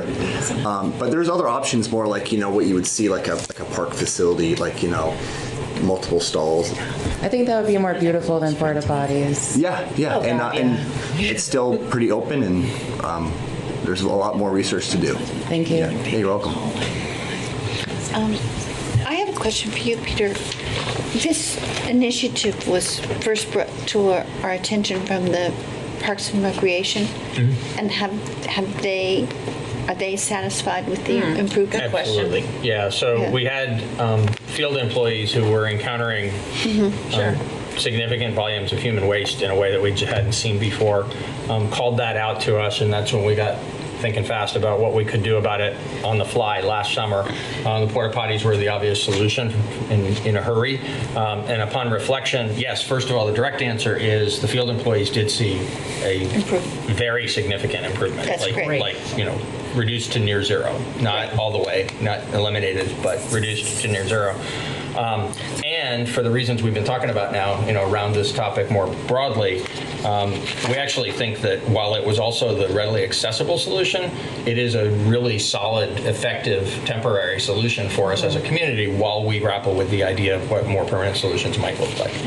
That's why we think that putting them out for another summer isn't just sort of the best we can do. We actually think it serves an important need for a broad cross-section of people in our community. So they'll go back out as soon as the thaw, like May-ish or? Yeah, as soon as at the places where they're going to sit on ground as opposed to the one location where it sits on concrete. Yeah. As soon as the ground is firm enough to take them, we'll put them back out. Awesome. Thank you. Thank you very much. Thanks, Andrew. We'll see you again in a second. See you in a minute. Okay. So we are now going to move on to our next and final item under let's see what time it is. Actually, let's take a break. Sorry. We will resume at, I like my clock better. We will resume at 8:10. Thank you. Hello and welcome back to our meeting after our brief break. One thing that has come up during the break, under new business, we are going to switch the financial reports, which were the first item, and instead have the Small Business Assistant Program loans come in its place. And that'll be coming up shortly. Right now, we're still on our last item of unfinished business, and that is a Wyndham Regional Commission update. So the board asked for information regarding the Wyndham Regional Commission's operations, services to the region, and particularly relationship with the town. There are several documents in the materials this evening that provide just kind of an overview of what the Wyndham Regional Commission does. There's the one-page summary that goes into the town report, and then there's a few different pages that are drawn from the Regional Commission's website, just to provide a flavor for folks about the variety of services that are provided. I think the most pertinent and important part of what we were asked to look into and what we learned when we did is that the Wyndham Regional, the money that the town pays to the Wyndham Regional Commission annually is more like, to use two other examples of annual costs for regional services, it is more like the solid waste district and less like SEVEDS, where SEVEDS makes an annual request, but the town could say, gee, no, thank you, sorry, or whatever, could either not fund it or fund it as we have traditionally at a level different from what was requested. The solid waste district, on the other hand, imposes an assessment. It's an organized entity of the state, the way municipalities are. There's a governing structure. There's a board on which the town has representation, and the assessment that is determined to be necessary to fund the operations that is imposed by that board is an obligation of the town to pay for as long as we remain a member of the solid waste district. And the Wyndham Regional Commission obviously performs very different services, but structurally is effectively the same. It was created by the state. The bylaws of the Wyndham Regional Commission established that the board, the commission itself, will determine in its annual budget how much the per capita rate is, and then that per capita rate is imposed upon all of the member municipalities. And so it's a non-optional expense unless we were to withdraw from participation in the commission. Staff does not recommend withdrawing from the commission. Thank you, Peter. Questions, comments, discussion on the board? No. No. Well, if it's mandatory, I'm not. Mandatory is mandatory. We don't have to be members. Right. It's not like that's where we take our garbage. It's a different thing altogether. And the services that they provide are primarily for municipalities that don't have large staff and planning departments. So it's different in that sense from the Waste Management District. It is different in that sense. I would agree with David, but I know that the planning department does utilize Works well, services. yeah, especially around the brownfields grants. Well, maybe not especially, but that's one particular area. I think it's more like mapping, GIS services. Is that true, Andrew?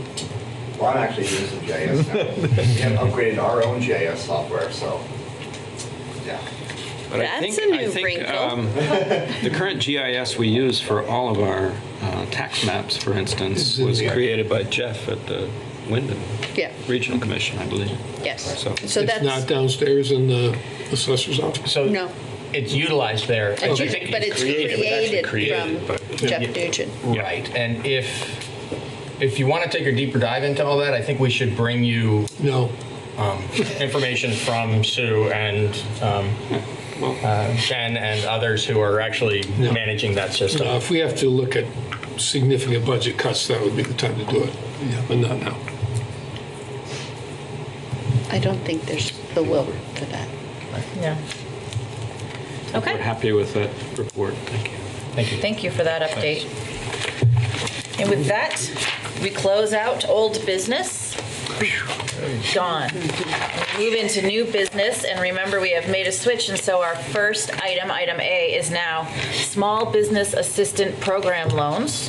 And we will be first speaking with Jason Lively of Duo. Jason, please take your former spot at the table. While Jason comes up, I'll summarize the Small Business Assistance Program Loan Committee, on which both Dave Scholes and Patrick Moreland serve as members, so they can speak to the details of this if you'd like. But the summary is that the committee has unanimously recommended that we make a $27,000 loan to Mr. Lively and Duo Vermont to be amortized over 5 years at 3% per annum. With interest-only repayments for the first 6 months in the monthly amount of $67.50, and then monthly payments for the remainder of the term of the loan in the amount of $485.15. Security and collateral will be in the second position, UCC on all the business assets, and a personal guarantee for Mr. Lively. And so recommend that it be approved. There are two conditions that we ask that you attach to the approval. One is the current owners of Duo Restaurant paying off a loan to Brattleboro Savings and Loan that is remaining in place and I guess being addressed as part of the transition of ownership there. And similarly, that the current owners pay off a small business assistance program loan to the town of Brattleboro that has a remaining balance at this time of $9,268.08, and that we obtain discharges of all liens. Okay. And that none of that is a surprise to you, Jason? That is all correct, yes. Comments or questions from this board for Jason or for Peter? You want to say anything about the transition? Maybe your history? Yeah, so I worked for Keith and Stephanie for a few years here, but previously in Denver, Colorado. And then also my history in town here. I managed the bar down at Whetstone for the first 2.5 years that it was open, and then here. So my experience running the restaurant is pretty deep. But I just, there isn't a restaurant that I've ever been to or worked at that has such a paternal feeling. So when I had the opportunity to take it over, I jumped at it. That said, I am an individual who doesn't have a whole lot of capital behind me, and so the starting operational cost is really what this funding is for. The ability to pay the staff, it's within the first month of new ownership. The ability to purchase the beer, wine, liquor, and food, and so all things that are kind of urgent and necessary prior to income under my name. But as far as the restaurant goes, other than me telling the public this, it will be seamless, and there won't really be a jump of sorts as far as anyone walking through the door would be concerned. So, yeah.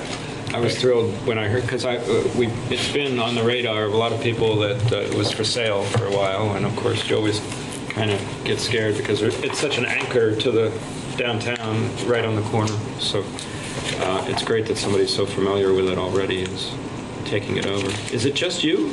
Just yeah.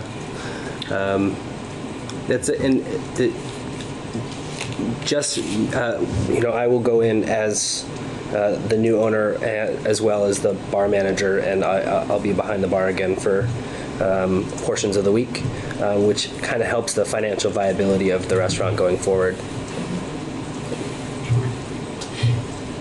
Wish you all the best. Thank you. And I believe the bar is open for another hour or so. If anybody wants a beverage. Well, we turned down the CBD. I know. Well, this would be on your own time. Okay, that's a good distinction. Yeah. That's fine coming from you, Franz. So on this item, we haven't had a lot of motions this evening, but this is a motion item. Can I? Yes, please. Yes, please do. Great, I'd love to. I'd love to make a motion to approve a small business assistance program loan to Jason Lively /Duo Vermont LLC in the amount of $27,000, amortized over 5 years at 3% per annum, with interest only for 6 months, and monthly payments thereafter of principal and interest in the amount of $485.15. Contingent on the current owners paying off a loan to the Brattleboro Savings and Loan Association and their SBAP loan to the town of Brattleboro, and obtaining discharges of all liens. Excellent. Tim has made that very thorough motion. Done my job. Well done. All those in favor? Aye. Motion carries unanimously. Can I just say that I really appreciate this. This assistance loan is really the only way that I would be able to do something that I thought that I wouldn't be able to do before. And so I really appreciate it, and thank you so much. You're most welcome, and I'm really happy that we have abilities to do things like Yeah, that's why we have it, to support Very happy. this exact type of thing, so thank you. All right, we'll see you soon. Okay, so our next item, under still the Small Business Assistance Program loan, because there was 2 items under that, is Northeast Processing. This one is a bit more complicated, but we equally, staff and the committee are recommending unanimously the approval of it. It is not the actual making of a loan, but rather the approval for the town's position in the line of creditors that would be eligible to actually receive compensation in the event of a failure. Sorry. It's okay, you can still say it. And the unexpected and unpleasant event of a failure, then we always sit in a low position. This program is kind of loans of last resort. Folks who can go get robust financing elsewhere, go get it elsewhere typically. But when they're part of the package has a gap in it and we can fill that gap, that's the role we play. And that's why people are able to make an acknowledgement like Jason just did of the importance of this small business loan program in our community.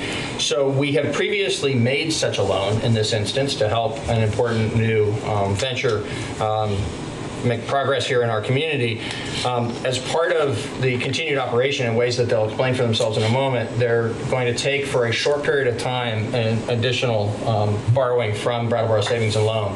And we need to acknowledge that because we're behind Brattleboro Savings and Loan in the line of creditors. So we need to take an even further. Basically, the BSNL will have a spot and another spot for the portions of the debt that they've offered or made, and will fall into a further behind position, if you will. But for all practical purposes, this is a short-term bridge, and the committee has fully vetted it, and the recommendation is that we think that this is a risk worth taking in a situation where we have already taken a risk because it's the right thing to do based on all the facts related to this venture. So if you have a deeper dive you want to take from the review of it, I could address questions to David or to Patrick. I think you'd probably like to hear from the owners about what's happening. I have a more basic question, which is what is Northeast Processing? Let's start there. We're a hemp extractor, so we extract CBD oil from hemp. And we purchase hemp from local farmers, and the purpose of this line of credit that we've requested is to actually purchase biomass, to make sure that we had the money to be able to purchase the biomass so we could extract the hemp and sell the oils. So we support local farmers, we're in this and started this business in Brattleboro to support this as a growing economic driver in the state of Vermont.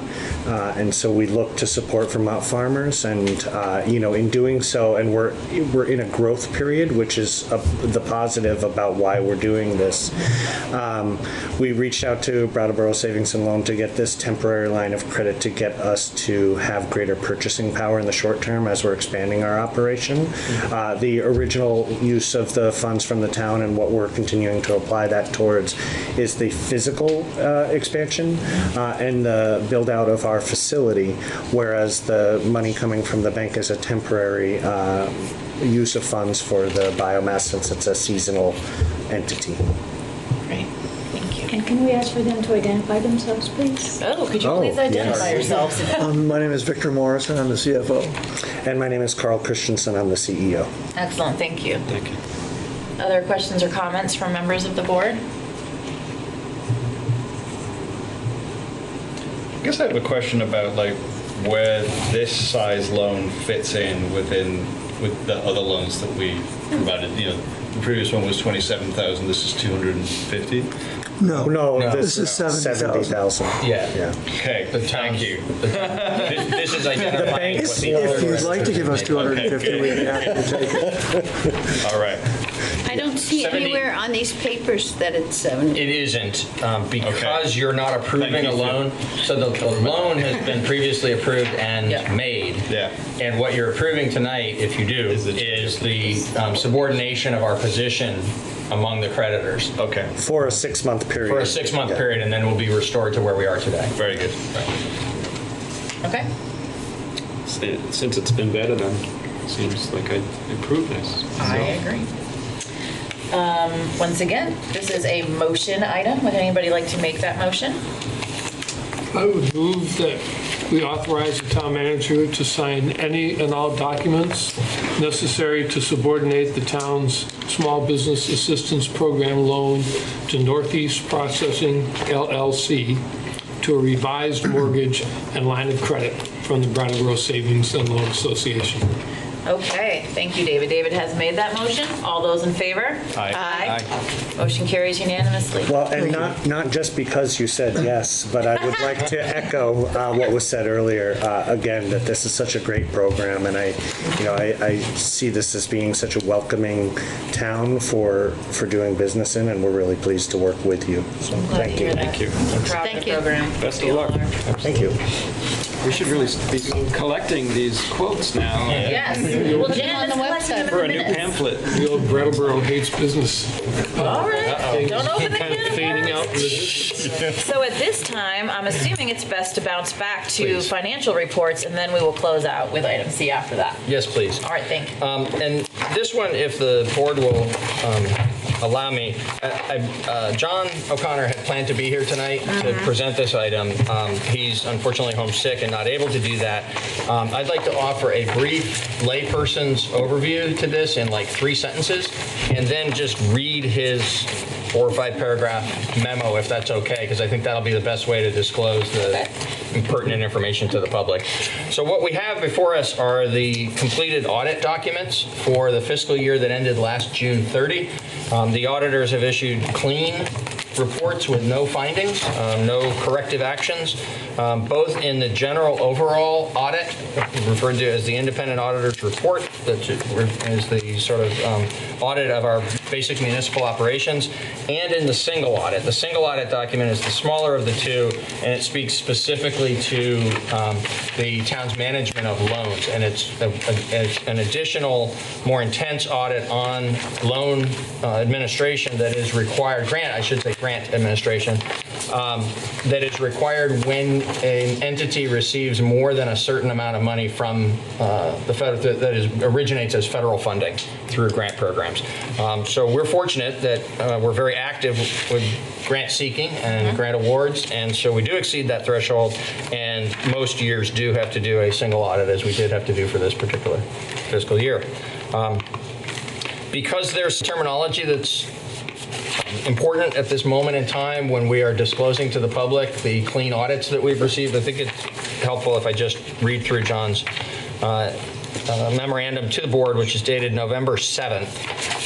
We had originally expected to have the audit on one of the November meetings, and then there was actually just an issue with the production of the documents that the auditor had to handle, and so it's taken us a while to get it in front of you. But the auditor's work was completed back in the fall, and again, was a completely clean audit. As follows, the auditors issued an unmodified opinion on Brattleboro's 2019 financial statements, stating, quote, "In our opinion, the financial statements referred to above present fairly, in all material respects, the respective financial position of the governmental activities, the business type activities, each major fund, and the aggregate remaining fund information of the town of Brattleboro, Vermont, as of June 30, 2019, and the respective changes in financial position, and where applicable, cash flows thereof, and the budgetary comparison for the general fund for the year then ended in accordance with accounting principles generally accepted in the United States of America," end quote. There were no audit adjustments proposed by the auditors resulting from their audit. The general fund closed the year with a use of fund balance of $376,583. That was $393,417 better than budgeted. In other words, we had planned to use closer to $750,000 to $800,000 worth of fund balance and only used the $376,583. This was due primarily to favorable budget variances in the town manager's office, employee benefits, and the police department. The general fund closed the year with a fund balance of $3,131,610, of which $2,047,513 was unassigned. $337,119 was committed, and $746,978 was non-spendable. The unassigned fund balance was $240,938 above the targeted 10% of 2020 budgeted expenditures. Yes. And as was referred to, yes, so we're above the 10%. And as we discussed thoroughly earlier, that 240 is in the budget that you're considering, you're in the final stages of your consideration on now, as a recommended use of fund balance for capital purposes going forward into FY21. There is a substantial amount of additional financial information on the town's activities contained in the 60 pages of financial statements and the independent auditor's report. And then regarding the single audit, the report on schedule of expenditures of federal awards, internal controls, and compliance with laws and regulations, parentheses, single audit, and parentheses, is a document that reflects all federal awards, grants received and expended by the town, either directly or as a pass-through from a state agency. There are no audit findings in the FY 2019 report regarding expenditures. The audit includes a review on internal control over financial reporting, and the FY 2019 report did not identify any deficiencies in internal control considered to be material weaknesses. The notes to schedule of expenditures of federal awards did not identify any material weaknesses, significant deficiencies, or audit findings related to the financial statements or the internal control over major programs of federal awards. Thank you, Peter. Welcome. I have 3 questions that I'd like to ask. Okay. How long is it Bachelor and Associates? Yes. How long have they been our auditors? To give you a very exact answer, I need to double check, but it has been, I've been with the town for 5 years, and they've either done 3 or 4 audits because we hired them after I arrived. And we did that through a competitive process. We issued an RFP and they successfully bid. When do you think the last time they had a finding was? We had a small technical finding either last year or the year before. It related to an advance that had been made regarding one of the federal grants that was not fully expended and needed to be refunded to the granting agency. Right. Do you know the last time we had a material finding? Has it been since It was before I arrived. And how often do we go out for RFP for our auditors? Every 3 years we have been. That's been our practice, and I believe we are one more audit beyond this one with Bachelor, if I remember correctly. Great. Banker Brandy. I can check on those Banker Brandy. details and email the board if you'd like. That's great. Thank you very much. Sure. Thank you for asking this question. You're very welcome. Are these batch holders related to the Brattleboro batch holders? They are not, as far as I know. Good on you knowing the answer to that. Other questions or comments from the board? Questions or comments from the Franz? Like that. Thank you for such a good We're report. used to getting clean bills. It's good to find. Yeah, I always get a little. As we expect. I get a little. If they're clean too many years in a row, I get weird. I get weirded out. They were clean before these guys. I still get weirded out. Yeah. Go ahead. Okay. That's just in my nature. Andrew. All right. Our last item under new business is neighborhood designation area regarding a new state program, and we have coming back to our table, Andrew.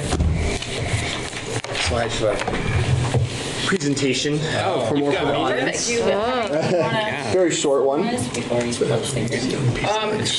Just really quickly, to put in context for those who pay attention to things that the state allows us to do, ways in which the state helps hub communities, which we often are highlighting, and we're a hub community with special burdens.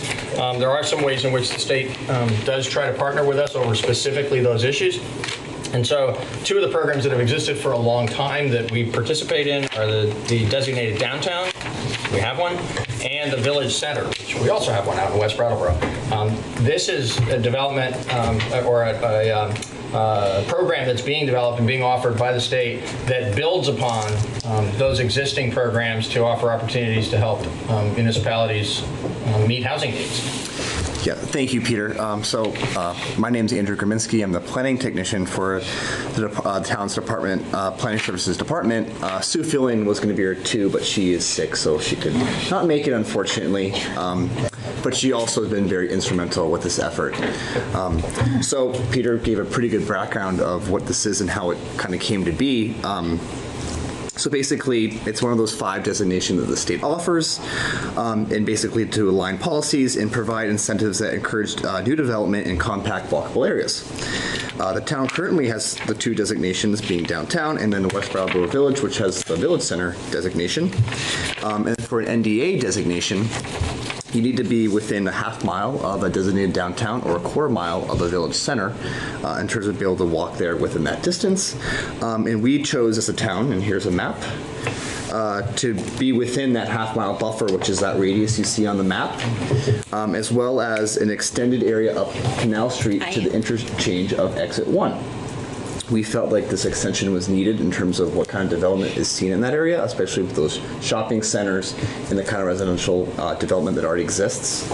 As well as that there's some, as you can see, part of that radius is in New Hampshire, the Connecticut River, quite a bit of floodplain, as well as already really highly developed areas. So that's kind of how we got to this map right here. So if we got this designation, it would really encourage the creation of new homes in development-ready locations near shops and services.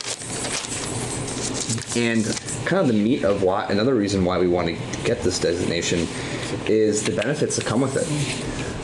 Qualified mixed income projects are exempt from Act 250 regulations, which, if you don't know much about the costs behind Act 250, it's quite a bit of money. Depending on the project, it could be thousands of dollars. This could save developers a lot of money in terms of those soft costs. It's not just money, it's time. Oh, God. Time and money. The process, yeah. And aggravation. Exactly. Thank you, Liz. Another great thing is for properties that say that don't meet that mixed income qualification, they can still get a 50% discount, which is still a lot of money. A&R fees for wastewater review are capped at $50 for projects that have reviewed sewer allocation. Again, a lot of money and time saved. Municipalities will receive priority consideration for more grant opportunities to create housing and affordable housing in the town.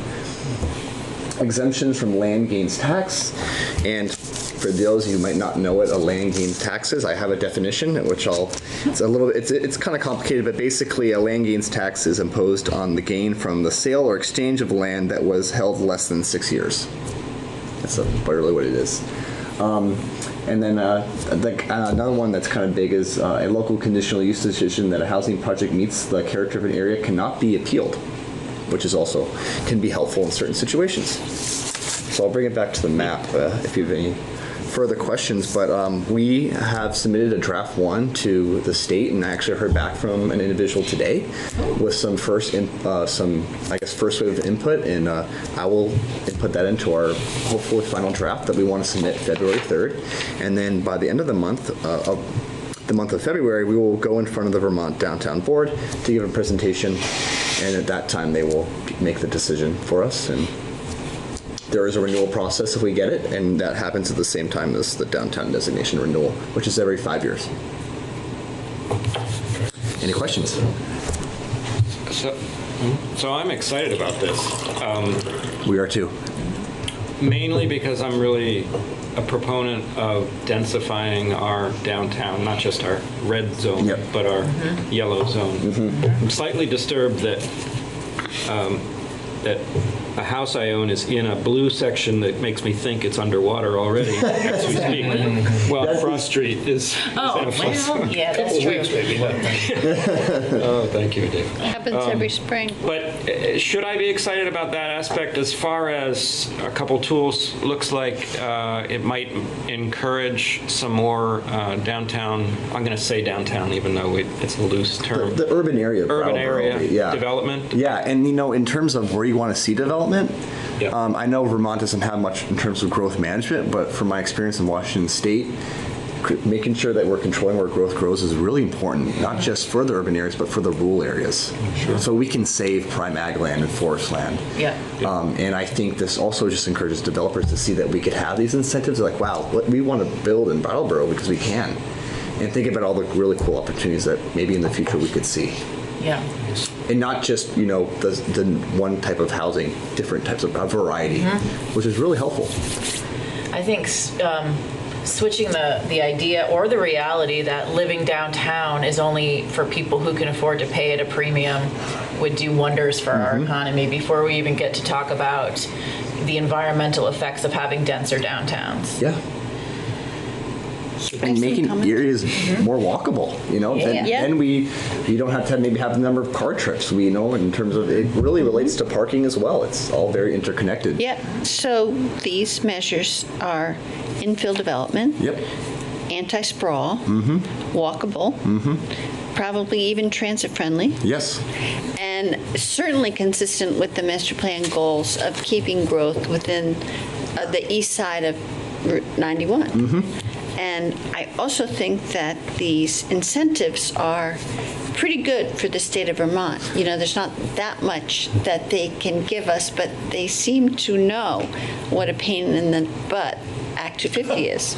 So that's great. And I applaud you and Sue, and I think Thank it's a you. great program. I do Thank too. you, I appreciate it. I think it's going to be a big deal program. That's what I think. If people can really, if you can really make sure that people understand and can become excited about what this means, I think it's going to be a really great program.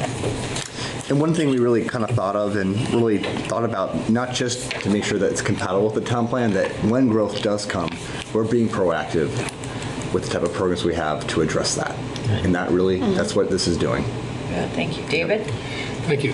I think given the shortage, the national shortage of affordable housing, anything that's going to reduce construction costs and development costs is welcome, very welcome. So thanks for digging this up. Yep. Further questions or comments from the board? Questions or comments from the Fronds? Okay. Thank you. Thank you so thank you. much. Yes, you're welcome. Thanks for hanging with us. And your presentation. Oh, it was very We don't nice, get that by the way. And it was My nice. pleasure. Yeah. Doesn't usually work. That is true, David. That's always a sad I have problem. something that needs to be signed. Okay. Where are we here? We're We don't done. have to have an action on that, huh? No, I think that was just an excitement piece. Okay. With no further business to discuss on this agenda, I would entertain a motion to adjourn. I have something that needs to be signed. Excellent. David has made that motion. Do we have to sign it before we adjourn? No. Okay. All those in favor, please say aye. Aye. Meeting adjourns at 8:41 p.m. Thank you. BCTV. Thank you. Welcome to 2020. I just forgot how to make my own signature. I Living in have the two future. signatures, like the fancy one and the fast one. Can we get fancy on? You got half and half.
Let's call the meeting to order because we got 4. We got 5. We got 5. Hey, do you know how to push the button to make camera start? She'll figure it out. Well, he works over there. Who's over there? That's anybody else? Okay. He's gonna This is for Laura. Laura's, yeah, She's she's next on. Yes, If you- She's gotta go drink Kool-Aid tomorrow. Let's make it apparent that Laura's not here. I got Hit the enter scene. Put her sign up. Italian family.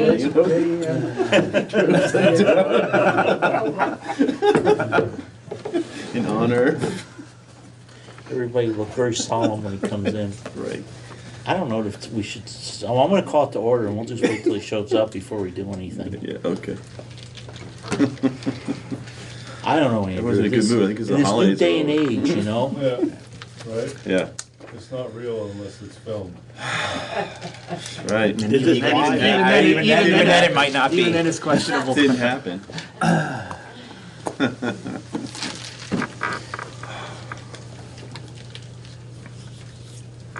I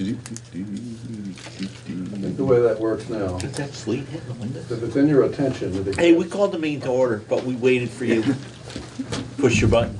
It's already pushed. Oh, so you've been recording all this time? Yeah, that's right. And we could have gone? Got the chair.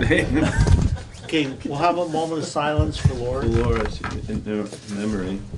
Not in not in her memory, memory. sorry. Patience. Bless her with patience. She has to go tomorrow to drink Kool-Aid and I'll kill you. So additions or deletions to the agenda, the only thing I'm gonna do is, I had the annual meeting discussion down bottom.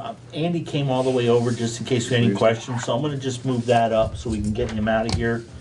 Because I don't think he comes over for the exciting meetings. Oh, it's awesome, but I appreciate that. Thank you. Members of the public, Nita, you're here for, do you have any public or? No, I'm here for the Okay. thing. So I got, I'm sorry, did anybody have any addition or deletion to the I agenda? do have just one thing. Yeah, go ahead. It's just recognitions. Okay, where do you want to do that? New business, yeah. Okay. Recognitions?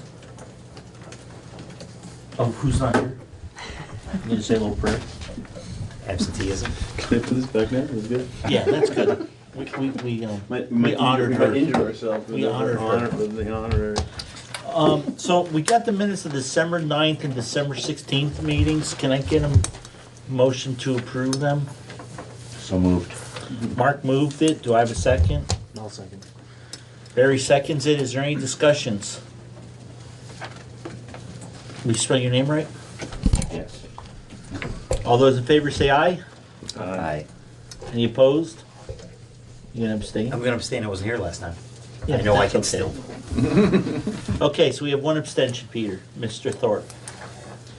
Okay, so old business, we're gonna move up the annual meeting. So it's been kind of a challenge, folks, believe it or not, but I think we may have it. So, I sent out to you all a draft of the agenda, not of the agenda, of the, the agenda for the annual meeting. And I don't have my hands right on it. The articles for the annual warning. The warning. For the annual meeting. It's in my book. We're getting closer. It's in your book. Well, I've got one here.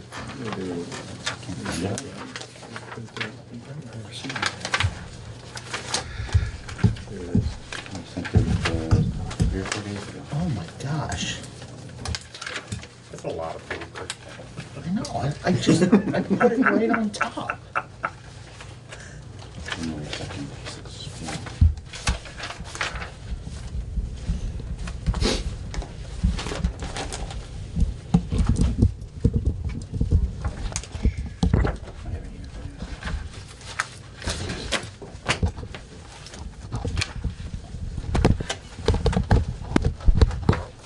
Does anybody have a copy of it in print?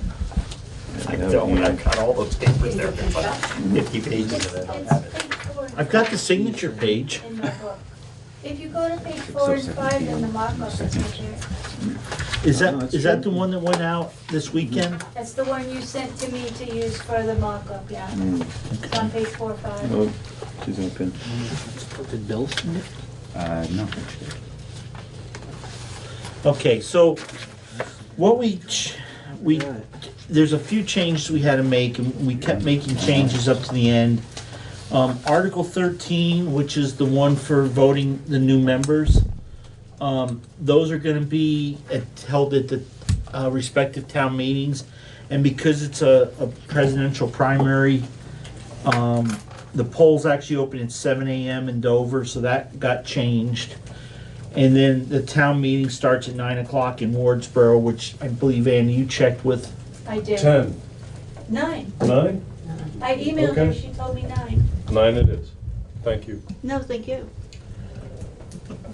Cool. So we got the moderator, clerk, treasurer, nothing changed there. The 3 auditors, the stipend for the school board members, approved mileage at the federal reimbursement rate, ability to withdraw up to $200,000 out of the reserve fund for to help offset taxes for this year, which is what we had asked for last year. So we did wind up changing. See, this isn't the right one. That's the most recent No, one. there's another one that just went around. Because Article 8 is supposed to have, if approved, will result in education spending of, and it's actually down around 18,668. 668. and which is an increase of, this projected spending per equalized pupil is 4.9% higher than spending for the current year. So You it's, can write on that and I'll. well, it's, I will find it here in a little bit. I think the town is printing that right now. Okay. Oops, sorry. So that was changed because I thought that they changed the law, but Lori picked up on it and Bill checked into it and it said that we had to include the increase. And that comes back from when Jim Douglas was governor. That was supposed to help prevent budgets from growing too much because the school boards are always trying to hide things. So does anybody have a problem with that? You not have it, Mark? No, I haven't. Oh, Yeah. we all good with it? Yep. Everybody okay? Yeah, Andrew, that's you're, fine. that was, I think you saw, I think I got that Yeah, to you you, right? emailed it to me yesterday, or what? Okay. The last time you emailed, I was included. Okay, so Article 9 is the tuition rate, and we did finally get the Burr and Burton letter. Which does have their annual tuition at $17,990, which is a 2.8% increase. And just so people know, because sometimes it gets asked, tuitions for family living in non-sending towns will be $19,990. So, and that came out December 16th. So we got it. I got it sometime at the end of January. Okay, gotcha. Yeah, I'm sorry, I didn't follow everything.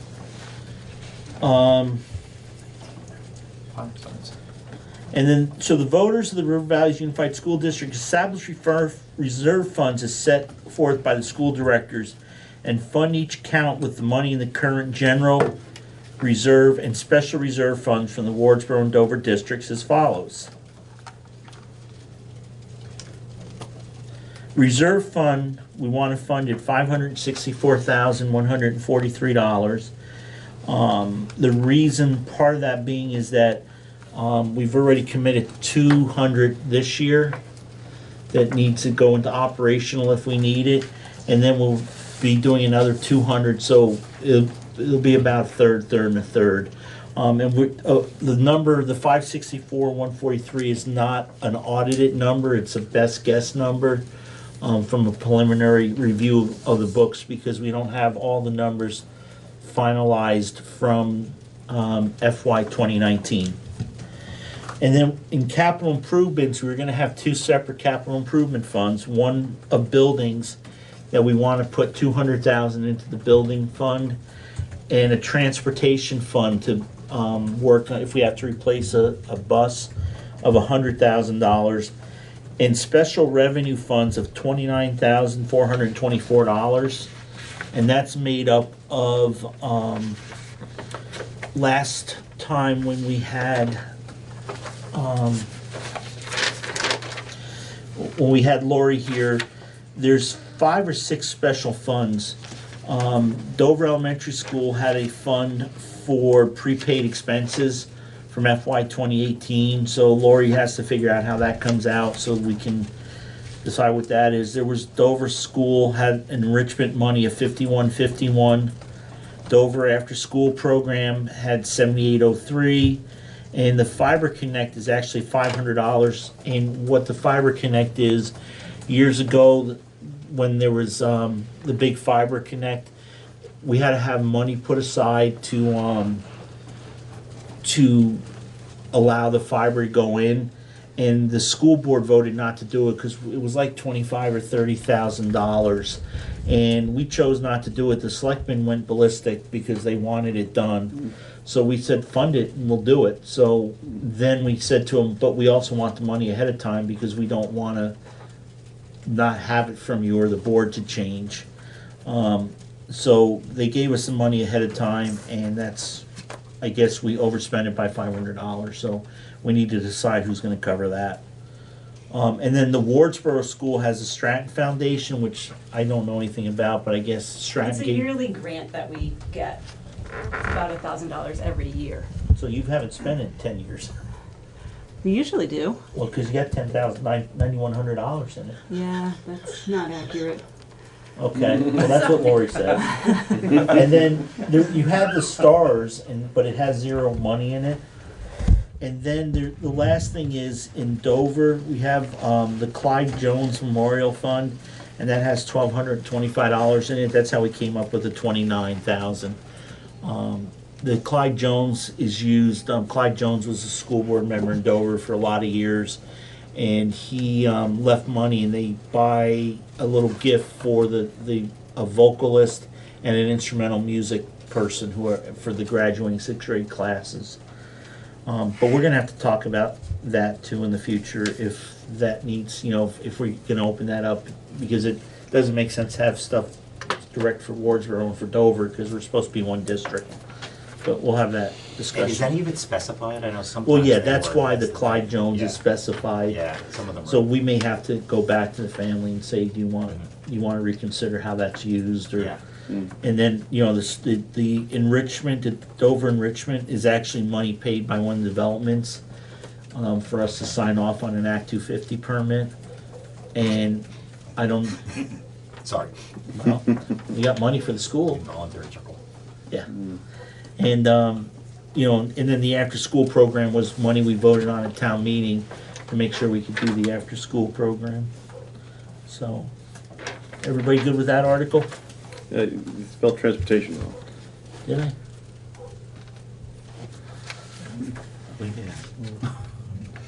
S is in You Rob's got the spot. most recent one? Oh, yeah, I got the most recent. Does it have a red line under it? No, I just got it. This is the one you emailed. Okay. So, anyway. Transportation. Yeah. You're our school board, so what's that? Thank you. You think Transport. Transport. Transportation. Transport. No, it's Transportation. It's okay, we can fix that. You can Yeah, fix that. we'll fix it. We'll fix it. We'll fix it. Just wanna point And then out. Article 11 is, shall the voters of the River Valley Unified School District move the district annual meeting to the second Tuesday in April? Article 12, any other business that may legally be addressed, open discussion for informational purposes. And then somebody sent me an email, said Yeah, I Article got that wrong, 13 is yeah. twice. That was my That was fault. twice. That was me. Okay. Yeah. So Article I didn't 13 know to be it was voted wrong. by Australian ballot town meeting in Dover and from the floor I at get it. town meeting in Wardsboro. And Andy, Just a everybody's all statement, set with that, right? You don't need anything from, in Wardsboro? So, basically, the warnings for the individual towns, it's been suggested by the Secretary of State's office that you folks sign those warnings as well. Those warnings will include those elections. The Secretary of State's office said that if we don't get a quorum of signatures on the town meeting warnings from you folks, it won't invalidate the election process at all. But because Act 46, there's still some bugs in it, the best practice would probably be to have you guys sign Wardsboro's town meeting warning and Dover's town meeting warning. All of us? A quorum both of you. towns? If a quorum of you cannot make it down to our offices to do that.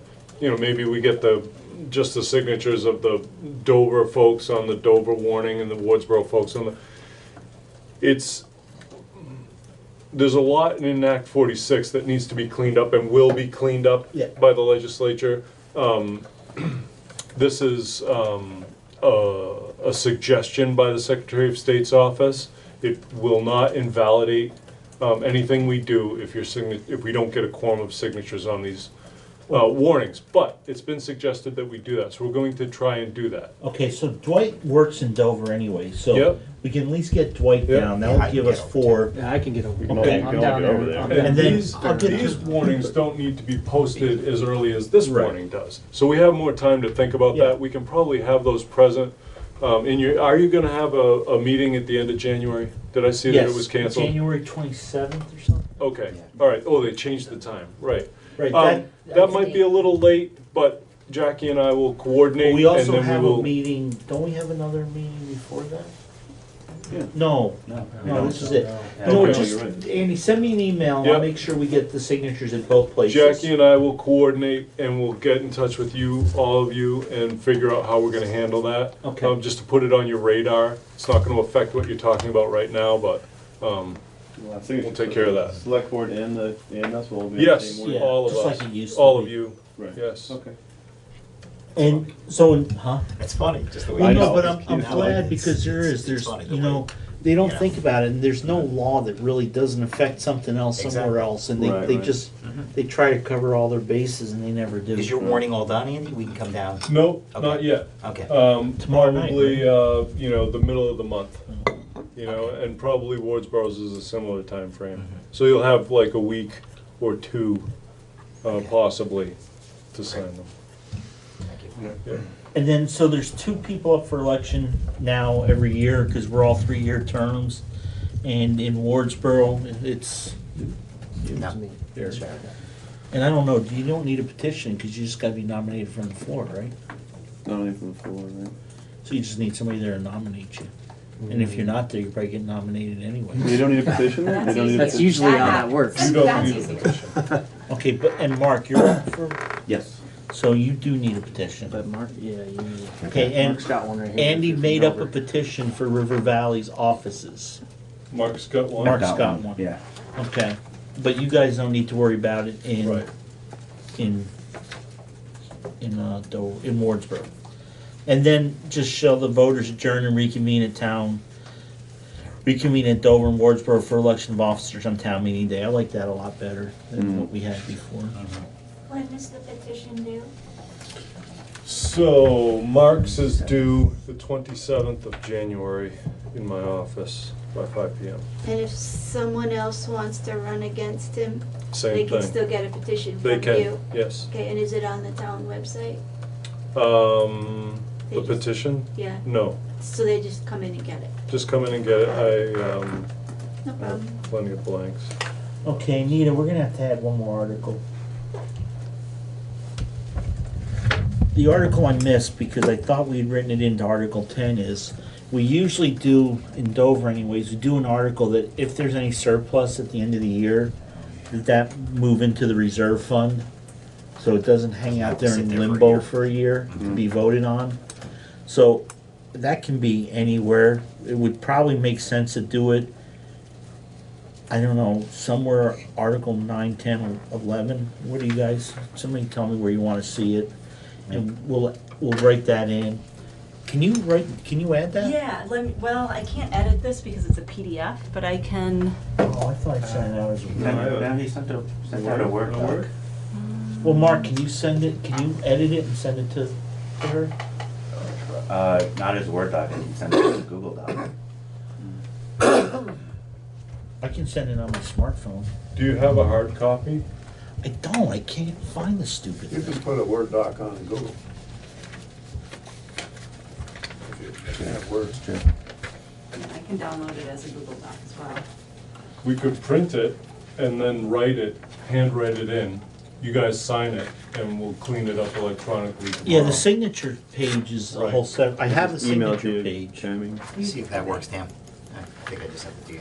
We both did. You're gonna do. Okay, so the article should say, Shall the voters of the River Valleys Unified School District approve moving the surplus, if any, from FY 20 to the, and what did we call it? We called it the general reserve? The reserve fund. To the reserve fund.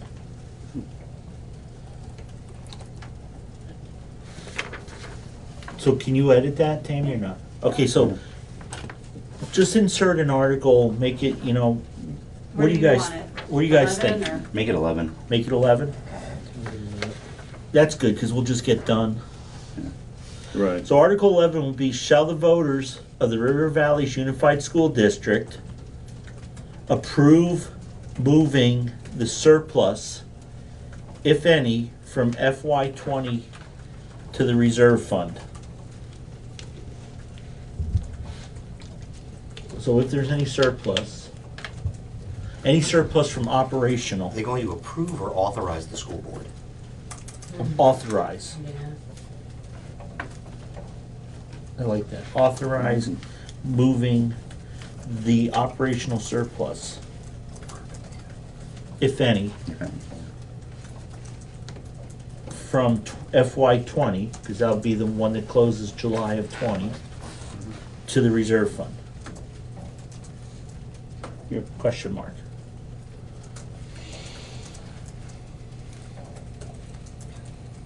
I know. Because that way it doesn't need, it just sits in limbo. If there Right, is because one you there, can't do really, anything can't with do it until you anything get with it. It just doesn't do anybody any good. Right.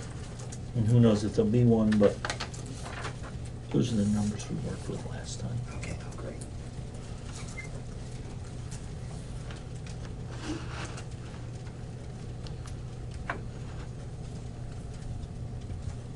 You good with that, Tammy? I think so. Let me just read it back to you again. Okay. All right. Shall the voters of the River Valleys Unified School District approve moving the operational... No, authorize. Not approve. That was my mess up. Okay, let's try this again. Shall the voters of the River Valleys Unified School District authorize moving the operational surplus from FY 20 to the reserve fund? Authorize moving the operational surplus, if any, If any, okay. from FY 20 From FY 20 to the reserve fund. Perfect. Question mark. Okay. Just the article below that, which will now be Article 11, just says, shall the voters of the River Valleys Unified School District move the district annual meeting? Okay. So that will become Article 12. Yeah, okay. And Article 13 is any other business. So Article 14 will be the voting of people. So we have to go back to the, just under the warning and change Article 13 to Article 14. Top, yeah. Okay. And that shouldn't affect anything, right, Andy? Nope.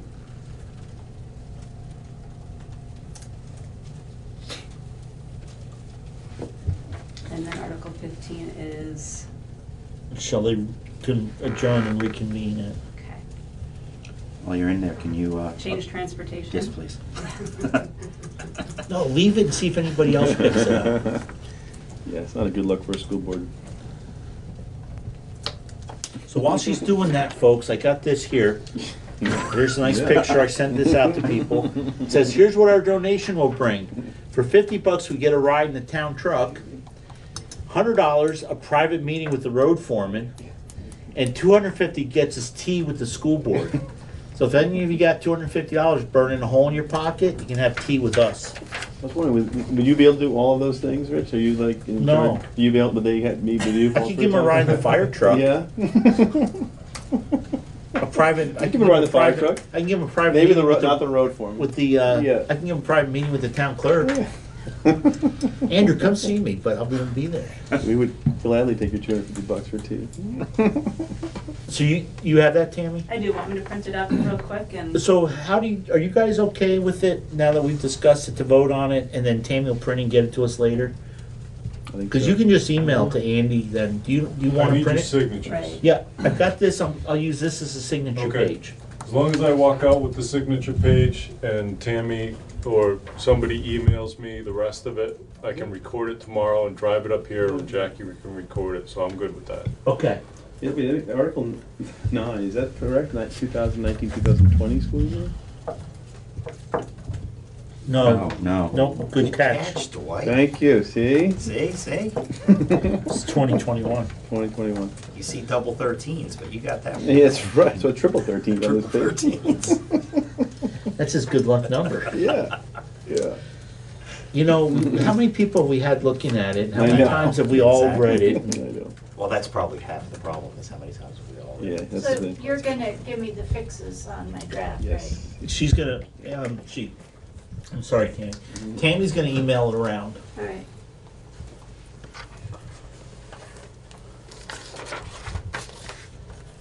So if everybody's okay with that, and Andrew, you're okay that we're not actually seeing it in live, I would need a motion to approve the warning for our annual meeting as corrected.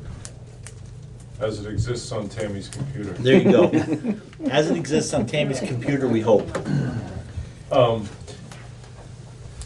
That would be best. If you could do that, that would be awesome. You have to print it. Yeah. Thank you, Tammy. So moved. You're gonna feel Okay, much better. so we do have a motion Yeah, so moved. to approve them. To approve it, correct. Do I have a second to the motion? What are we approving the articles as we We're revised approving the- articles right, the that we've done? warning. Yes. Okay, Dwight will I'll second the second. motion. All those in favor say aye. Aye. Okay, so it's unanimous. Is this black? I'm written it. It is. Okay, so we will pass this around. That one signature missing. Yeah. Thank you so much, Tammy. Sure. It was very helpful. Just make sure it's. Andy, Yep. would you be okay if I stopped at Laura's house, or would you like to stop at Laura's house on your way by? Because she is home. She had stuff to do because she's got to leave early, Yep. and have her sign this too. You can do that and bring it to me in the morning. I Are you can't. okay with that? I'm headed to another Okay. obligation. If as you soon as don't I mind, leave. is that okay? No, if you 'Cause want I'd to like do to that. have everybody's Yeah, signature and on you'll it. bring it to me tomorrow morning. Yeah, first Perfect. thing. Okay, yep. Could I just make a remark that I called Andy earlier to ask if the annual report that we're mailing out there, if it was necessary for there to be a signature page, and he said he didn't, he said no. So the. No, I think the S that, is fine, He the way you didn't have it see set it. up. Yeah. Yeah, we typically don't print the signature page in Right. Dover's town report, especially because you're going to warn your meeting in the paper, correct? Eliminating this as a warning, so you don't need a signature page. Okay. So Andrew, did you get a chance to just look at that the warning thing? Did you have any comments on that? I think you did a great job. Okay. Man of a few words, And but you thank you. emailed me, right? Not yet. Okay. A warning in the paper, a record obviates a printed signature page. It only has to go in one place. Did you all get to look at it? No, the warning in the paper won't have a signature page, but when you post it on the wall in Dover and in Wardsboro, it will have the signature page.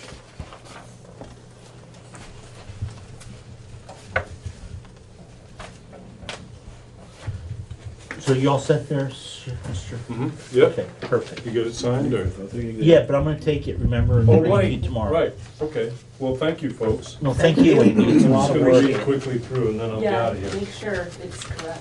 Okay. While we've got you. So while Andy's looking at that, interrupt us if you need to, sir. Anita, your mock-up, so they're looking at it. So we've just added a couple lines to Sure, you. I can fix that, put that in. So, Okay. difference this year is that the whole budget is printed. Lori Garland was kind enough to shrink it to 4 pages because it was 5 and I didn't have room. And the one thing I'm missing, which you all thought should be in there, was the 3-year comparison chart, which she didn't have, isn't having. You can't have one. You don't have that many years. Last year we had one. Okay, so Lori has not submitted it yet? To me, no. Okay. What was that Well, email there would have she been one last year because they still had 3 years of continuity, but this Correct. is a new thing, so there wouldn't be one, right? No, last year we voted on a budget for this district, which was brand new. That's why we didn't have to do the percentage increase, because there really was an increase. It was a brand new budget. So that last page in the book that's blank was supposed to be for the chart. Okay, so what we can do is, This one. what we can do is we can just ask Lori to, So last year we had this chart. no, I know. Looks awesome. So I will ask Lori tomorrow if she has anything for us. And I should have picked this up when. So that was the chart we had last year, and that's supposed to Right. go in the inside back cover. Supposed to go there. Oh, this one goes It's here. nothing, Andy, to do with content, it's just. No, it isn't. Can't really Okay. have a Punctuation. three-year. Oh, you can. Yeah, If you want somebody the summary should have page, found kind of it what that is, right? It's like a kind of a Oh, yeah, one-page that's 2 years. Yeah, snapshot. of, So we could have of the 20 last at- 3 we could have years. 20 at 20. Yeah, you're right, okay, no.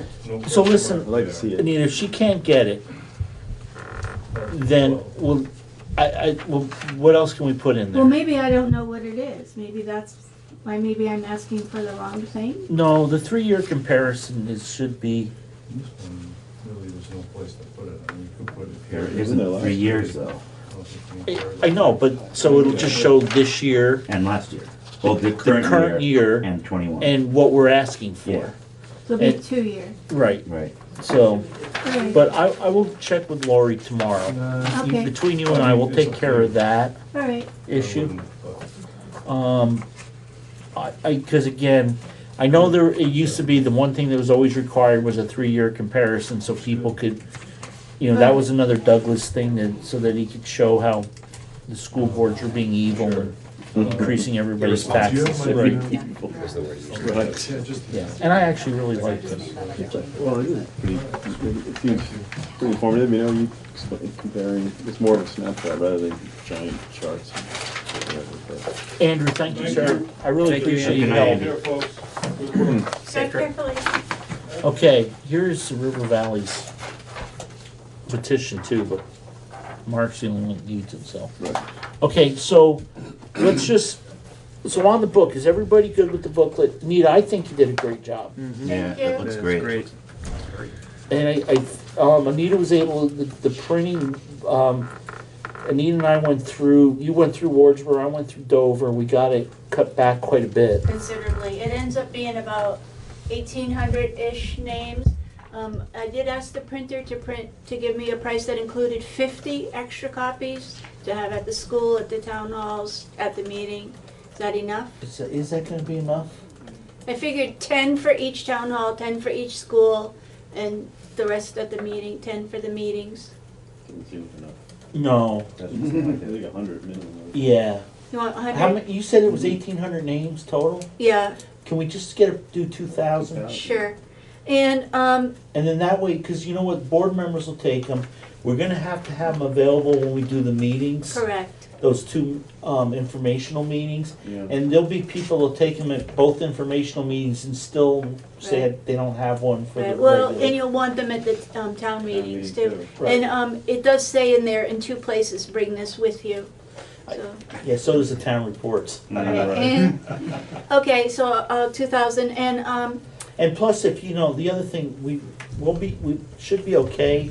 We have to plan for the future when you're not there collecting from the garbage in Wardsboro. which is what I did last year. I know. Right. I remember you saying that, that's why you said it. A little recycled in. So the soonest I can get that missing page, I can run it down to the printer and he's ready to go. Okay, so we got, You also made up some posters or something? I haven't done that yet because I have questions before I do that, but that was my next task after completing the report. Okay. Create multiple press releases to all media about pre-vote information meeting dates. So there are no pre-votes because it's by budget. It's by. Well, that's what we did Right. last year. That was last year's recap. Yeah. So my question on the press releases, is there a particular aspect of this you'd like to emphasize in the press release? I mean, I think there's a couple major things we're going to be asking, like to change the meeting date and the establishment of the reserve funds. Those are big deals. And then, the budget itself is, Right. you know. Well, my plan was to grab a few excerpts from your letter and include those as quotes from you in the press release. You know how they always like to have quotes.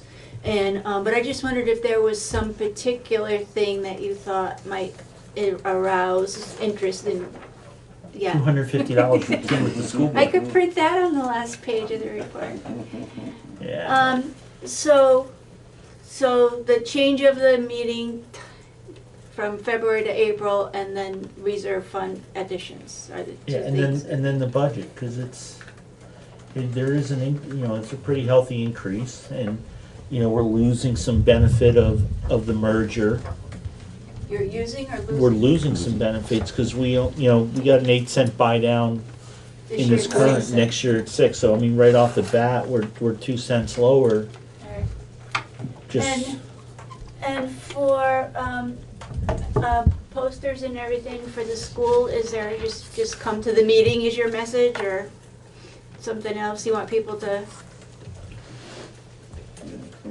come to the informational meetings? You want to push that?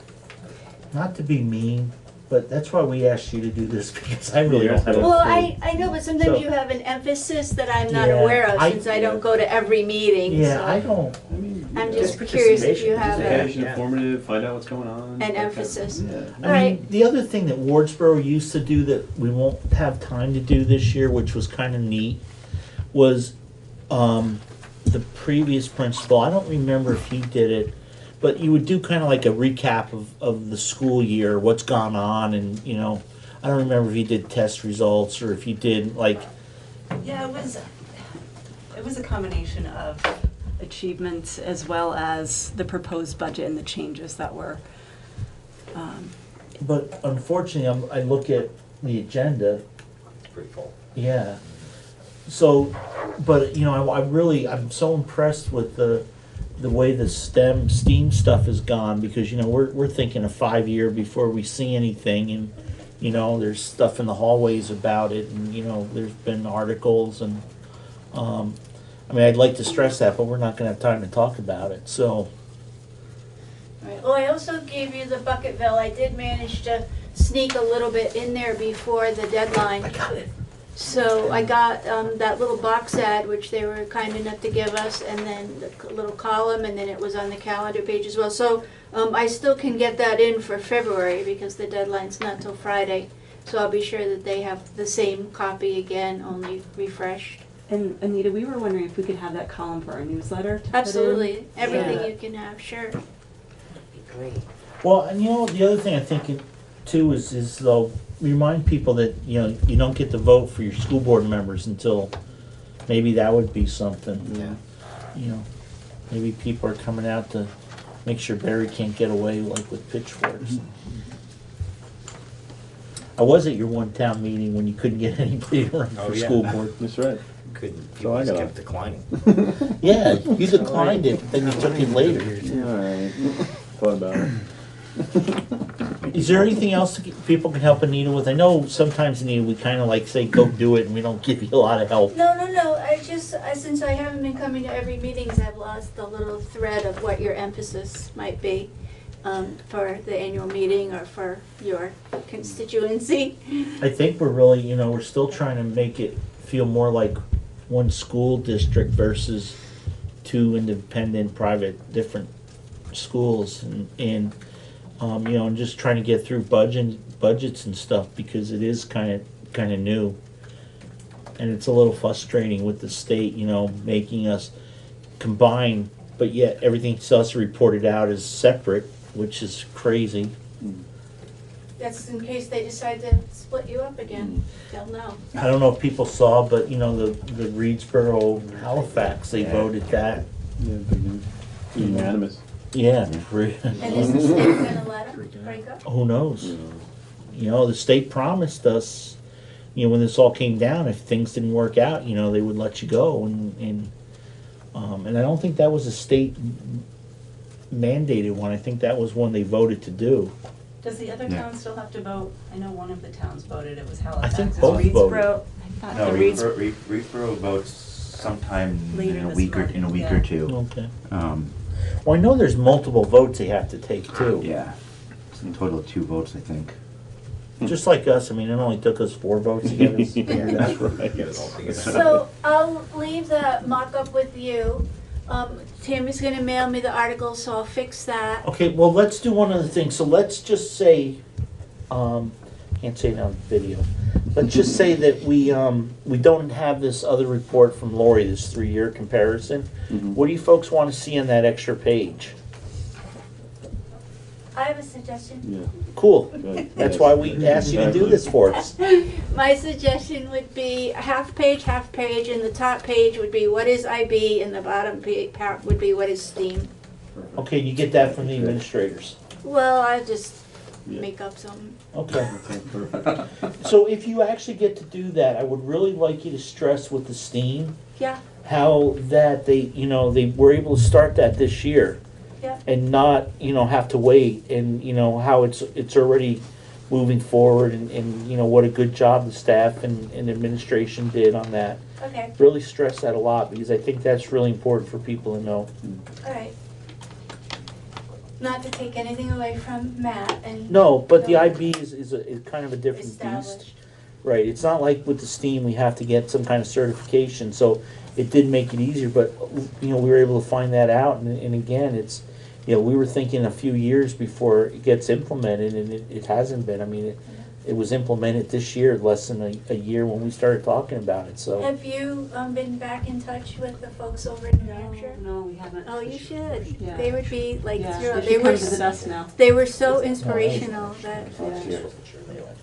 All right. They do, don't they? So I'd like to get this in the printer's hands at the latest by Thursday, Friday. Yeah. You think we can? Yep, and then just if you need to, so last time I had to go pay with my credit card Yeah. when I picked them up, so just let Lori know what we need for checks, so we can get checks cut, and in Barry or I can run over central office and sign the warrant or whatever. All right. Okay. I'll email her all that tomorrow.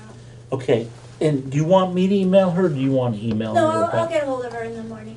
Okay, well, about the 3-year thing. The 2-year thing, right. Right, well, is there something else we need to legally put in there?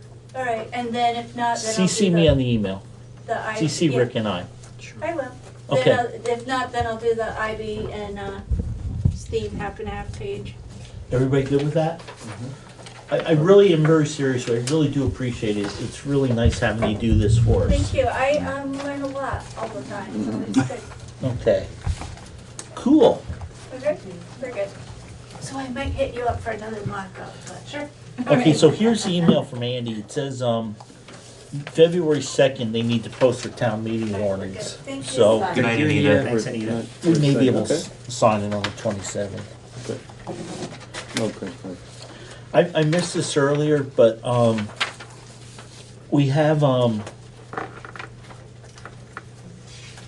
Mountain School at Winhall set their 2021 tuition rate to be the same as the statewide average for grade K through 6 and 7 and 8. Did that change from prior years? I don't know, to be honest with you. I so. think they've always tried to keep theirs at the statewide average. It's pretty close, yeah. Yeah. What's the date on this one? Okay, here's your copy. I kept. I got it. Because the first year I sent my daughter there, it was like $50. Okay, we'll get that signed. Yeah, I don't know if anybody noticed too. There was more stuff about Steam and Might not even do that much. and Lori did do a good job on getting the. Anita did a good job on getting the town meeting stuff into your Bucketville news. So.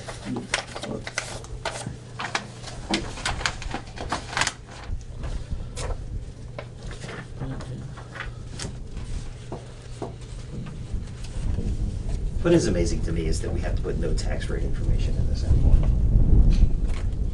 That was the most helpful thing we used to put in. There is Goes in the no tax annual. rate information in there. But it goes in the town report. Well, no, it won't anymore. No, it won't because- anymore, 'cause it's not. Because it's not part of It's the not town. I think that's that multi-year comparison that used to be. Right, that would have in the town the report. tax rate. Maybe Right. next year we can put it into the meetings in April. Well, actually, you know what? Maybe what we should do is half page and have the projected tax rates. We don't know that. We're not gonna know for sure. They're risky. No, it's projected. I know, even so. Well, it's Projected better or than- not, a number in a book. I think it's becomes- rough not having anything in there. Right. Yeah. Or, I mean, we're gonna have to. People are at least going give to them- ask. Right. Give them Right. something. How Well, is this 5% If they're increase gonna ask you, going how to to come to the impact my meeting.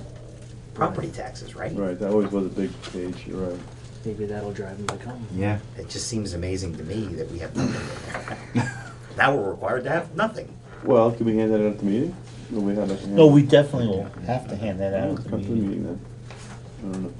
I mean, I hear what you're saying, it was a very informative page. Yeah. Not that I mean, anybody's we- been I told just, arrived at I usually, get but. concerned about having it project, even though it's projected. But we Then do last have it year- in our letter. Losing 5 cents and 2 cents and the 2 cent increase of the state, so I'm saying 9 cent increase and it's.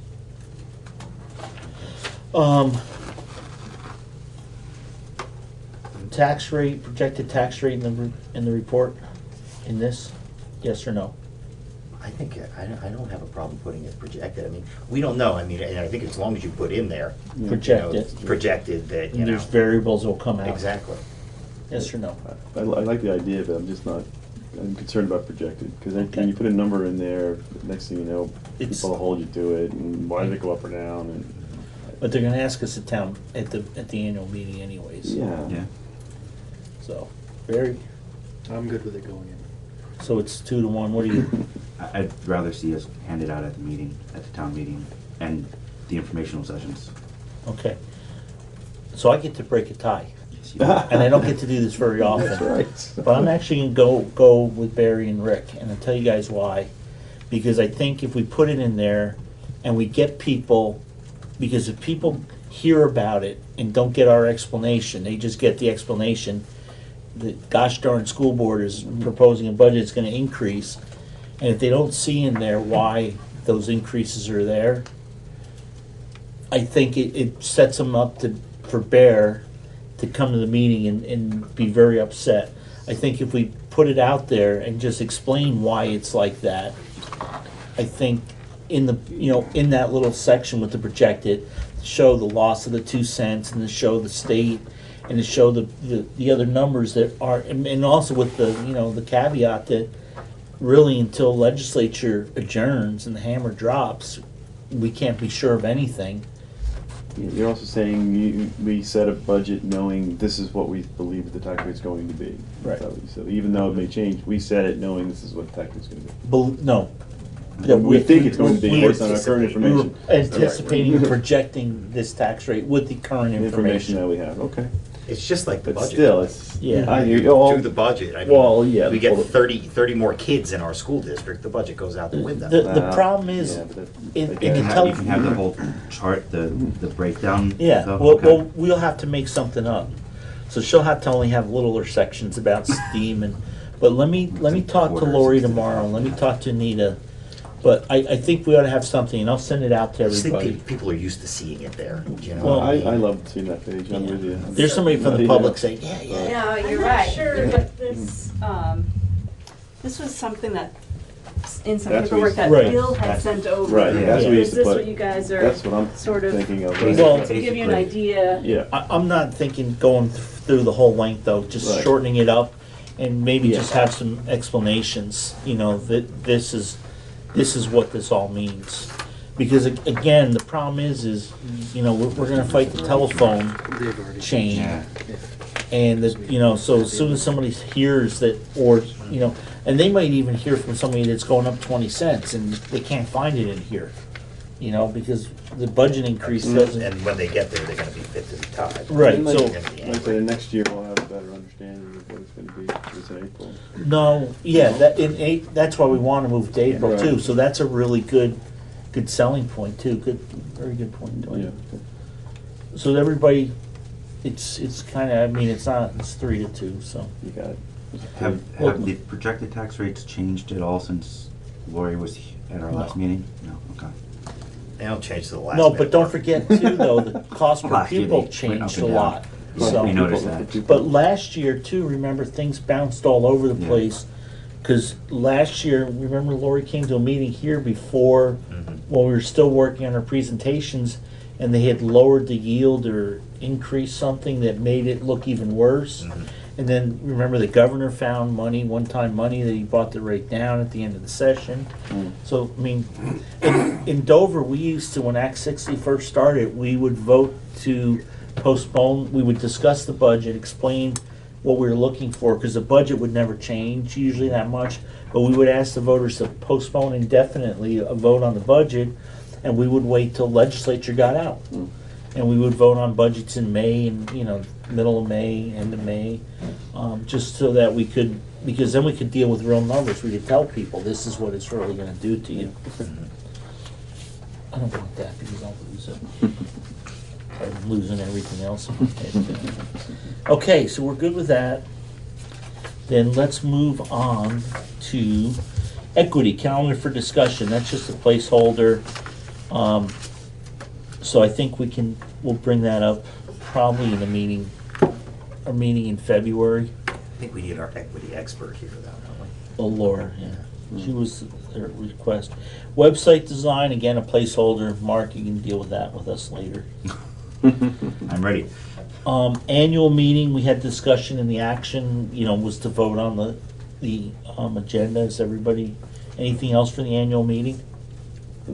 I read about what Laura was working on with that study. The equity study. It was excellent. So it'd be great I'm sure she's going to want to talk about that at the meeting. It'd be great. Is that waiting? The waiting study, yeah. Yeah. Not WAI, but WEI? Yes, waiting, yes. Finished waiting. She was waiting, she waiting. was waiting quite a while for the waiting study. But, yeah, hopefully she'll want to discuss that, but I hope she would. Yeah, because it really showed that there is a disconnect between rural schools and. Yeah. Anyway, but. It's a long report. But it's a very long report, but the summary is pretty concise. I read the summary really well. The rest of the report, it's a little hard to get through. Yeah. It's a little dry. Yeah. Just a little. Did everybody get it? Bill sent out in his email today a link Today? to it. I didn't see it. Okay, I'll take a look. I just read the article. The email with the cabinet report. And then the budget communications, what we went over with Anita. So is there any other old business anybody has? Cool. New business, flow chart, begin development, FY22 building, budget building, but we can't do that because Bill isn't here, so that'll move to old business. Announce tuition for the 2021 school year. Lori wanted us to vote on a tuition at this meeting, and it was right. With our elementary tuition? Yeah, and it was right with my paperwork that I can't seem to find anywhere. In one of those trees. Did anybody else see that email? I did not I see that. think I might have sent it to you. This year's tuition Oh, is $14,500. She was talking about like a 2.8% increase. Did you happen to see that? No, I didn't. Was that Wasn't the sure. email about the transportation also? No. No? Okay, then I didn't see it.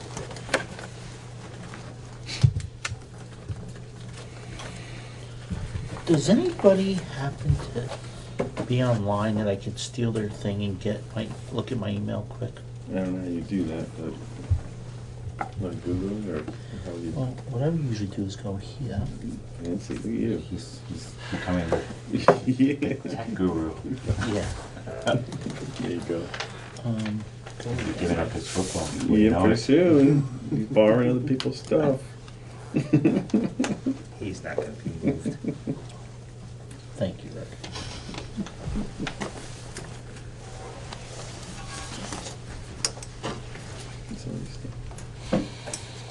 this come from?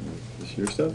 Oh, sorry. Thought it was more of Rich's stuff spreading out. Be nice. Sorry. Let's see. How do I get that at thing?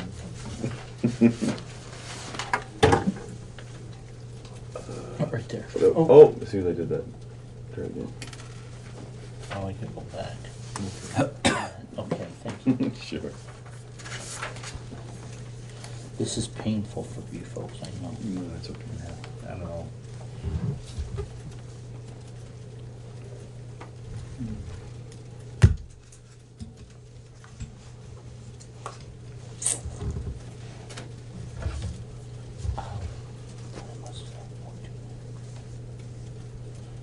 Oh. Oh, look. This username does not exist. It does too, you jerks. Oh, this is a bullhorn thing. This isn't even GoDaddy. GoDaddy sign in. Not me. Oh. Man, I'm sorry guys. This is really embarrassing. No, that's okay. You sure you didn't print it out? Yeah, I know I printed it out. I'll be shuffling through this stuff, looking for it. Go ahead. I just...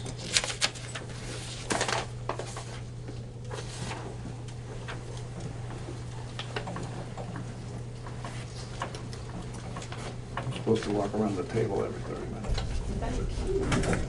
Peter. Yeah, I'm dancing now.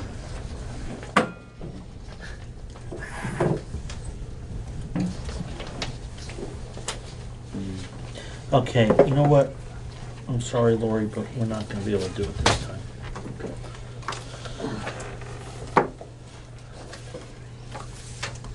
Okay. What was it this year? 14.5. And what's 2.8% of increase?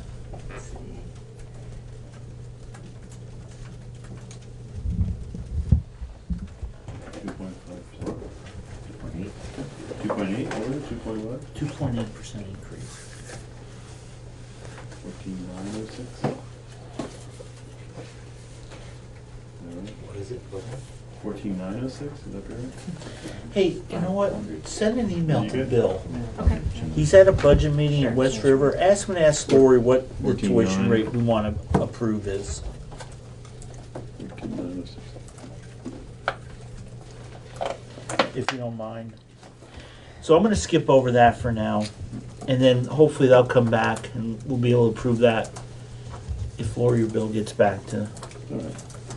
I'm really sorry, guys. No worries. No big deal. Yeah, It's- no big deal. I can't What believe it. do they need it for? They need it for. Well, because we have to announce it and it has to be published so that the other towns know. And one of the things is like with the mountain school going at the statewide average, that's why she wants us to just get it announced now so that people can consider us, you know, because how many, do you know, Lori, we have several tuition students between both buildings, don't we? There were several, yeah. You saw the list, it was So a dozen probably, I So a would say. dozen is, $170,000, $200,000.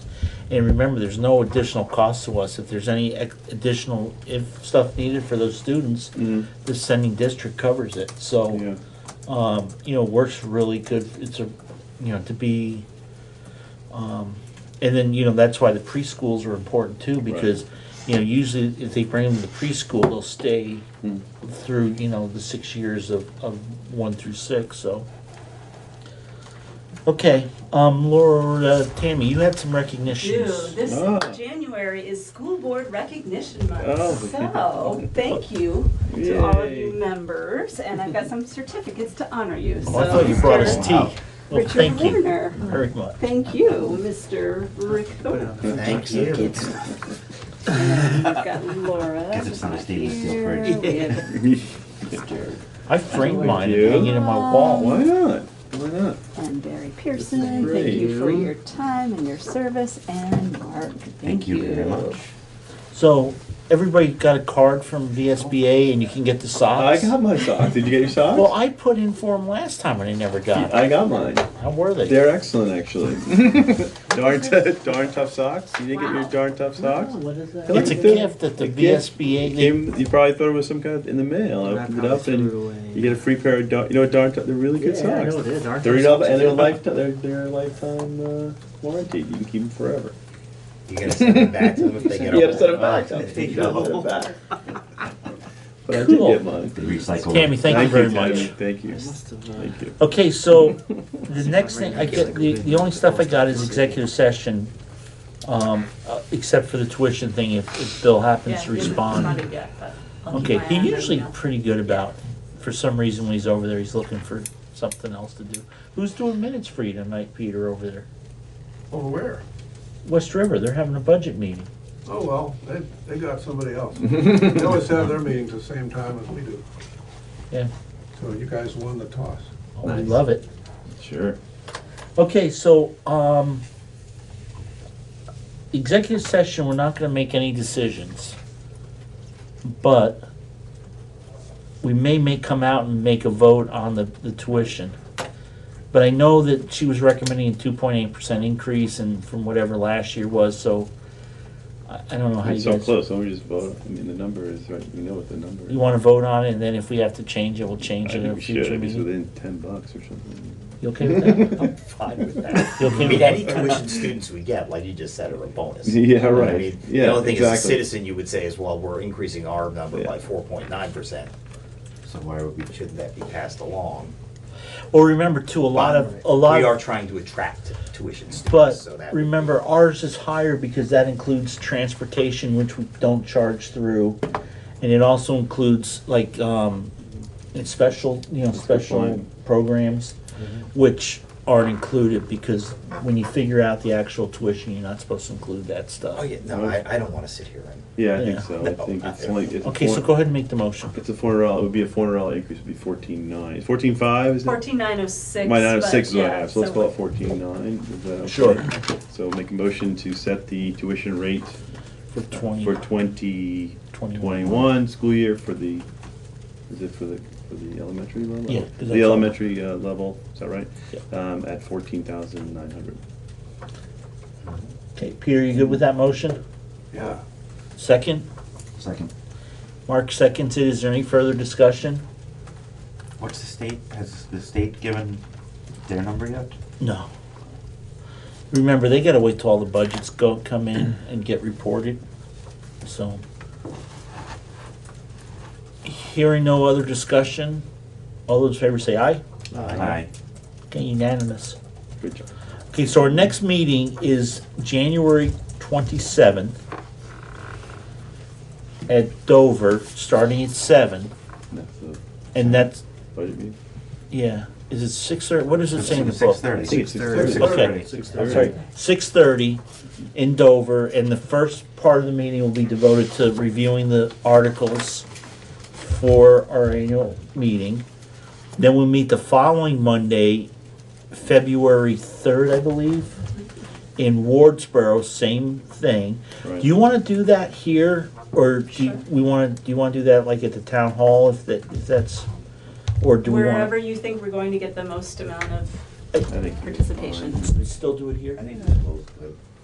I mean, if it's a large card, can we move it into the gym if necessary? Sure. So, Okay, let's not plan on the gym, but if we see that there's gonna be a lot of people, we'll move it then. 6:30, and again, the first half of that is gonna be, Budget information. yeah, and then the 11th, the following Tuesday is our annual meeting in Dover at the town hall, not at the school, and that starts at 7. That starts at 7. Yep. Right, and then the following week that we would normally meet is President's Week.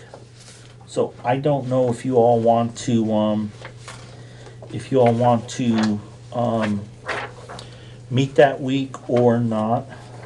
You wanted to Probably. meet before the annual meeting?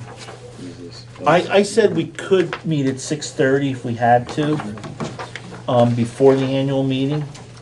So If there was something came up, like Lori said, oh, I need something signed, or, so but we'll figure that out. We'll know better, in a couple weeks. Can we just skip that meeting? Is that what you're recommending? Or? Yeah, I'm saying Yeah. we won't meet again till March. I think so. Is everybody okay with that? Yeah. Works for me. Okay.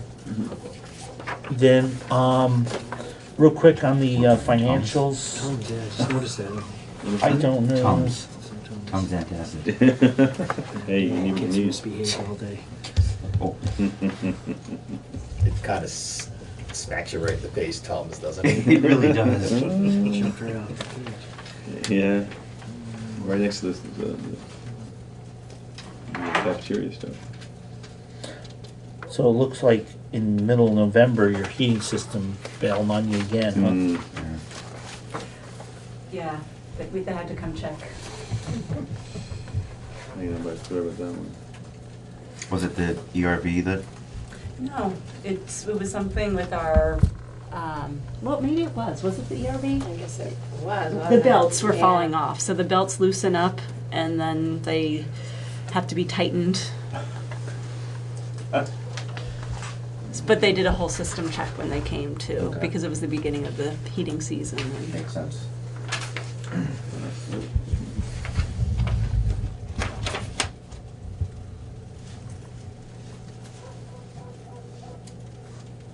was a dog. I've heard before.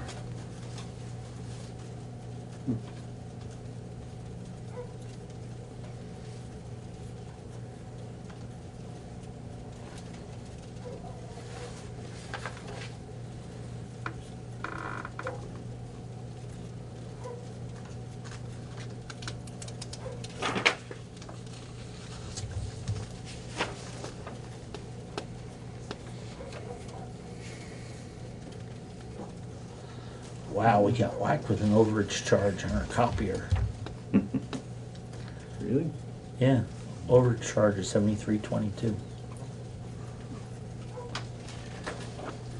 All those agendas.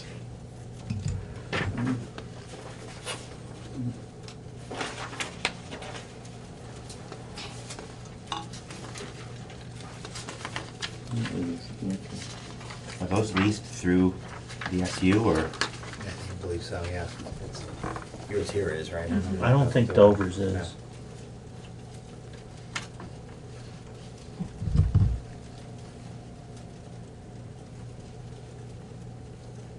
He's really detailed. He's great.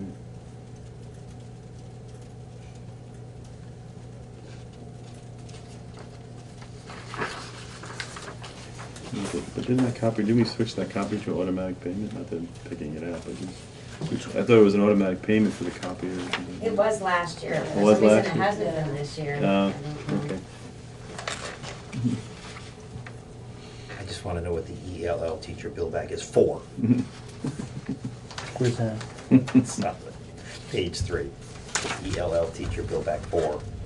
Oh, there it stops. Yeah.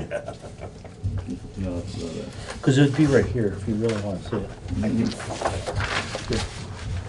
So they should be Stack. kind of in order, Rick. I'll put that. Oh, early language learning teacher bill back, Yeah. so. What's the EST bill back on page 4? assessment fee from the SU. Right. AST. That's academic support teacher. Okay. Yeah. Okay. I'm sure that's what that is too. So that's what got changed, because originally that was gonna go through the SU and then or go through us, but then it went through the SU Right. and that was that.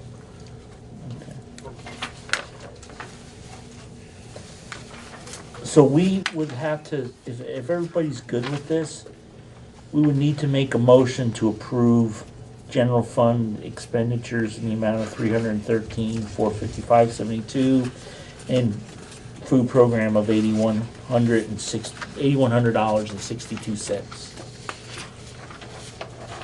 Peter, you want those numbers while you're? Yeah.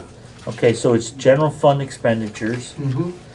313,455.72. Okay. And food program expenditures, $8,100.62. Thank you. So if you guys are all good, somebody like to make a motion? What, why, you're on a roll. I did the last one. You're on a roll. He doesn't wanna spend he's gonna go home, his wife's gonna hear he spent $313,000 and didn't buy her nothing. Nothing for that. Yeah, somebody got wiper blades from Windex. Dave Sheldon. So wait, a motion to approve $313,455.72, is that it? Yeah. For what? Well, it's right General- there. general He's fund. got the numbers, just make the motion to approve the Approve the expenditures. expenditures. As submitted. As submitted. Yes. Okay. Yeah, he moved I did it. it. I did it. Okay, so Dwight moved it, Barry seconds it. Is there any other discussion? From me. Mark, you got anything? I'm good. Okay. And hearing none, all those in favor say aye. Aye. Okay, so they're all approved. I don't see a signature page anywhere. Rich, I find Oh. this very useful. Yeah, it's great. Oh, right here. There's a signature page.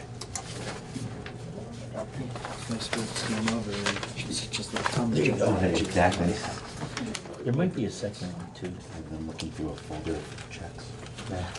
Because of the food stuff. No, that's cool. Thank you. Pass it around, right? Yep. Okay, and we'll give this back to, How many signatures do we need? just have everybody sign, Okay. since we're all It's a here. technical point. Are these expenditures both general fund or is the food program separate? No, it's separate. Thank you. That's why I think she separates it out.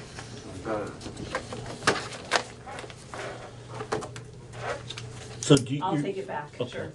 Thank you, Tammy. Yeah.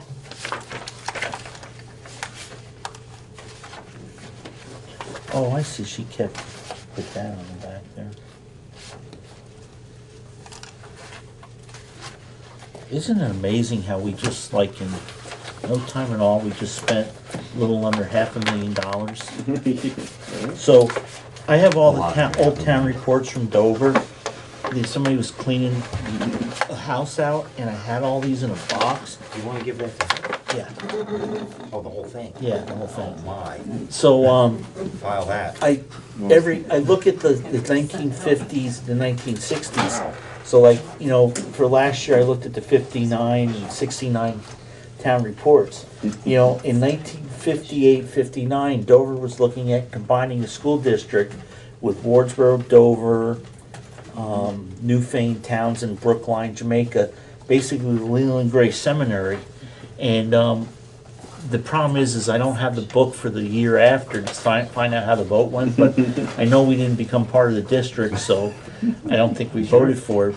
But it's really interesting because you look at, like, you know, the teachers and the principals' total salary was like $2,500, and their total budget's like $7,500, and they're very thankful for all the people that donated money towards the Encyclopedia Britannica for like $92 that they bought for the students. And so if you can find old town reports and you look at, like, we just approved 300, I mean, that was like 10 years worth of school budgets in the 50s. Amazing. So, okay, so I need a motion to move into executive session for contractual and personnel. So moved. Okay, Barry moved it this time because Dwight was a little slow on the uptake. And Dwight will second it. Yeah. All those in favor say aye. Aye. Okay. We're in executive session. We're not gonna make any decisions, so cool. We'll give you guys a couple minutes to take off.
Okay, I'll call a regular select board meeting for January 8/6.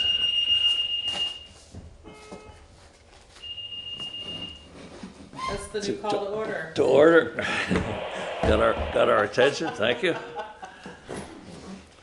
We have a number of sets of minutes to go through. Minutes of the budget meeting for November 25th, 2019. Any? I make a motion to accept the November 25th meeting minutes. Have a motion on the floor. Any comments? Any? I wasn't at it, so it says so, don't it? Yeah, All right, what's that well. word you have to say? Absent. What's the All, word? that said, all in favor of approval of the budget meeting minutes for November 25th, please say aye. The next is December 16, regular meeting.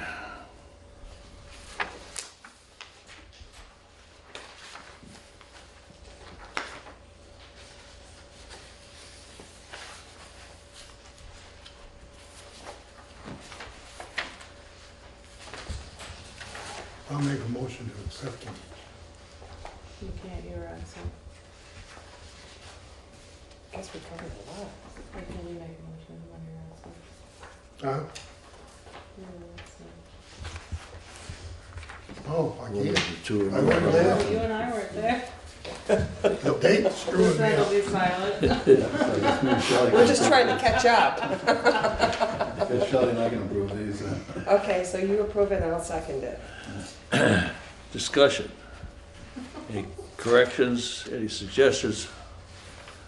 Hearing none, all in favor of approval of the minutes of December 16, please say aye. Opposed? Abstentions? Aye. Thank you. Moving on to the budget meeting minutes for December 23rd. I make a motion to accept December 23rd minutes. Second it. There's a discussion on those minutes, the motion to approve. Hearing none, all in favor of approval, please say aye. Aye. Opposed? Any abstentions? Thank you. Finally, budget meeting minutes for January 2nd of 2020, brand new year.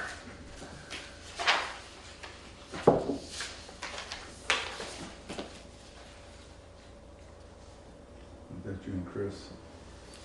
I'll make a motion to accept it. I'll approve, or second it. Any discussion, any corrections or additions? Hearing none, all in favor of approval, please say aye. Aye. Aye. Thank you. I'll abstain. Thank you.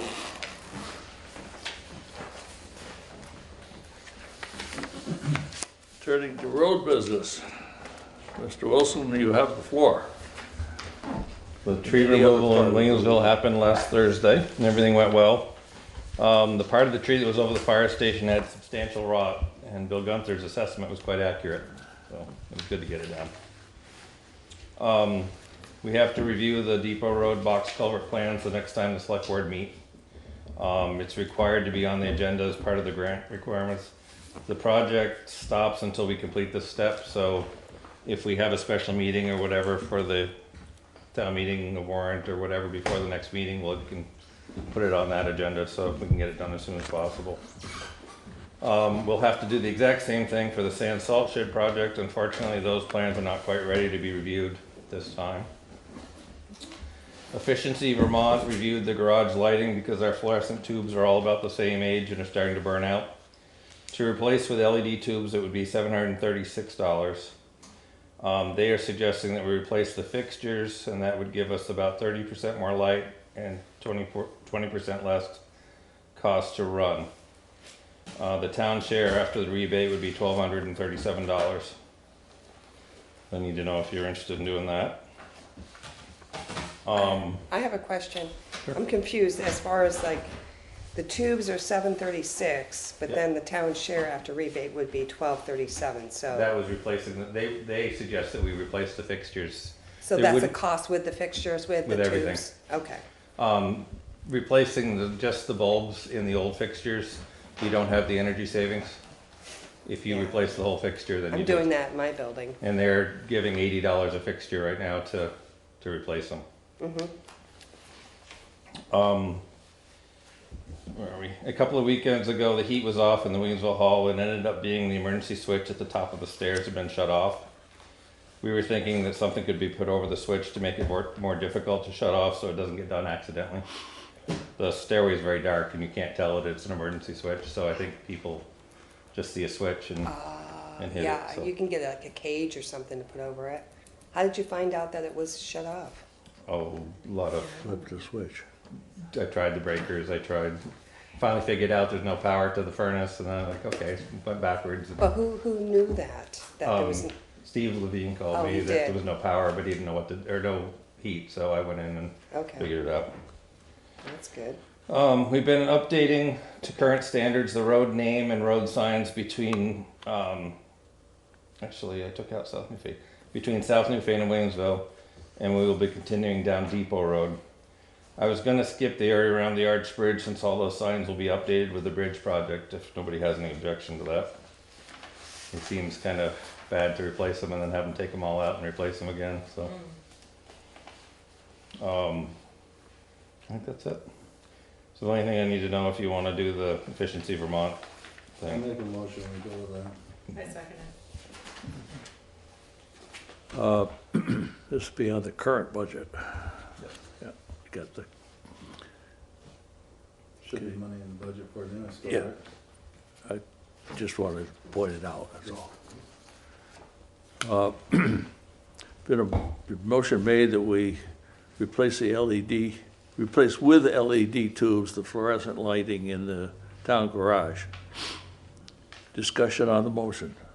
And it includes the fixtures, new fixtures. Have to. Because the LED fixtures wouldn't fit in the current. Not everybody knows that. Thank you.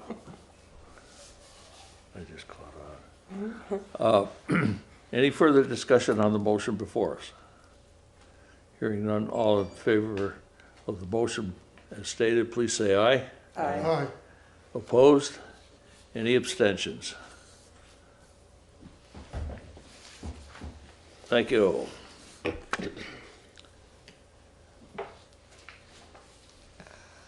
How's the sand and salt going? It's going. Wrong question. Pretty much every day. Yeah. Yeah, it's, hopefully we get into some just snow and not so much rain. It'd be a lot easier.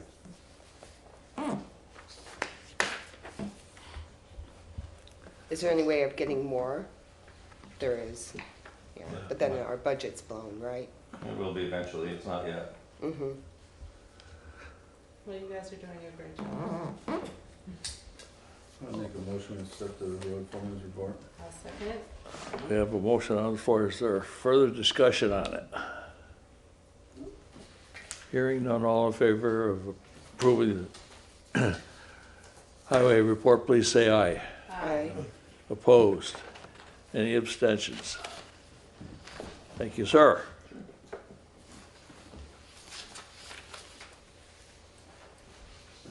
Administrative assistance report, which is very brief. Very, thank you. Been busy with the budget. Monday's holidays. The next board meeting on January 20th is a holiday for Martin Luther King, and the second board meeting in February is also a holiday. What would the board like to decide about these meetings? And then on March 2nd is a select board meeting. Do you want to use that, that board meeting date for other business, or would you prefer to use it for a work session for the night before town meeting? That would probably be a good idea. Cram. Oh, is there a town meeting coming up? There might be. Okay, we might just as well go ahead and deal with these two questions, basically. Is there any objection, any problem anyone sees with moving our Monday the 20th and 17th respectively to Tuesdays? That's fine with me. 2118? Tuesdays. If, Yeah, okay. if I could have a motion to that effect, it would make it official. I'll make a motion that we change our January 20th meeting to the 21st and our February 17th meeting to the 18th. Thank you very much. Second. Second. Discussion. Hearing none, all in favor of the motion as stated, please say aye. Opposed? Abstentions? Okay, probably the same thing for the March 2nd meeting. I don't think we really need a motion on that, just that I will see to it that the agenda is heavy to review and planning for the next day's town meeting. Okay. Make a motion to accept the administrative assistant's report. Second. We have a motion on the table. All in favor, please say aye. Aye. Opposed? Any abstentions? Motion passes. Where is the town meeting this year? Newfane.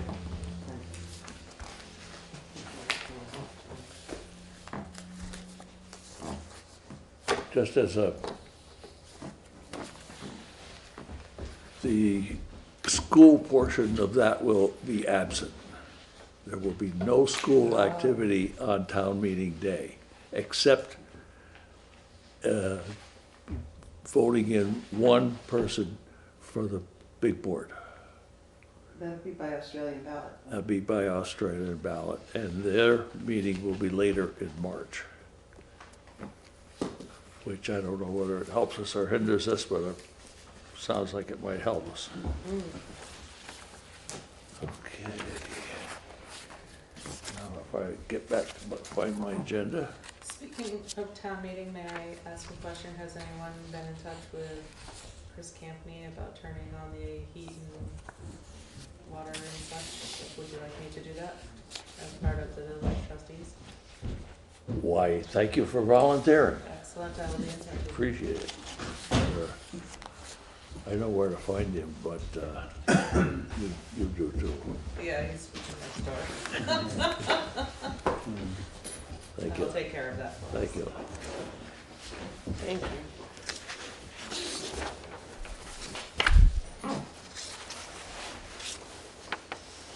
So do we approve the administrative assistants? Yes. We did. Okay. Oh, yeah, Angela and Mike. Just in time. Your timing, sir, is impeccable. I knew. Thank you. Thank you for waiting for us. Next item of business on our agenda for the evening is scheduled members of the public, and representatives from the Williamsville Hall Committee have the floor. Okay. I'll sign it.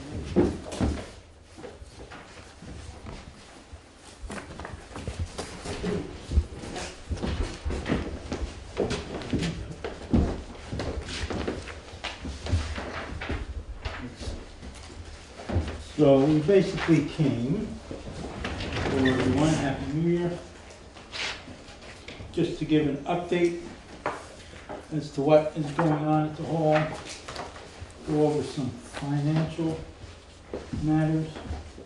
But first I want to say that the fire alarm is now installed and activated. So that's nice. Took them a few months, but they finally got around to it.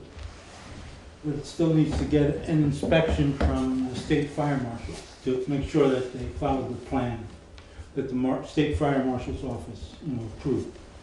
So that can happen. We don't know when. The other thing we talked about was putting in a freeze alarm. This could be part of the whole system. And when they come back to deal with the inspection, you could talk to them about that. But it'd be nice to have a monitored, alarm, since we are keeping the place open. I had asked them to put that in the original quote. They didn't do it. No. I'll have to look at what they sent me. I think that's. Did they put one? I asked for it to be included. Okay, I talked to the project manager today, Amy Taylor, you know her? No. And she didn't know anything about it. Okay, I'll look at what they Okay, sent me. good. Yeah, thanks. So that's happening, or it's happened.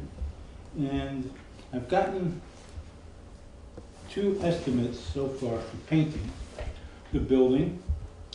One for $36,500. And the other one was $26,500. We have 2 more quotes that we're waiting for. Where they will fall, I don't know. It's been sort of a battle dealing with these contractors. Most of them aren't known in the area, but they're just busy. They don't get around to it. We don't know why. So that's what I have to report about that. So I have a question. There's approximately $10,000 in the capital expense fund, which I was hoping that it would go towards this paint job. And I asked, have you figured out how much you were gonna allot in the next year's budget for capital expenses so far? Nothing's official, but we have had a couple of numbers thrown out, so, but it won't be less probably. Question I have, is painting capital or maintenance? Right. Okay, that's what And we're asking. To me, it's maintenance. So that's gotta be Is there, kicked around and figured out. could the 10,000 in capital be moved? Or that's not allowed, or could some come from each account? Or that's, I don't know. That's a good question. I really don't know the fine points, rules and regulations that the town of Newfane might have in place.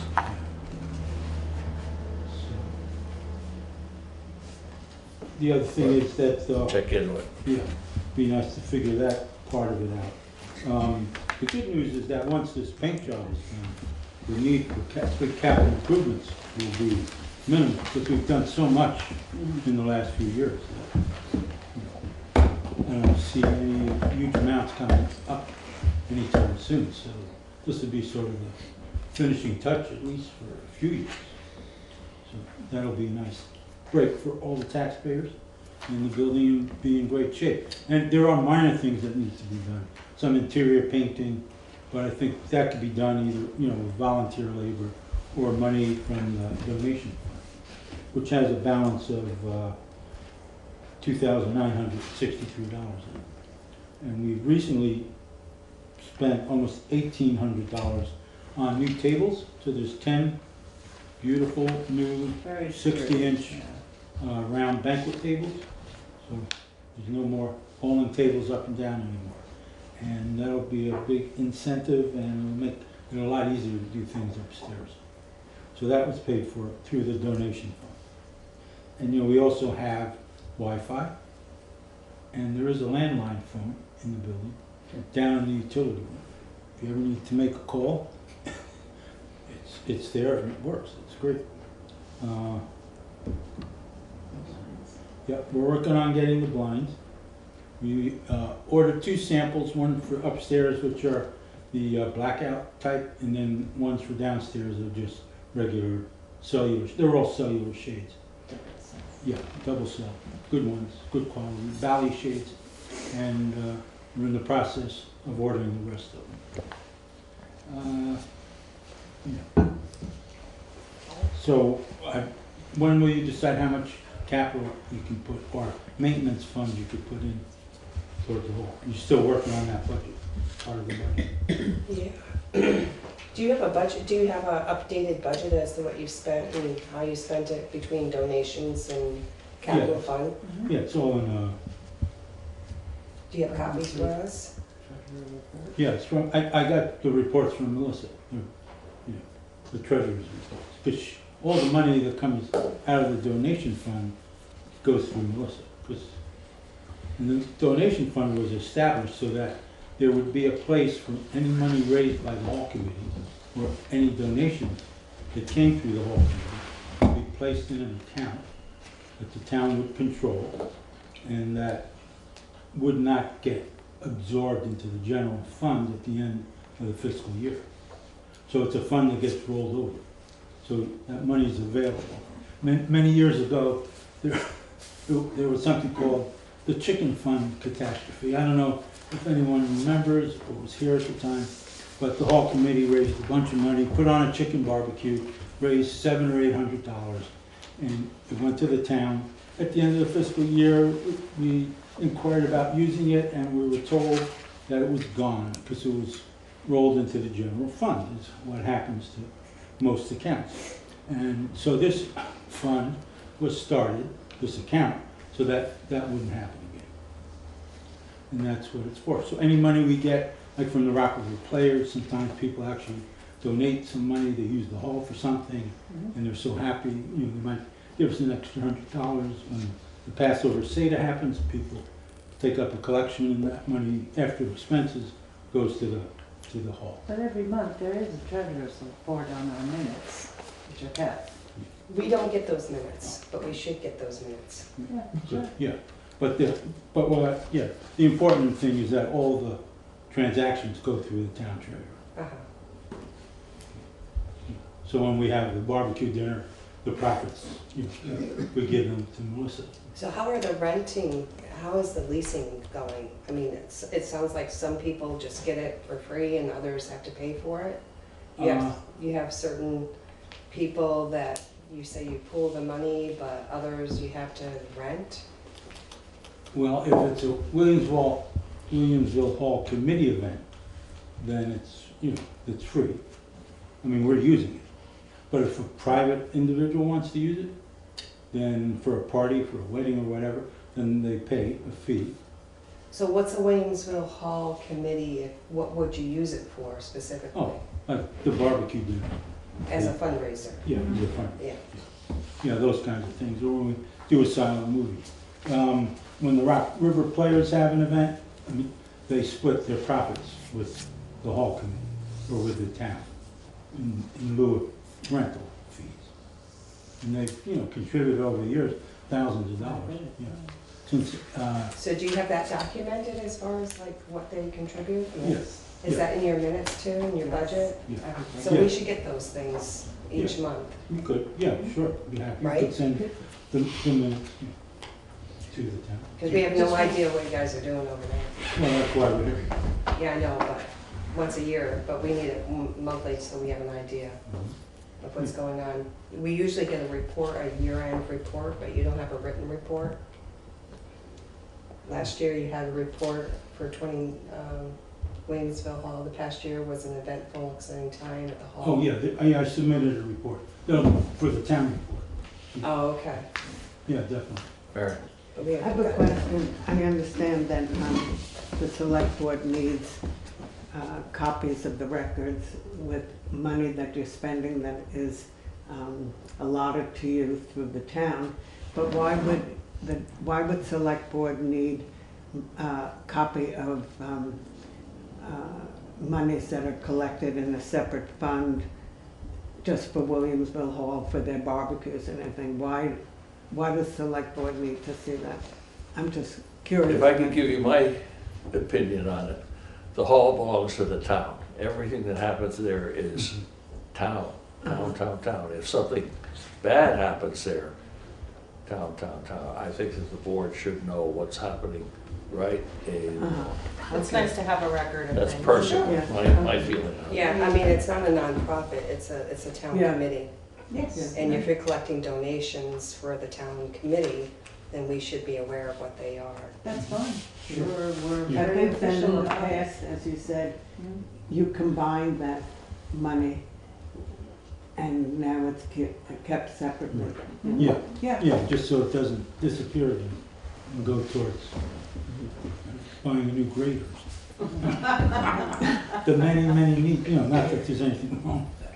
But since it was raised at the hall, it was felt that it should be spent there. And of course, everything, all the money that we do raise is used at the hall. Well, maybe a quarterly report would be sufficient. Yeah. I mean, it doesn't have to be a monthly report, a quarterly report would be Well- fine. Are you guys doing minutes monthly? Yeah. Yes. Yeah, Yeah, so we need minutes to- is This is our just, doing, before that it's black. but- yeah. Well, But monthly minutes are Periods of good, time. we just keep up Yeah. on it. Anyway, yeah, we could forward the minutes Yeah, it's not a to problem. Renata, Can sure. see So we have all a the better things. understanding what's going on, Mhm. who's doing what over Yeah. there. Mhm. Sure. We'd be happy to do that. Yes, you could update your list of who's doing what on the committee too. Mhm. Yes, please.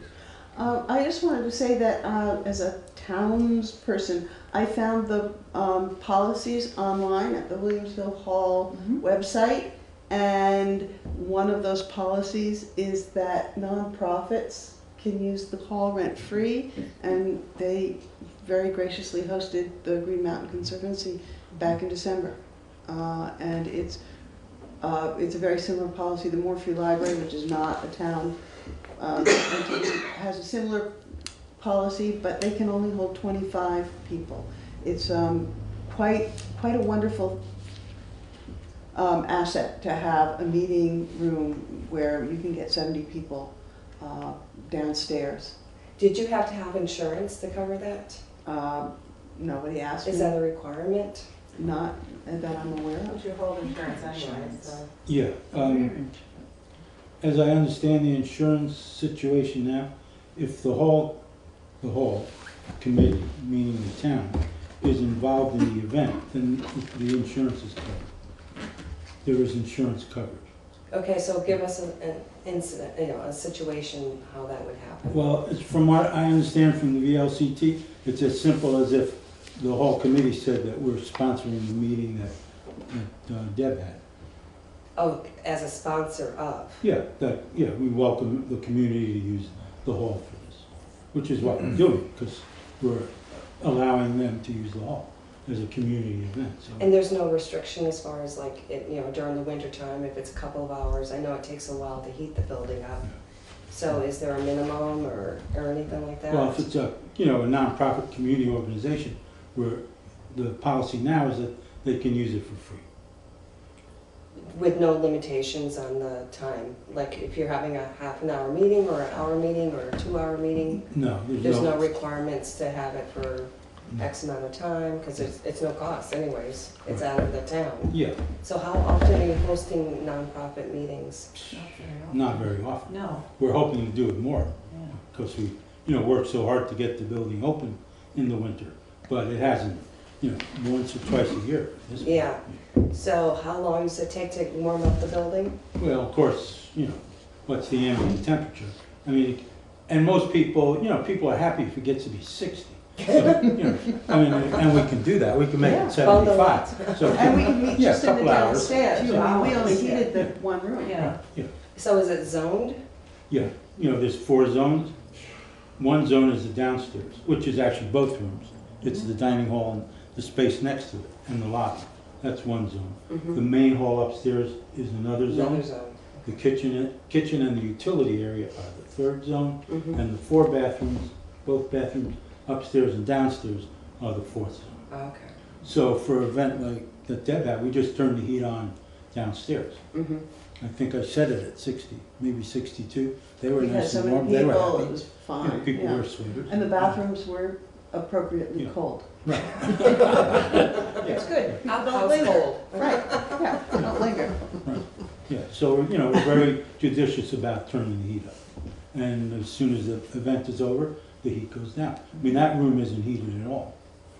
The downstairs, the dining hall and the room next to it aren't heated, and the main hall isn't heated. It's just the kitchen and the Right, bathrooms and the and bathrooms utility where area there's water. are heated to 45. Yeah. I would point out that the more that it gets used for community meetings, the more people see what a nice place it is and might consider renting it for a private event. Yeah, That's exactly. it's really Thank good you. marketing. Right. Yeah, yeah, the more we use it, the more it'll be used.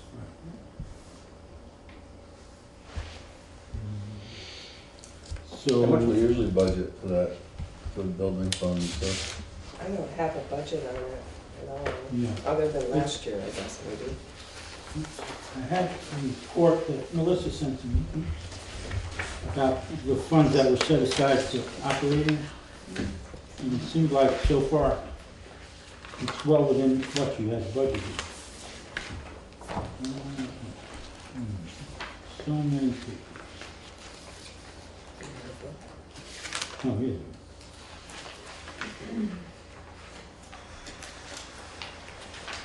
So far, this fiscal year, spent $370.68 for electricity. Heat so far has only been $648, which is amazing. And ground tipping, $295. This is just general expenses, cleaning, some carpentry work, $650. And that was it. I think you allocated $6,500 total. And of course, the fiscal year isn't over. We're well within that budget, so I'm pleased. As I say, you know, the heating system is really high efficiency, and we are very careful about it being used.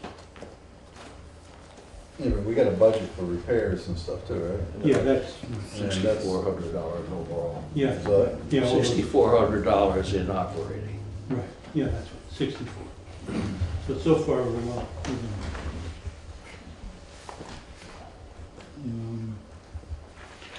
Let's see, what else I have?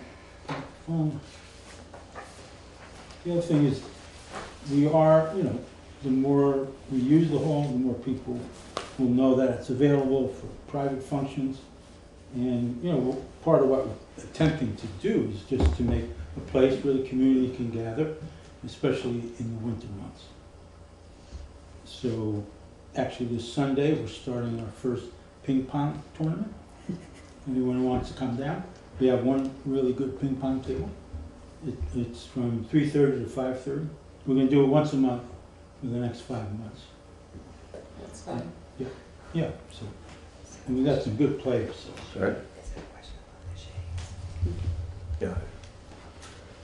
You have a question? No, it's a, We're just gonna go over some of the events gonna happen this winter. We're gonna have the dog show again sometime in March. The Rockford Players are putting on a cabaret in February. We're gonna have another Dan DeWalt accompaniment to a silent movie, which has been for the last 3 years, a sellout crowd. That'll be, hopefully going to be in February. And the talent show, which is always a big hit, that'll be in March or April. Those are some of the events that we're involved in putting on. And, you know, as I say, spread the word. Come and use the hall. It's a great place to have a party or an event. Whatever. And full kitchen? Yep. Yeah. 2 floors, you get the whole place, all 4 bathrooms, upstairs and downstairs. And whatever's in there, you get to use. The last thing I have is, I think it was the last time I was here, which was quite a while ago. We talked about the new rental agreement and the hall use policy. And I remember, I think it was Pete, you were gonna look it over and just check it over, see what you thought. But, not to put you on the spot, but something we still, you know, need to go over. There's a lot of pages. Right, we'd like to put it up on Yeah, the we want- website right, too, yeah. so that people can access it. And have it up to date.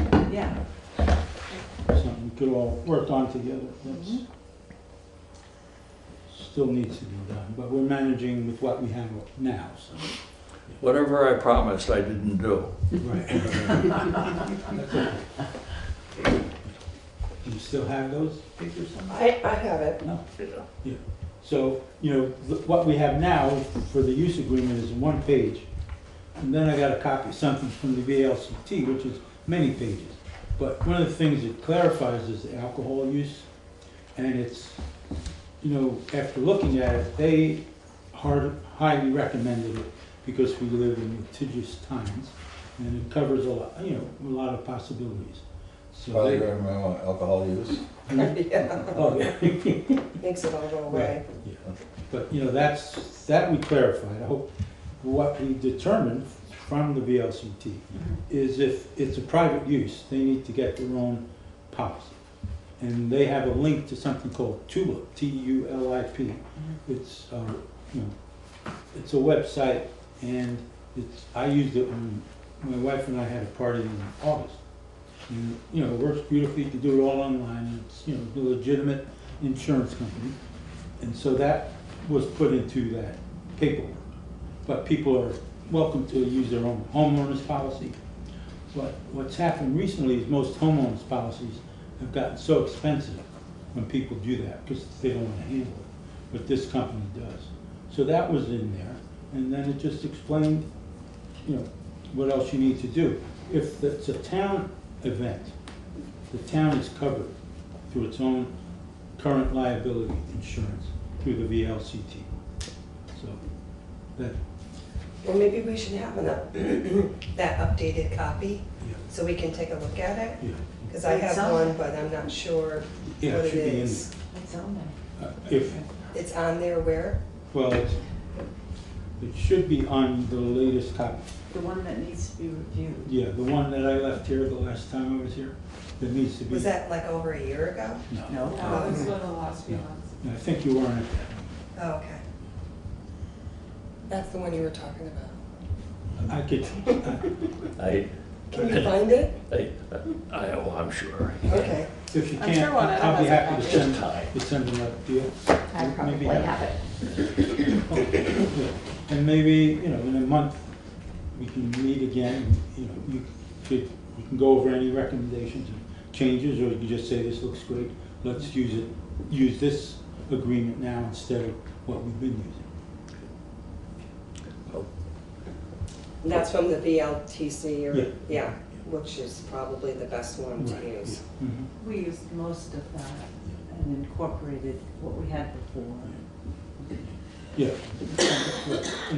And then we had the new checklist to give to people who are renting before and after, so we can make sure that they did what they need to do before they get their deposit back. And when they turn in the key. So that was part of that paperwork. Any Other questions that any board member would like to throw out, or anybody else would like to ask? I guess probably just see what you said you got roughly $25,000-$30,000 for a paint quote. So we probably have to take that into consideration when we're doing our budget. There's 10,000 left in it, you said? Yeah. You know, if it's a problem that it's in capital, I don't know, hopefully it can be moved. We were sort of assuming that it could. We'll have to take a good close look at that and quickly, because if there's something to be done at town meeting, we'll have to have that in place yesterday. So, I have a couple of questions. Sure. And I guess lead right into that. If we have an activity proposed at the Williamsville Hall in the tens of thousands worth of dollars, as this paint thing is, I wonder if the town, rather than the committee, should be putting out the request for bids.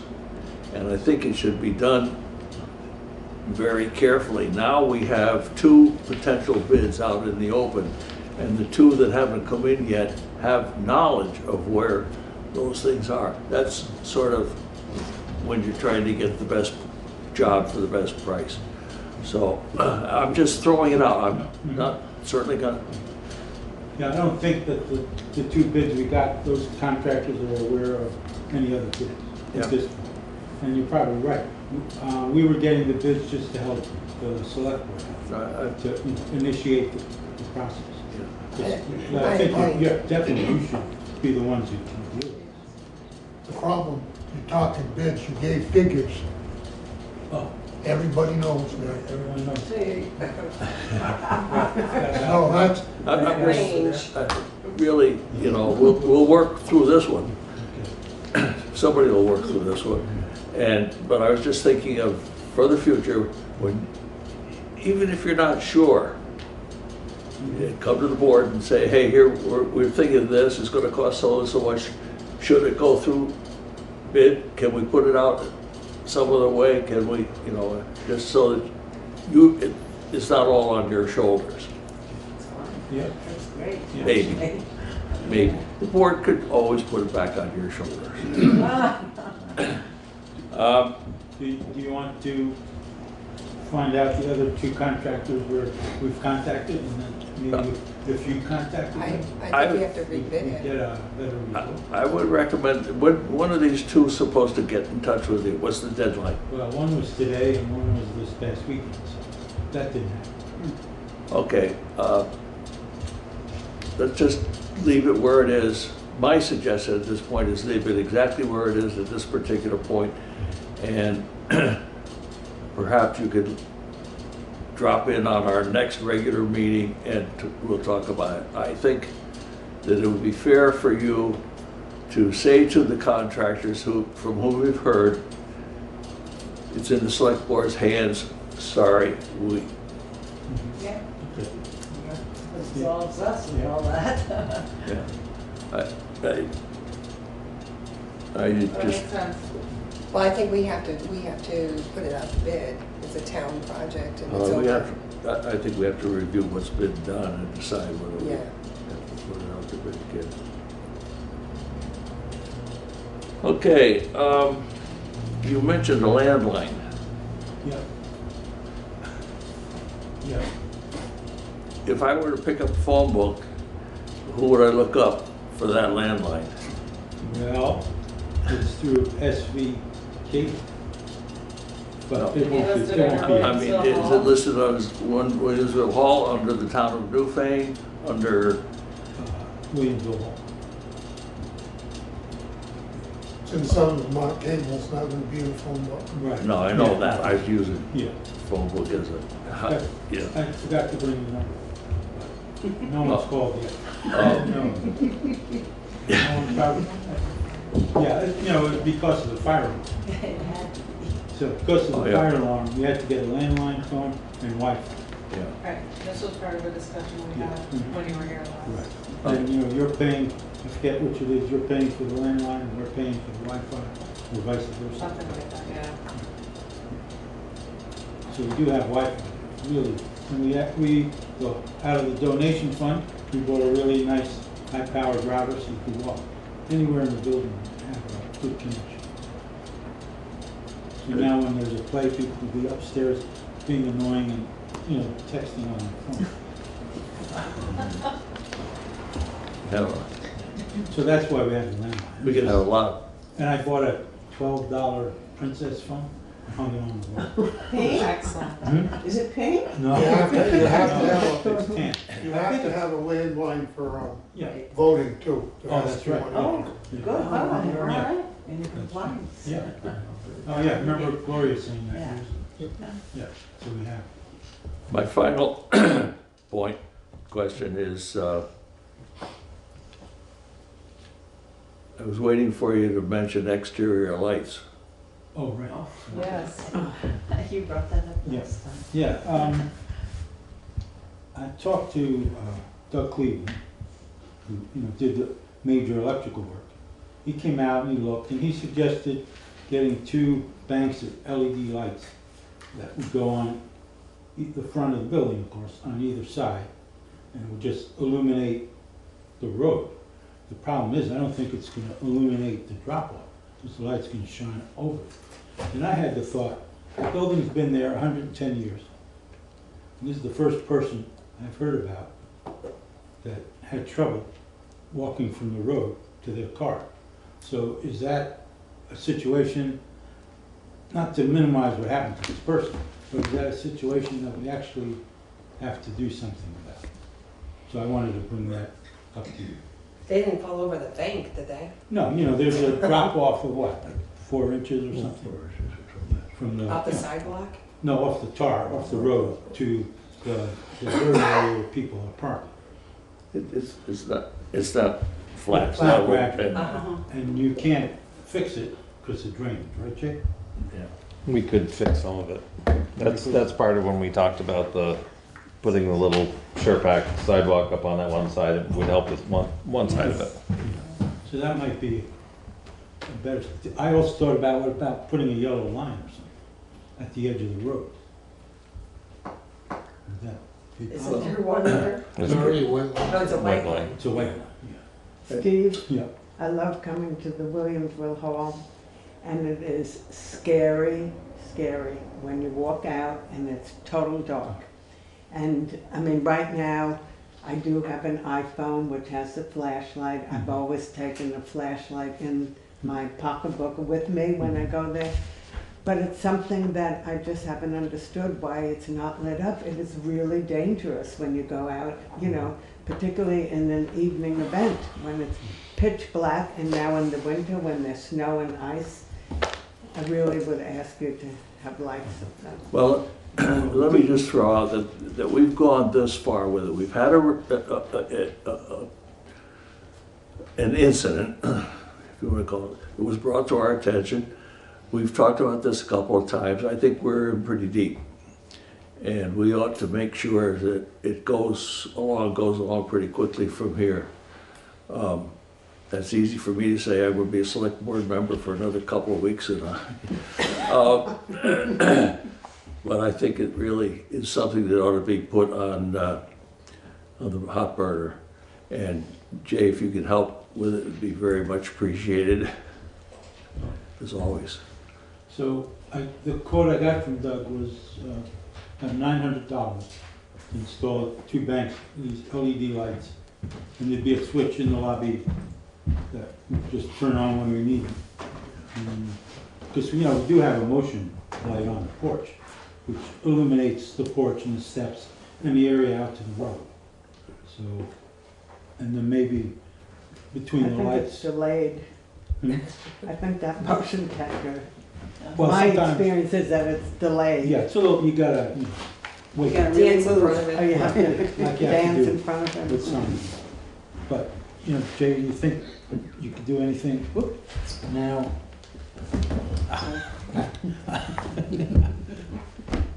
With the road, or, yeah, gotta wait till spring? It'd be spring before we could do much of that, yeah. So you could minimize the drop-off to be no drop-offs? It might, I don't know what. A slope. I'm sorry, did you have a number for what those LEDs would cost? Yeah, it was installation and the lights were approximately $900. Yeah. My thought was, would it be worth, I don't know how we'd acquire these without buying them and paying for them, but having a couple of them on a nail up there with an extension cord some night and see how it works before we get ourselves committed. You could get the details of, you know, how much wattage they put out and just get a light. It's a good idea. And see what it does. I mean, according to Doug, who's, you know, pretty knowledgeable guy, it would light the roadway to the other side, so. Over there. So I don't know if we need to test it actually. And if it didn't, he would be, you know, he's a responsible person, he would make a change. Yeah. But he thought it would, you know, as I say, it would light the road to the other side. Well, and the car area, making sure it didn't interfere with somebody driving along. So. Yeah. Yeah. Yeah. Well, yeah, I don't know. Any other questions, suggestions? So you think this is something we should look into further with Doug?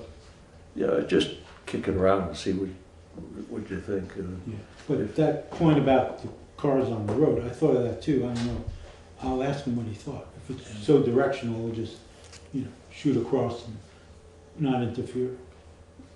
It's Didn't sound it's area lighting, not really. Okay. I'll call him. Thank you. Anything else on Williamsville Hall this evening? Did we confirm that we're gonna be able to get the budget and the minutes on a monthly basis? Okay. Quarterly. No, monthly. Monthly? No, We could do- we meet monthly. I'd like to finalize and say it's monthly. Does anyone? Well, we'll send them to Annetta and she can, yeah. Sorry. Yeah, when, They've yeah. offered monthly, I think we don't need to take a, Yeah, Janine does a great job each month with the minutes, and we just send, we used to do that when we had a secretary. and would you remind me of how your new blinds are being paid for? There was $2,500 allocated in capital expense. And blinds will actually cost about $3,200. So the $700 difference we're going to take out of the donation fund. So if you look at the capital expense fund now, there's $1,500 in it. But you're going to have to take $2,700 for the fire alarm, the matching, the town's part of that matching grant. And then there's the $2,500 for the shades. So it leaves $10,000 approximately. Okay, well. So that's how they were going to be paid. Again, with something like this, the question often comes up, is it maintenance or is it capital? And I think it's capital. Yeah, that's where. Nothing there before. Right. No. It's a new Yeah. major New improvement. feature, yeah. So the money's there for that. Okay, thank you. Anybody else? Anything else? Thank you both. Thank you all. Yeah, thank you.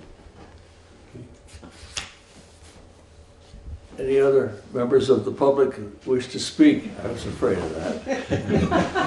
And I'm sorry I did not get on the agenda. You're on now. Right, I am here as your town moderator with a couple of questions and thoughts and ideas. One is, if anyone is interested, there is a webinar on Wednesday from 12 to 1 about warnings and articles. And I've always been curious about, I've learned a little bit about it. I didn't know if anybody else wanted to do it. I've never done a webinar. I thought you could maybe all gather around one computer. It would cost the town $28 because we're members of the VLTC. Would it have to be on one computer, or could it be on? I don't actually know how it works. I just know that it's from 12 to 1 on Wednesday, and if anyone else wanted to do it, I would come over and do it with them. And maybe you don't feel like you need to. The articles have definitely improved so that they are now clearer. In the last few years, I've seen that. But I put it out there. I would ask that the town, again, send me to the town meeting tune-up that I've been to for the last 10 years and find very useful. If we send you, will you come back? Stay in Montpelier? You bet I'll be back. Sorry, it's a nice town to visit, but I wouldn't want to live there. So that's on February 5th. And if I have permission, I will sign up and send the bill to the treasurer. So We have a recommendation. May I have a motion? I make a motion to send I'll that second to. The discussion on a motion to sponsor a trip to Montpelier for training for our moderator. Hearing no discussion, all in favor? Aye. Opposed? Abstentions? Go. Thank you. You're on You the know, way. some towns send more than just their moderator. If anyone wants to go, I'll drive, but I'll drive anyway. Just letting you know. Thank you. So I wanted to talk a little bit about town meeting. I've never really asked for your advice before, and I thought maybe, before I retire forever, which is not yet, I don't know when that's going to be. I don't know when that's going to be. I have my petition here for signing up a glutton for punishment for 2021. But I've always tried to get a parliamentarian, hoping that somebody who would like to take over this job someday would do it. And I thought I'd put something in the Front Porch Forum about that. In the past, I have put out a call for I usually first ask the school if they want to do lunch, but I ask for a nonprofit to do lunch. I don't know if we have the use of the kitchen in the Union Hall, or if I could put it out to the church, who does great lunches in there, and see if they would want to put it on. Something to think about. Childcare, I would like to put out a call for someone to organize childcare, again, perhaps in the church or in the school, for town meeting morning. And finally, I want to know when a draft of the warning will be done so I can look at it. And want to know, then there's the other question is, last year we had dropping attendance. Again, there were only 86 people, but more than 10% of them were first-time new residents. And I've heard that a lot of them had no idea what was going on. And there was a lot of confusion about how to read the budget. I know that Erica has been doing a sort of civics course this last year, but there's nothing like having a meeting where you go over the budget or go over the warning. I don't know how that would fall into open meeting laws, if you'd want to be there, or maybe be sure you're not there. I don't know if there are any contested positions. I guess we won't know until the end of the month. But you know, when they're having contested positions, we've had candidates forums. So I'm sort of looking ahead, and some of the things I'm asking for a blessing or a prohibition, and other things I'm just giving you information or asking questions. That's my list. Well,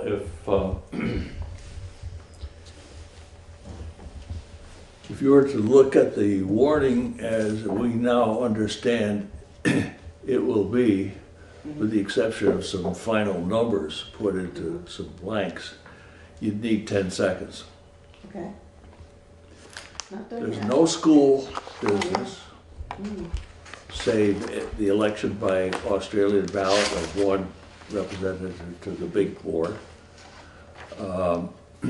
We have no special articles that are not town business dollar articles. If I'm, What about social services? oh, They're all done. there, but there's none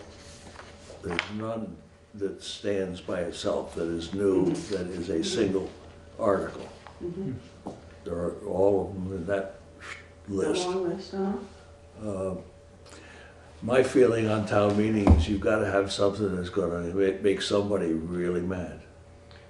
Well, to get people to come. Yeah. On the other hand, if there is nothing to make anybody mad, somebody will find something to spend a lot of time on. That, you know, because that's what we do. Probably without the school, there'd be less people this year than there was last year. Are you even gonna make it to lunch? You might not even have. Yeah. And as far as use of the kitchen at the Union Hall, we just need to ask Chris Campney, the trustee. When you talk to him, would you find out? I would love to. That'd be great. We've done a potluck last couple of years. Last at the year was hall. wonderful. And it was great. Great. It was great. And I don't have a problem eating lunch at 10:30. But we can also, I always ask our senators and Emily and anyone else who wants to talk, we can make it informative and festive. Make people hungry anyway. Things can happen, no question about it. Right. I just giving you what I know. Okay, so or feel at this particular point. it's a straightforward and skeletal kind of a budget. I believe I would bet you dollars to donuts there will be amendments. there will be trouble. Of course, it wouldn't be town meeting without it. No fun. Right, no fun. So, so I threw a lot of things at you. Do you want me to go over them one by one?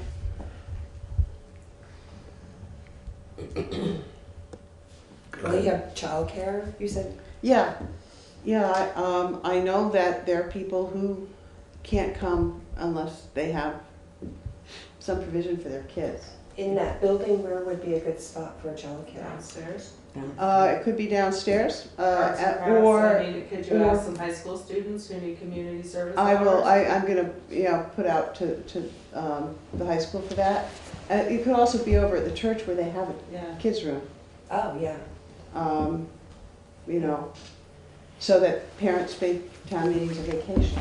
Yes. And who would be in charge of like potluck? I know last year Steve was kind of in charge of. The committee took over last year. Yes. Well, so what I would do with your blessing is I can either put it on Front Porch Forum, looking for a townsperson to do it, or go to the school, the parents' organization, and see if they will do it. Sometimes they're tapped out by then. But I would look for a nonprofit Or the ladies' organization. aid, Pardon? the ladies' aid from the church. maybe. The ladies' aid from Yeah. the church, anybody, maybe the Williamsville Hall Committee wants to come over and cook somewhere else, I don't know. Or just a potluck, I need somebody else to Right. organize it, I'm not taking that on. Well, that's just a I'm question to find Taking out. on finding the people to delegate to. Yes.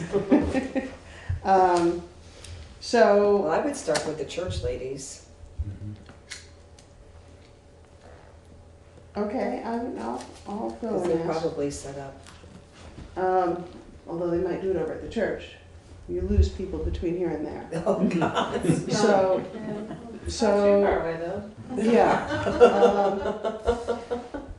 Could have a rope. Rope. rope. Or the school, Yeah.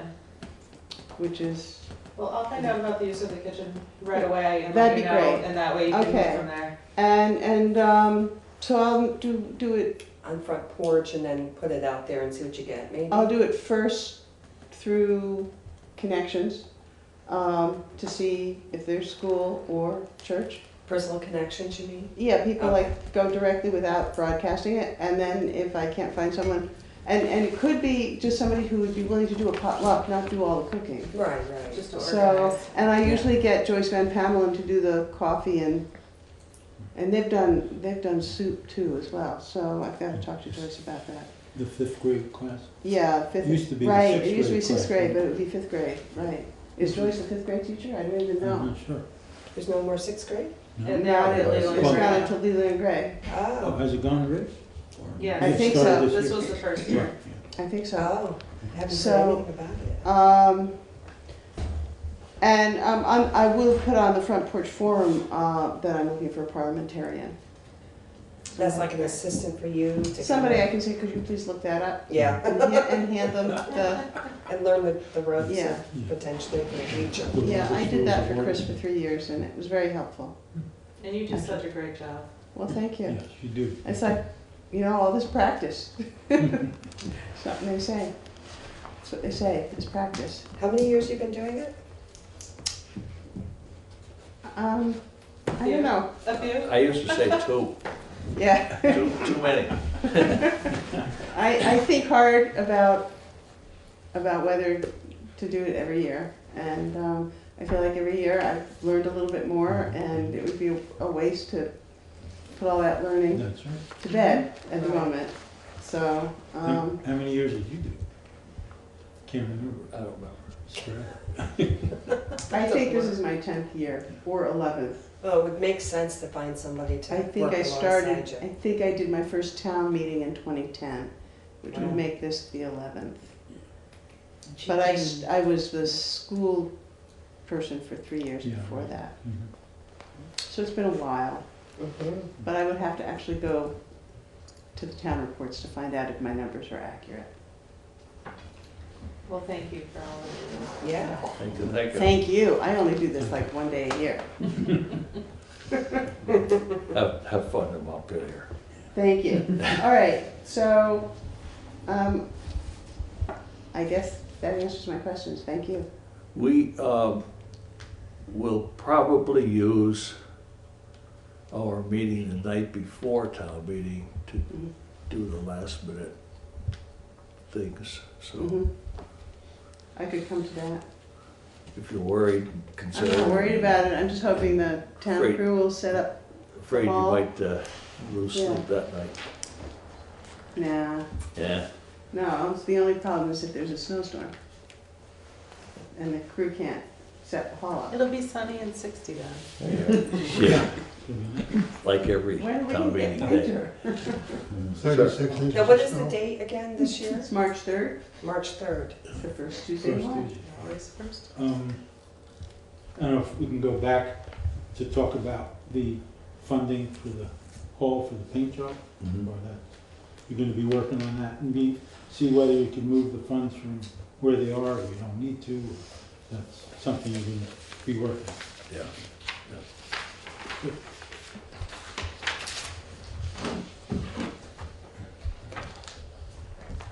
Yeah, you guys can get to your work, huh? Anyone else? Okay, My only thought is that maybe working with Winetta about putting information up on our website too, about the town meeting. You know, like I think if it's there's always child- been posted on the Yeah, website. well, I'm not saying it hasn't been, but like if there's childcare, if there's lunch or whatever. Oh, yeah, yeah, we'll get the word out. And thank you, I forget about the website. Yeah, the website, yeah. Yeah, that's great. I'll be in. Wednesday, 12 o'clock. thank you. Oh, Thank you all, thank you. Thank you. Great, thank you. Good night. Good to see Yeah, you. Okay, gotta- thank you. gotta go through We'll that. be in touch. Oh,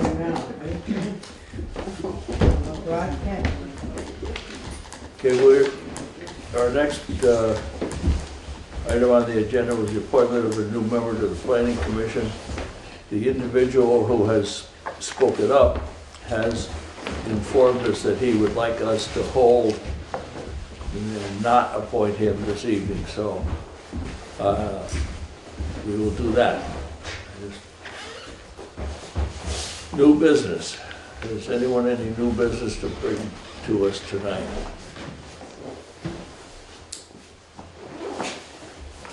Correspondence. We have, I think you got a copy, a letter from the Department of Veteran Affairs. To be honest with you, I have not read it, so I don't know what it's all about, but, It's just informational. Just tells you where stuff is. okay. Thank you. Is this stuff that could go up on the website, or Excuse me? is this stuff that could go up on the website anyway? No? If you're looking for information, no? Well, they have their own website. There's a lot of, If they call, I'll give them the information of the website, and I can post it out on the bulletin board, but it's not, the website is for town business, Mm-hmm. it's not strictly town. and I would have to differentiate if I started making choices.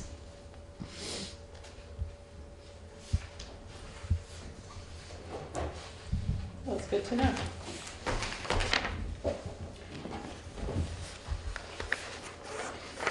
Okay. We have a letter from a gentleman named Ian Silberman introducing himself as a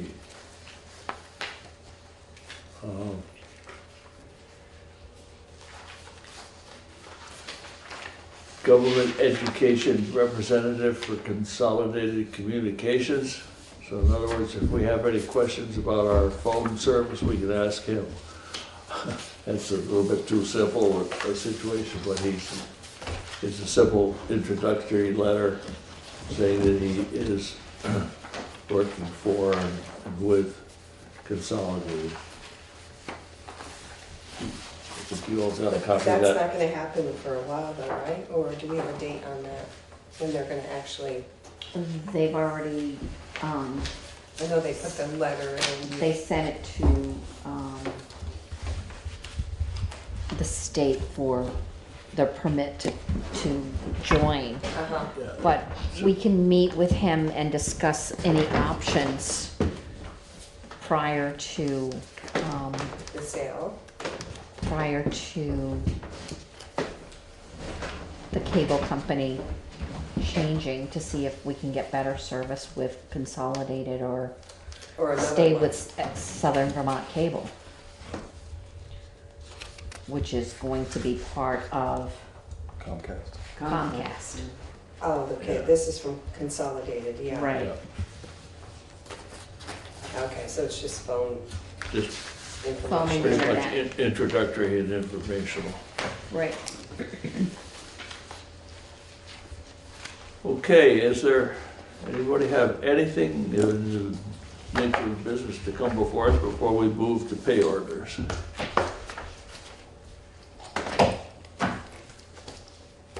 Well, we'll move to pay orders.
Hi, this is Pat McDonald, your host for Vote for Vermont, where our tagline is listening beyond the sound bites.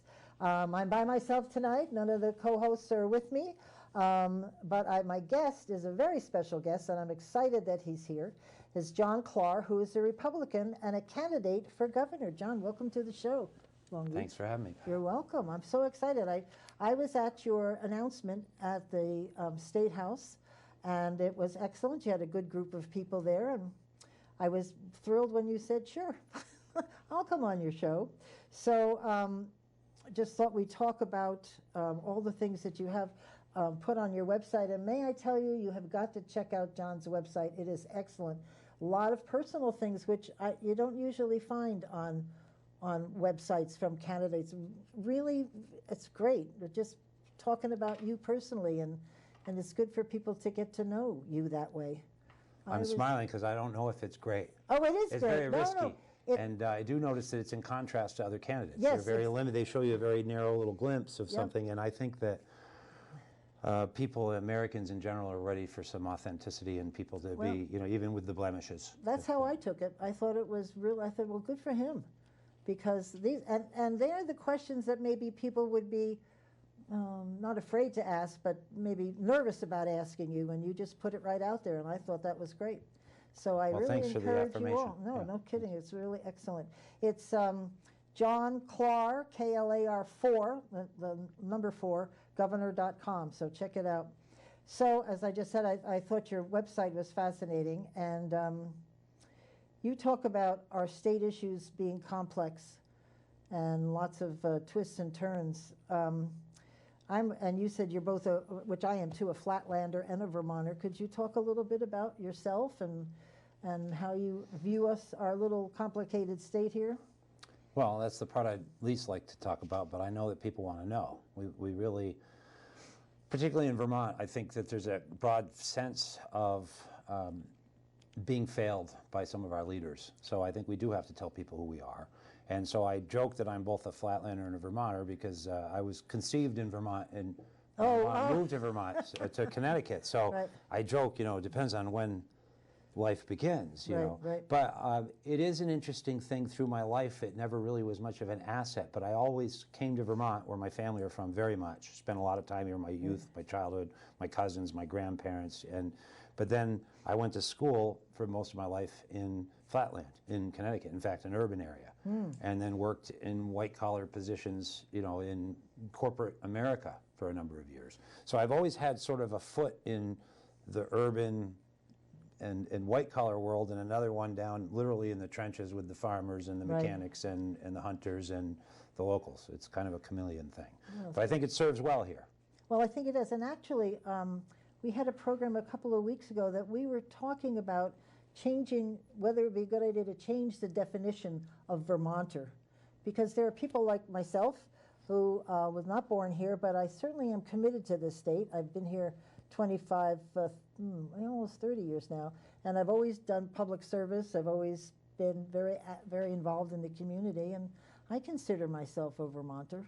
Another 20 years, we might accept you. Exactly. And when I say, you catch my, but this is an important issue, and I think actually it's wonderful that you're starting with it.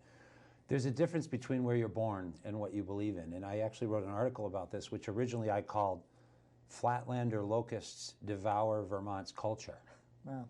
A little strong, and so Vermont Digger would not take it under that tongue-in-cheek title, and they call it Values Not Birthplace Define a Vermonter, I believe. It's on Vermont Digger. And what it says is this, because I've noticed this for decades. There are two different things. I mean, I've been called a Flatlander since I was 5 years old. Right. But they love me, right. And they know that I'm, very much a Vermonter in my heart. Right. So there is a difference between what I call the birth defect, the physical, but then if you live here long enough and you pull wire in black fly season and you go through the winter and you even complain with everybody else, people will very readily accept you. Yep. And that's particularly true where we've been in the last 20 years in the kingdom. I think there's a delay initially. They want to see if you're going to survive the winter kill. Right, they want to see if you come from. A lot of people come, stay for a year or two, and leave. I don't blame them. But then once they know you're going to stick it around, they took it. They went the long winter. Well, if you know black fly season, you must be somewhat of a Vermonter. That's Well, I and a hate farmer that to season. boot, so, Yeah. you know. So you have a working farm or? Well, we did have, so we had a farm in Barton, which was a working farm for about Yep. 7 years, where we had too much of everything and made cheese and had, neat. yeah, we just threw ourselves into it completely, and then downsized. So for 12 years, we had a farm that we rented in Irisburg, where we just raised beef and sheep for meat. And now I have a small sheep flock, and I'm contemplating buying some more beef cows. Nice. I haven't nice. been without cows in 20 years. So, so we're renting a small dairy farm that we just moved to about a week ago. Great. In Brookfield. And we've had Ensign Tebbets on, who's the Secretary of Agriculture, and he told us that even though we're losing farmers because of technology, we actually produce the same quantity of milk and a lot of the same level of products, even though the farmers are dropping off for the smaller farms, which I thought was kind of encouraging that with some technology we can keep up the pace. It's shifting with technological and other advances. A lot of that's breeding, which we would call technology. It's also diversifying. And so, for instance, right now, I mean, beef nationally has been impacted by improvements in management, feed management, genetics. Beef prices are historically kind of low. We're actually slaughtering fewer cows each year and producing more meat per cow. So it's, right, we're slaughtering fewer cows. We're slaughtering fewer cows and producing more meat for export on fewer cows because the carcass weights are steadily increasing due to improved management practices, forage practices, and genetics. That stopped me for a second while I was thinking that one out. I've been researching this one lately because I've been a beef producer for years, and I'm wondering why is and there's a huge disconnect again between what the farmers receive and what you pay in the store, kind of like with milk. But one thing that's happening in Vermont that I'm sure Secretary Tebbets was alluding to is there are a lot of niche markets that are growing, and I'm finding out there are thousands of sheep in Vermont. Little flocks. And are people getting rich? No. But are they filling a niche market? Are they starting to develop more? Vermont? Vermont is actually not meeting the demand, the out-of-state demand for some of its products in agriculture. And that's part of our platform, so I dovetailed us into that. Yeah, well, there you go. If you want, you've been using the words frugality, compassion, and community, and that sort of weaves through a lot of what you talk about. Why did you hone in on those three words, and what does it mean to you to have frugality, compassion, and community? Very good question. Great platform. And really those three words came from many months actually of research spending to decide what would be the issues that most need tackling, that are most important, and that most unify all Vermonters. You know, what are the real big issues? And the big issues are the economy, our school system, and opioids. That's what we as a group identified. And the first one we call frugality. Let's reduce the regulations, reduce the size of government, help put some people back to work, and start to bring back some of that Vermont independence and self-reliance instead of dependence on government. And amen to that. Amen to that. So we could use more frugality in our government, less profligacy. They spend money as if we have unlimited incomes, and people are leaving the state. So frugality actually bears also on the pension crisis, the health care problems, our credit downgrading, those logistics we're talking about, people leaving the state, growing our economy. How are we going to do that? It seems like the answer to growing the economy lately has been to create more committees to decide. No, literally, I mean, you laugh, but literally, I've been researching this, and I'll be writing an article about this, that, you know, there seems to be an idea that if we pump enough money into the schools or into the government, that somehow that's going to create an environment conducive to economic growth, when in fact we've pumped so much money into it in its regulations that it's stifling economic growth. So there's a place where government's good, and there's a place where it's too big. And second of all is the issue of community, and that relates to our schools. You know, Act 46 is very unpopular. We propose to repeal it. We're working very hard to come up with a viable number of alternatives, because it's not one size fits all, to have something else in place. We can't just go, well, let's repeal it and let it all collapse. We need small schools. We can't expect people to come live here, whether we pay them $10,000 or not, and have those schools for their children. And I've been talking to people from it's a very complex issue, but it's about community. Because those schools, those thriving, those small communities, it's all interconnected. And the third word that we would use is compassion, because we really have an opioid crisis in this state. We have a lot of people suffering economically in this state. We have a lot of people suffering with health issues in this state, a lot of elderly people in this state. I mean, we have a lot of things that require a compassionate touch. And particularly conservatives don't necessarily have the best record in that area. Well, we do when it comes to the opioid crisis, and we need to continue building on that. Yeah. So that's why those are our three watchwords. Well, but those great. three things are Well, very they really much encompass integrated. all of the issues that Act 46. I still can't. No one's given me an answer about how can a town like Barrytown have 3 duly warned legal votes where people came in, filled out the ballot, and said no to the merger, and the school board said, "Too bad, you're merging," and that's it. And they did it at Stowe too. And I don't understand where they can override the vote of the people. Then why bother? Why insult the people by having a vote in the first place?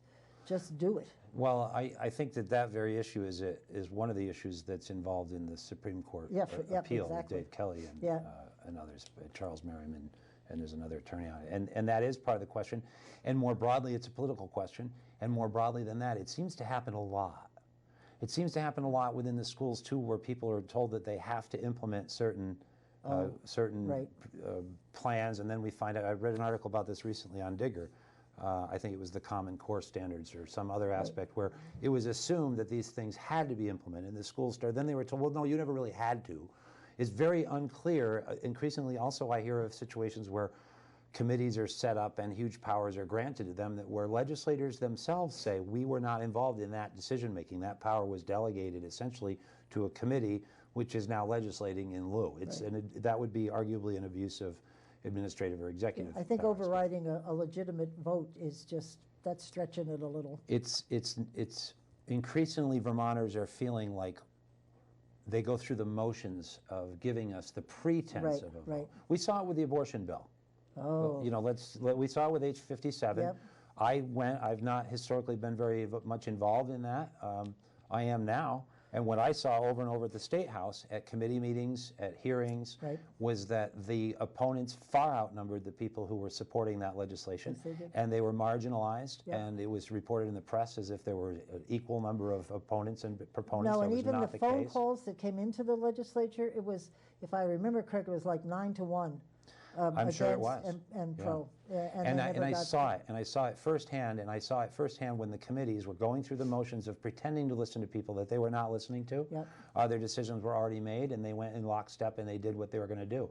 Now they're doing the same thing this year on gun bills. They're going to do the same thing on the carbon tax. They're not listening to us anymore. they're not. And maybe that's time why we need to have a populist revolt and get back in there and direct who is working for whom. I'm going to skip in my notes right to the end because I had a thing that said you're going to be, if you win the primary and then win the general election, you're going into a atmosphere that's high. It's sort of one-sided.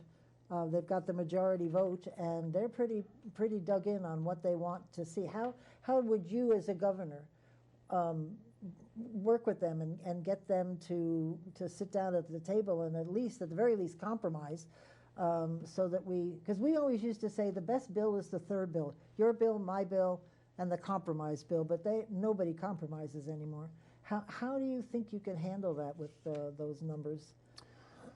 Well, first of all, I'm already in that place, Pat. I'm already now trying to reach out to people on the other side of the aisle because, as I've said, the gridlock in Washington seems to have extended down into our neighborhoods and our Thanksgiving dinner tables. It's frightening that Americans are so splintered. So I know not everybody's going to agree with me on everything, and what you call the third way, you know, what I say often the truth is in the middle. And especially now, I often I need to read the press on both sides to try to figure out what the middle is. It seems to be things are so striated and opinionated. So in answer to your question, I can't really do anything. If we can get enough people on board to reclaim some seats in the House and the Senate, then we will gain the attention of the legislature. They will listen when we vote. I believe that there is a complacency in the progressive liberal side in Vermont because they believe that their successes in the last election were a mandate for them to rule, and not in what, in fact, it was, which was 40,000 or more Vermonters stayed home because of disenchantment with Phil Scott. Those people did not give the progressives a mandate to do what they're doing. So the other aspect of what I will be doing now until next November is what I call whack-a-mole. You're familiar with the game whack-a-mole? Oh, yes. Yep. All right, so the bloated tick, as I call it, at the State House, this infinitely amoeba-like growth, this blob of government, is not very responsive to us. But what they have done has gone so far out there, not listening to people's votes, not paying attention to constitutional requirements, just basic constitutional ideas, that they've given us a lot to whack. And they can't pull their mole back in. They can't pull age 57 back in. No. So now we'll have the conversations about all those things. So the more they push over the next year while I'm running, the more we will use. They're either going to be obstinate and stubborn and keep pushing through as if they can ignore the electorate, Right. or they're going to have to come out and say, oh, gee, who, us? Yeah, of course we're listening. Right. Either way, it's a win for us. Yeah. Either they listen to us or the whole electorate sees that they are there to enact an agenda like bullies and they don't care what we say. Yeah, that's a red flag for me, that abortion bill. I've not been quiet about it. And I just heard coming here tonight that the Supreme Court has got a ruling that it may or may not take up about pistols, about guns. I did see and, that, yes. Oh my God, that would just, because once you open it up, and that's what they're worried about, once you open the topic up, it's fodder for any other changes anybody wants to make. So I'm assuming the gun rights people are looking at that very closely. Yes. I hope. Well, and Vermont's bill that proceeds through a court case as well, Yeah. so yes. This is scary. But one thing, if I don't want to be specific, you've talked to David Coates, I'm assuming. David's been on the show a couple of times and on. I just know him personally, and he's a great guy. And Do you have his number? I do. Not Don't give it online, but actually I tried to call him and I couldn't, and I found the number I called was like a ski shop or something, so I have not talked to him. Oh no, well that's not the right, I know it's not. I know it's not the right one unless Yeah, he's switched gears. I'll ask him if I can But I've give it. been monitoring and reading his material for years now. It's amazing. And so I hope, so there's a perfect example though. So I'm a conservative, whoop-de-doo, we're blue, we're red. The numbers don't lie. Blue and red kids all need a future.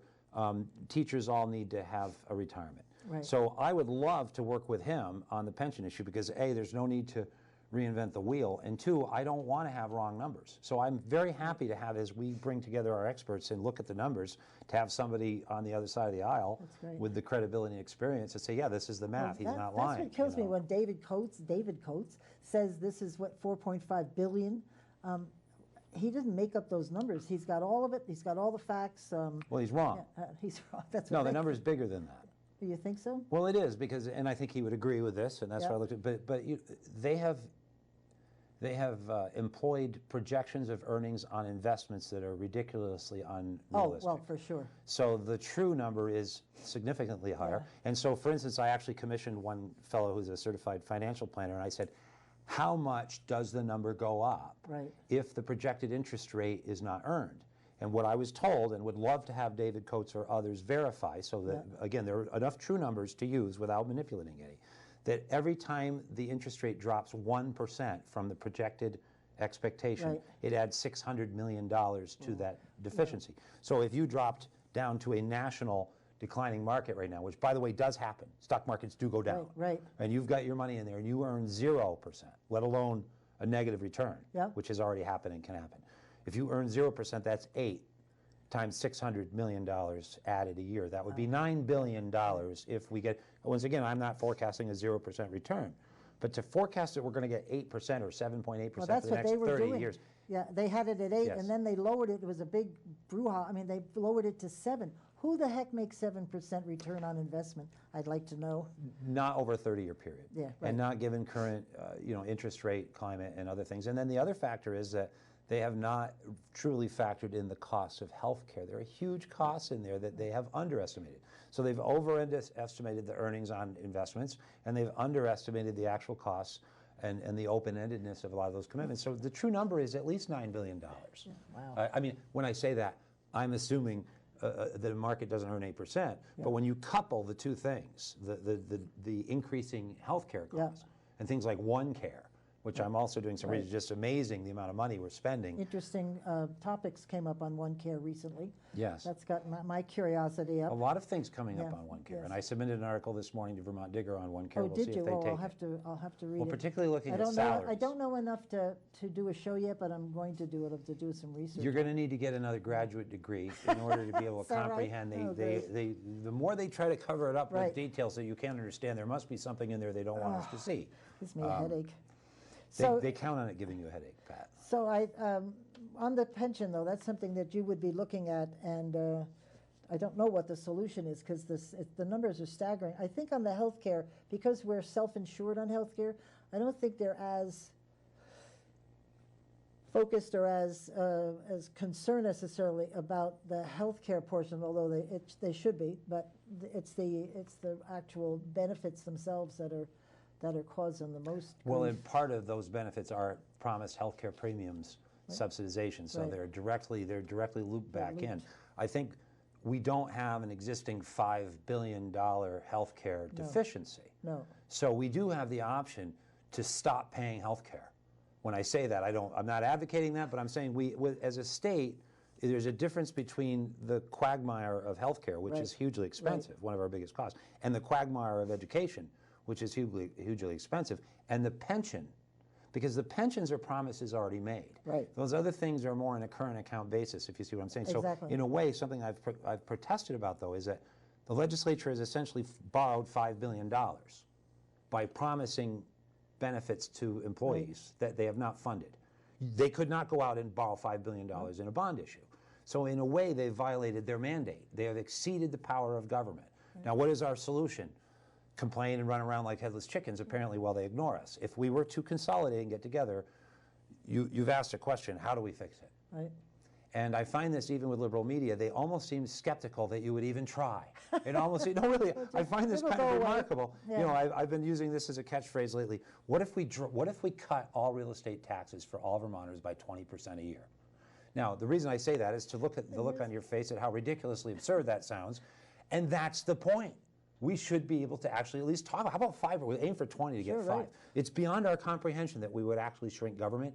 That means it's time to shrink government. Right. And so when potentially liberal media announcers say, well, how are you going to do that? They're skeptical. That tells me that you're admitting that it's such a gargantuan problem that we better get to work, and you're skeptical. Oh no, you can't possibly fix it. How dare you try? Well, we better try then. If it's $5 billion, the first thing we need to do is calculate what it really is. Right. The second thing, to get the teachers and other stakeholders at the table to figure out how we fix their problem. Because otherwise it's ultimately going to be pitching teachers and employees against citizens. Right. And the legislators who left this gap are going to be long retired. And we're left holding the bag. And so let's get the bag out now. Us retirees, I am one, and we'd like it to stay the way it is, to receive that funding. Well, and this might not sound like a conservative position, but I agree. Yeah. You know, it is a promise made. It's a promise made. Right. And I made as did everybody else, made my decision to retire in part because of all these things. Yes. So to pull the rug out it's a bait and switch. A very otherwise. bad thing. Yes. But that's why normally you would say that addressing this issue would alienate me from labor people, but no, because they're the ones that they're the ones that I want at the table. Right. They're the ones that I'm trying to help. Yeah. Because all of us need to... I think they, regardless of the label, most people get it. They may not be able to articulate it, but when they hear 4.5 billion, they pay attention. Their ears are up. They just don't know how to do it, I think, because it's so big.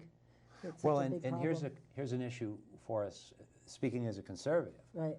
If you brought the most shining candidate on the hill in as a liberal to champion why it is you're going to fix the pensions in 2020, right. You have no credibility, because behind you is 10 years of a proven track record of kicking that can down the road while liberals finance more and more esoteric ideas and how long you can idle your car for and the H-57 and all kinds of symbolic things while they do nothing about these pensions. Right.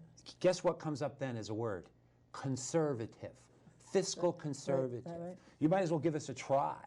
Because the question is, A, do we really want to fix it? And B, will we really try with integrity? Well, those are two things that we don't seem to have in our government right now. And do you know who was a fiscal conservative here? A fiscal conservative and a social moderate, I guess, Howard Dean, for 10 years. I worked for him. And he was clearly a fiscal conservative when he was here. And then the socially moderate, I think. He's sort of changed when he went to Washington. But well, and I've seen his name come up in connection with the pensions. Yeah. And so my point there would be, I'm not saying that it was entirely, the left that gave us these pensions, but certainly with the current makeup of our legislature, it's hard to pin it too strongly on the conservatives or the Republicans in Vermont. I think we were all at the table on that one because it's money sitting there, and they kept saying, well, state government isn't going out of business. That was always their thinking. So it'll always be money coming in, going out, whatever. But at this point, I don't even know sometimes that we can afford the mandatory minimum payments, and that's when you get to that point. The Yes. ratings have gone down. Moody's went down a half a Yes. point, Yes. and one other one, I forget which, but that's not a good sign at Well, all. I think they all did, and they base it Yeah. largely on the demographic. Right. But that's what you call insolvency. I mean, technically, a state can't go bankrupt. Right. But it can become insolvent, and that's defined as not being able to make your payments as they come due. Yeah. And yes, we're approaching that. Yes, we are, especially if we start getting into education and healthcare. Right. That's not good for anyone. No. And so the question is, how much resistance will we have to try to make fiscal conservatism the #1 issue for the entire state next Right. year? That's what we would like to do. So, John, tell me, when at your introduction announcement at the State House, you talked about the Ag Republican, a plan for which talks about agriculture and the economy. And what does that word mean to you? You were sort of saying it's not a new party; it's just sort of a subset of the Republican Party, which I kind of thought was pretty interesting. It is interesting, and it's a little complex, and it's a little necessary. So I'm glad you asked. Yeah. First and foremost, I am not a candidate, I am a group of candidates.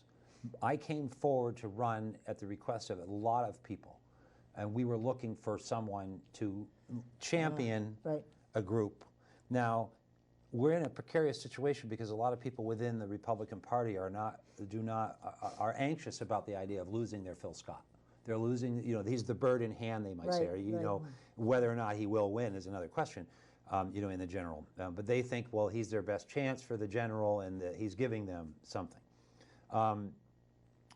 The Ag Republicans, the idea was that we were going to stand for a list of policies which were not Phil Scott's and are not the Republican Party's, because if you look at the Republican platform, the Republican Party platform, it's really bare bones. It does not have a position on abortion. It actually surprised me when I saw it, when the policy committee went off and did their thing and came back, and we approved it.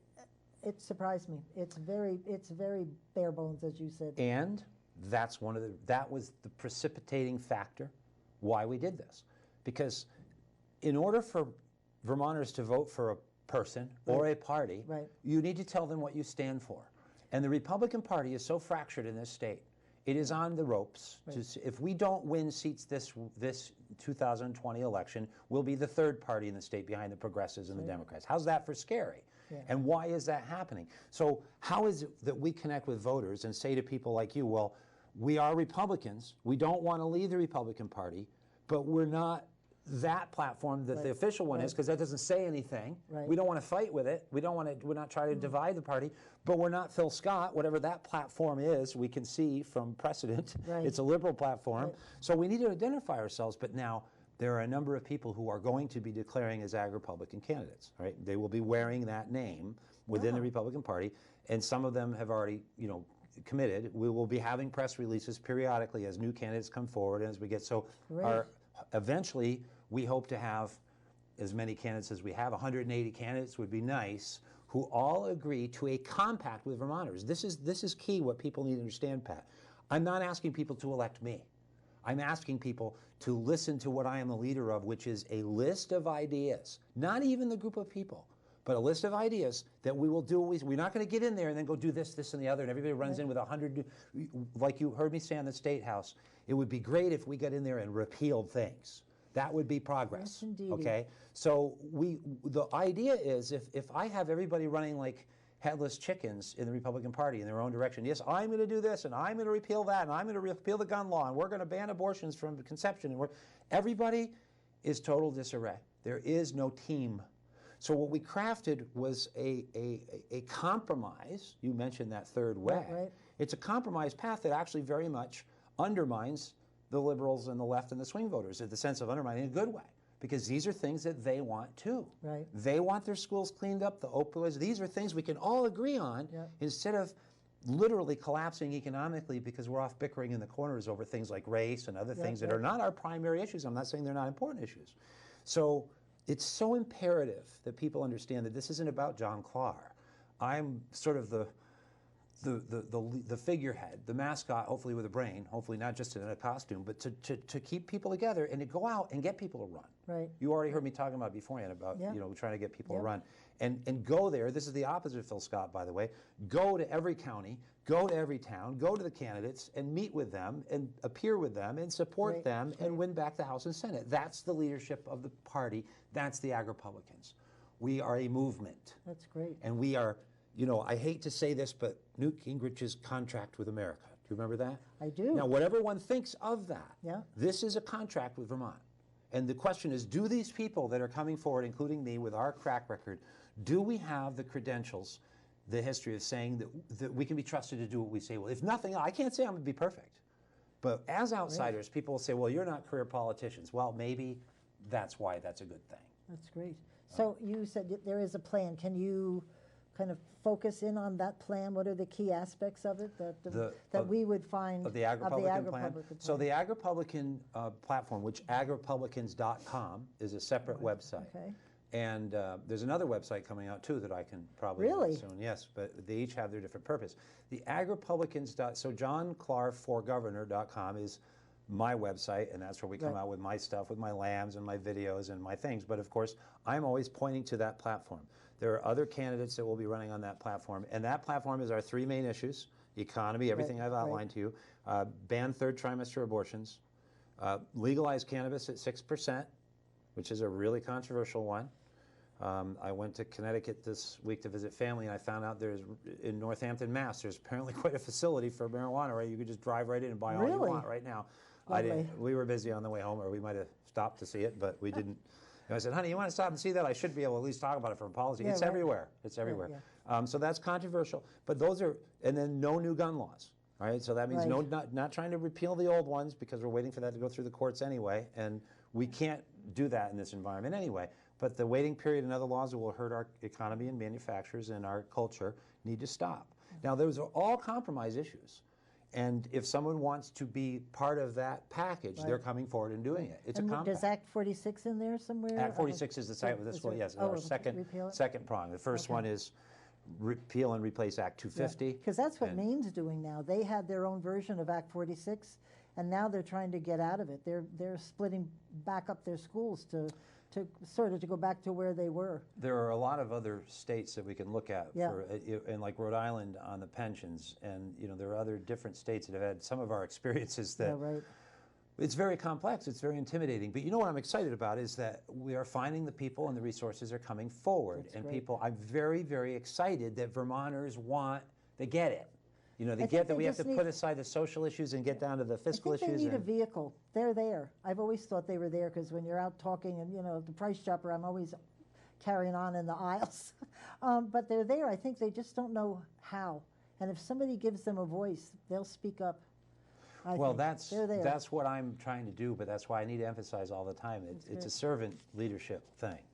I That's don't great. get anywhere without them, and I'm trying to give them that voice. That's why I came That's a out of the good- woods. So another little thing, we're going to go through all these topics. We could make it, John. You were worried about the number of questions I had, but good old I wasn't worried. good old fossil fuel, climate change, and the carbon tax. I don't know where I stand on the climate change. We had somebody in the show who I was really listening intently, but I haven't quite. I'm not sure yet. What is your position on all of that? And Well, it's a little bit radical. I'm amazed that we've got to this point where we've dumbed down our intellect so much that we think that a carbon tax is going to solve our well, environmental what does problem. it? I know it's like, what are they spending the money So- on? Another weatherization. So I'm working on another article now, and I'm doing some of the research because things change. Like I was talking about beef prices Right. change. Waste changes. How we store it, how we recycle it, how we incinerate it. We're constantly learning new things. But this whole idea of garbage is a relatively recent thing. Yeah. We generate about 4.56 pounds of garbage each in America. Figure that out Right. at 300 million. So I'm picking garbage on purpose because of this. Whether or not we are warming the climate, we are polluting it. The songbirds are in decline. the bumblebees are in decline. That's To very put our true. blinders on and say, oh no, it's not our human activity when we create 2,000 new chemicals a year Right. is the height of folly. Of course we need to curtail our consumption. And so something I'll be talking about a lot is whether you're conservative or liberal, you need to pollute less. You need to Right. get your 4.5 pounds a day down. You need to recycle. So there are 3 stages in waste generation. And by the way, do you see where I just went? Everybody with me? I shifted from warming the planet Right. to polluting it. Right. If we stop And people polluting could it, relate to that, I think. I think that we always did. And we were always talking about how we were going to stop pollution. That was the whole environmental movement. And then somewhere the globe thing, switched, warming, right, switched. right. And the whole narrative switched. And by the way, what happened when you switch? You don't have to stop polluting anymore. Nobody's talking about turning down your thermostat to Right. 62 degrees. Polluting Nobody's the talking waters. about, are you recycling your Christmas Yeah, paper this yeah. year? Is everybody cutting their Christmas paper and recycling it Right. year after year like we did in the 70s? Are you timing how long you take a shower? Are you wearing sweaters? All the things that we in the oil crisis, Right. you You baby did. boomers, we did. And Jimmy Carter, said so. He came on, he came out to the American people and we drive. It wasn't he, but we dropped the speed limit down to 55. So reducing consumption reduces global warming, whether or not it exists. Whatever climate change is. Yeah. Somehow we shifted away from cancer to CO2, and I don't get that. Because what we're doing is, so I wrote one article about this, with sequestered carbon in Vermont trees. You can come here as a California corporation. You can pay me to keep my 1,000 acres in trees Right. for 100 years. And then you give me money, and I get paid my tax bill, which, by the way, that's not going to pay taxes for 100 years anyway. And then, so you can keep polluting. You with me? Wow, You're still excellent. polluting, it's going to land on my trees. Right. There's no reduction. The idea behind the carbon tax is that if you put a penalty on gasoline, right now they're talking under the TCI, Wednesday at the Right. State House, they're Right. proposing 5 to 8 cents a gallon initial tax under the 13 state compact under TCI. That's not going to make people burn less fuel. In fact, a lot of people will burn more fuel. Well, I'm paying for it. I'm Yeah, right. going to enjoy my muscle car while I got it. Look at human behavior. We Well, can study right. this. But when people do feel that they're making a difference and that they have a stake in it, then they will consume less. Right now, you're supposed to throw away your old batteries separately, right? Do you? Yeah, Or do you right. throw them right in there with the Kleenex and stick them in? We're ultimately always... You're Well, going to answer I'm the question? I see the because smile. But my I've point is... actually finally I've gotten to that point where I'm actually behaving. But, So it took me a my while. point is, when you're trying to use government to influence human behavior, we've skipped something. We didn't ask people to stop consuming. Right. We asked them instead to pay gas, and that's supposed to. We're having government get involved to make them stop consuming, even though government is very inefficient at doing that if it succeeds at all. Right. And they admit in every study that the carbon tax is extremely regressive. That means it hurts poor course it people. does, right. And then they talk about the Essex plan, how they're going to give people checks back. Yeah. Now if you then give a subsidy to people on their electricity to give them the money back that way, then what? You've given them an incentive to do what? Turn up their electricity, leave the lights on. Yeah. What you will be hearing, what everyone will be hearing from the Ag Republicans' plan, is that we become frugal Vermonters. There you go. Frugal Vermonters. We burn less energy. We use less energy. We become more, and we actually, maybe we use government instead of collecting millions and millions of your dollars to then redistribute to you while we create huge administrative staff to Right, redistribute right, it for you, right. okay? Yeah. That's where they get it's like a bad charity and they skim off their 40%, okay? Right. And it's a racket. Instead of that, how about we spend 1/100th of the money with 2 people working, maybe your friend, who you said worked in, I forget where you said, but regardless, somebody to say, here Vermonters, this is how you could save energy this Right. year. Policy ideas. Right. It doesn't cost much, and then see, because lawnmowers, people are mowing their lawns too much. I could go on and on about lawnmowers. I have a pet peeve about lawnmowers. Yeah. People that mow their lawns every 3 days with a $5,000 machine, and it's Right. huge, Yeah. and I drive by, and every time I'm like, look at the desecration of the planet right there. Yeah. Nobody says anything about that.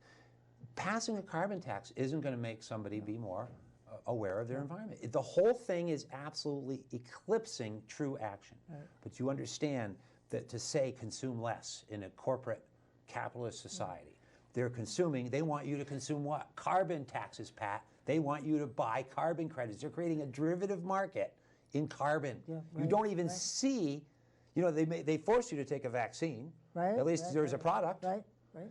You get They're your selling money. sequestered. They're going to force you to pay for your pollution. You don't see a product. You don't see a result. and it's probably counterproductive. I hope you don't mind that long-winded No, way no, of that's saying good. it. Did Carbon you taxes ever- are probably counterproductive, but they grow government and they grow corporations and they hurt our economy. Did you ever talk to T.J. Dodge? I hope I got those letters right. Either J.T. or T.J. Sorry. J.T. Dodge. J.T. Dodge. He was on the show. They've got some really great ideas beyond the carbon. They're against the carbon tax because it's a tax. What does it do? Right. So they've got some really good ideas that you can do, just like you were explaining. I think they're trying to get the word out there. Yes. And most of it's education anyway. I think I don't understand it. If you get me to understand it, I'll probably pay attention. In fact, studies show that conservatives are more likely to pay attention if they Right, think that right. behavior is actually Exactly. conducive. You know, conservatives conserve. I was just laughing before because I went to the food bank. Because you've been throwing your batteries in the food scraps No, bin. I went to the food bank a couple of years ago, and I did the gleaning. You know, where you had a bag of vegetables that the farmer was going to throw out. It was on the field and stuff. And then we cut up the vegetables to take out the bad stuff. And we wound up with this other bags of almost the same size of food you can eat. Yes. And for some reason, it's like, duh. I handle my food at home differently now. I use the waste.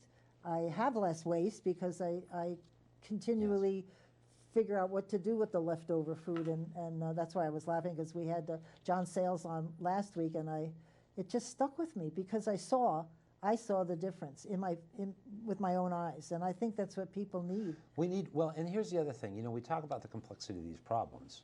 In great sympathy to all of us as humans, it's very difficult to navigate through this life and not pollute. Everything we touch is creating all kinds of, you know, and plastics are on the rise. They're getting huge shifts in the amount of plastic we have. I just saw a piece today. They found a dead whale with 220 pounds of plastic in it. I hate those pictures. I hate the that. ocean, there is what are they called? They're microplastics floating around in the Alps. I mean, so clearly, to me, this is why I wrote an article called "The Red Herring of Global Warming," because global warming, whether or not it's true, while we're arguing about it, we're polluting. And so there are 3 stages in waste. There's generation, recycling, and then disposal. And we humans, especially Americans, who consume more than anybody else in the world and have for a long time, we've started with disposal. And we go, where are we going to bury it now? Then we finally started putting in some, you know, linings in our landfills. But I mean, we're so backwards. We need to generate less. So what you've just hit on, Pat, is when we become more aware. Gleanings, so we're farmers. That comes from the Old Testament. I love that. That's one man's. Yeah, let me see. Look what time it is. Sorry. No, that's great. I love this. Can I ask you? We were talking about how much you shared on your website, which I thought was fabulous, and you shared about your faith, and I think Vermont is the least church-going state in the nation, which is I think a rather sad thing, but. I understand why I've asked people why that is, and they say they relate to the earth and to the nature and that sort of stuff for their feelings and emotions. I do not, but you really shared who you are, and I thought that was amazing. I was very impressed with that because you don't hear that much from anybody. Well, it was kind of necessary, and frankly, when I was asked to run, I was mortified. I was saying, I am the least likely candidate ever, having been a pastor until recently. Vermont, are you kidding? And so, in order to turn a negative to a positive, maybe, you know, I just felt I needed to come out and tell people for myself, define what my faith is. And so that people would understand what that is. It's not tied to a particularly intense doctrinal position, other than it is our job as Christians to help poor people. That is my driving, and the Constitution. And also the reason I showed this story was I was raised an atheist. I am not. I was not a believer, and it was actually illness and other things. But just to have people define me for who I am and my relationship with my faith, rather than by all the world's view and the pedophilia and other things. But also, when I've been asked the question, you know, apparently Martin Luther King, it was okay for him to be a Christian, and you know, Al Sharpton and Alexander Twilight in the Kingdom. C.S. Lewis says people don't like Christians till they want somebody to house sit for a week. And so I've said, you know, so I'm a Christian. The question is, will I keep my word with all these years I have of a record of keeping my word as an attorney and as a pastor and otherwise? I'm not about money. That's one thing you'll see if you see my. I'm not about money. I was talking today with our Ugandan friend Simon Peter that we try to raise money for. That's great. It's very fulfilling, Yeah. you know. But at any rate, so those are the kind of Christians that you do want to maybe trust Yes, with you your do. pocketbook You and your do. wallet, Yeah. and that really care. Because nobody likes Christians, but they like Mother Teresa, right? That's true. We should want all be people- like Mother Teresa. We want right? people. Well, Right, we want yeah. people to walk the Yeah. walk. We all try. I you know? also liked, and you were people heard of your prior voting record, and I don't want to spend too much time on this because you've done a great job in explaining. I was a Democrat. I was the chairperson of John F. Kennedy's I was the mailing chairman for John F. Kennedy in Morris County, New Jersey, and then I went to work, and I checked out the pay stub that I was supposed to get at that time. I'm very old. $80 was a lot of money back then, and they took a lot of it out, and I'm like, whoa, what's this? So I sort of switched back then, but people changed their minds. I don't understand why they are giving you a hard time. Well, I'm smiling at so many levels of what you said. First of all, wouldn't have thought you were old enough, but I'm not going to Well, thank you for flatter that. you That's because very flattery kind. is a sin. So I really And didn't. I voted for him And because he second was of all- cute. I was and an se- icon. Well, and second of all, you hit on something. You saw the numbers, and that's called becoming a reactionary conservative, which is what I've been labeled. You have great idealistic ideas, and then you see that in practice that they fail. Right. And so you change your view. Yeah. Probably a lot of what transitioned me was being a criminal defense attorney. That's what my partner started to say. But also, as I pointed out in one video, I voted for Bill Clinton, and I was disgusted. I wasn't a Christian. Right. But I conducted myself according to the ethics rules of the state of Connecticut, and I didn't sleep with clients. Yeah. And I can't expect the President of the United States not to belabor the point, but meanwhile, I'm in criminal court 4 or 5 days a week.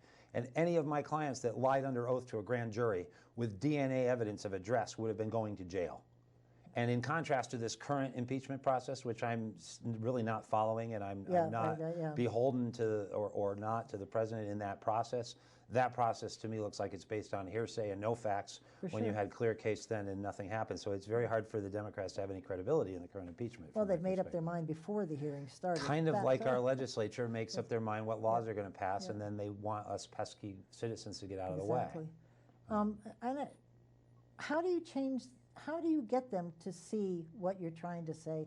Because when we talk about, my biggest thing is with small businesses, these people work on a profit margin that could fit on the size of a pin. And I don't think our folks understand what it means to be a small business person. And it doesn't take much like a carbon tax to flip the switch and maybe they're gone.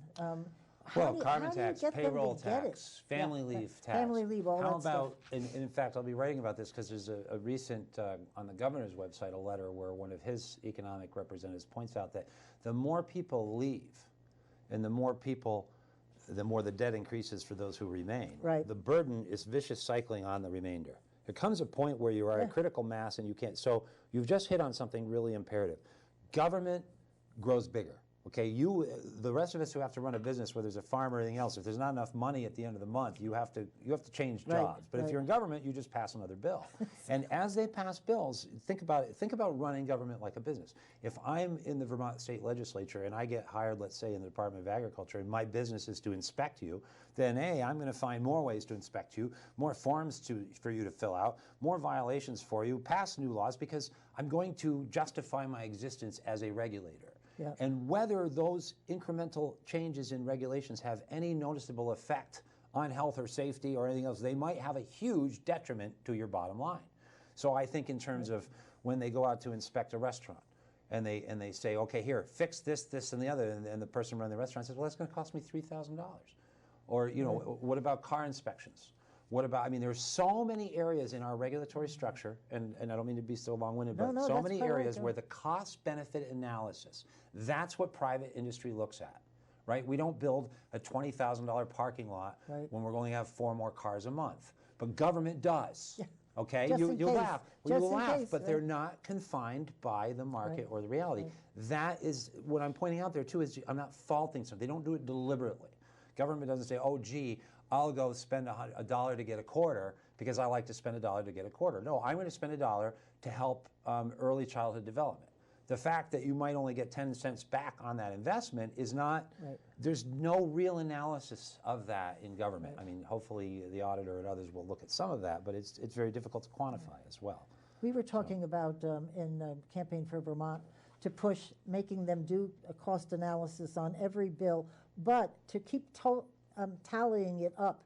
Like if you do the carbon tax and maybe it's 4 cents or whatever, then you do something else, it's another 8 cents. So that's 8, 9, 10, 12 cents. You show the cumulative. So you show the cumulative, because what happens in the state house is that they take a bill all by itself with no other bills around it. They're just looking at that bill and, oh, how can you not help the people that are struggling? You've got to help. It's only 4 cents or whatever. So you pass it, but you don't think about the cumulative effect, the domino effect. And I think that's what gets us into trouble. Maybe if they saw the big picture, they'd think twice about it. Maybe not, but maybe. I'm being too Pollyanna. So we've talked about the governor a little bit. How do you plan on separating yourself from him as far as politics? You're both Republicans, at least running on the tables. The governor's done some surprises for those of us who are Republicans, but how do you see yourself debating him? As you may know from my articles, I was very much a supporter of Phil Scott, and I'm here because I was betrayed. I am a function of that betrayal. Many people feel very betrayed. Right. But there's a strange little creature here because I'm not an experienced politician, so I don't actually know what I'm doing. So the problem that I have right now is that I don't really want to fight with Phil Scott, and yet if he's going to run again in the primary, then I am going to be fighting with him. Yeah. And so on the one hand, I want to take issue with some of his policies. On the other, I really want to look at that finish line of the general election, talk to the people on the other side, because that's where I think the real work to be done for our party is. So in answer to your question, I don't really want to lock horns with Governor Scott, but at some point I may well have to do that very aggressively. But I don't know whether he's running or not. He probably won't announce until after the session because there's some laws that impact his ability to be governor while campaigning. So he'll probably have to. Which is goody for him, but leaves us. What am I supposed to do? So we're running an insurgency, a campaign against an incumbent, and I don't really have the luxury to sit around and wait to see if he's going to, what he wants to do. And I don't mean to say that, but that's more about his ego and his run. We are, everything we've been talking about is radically reducing the size of our government in this state. And that is independent, just like it's independent of me, it's independent of Phil Scott. So the problem that Phil Scott has, in my view, is if I continue to gain visibility, which we intend to do, then how exactly does he plan to win in the primary election against me? And if he doesn't win in the primary election, then he doesn't run in the general. So I think that he has some serious thinking to do about what he's done to his base and what his game plan is now. Well, you know, things have changed. When you're talking about the reducing the size of government, it really is doable.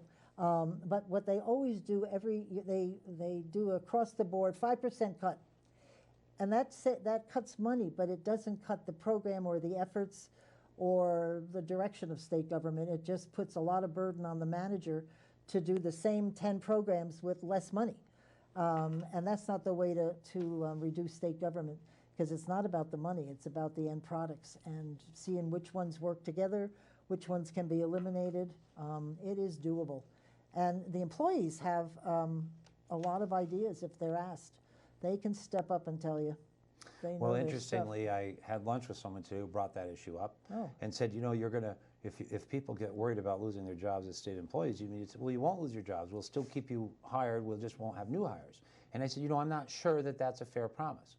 Maybe we need to say, if you don't get rid of some state employees, you state employees are not going to have your jobs. The state employees are the ones that are at risk right now. We don't have the money to pay infinite amounts of sums to everybody. We don't have it's kind of like our environment, okay, with the carbon issue. We're treating our coffers as if we can just print money infinitely, and we cannot. And so, in truth, though, I think that we can do a lot. Across-the-board cuts are that's a terrible idea. As soon as somebody says that, it's just not economics. It's not a good idea. But in some of my studies, and I announced this, I mentioned this in another interview, the 2017 Workforce Study Report for the state of Vermont says that 7.7% of employees said that their jobs lack meaning or reward. I'd like to talk to those 7.7%. And they have good answers for you, and too.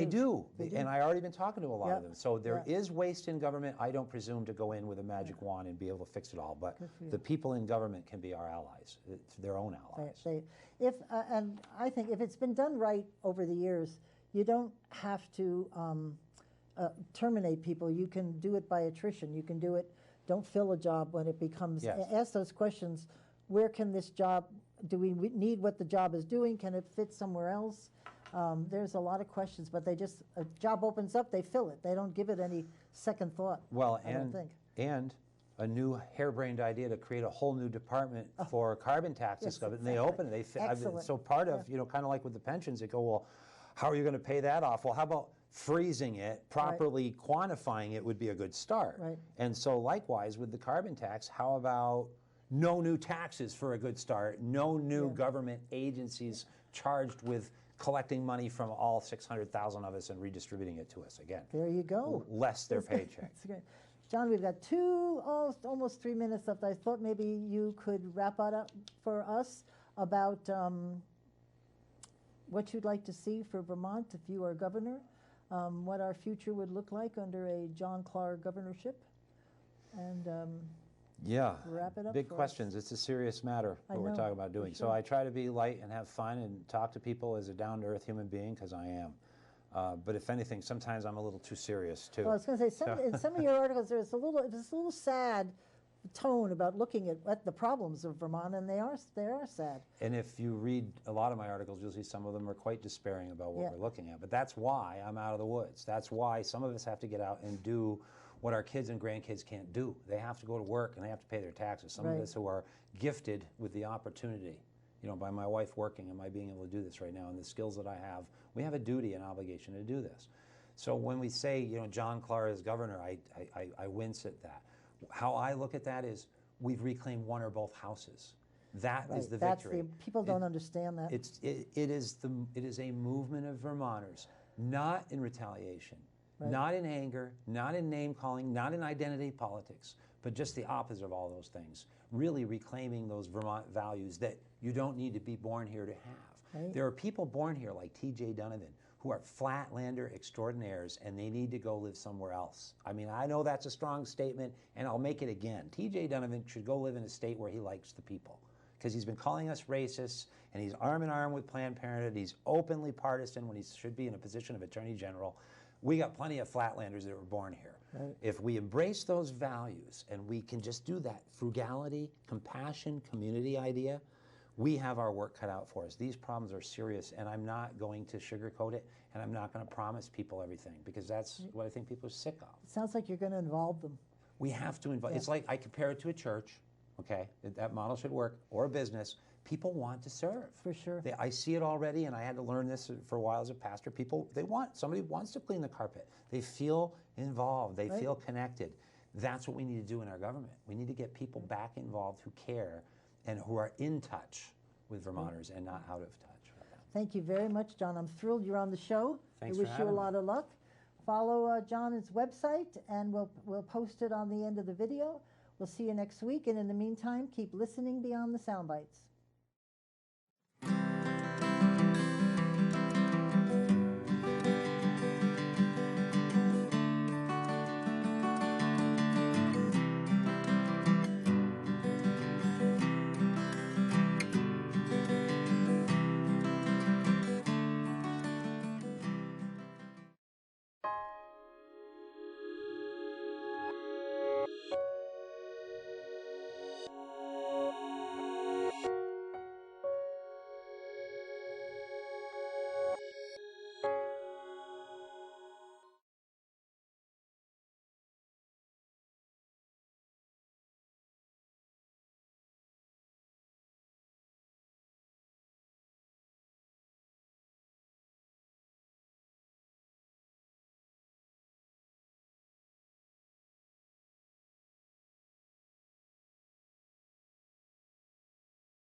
I'm Ben.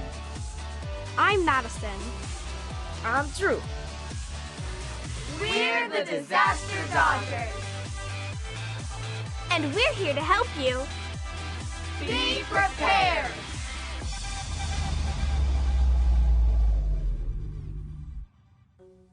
Today, we'll talk about something that can happen at any time and can do a lot of damage. Like a surprise quiz from my teacher. Much worse. Severe weather. Like a tornado or a hurricane. Extreme heat. Or extreme cold. What about a flood that's caused by severe weather? Floods are really common. They can happen in every single state. Lots of things can cause a flood. Heavy rain. Rivers that overflow. Really big ocean waves. Melting snow. A dam or levee that overflows. Floodwater is dangerous, especially when it's still moving. It can knock you off your feet. And even if the water looks clean, it could make you sick, so never drink it. Ah, gross. If there's heavy rain or a bad storm, keep a TV, radio, or cell phone on for flood alerts.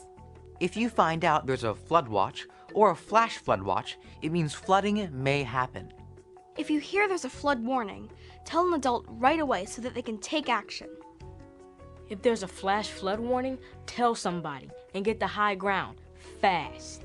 Floods are dangerous. Never walk through floodwater, and adults should not drive through it.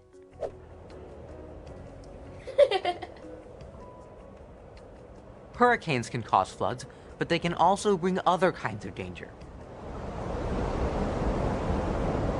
Hurricanes are strong tropical storms that form in the ocean and can come onto land. Hurricanes have strong winds of at least 74 miles per hour. They can even reach 155 miles per hour or more. Whoa! When a hurricane comes, heavy rain, strong winds, and large waves called storm surges can damage buildings, trees, and cars. So it's important for you and your family to be prepared.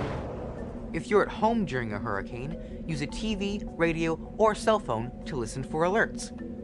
Keep away from windows and glass doors. Lie on the floor under something sturdy like a table, because things could fall on you and hurt you.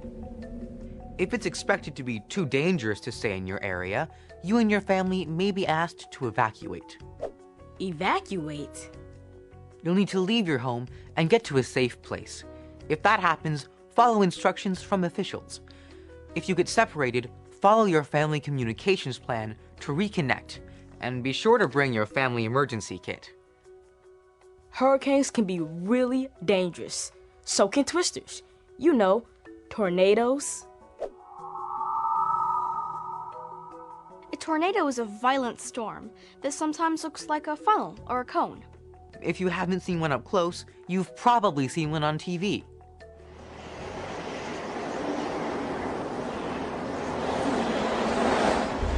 Winds can reach up to 300 miles per hour. Now that's fast! Tornadoes can happen in any state, but most occur in the middle of the U.S., in what they call Tornado Alley. Keep a TV, radio, or cell phone on for tornado alerts. A tornado watch means a tornado may be possible in your area. If there's a tornado warning, it means someone has seen a tornado nearby. You and your family need to get to a safe place immediately. If you're indoors when a tornado comes, go to the basement or lowest level of the home or building. Stay away from windows, doors, and outside walls. Get under something sturdy and use your arms to protect your head and neck. Don't open any windows. A tornado is one good reason to stay indoors. A heat wave is another one.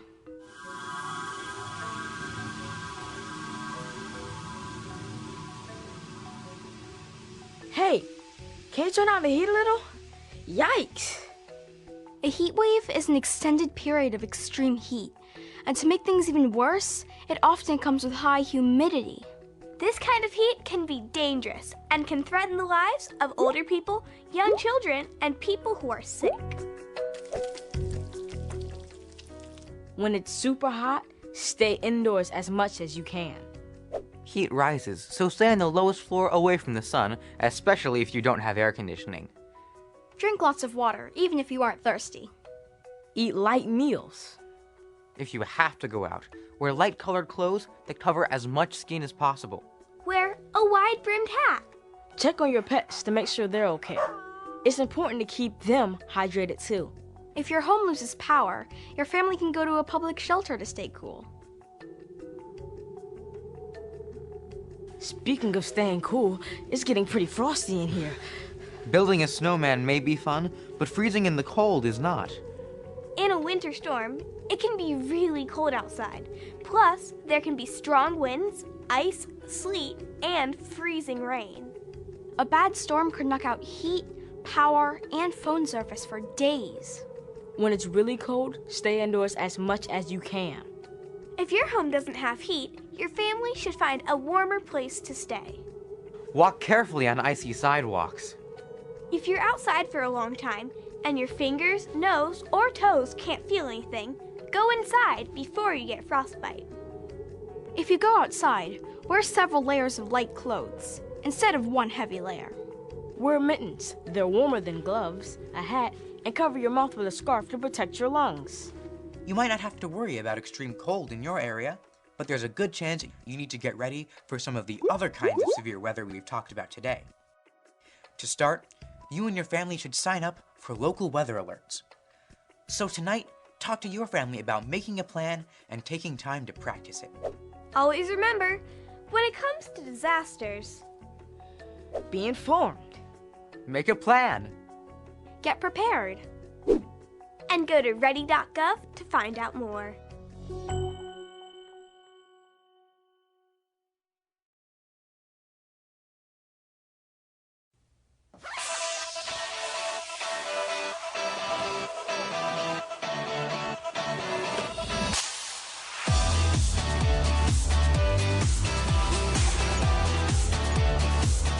I'm Ava. I'm Ben. I'm Madison. I'm Drew. We're the Disaster Dodgers. And we're here to help you. Be prepared.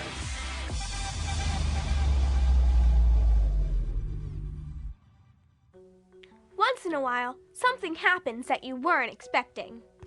Very funny, Drew. But if you're prepared for it, you'll know what to do. The same goes for a disaster. A disaster is something that could hurt a lot of people, cause damage, or cut off the electricity, phones, or water across a large area. Like when a hurricane caused our town to lose power for 4 days. Or when we got snowed in by the blizzard. And we didn't have to go to school for 2 weeks. Yes!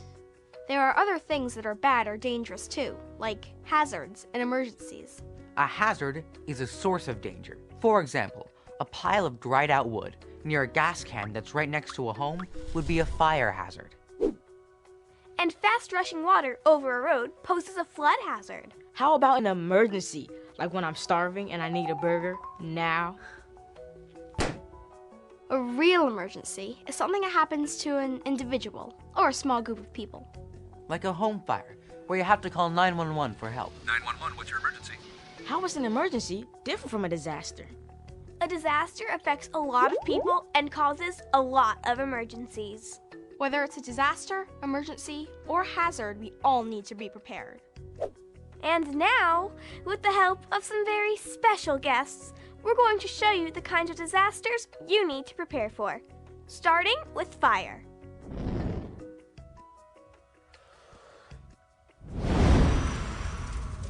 Whoa! And severe weather.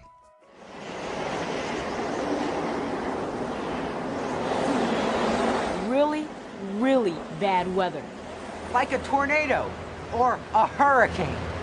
Or extreme cold. Or extreme heat. And there's another kind of disaster. An attack by giants? Earthquakes. Don't those just happen in California?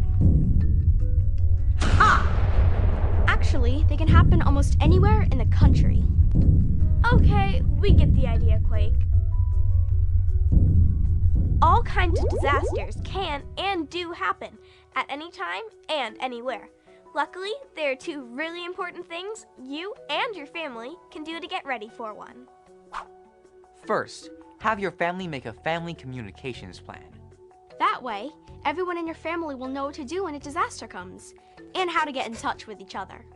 Like sending texts when phone lines are busy and calls don't go through. I am safe at Brian's house. Second, make sure your family puts together a family emergency kit. Fill it with everything your family would need if you suddenly had no access to food, water, power, or shelter. Your family's kit may need special items, like medication. And don't forget to check on family members and neighbors who may need help in a disaster. So talk to your family about making a plan and emergency kit. I'm gonna do it tonight. Always remember, when it comes to disasters, be informed. Make a plan. Get prepared. And go to ready.gov to find out more.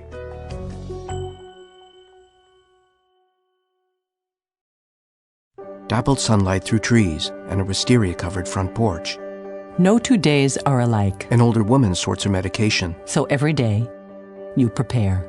A woman who is blind feeds her service dog. For yourself? She places the bowl on the floor and he eats. For those you love? A mother using a wheelchair packs a lunchbox. Her daughter takes it, kisses her, and runs off.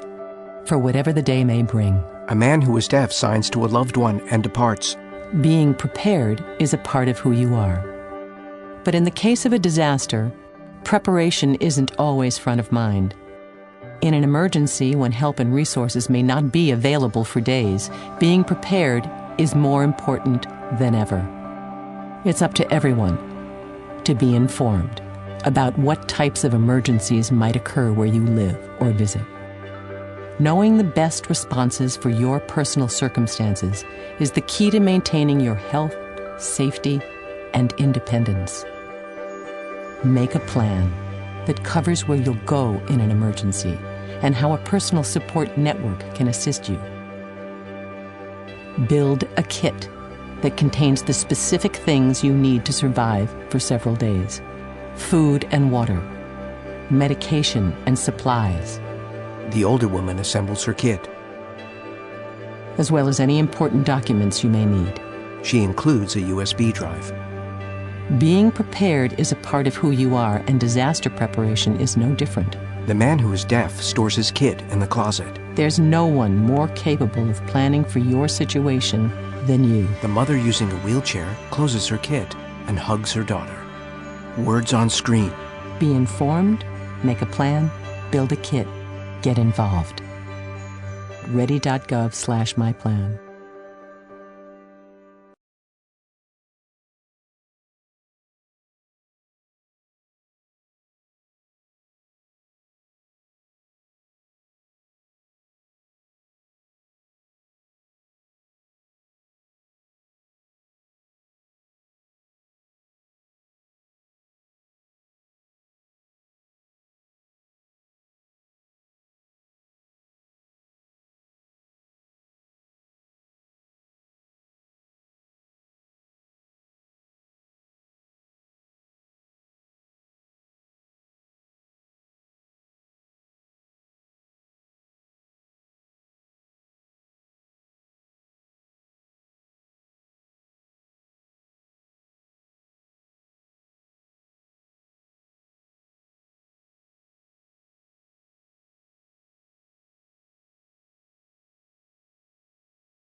Hasegawa. I'm the vice chair of the Development Review Board, and I'm calling the meeting to order at 7:01. And I have some opening remarks. I don't know if you guys have heard these before or not, but anyway, I have to read them, so here we go.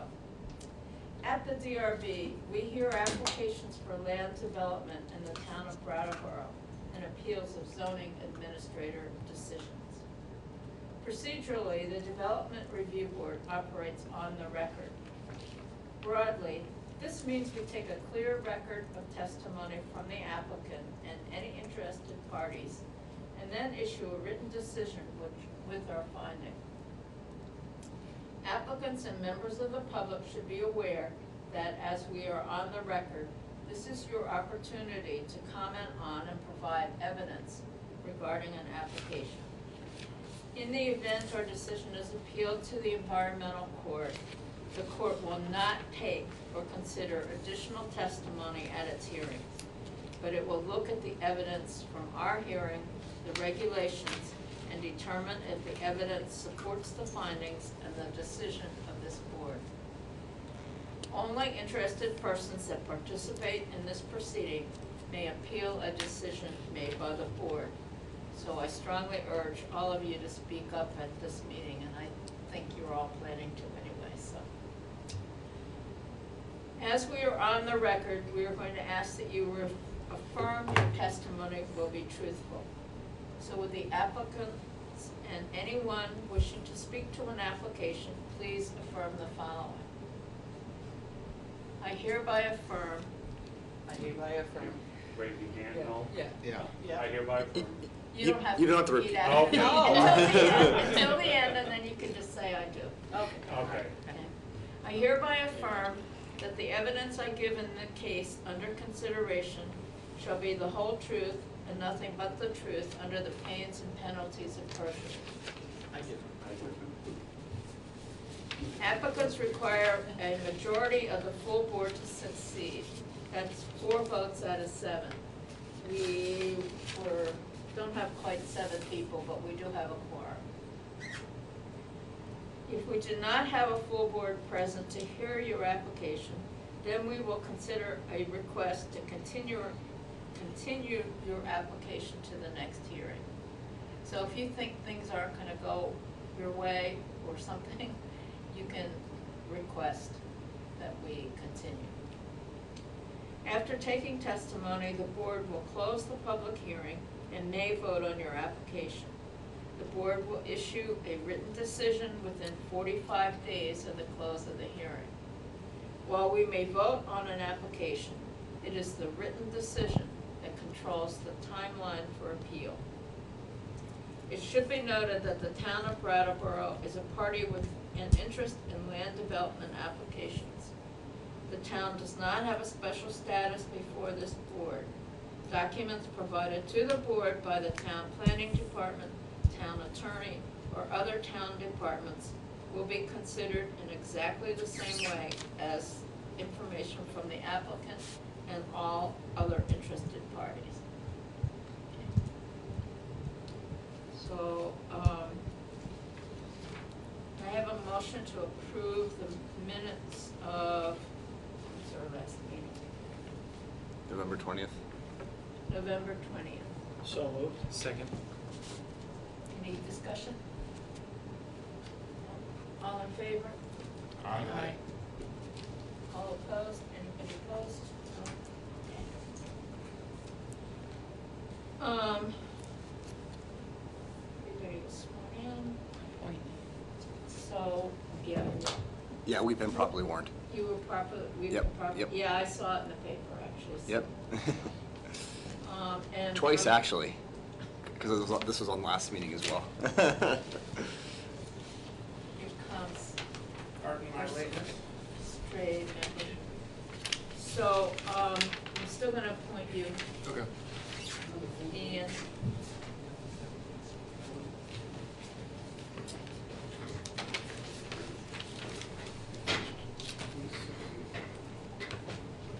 okay, does anybody have any conflicts of interest or had any ex parte communications?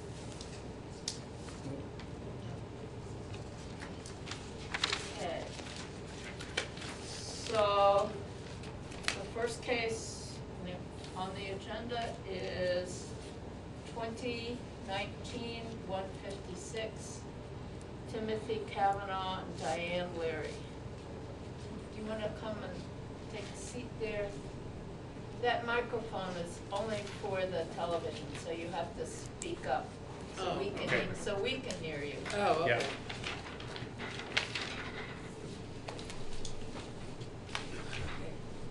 Can you introduce yourselves and then talk about your project? Okay, and have you had an, do you, prior to this, do you look at the Yes. Okay, Yes. all right, I just want to, all right, I'm Diane Leary, I'm Tim Kavanaugh. and we're married, and we live at 55 Bonnievale Road in Brattleboro. On September 23rd of this year, almost 3 months ago, our garage caught on fire, was totally destroyed, and has since been taken down, and we have filled out a form. We'd like to rebuild a garage on the same site that the previous garage was. And can I introduce another person? Mike Kraus is here with us. Mike Kraus is the man we've been working with, the contractor. Yeah. He demolished, he took down the previous one, and if we do get permission from the board to rebuild, he will be our contractor, and he's also built a model of. He bought it with him. You know, brought it with him if you know. Just so you can see how it sits over the brook. Okay. So is the foundation still there? Yes. or- Yes. So you're gonna use the same foundation? The same cement, I think it was poured cement The foundation. foundation's poured with panels, probably in the 20s. It's very secure. It's been built all around the rocks. The timbers down below, the fire never touched any of the support timbers. It never touched the boards on top of the support timbers. What it did do is the 2x3s, 3-inch thick timbers on top, the top surface burned, but it saved the ones underneath and the timbers haven't been touched. So the fire was going up, it burned the top surface, but 3 inches thick, it got the top inch and never went any further down. And they have pretty heavy timbers, half logs, all been there for a very long time. Can I ask a question? In the photos, would the dark, would that be, what would we be seeing there, the dark? Can I look at it? Yeah. These are the photos I Right. assume you've seen them? Yeah, I took those. And okay. Yeah, and you see those timbers, I took pictures from underneath. Oh, okay. And I'm just curious of what the dark surface, is that from leftover from the fire? Yeah, right here? Yeah. Yeah, that's the top of the burned wood. Oh, okay. It's the top of the 3-inch thick Timbers wood. are all, And the driveway also got a little charred. I wouldn't bother showing me those, but thank you. Yeah. If you look at this picture, you can see there's concrete underneath it, and then that's just, that Yeah. top layer is timbers. No, I didn't get a chance to drive by your location, so these pictures are very helpful. Yeah. So essentially, our garage is a covered bridge. It's I mean, what that's it the is, and it's been there, you know, used as a garage since it was built. I was told the 30s, I'm not sure when it was built, but I think it's been there quite some time. And the way it is now, there's basically 2/3 of the garage sit either on the foundation that's there or on the land in front of the brook. And there's only, what we have is roughly about 1/3, maybe a little more than that, that actually sits over the brook, is where Mike's going to show here with You can this. see where it is. Put it on the table. Yeah. Put it, Diane, Sure. in the television. You can see where it is by the model here. Okay. This much land is garage and pavement. Okay. The timbers go right here where they're shown, and then it's their backyard. Okay. So the brook profile is right here, exactly what it is, all measured out. So they park cars here and there. There was a barn door here to drive through. They just want to completely do the thing all over again, so they have a garage back. So the garage is a bridge over the brook. Yeah. Oh, yeah. Do you have heat? Are you gonna have heat No, in there? it never No was heated before. Okay. There was electricity, but Electric, okay. it's not a heated barn, no. So you're gonna electrify it, We would like to do that Yeah. again because when we bought the house 26 years ago, there was electricity in there for lights, for overhead light inside and overhead light that's shown on the driveway. We had since had 2 electric garage doors installed, and we would probably, if we got permission, we would do that again. We're older now than when we bought the house, so.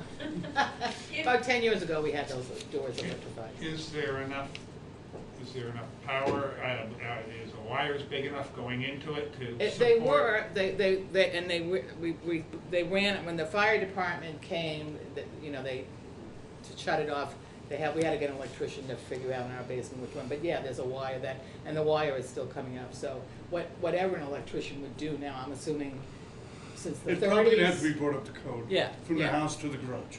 In conduit, 3 feet down, whatever you require, an electrician doing it, making a panel inside the garage. Okay. Right, there was a panel inside the garage, and Yeah.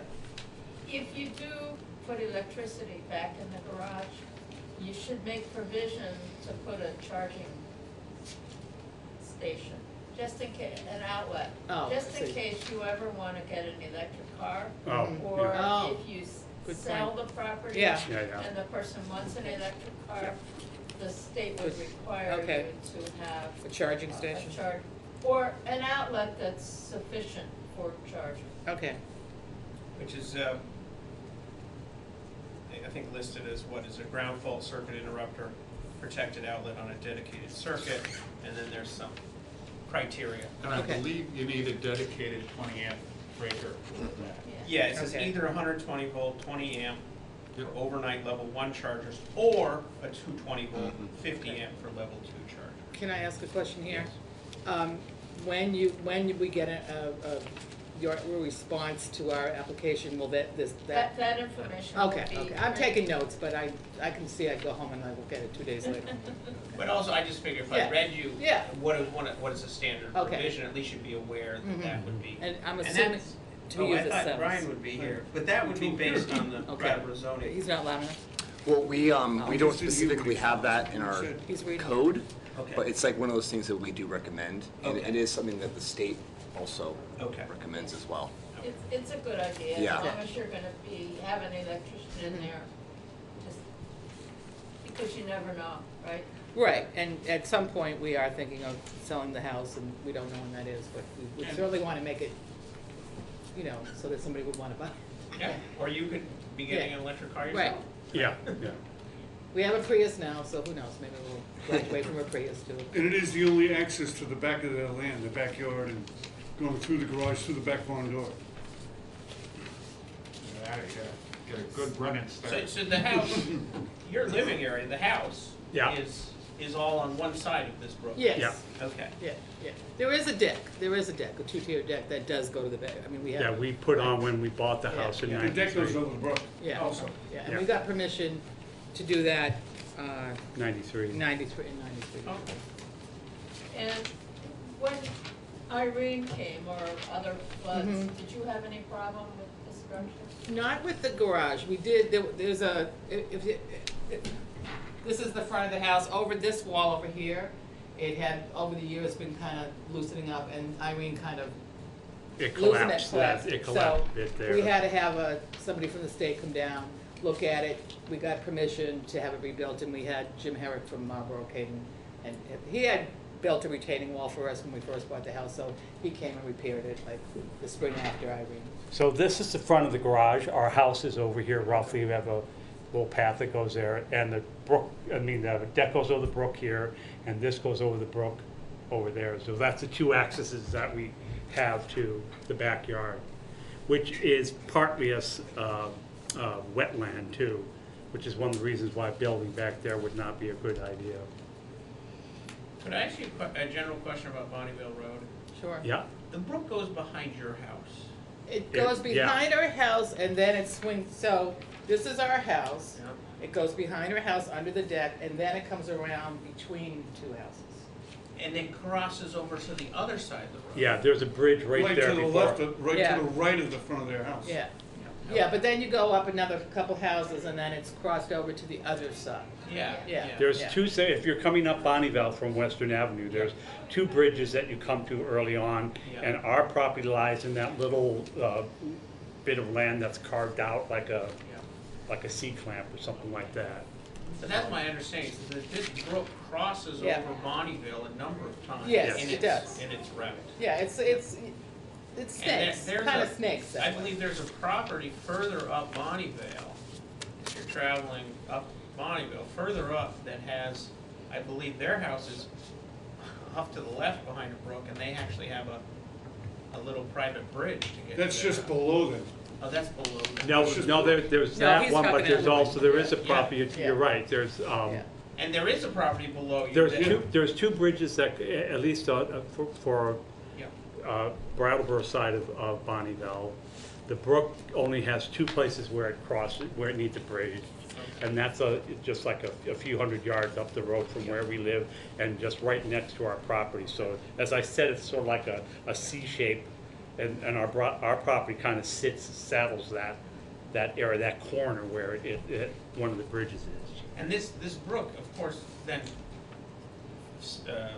trying to picture orientation, but closer to the entrance of Bonneville, it actually goes under Western Avenue. It does. Yeah. And then goes on to join the Whetstone. Yeah. Yeah, Okay. yeah, it feeds into the Western. I used to play in that brook a lot. So Glen Street. when Irene came, the water rose up very high. Okay. But I think it must have been when it flooded downtown. Later on, we were able to see that when it flooded downtown, that the water went down dramatically at about 12:30 that afternoon when Irene hit. And we're actually where the property is. It's a slow slant. The land goes incline going down to Western Avenue. Not drastic, but enough that we're kind of above the flooding that you get in the Whetstone that we saw further on where the Diamondstone property was. Well, and then where Glen, across from us on the other side of Western Ave, is It's Glen Street. Yeah. They were, so because we were on a very slight incline, the water went down like this, and they got much more damage than Bonneville did. My only other question is, you say you're gonna put an outdoor light to light up your driveway. Yeah. Right now, we try to get at least partially, either fully shielded or partially shielded lights. Okay. And have them pointed no Down. more than 45 degrees. Preferably, what you want is a light that lights up the area on the ground that you're shooting for, and not that doesn't point out into the street. We had a light right here Yep. in the garage that burned down that we would use for shoveling snow or something, like when we had to get out or something like that. And that's what we'd probably do, put a light that just lights up that driveway area. Okay, but yeah, it's kind of like you don't really want to see it from the road. They have a good section in the book, in this book, the planning book, that shows. They have 2 full-size parking spaces. Yeah. Right here. So Yeah. any light that went down, just shine on that, not get Bonneville Road blinded. That's. Yeah, it wasn't, the previous light wasn't like that. It was really our driveway. Yeah.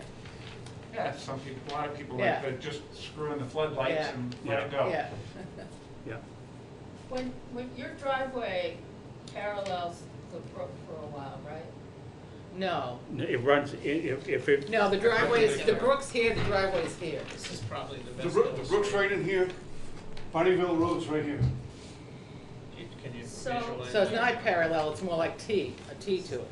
So this is the So- brook, this is the driveway. So from the driveway, do you have any runoff into the brook? No, because here, if this is the driveway, there's all this land over here and here. No, there isn't any. So when you, Is that wetland on the side? On the far side.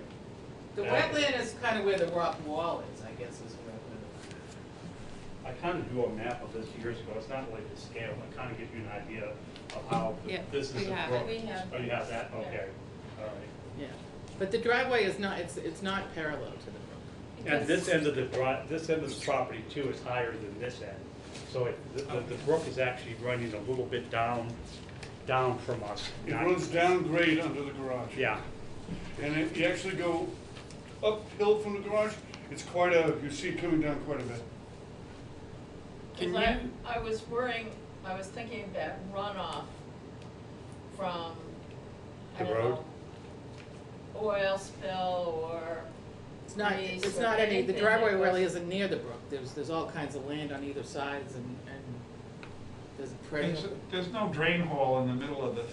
No, but it doesn't. On the opposite side of Bonnyville Road, here's Bonnyville Road, on this side, there's a trench for water to run on that side. Yeah. Okay. So as they're plowing, whatever they do, it runs off that way. Yeah. They're making sure it doesn't go into the brook. Yeah, yeah, there's a, which I think the town maintains that trench across from this.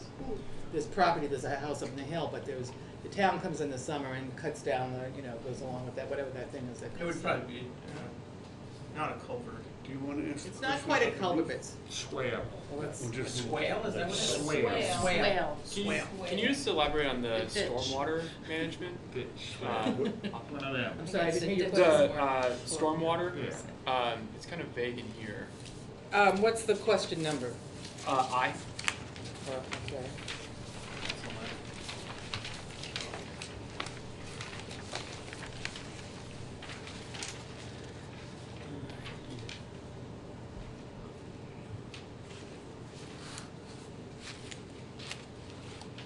So what is it that you would want, how I'm can we just curious elaborate? where is it being run off to? What, Based you on mean the- when it was like that? Is it just going off the roof right? Well, Yeah. right now? Yeah. Okay. There's no garage. Would anyways if it was Yeah. raining on it. Would Yeah, I rain don't into know the what you're brook, asking, too. because we don't have any garage now, so. I mean the design can do. The design for, Well, yeah. it the- falls this- off in here, it falls off here, we have a roof rake, so we have used the roof rake to pull it away from the brook and put it either in the back of the land or in the front and the side. But rain just, like when it rains, Yeah. it just. Yeah. Goes right. It would be very much like the Creamery Bridge, Mm-hmm. which basically rain falls down on that bridge and it goes down into the brook. So same with snow, that slides off. Okay. Thank you.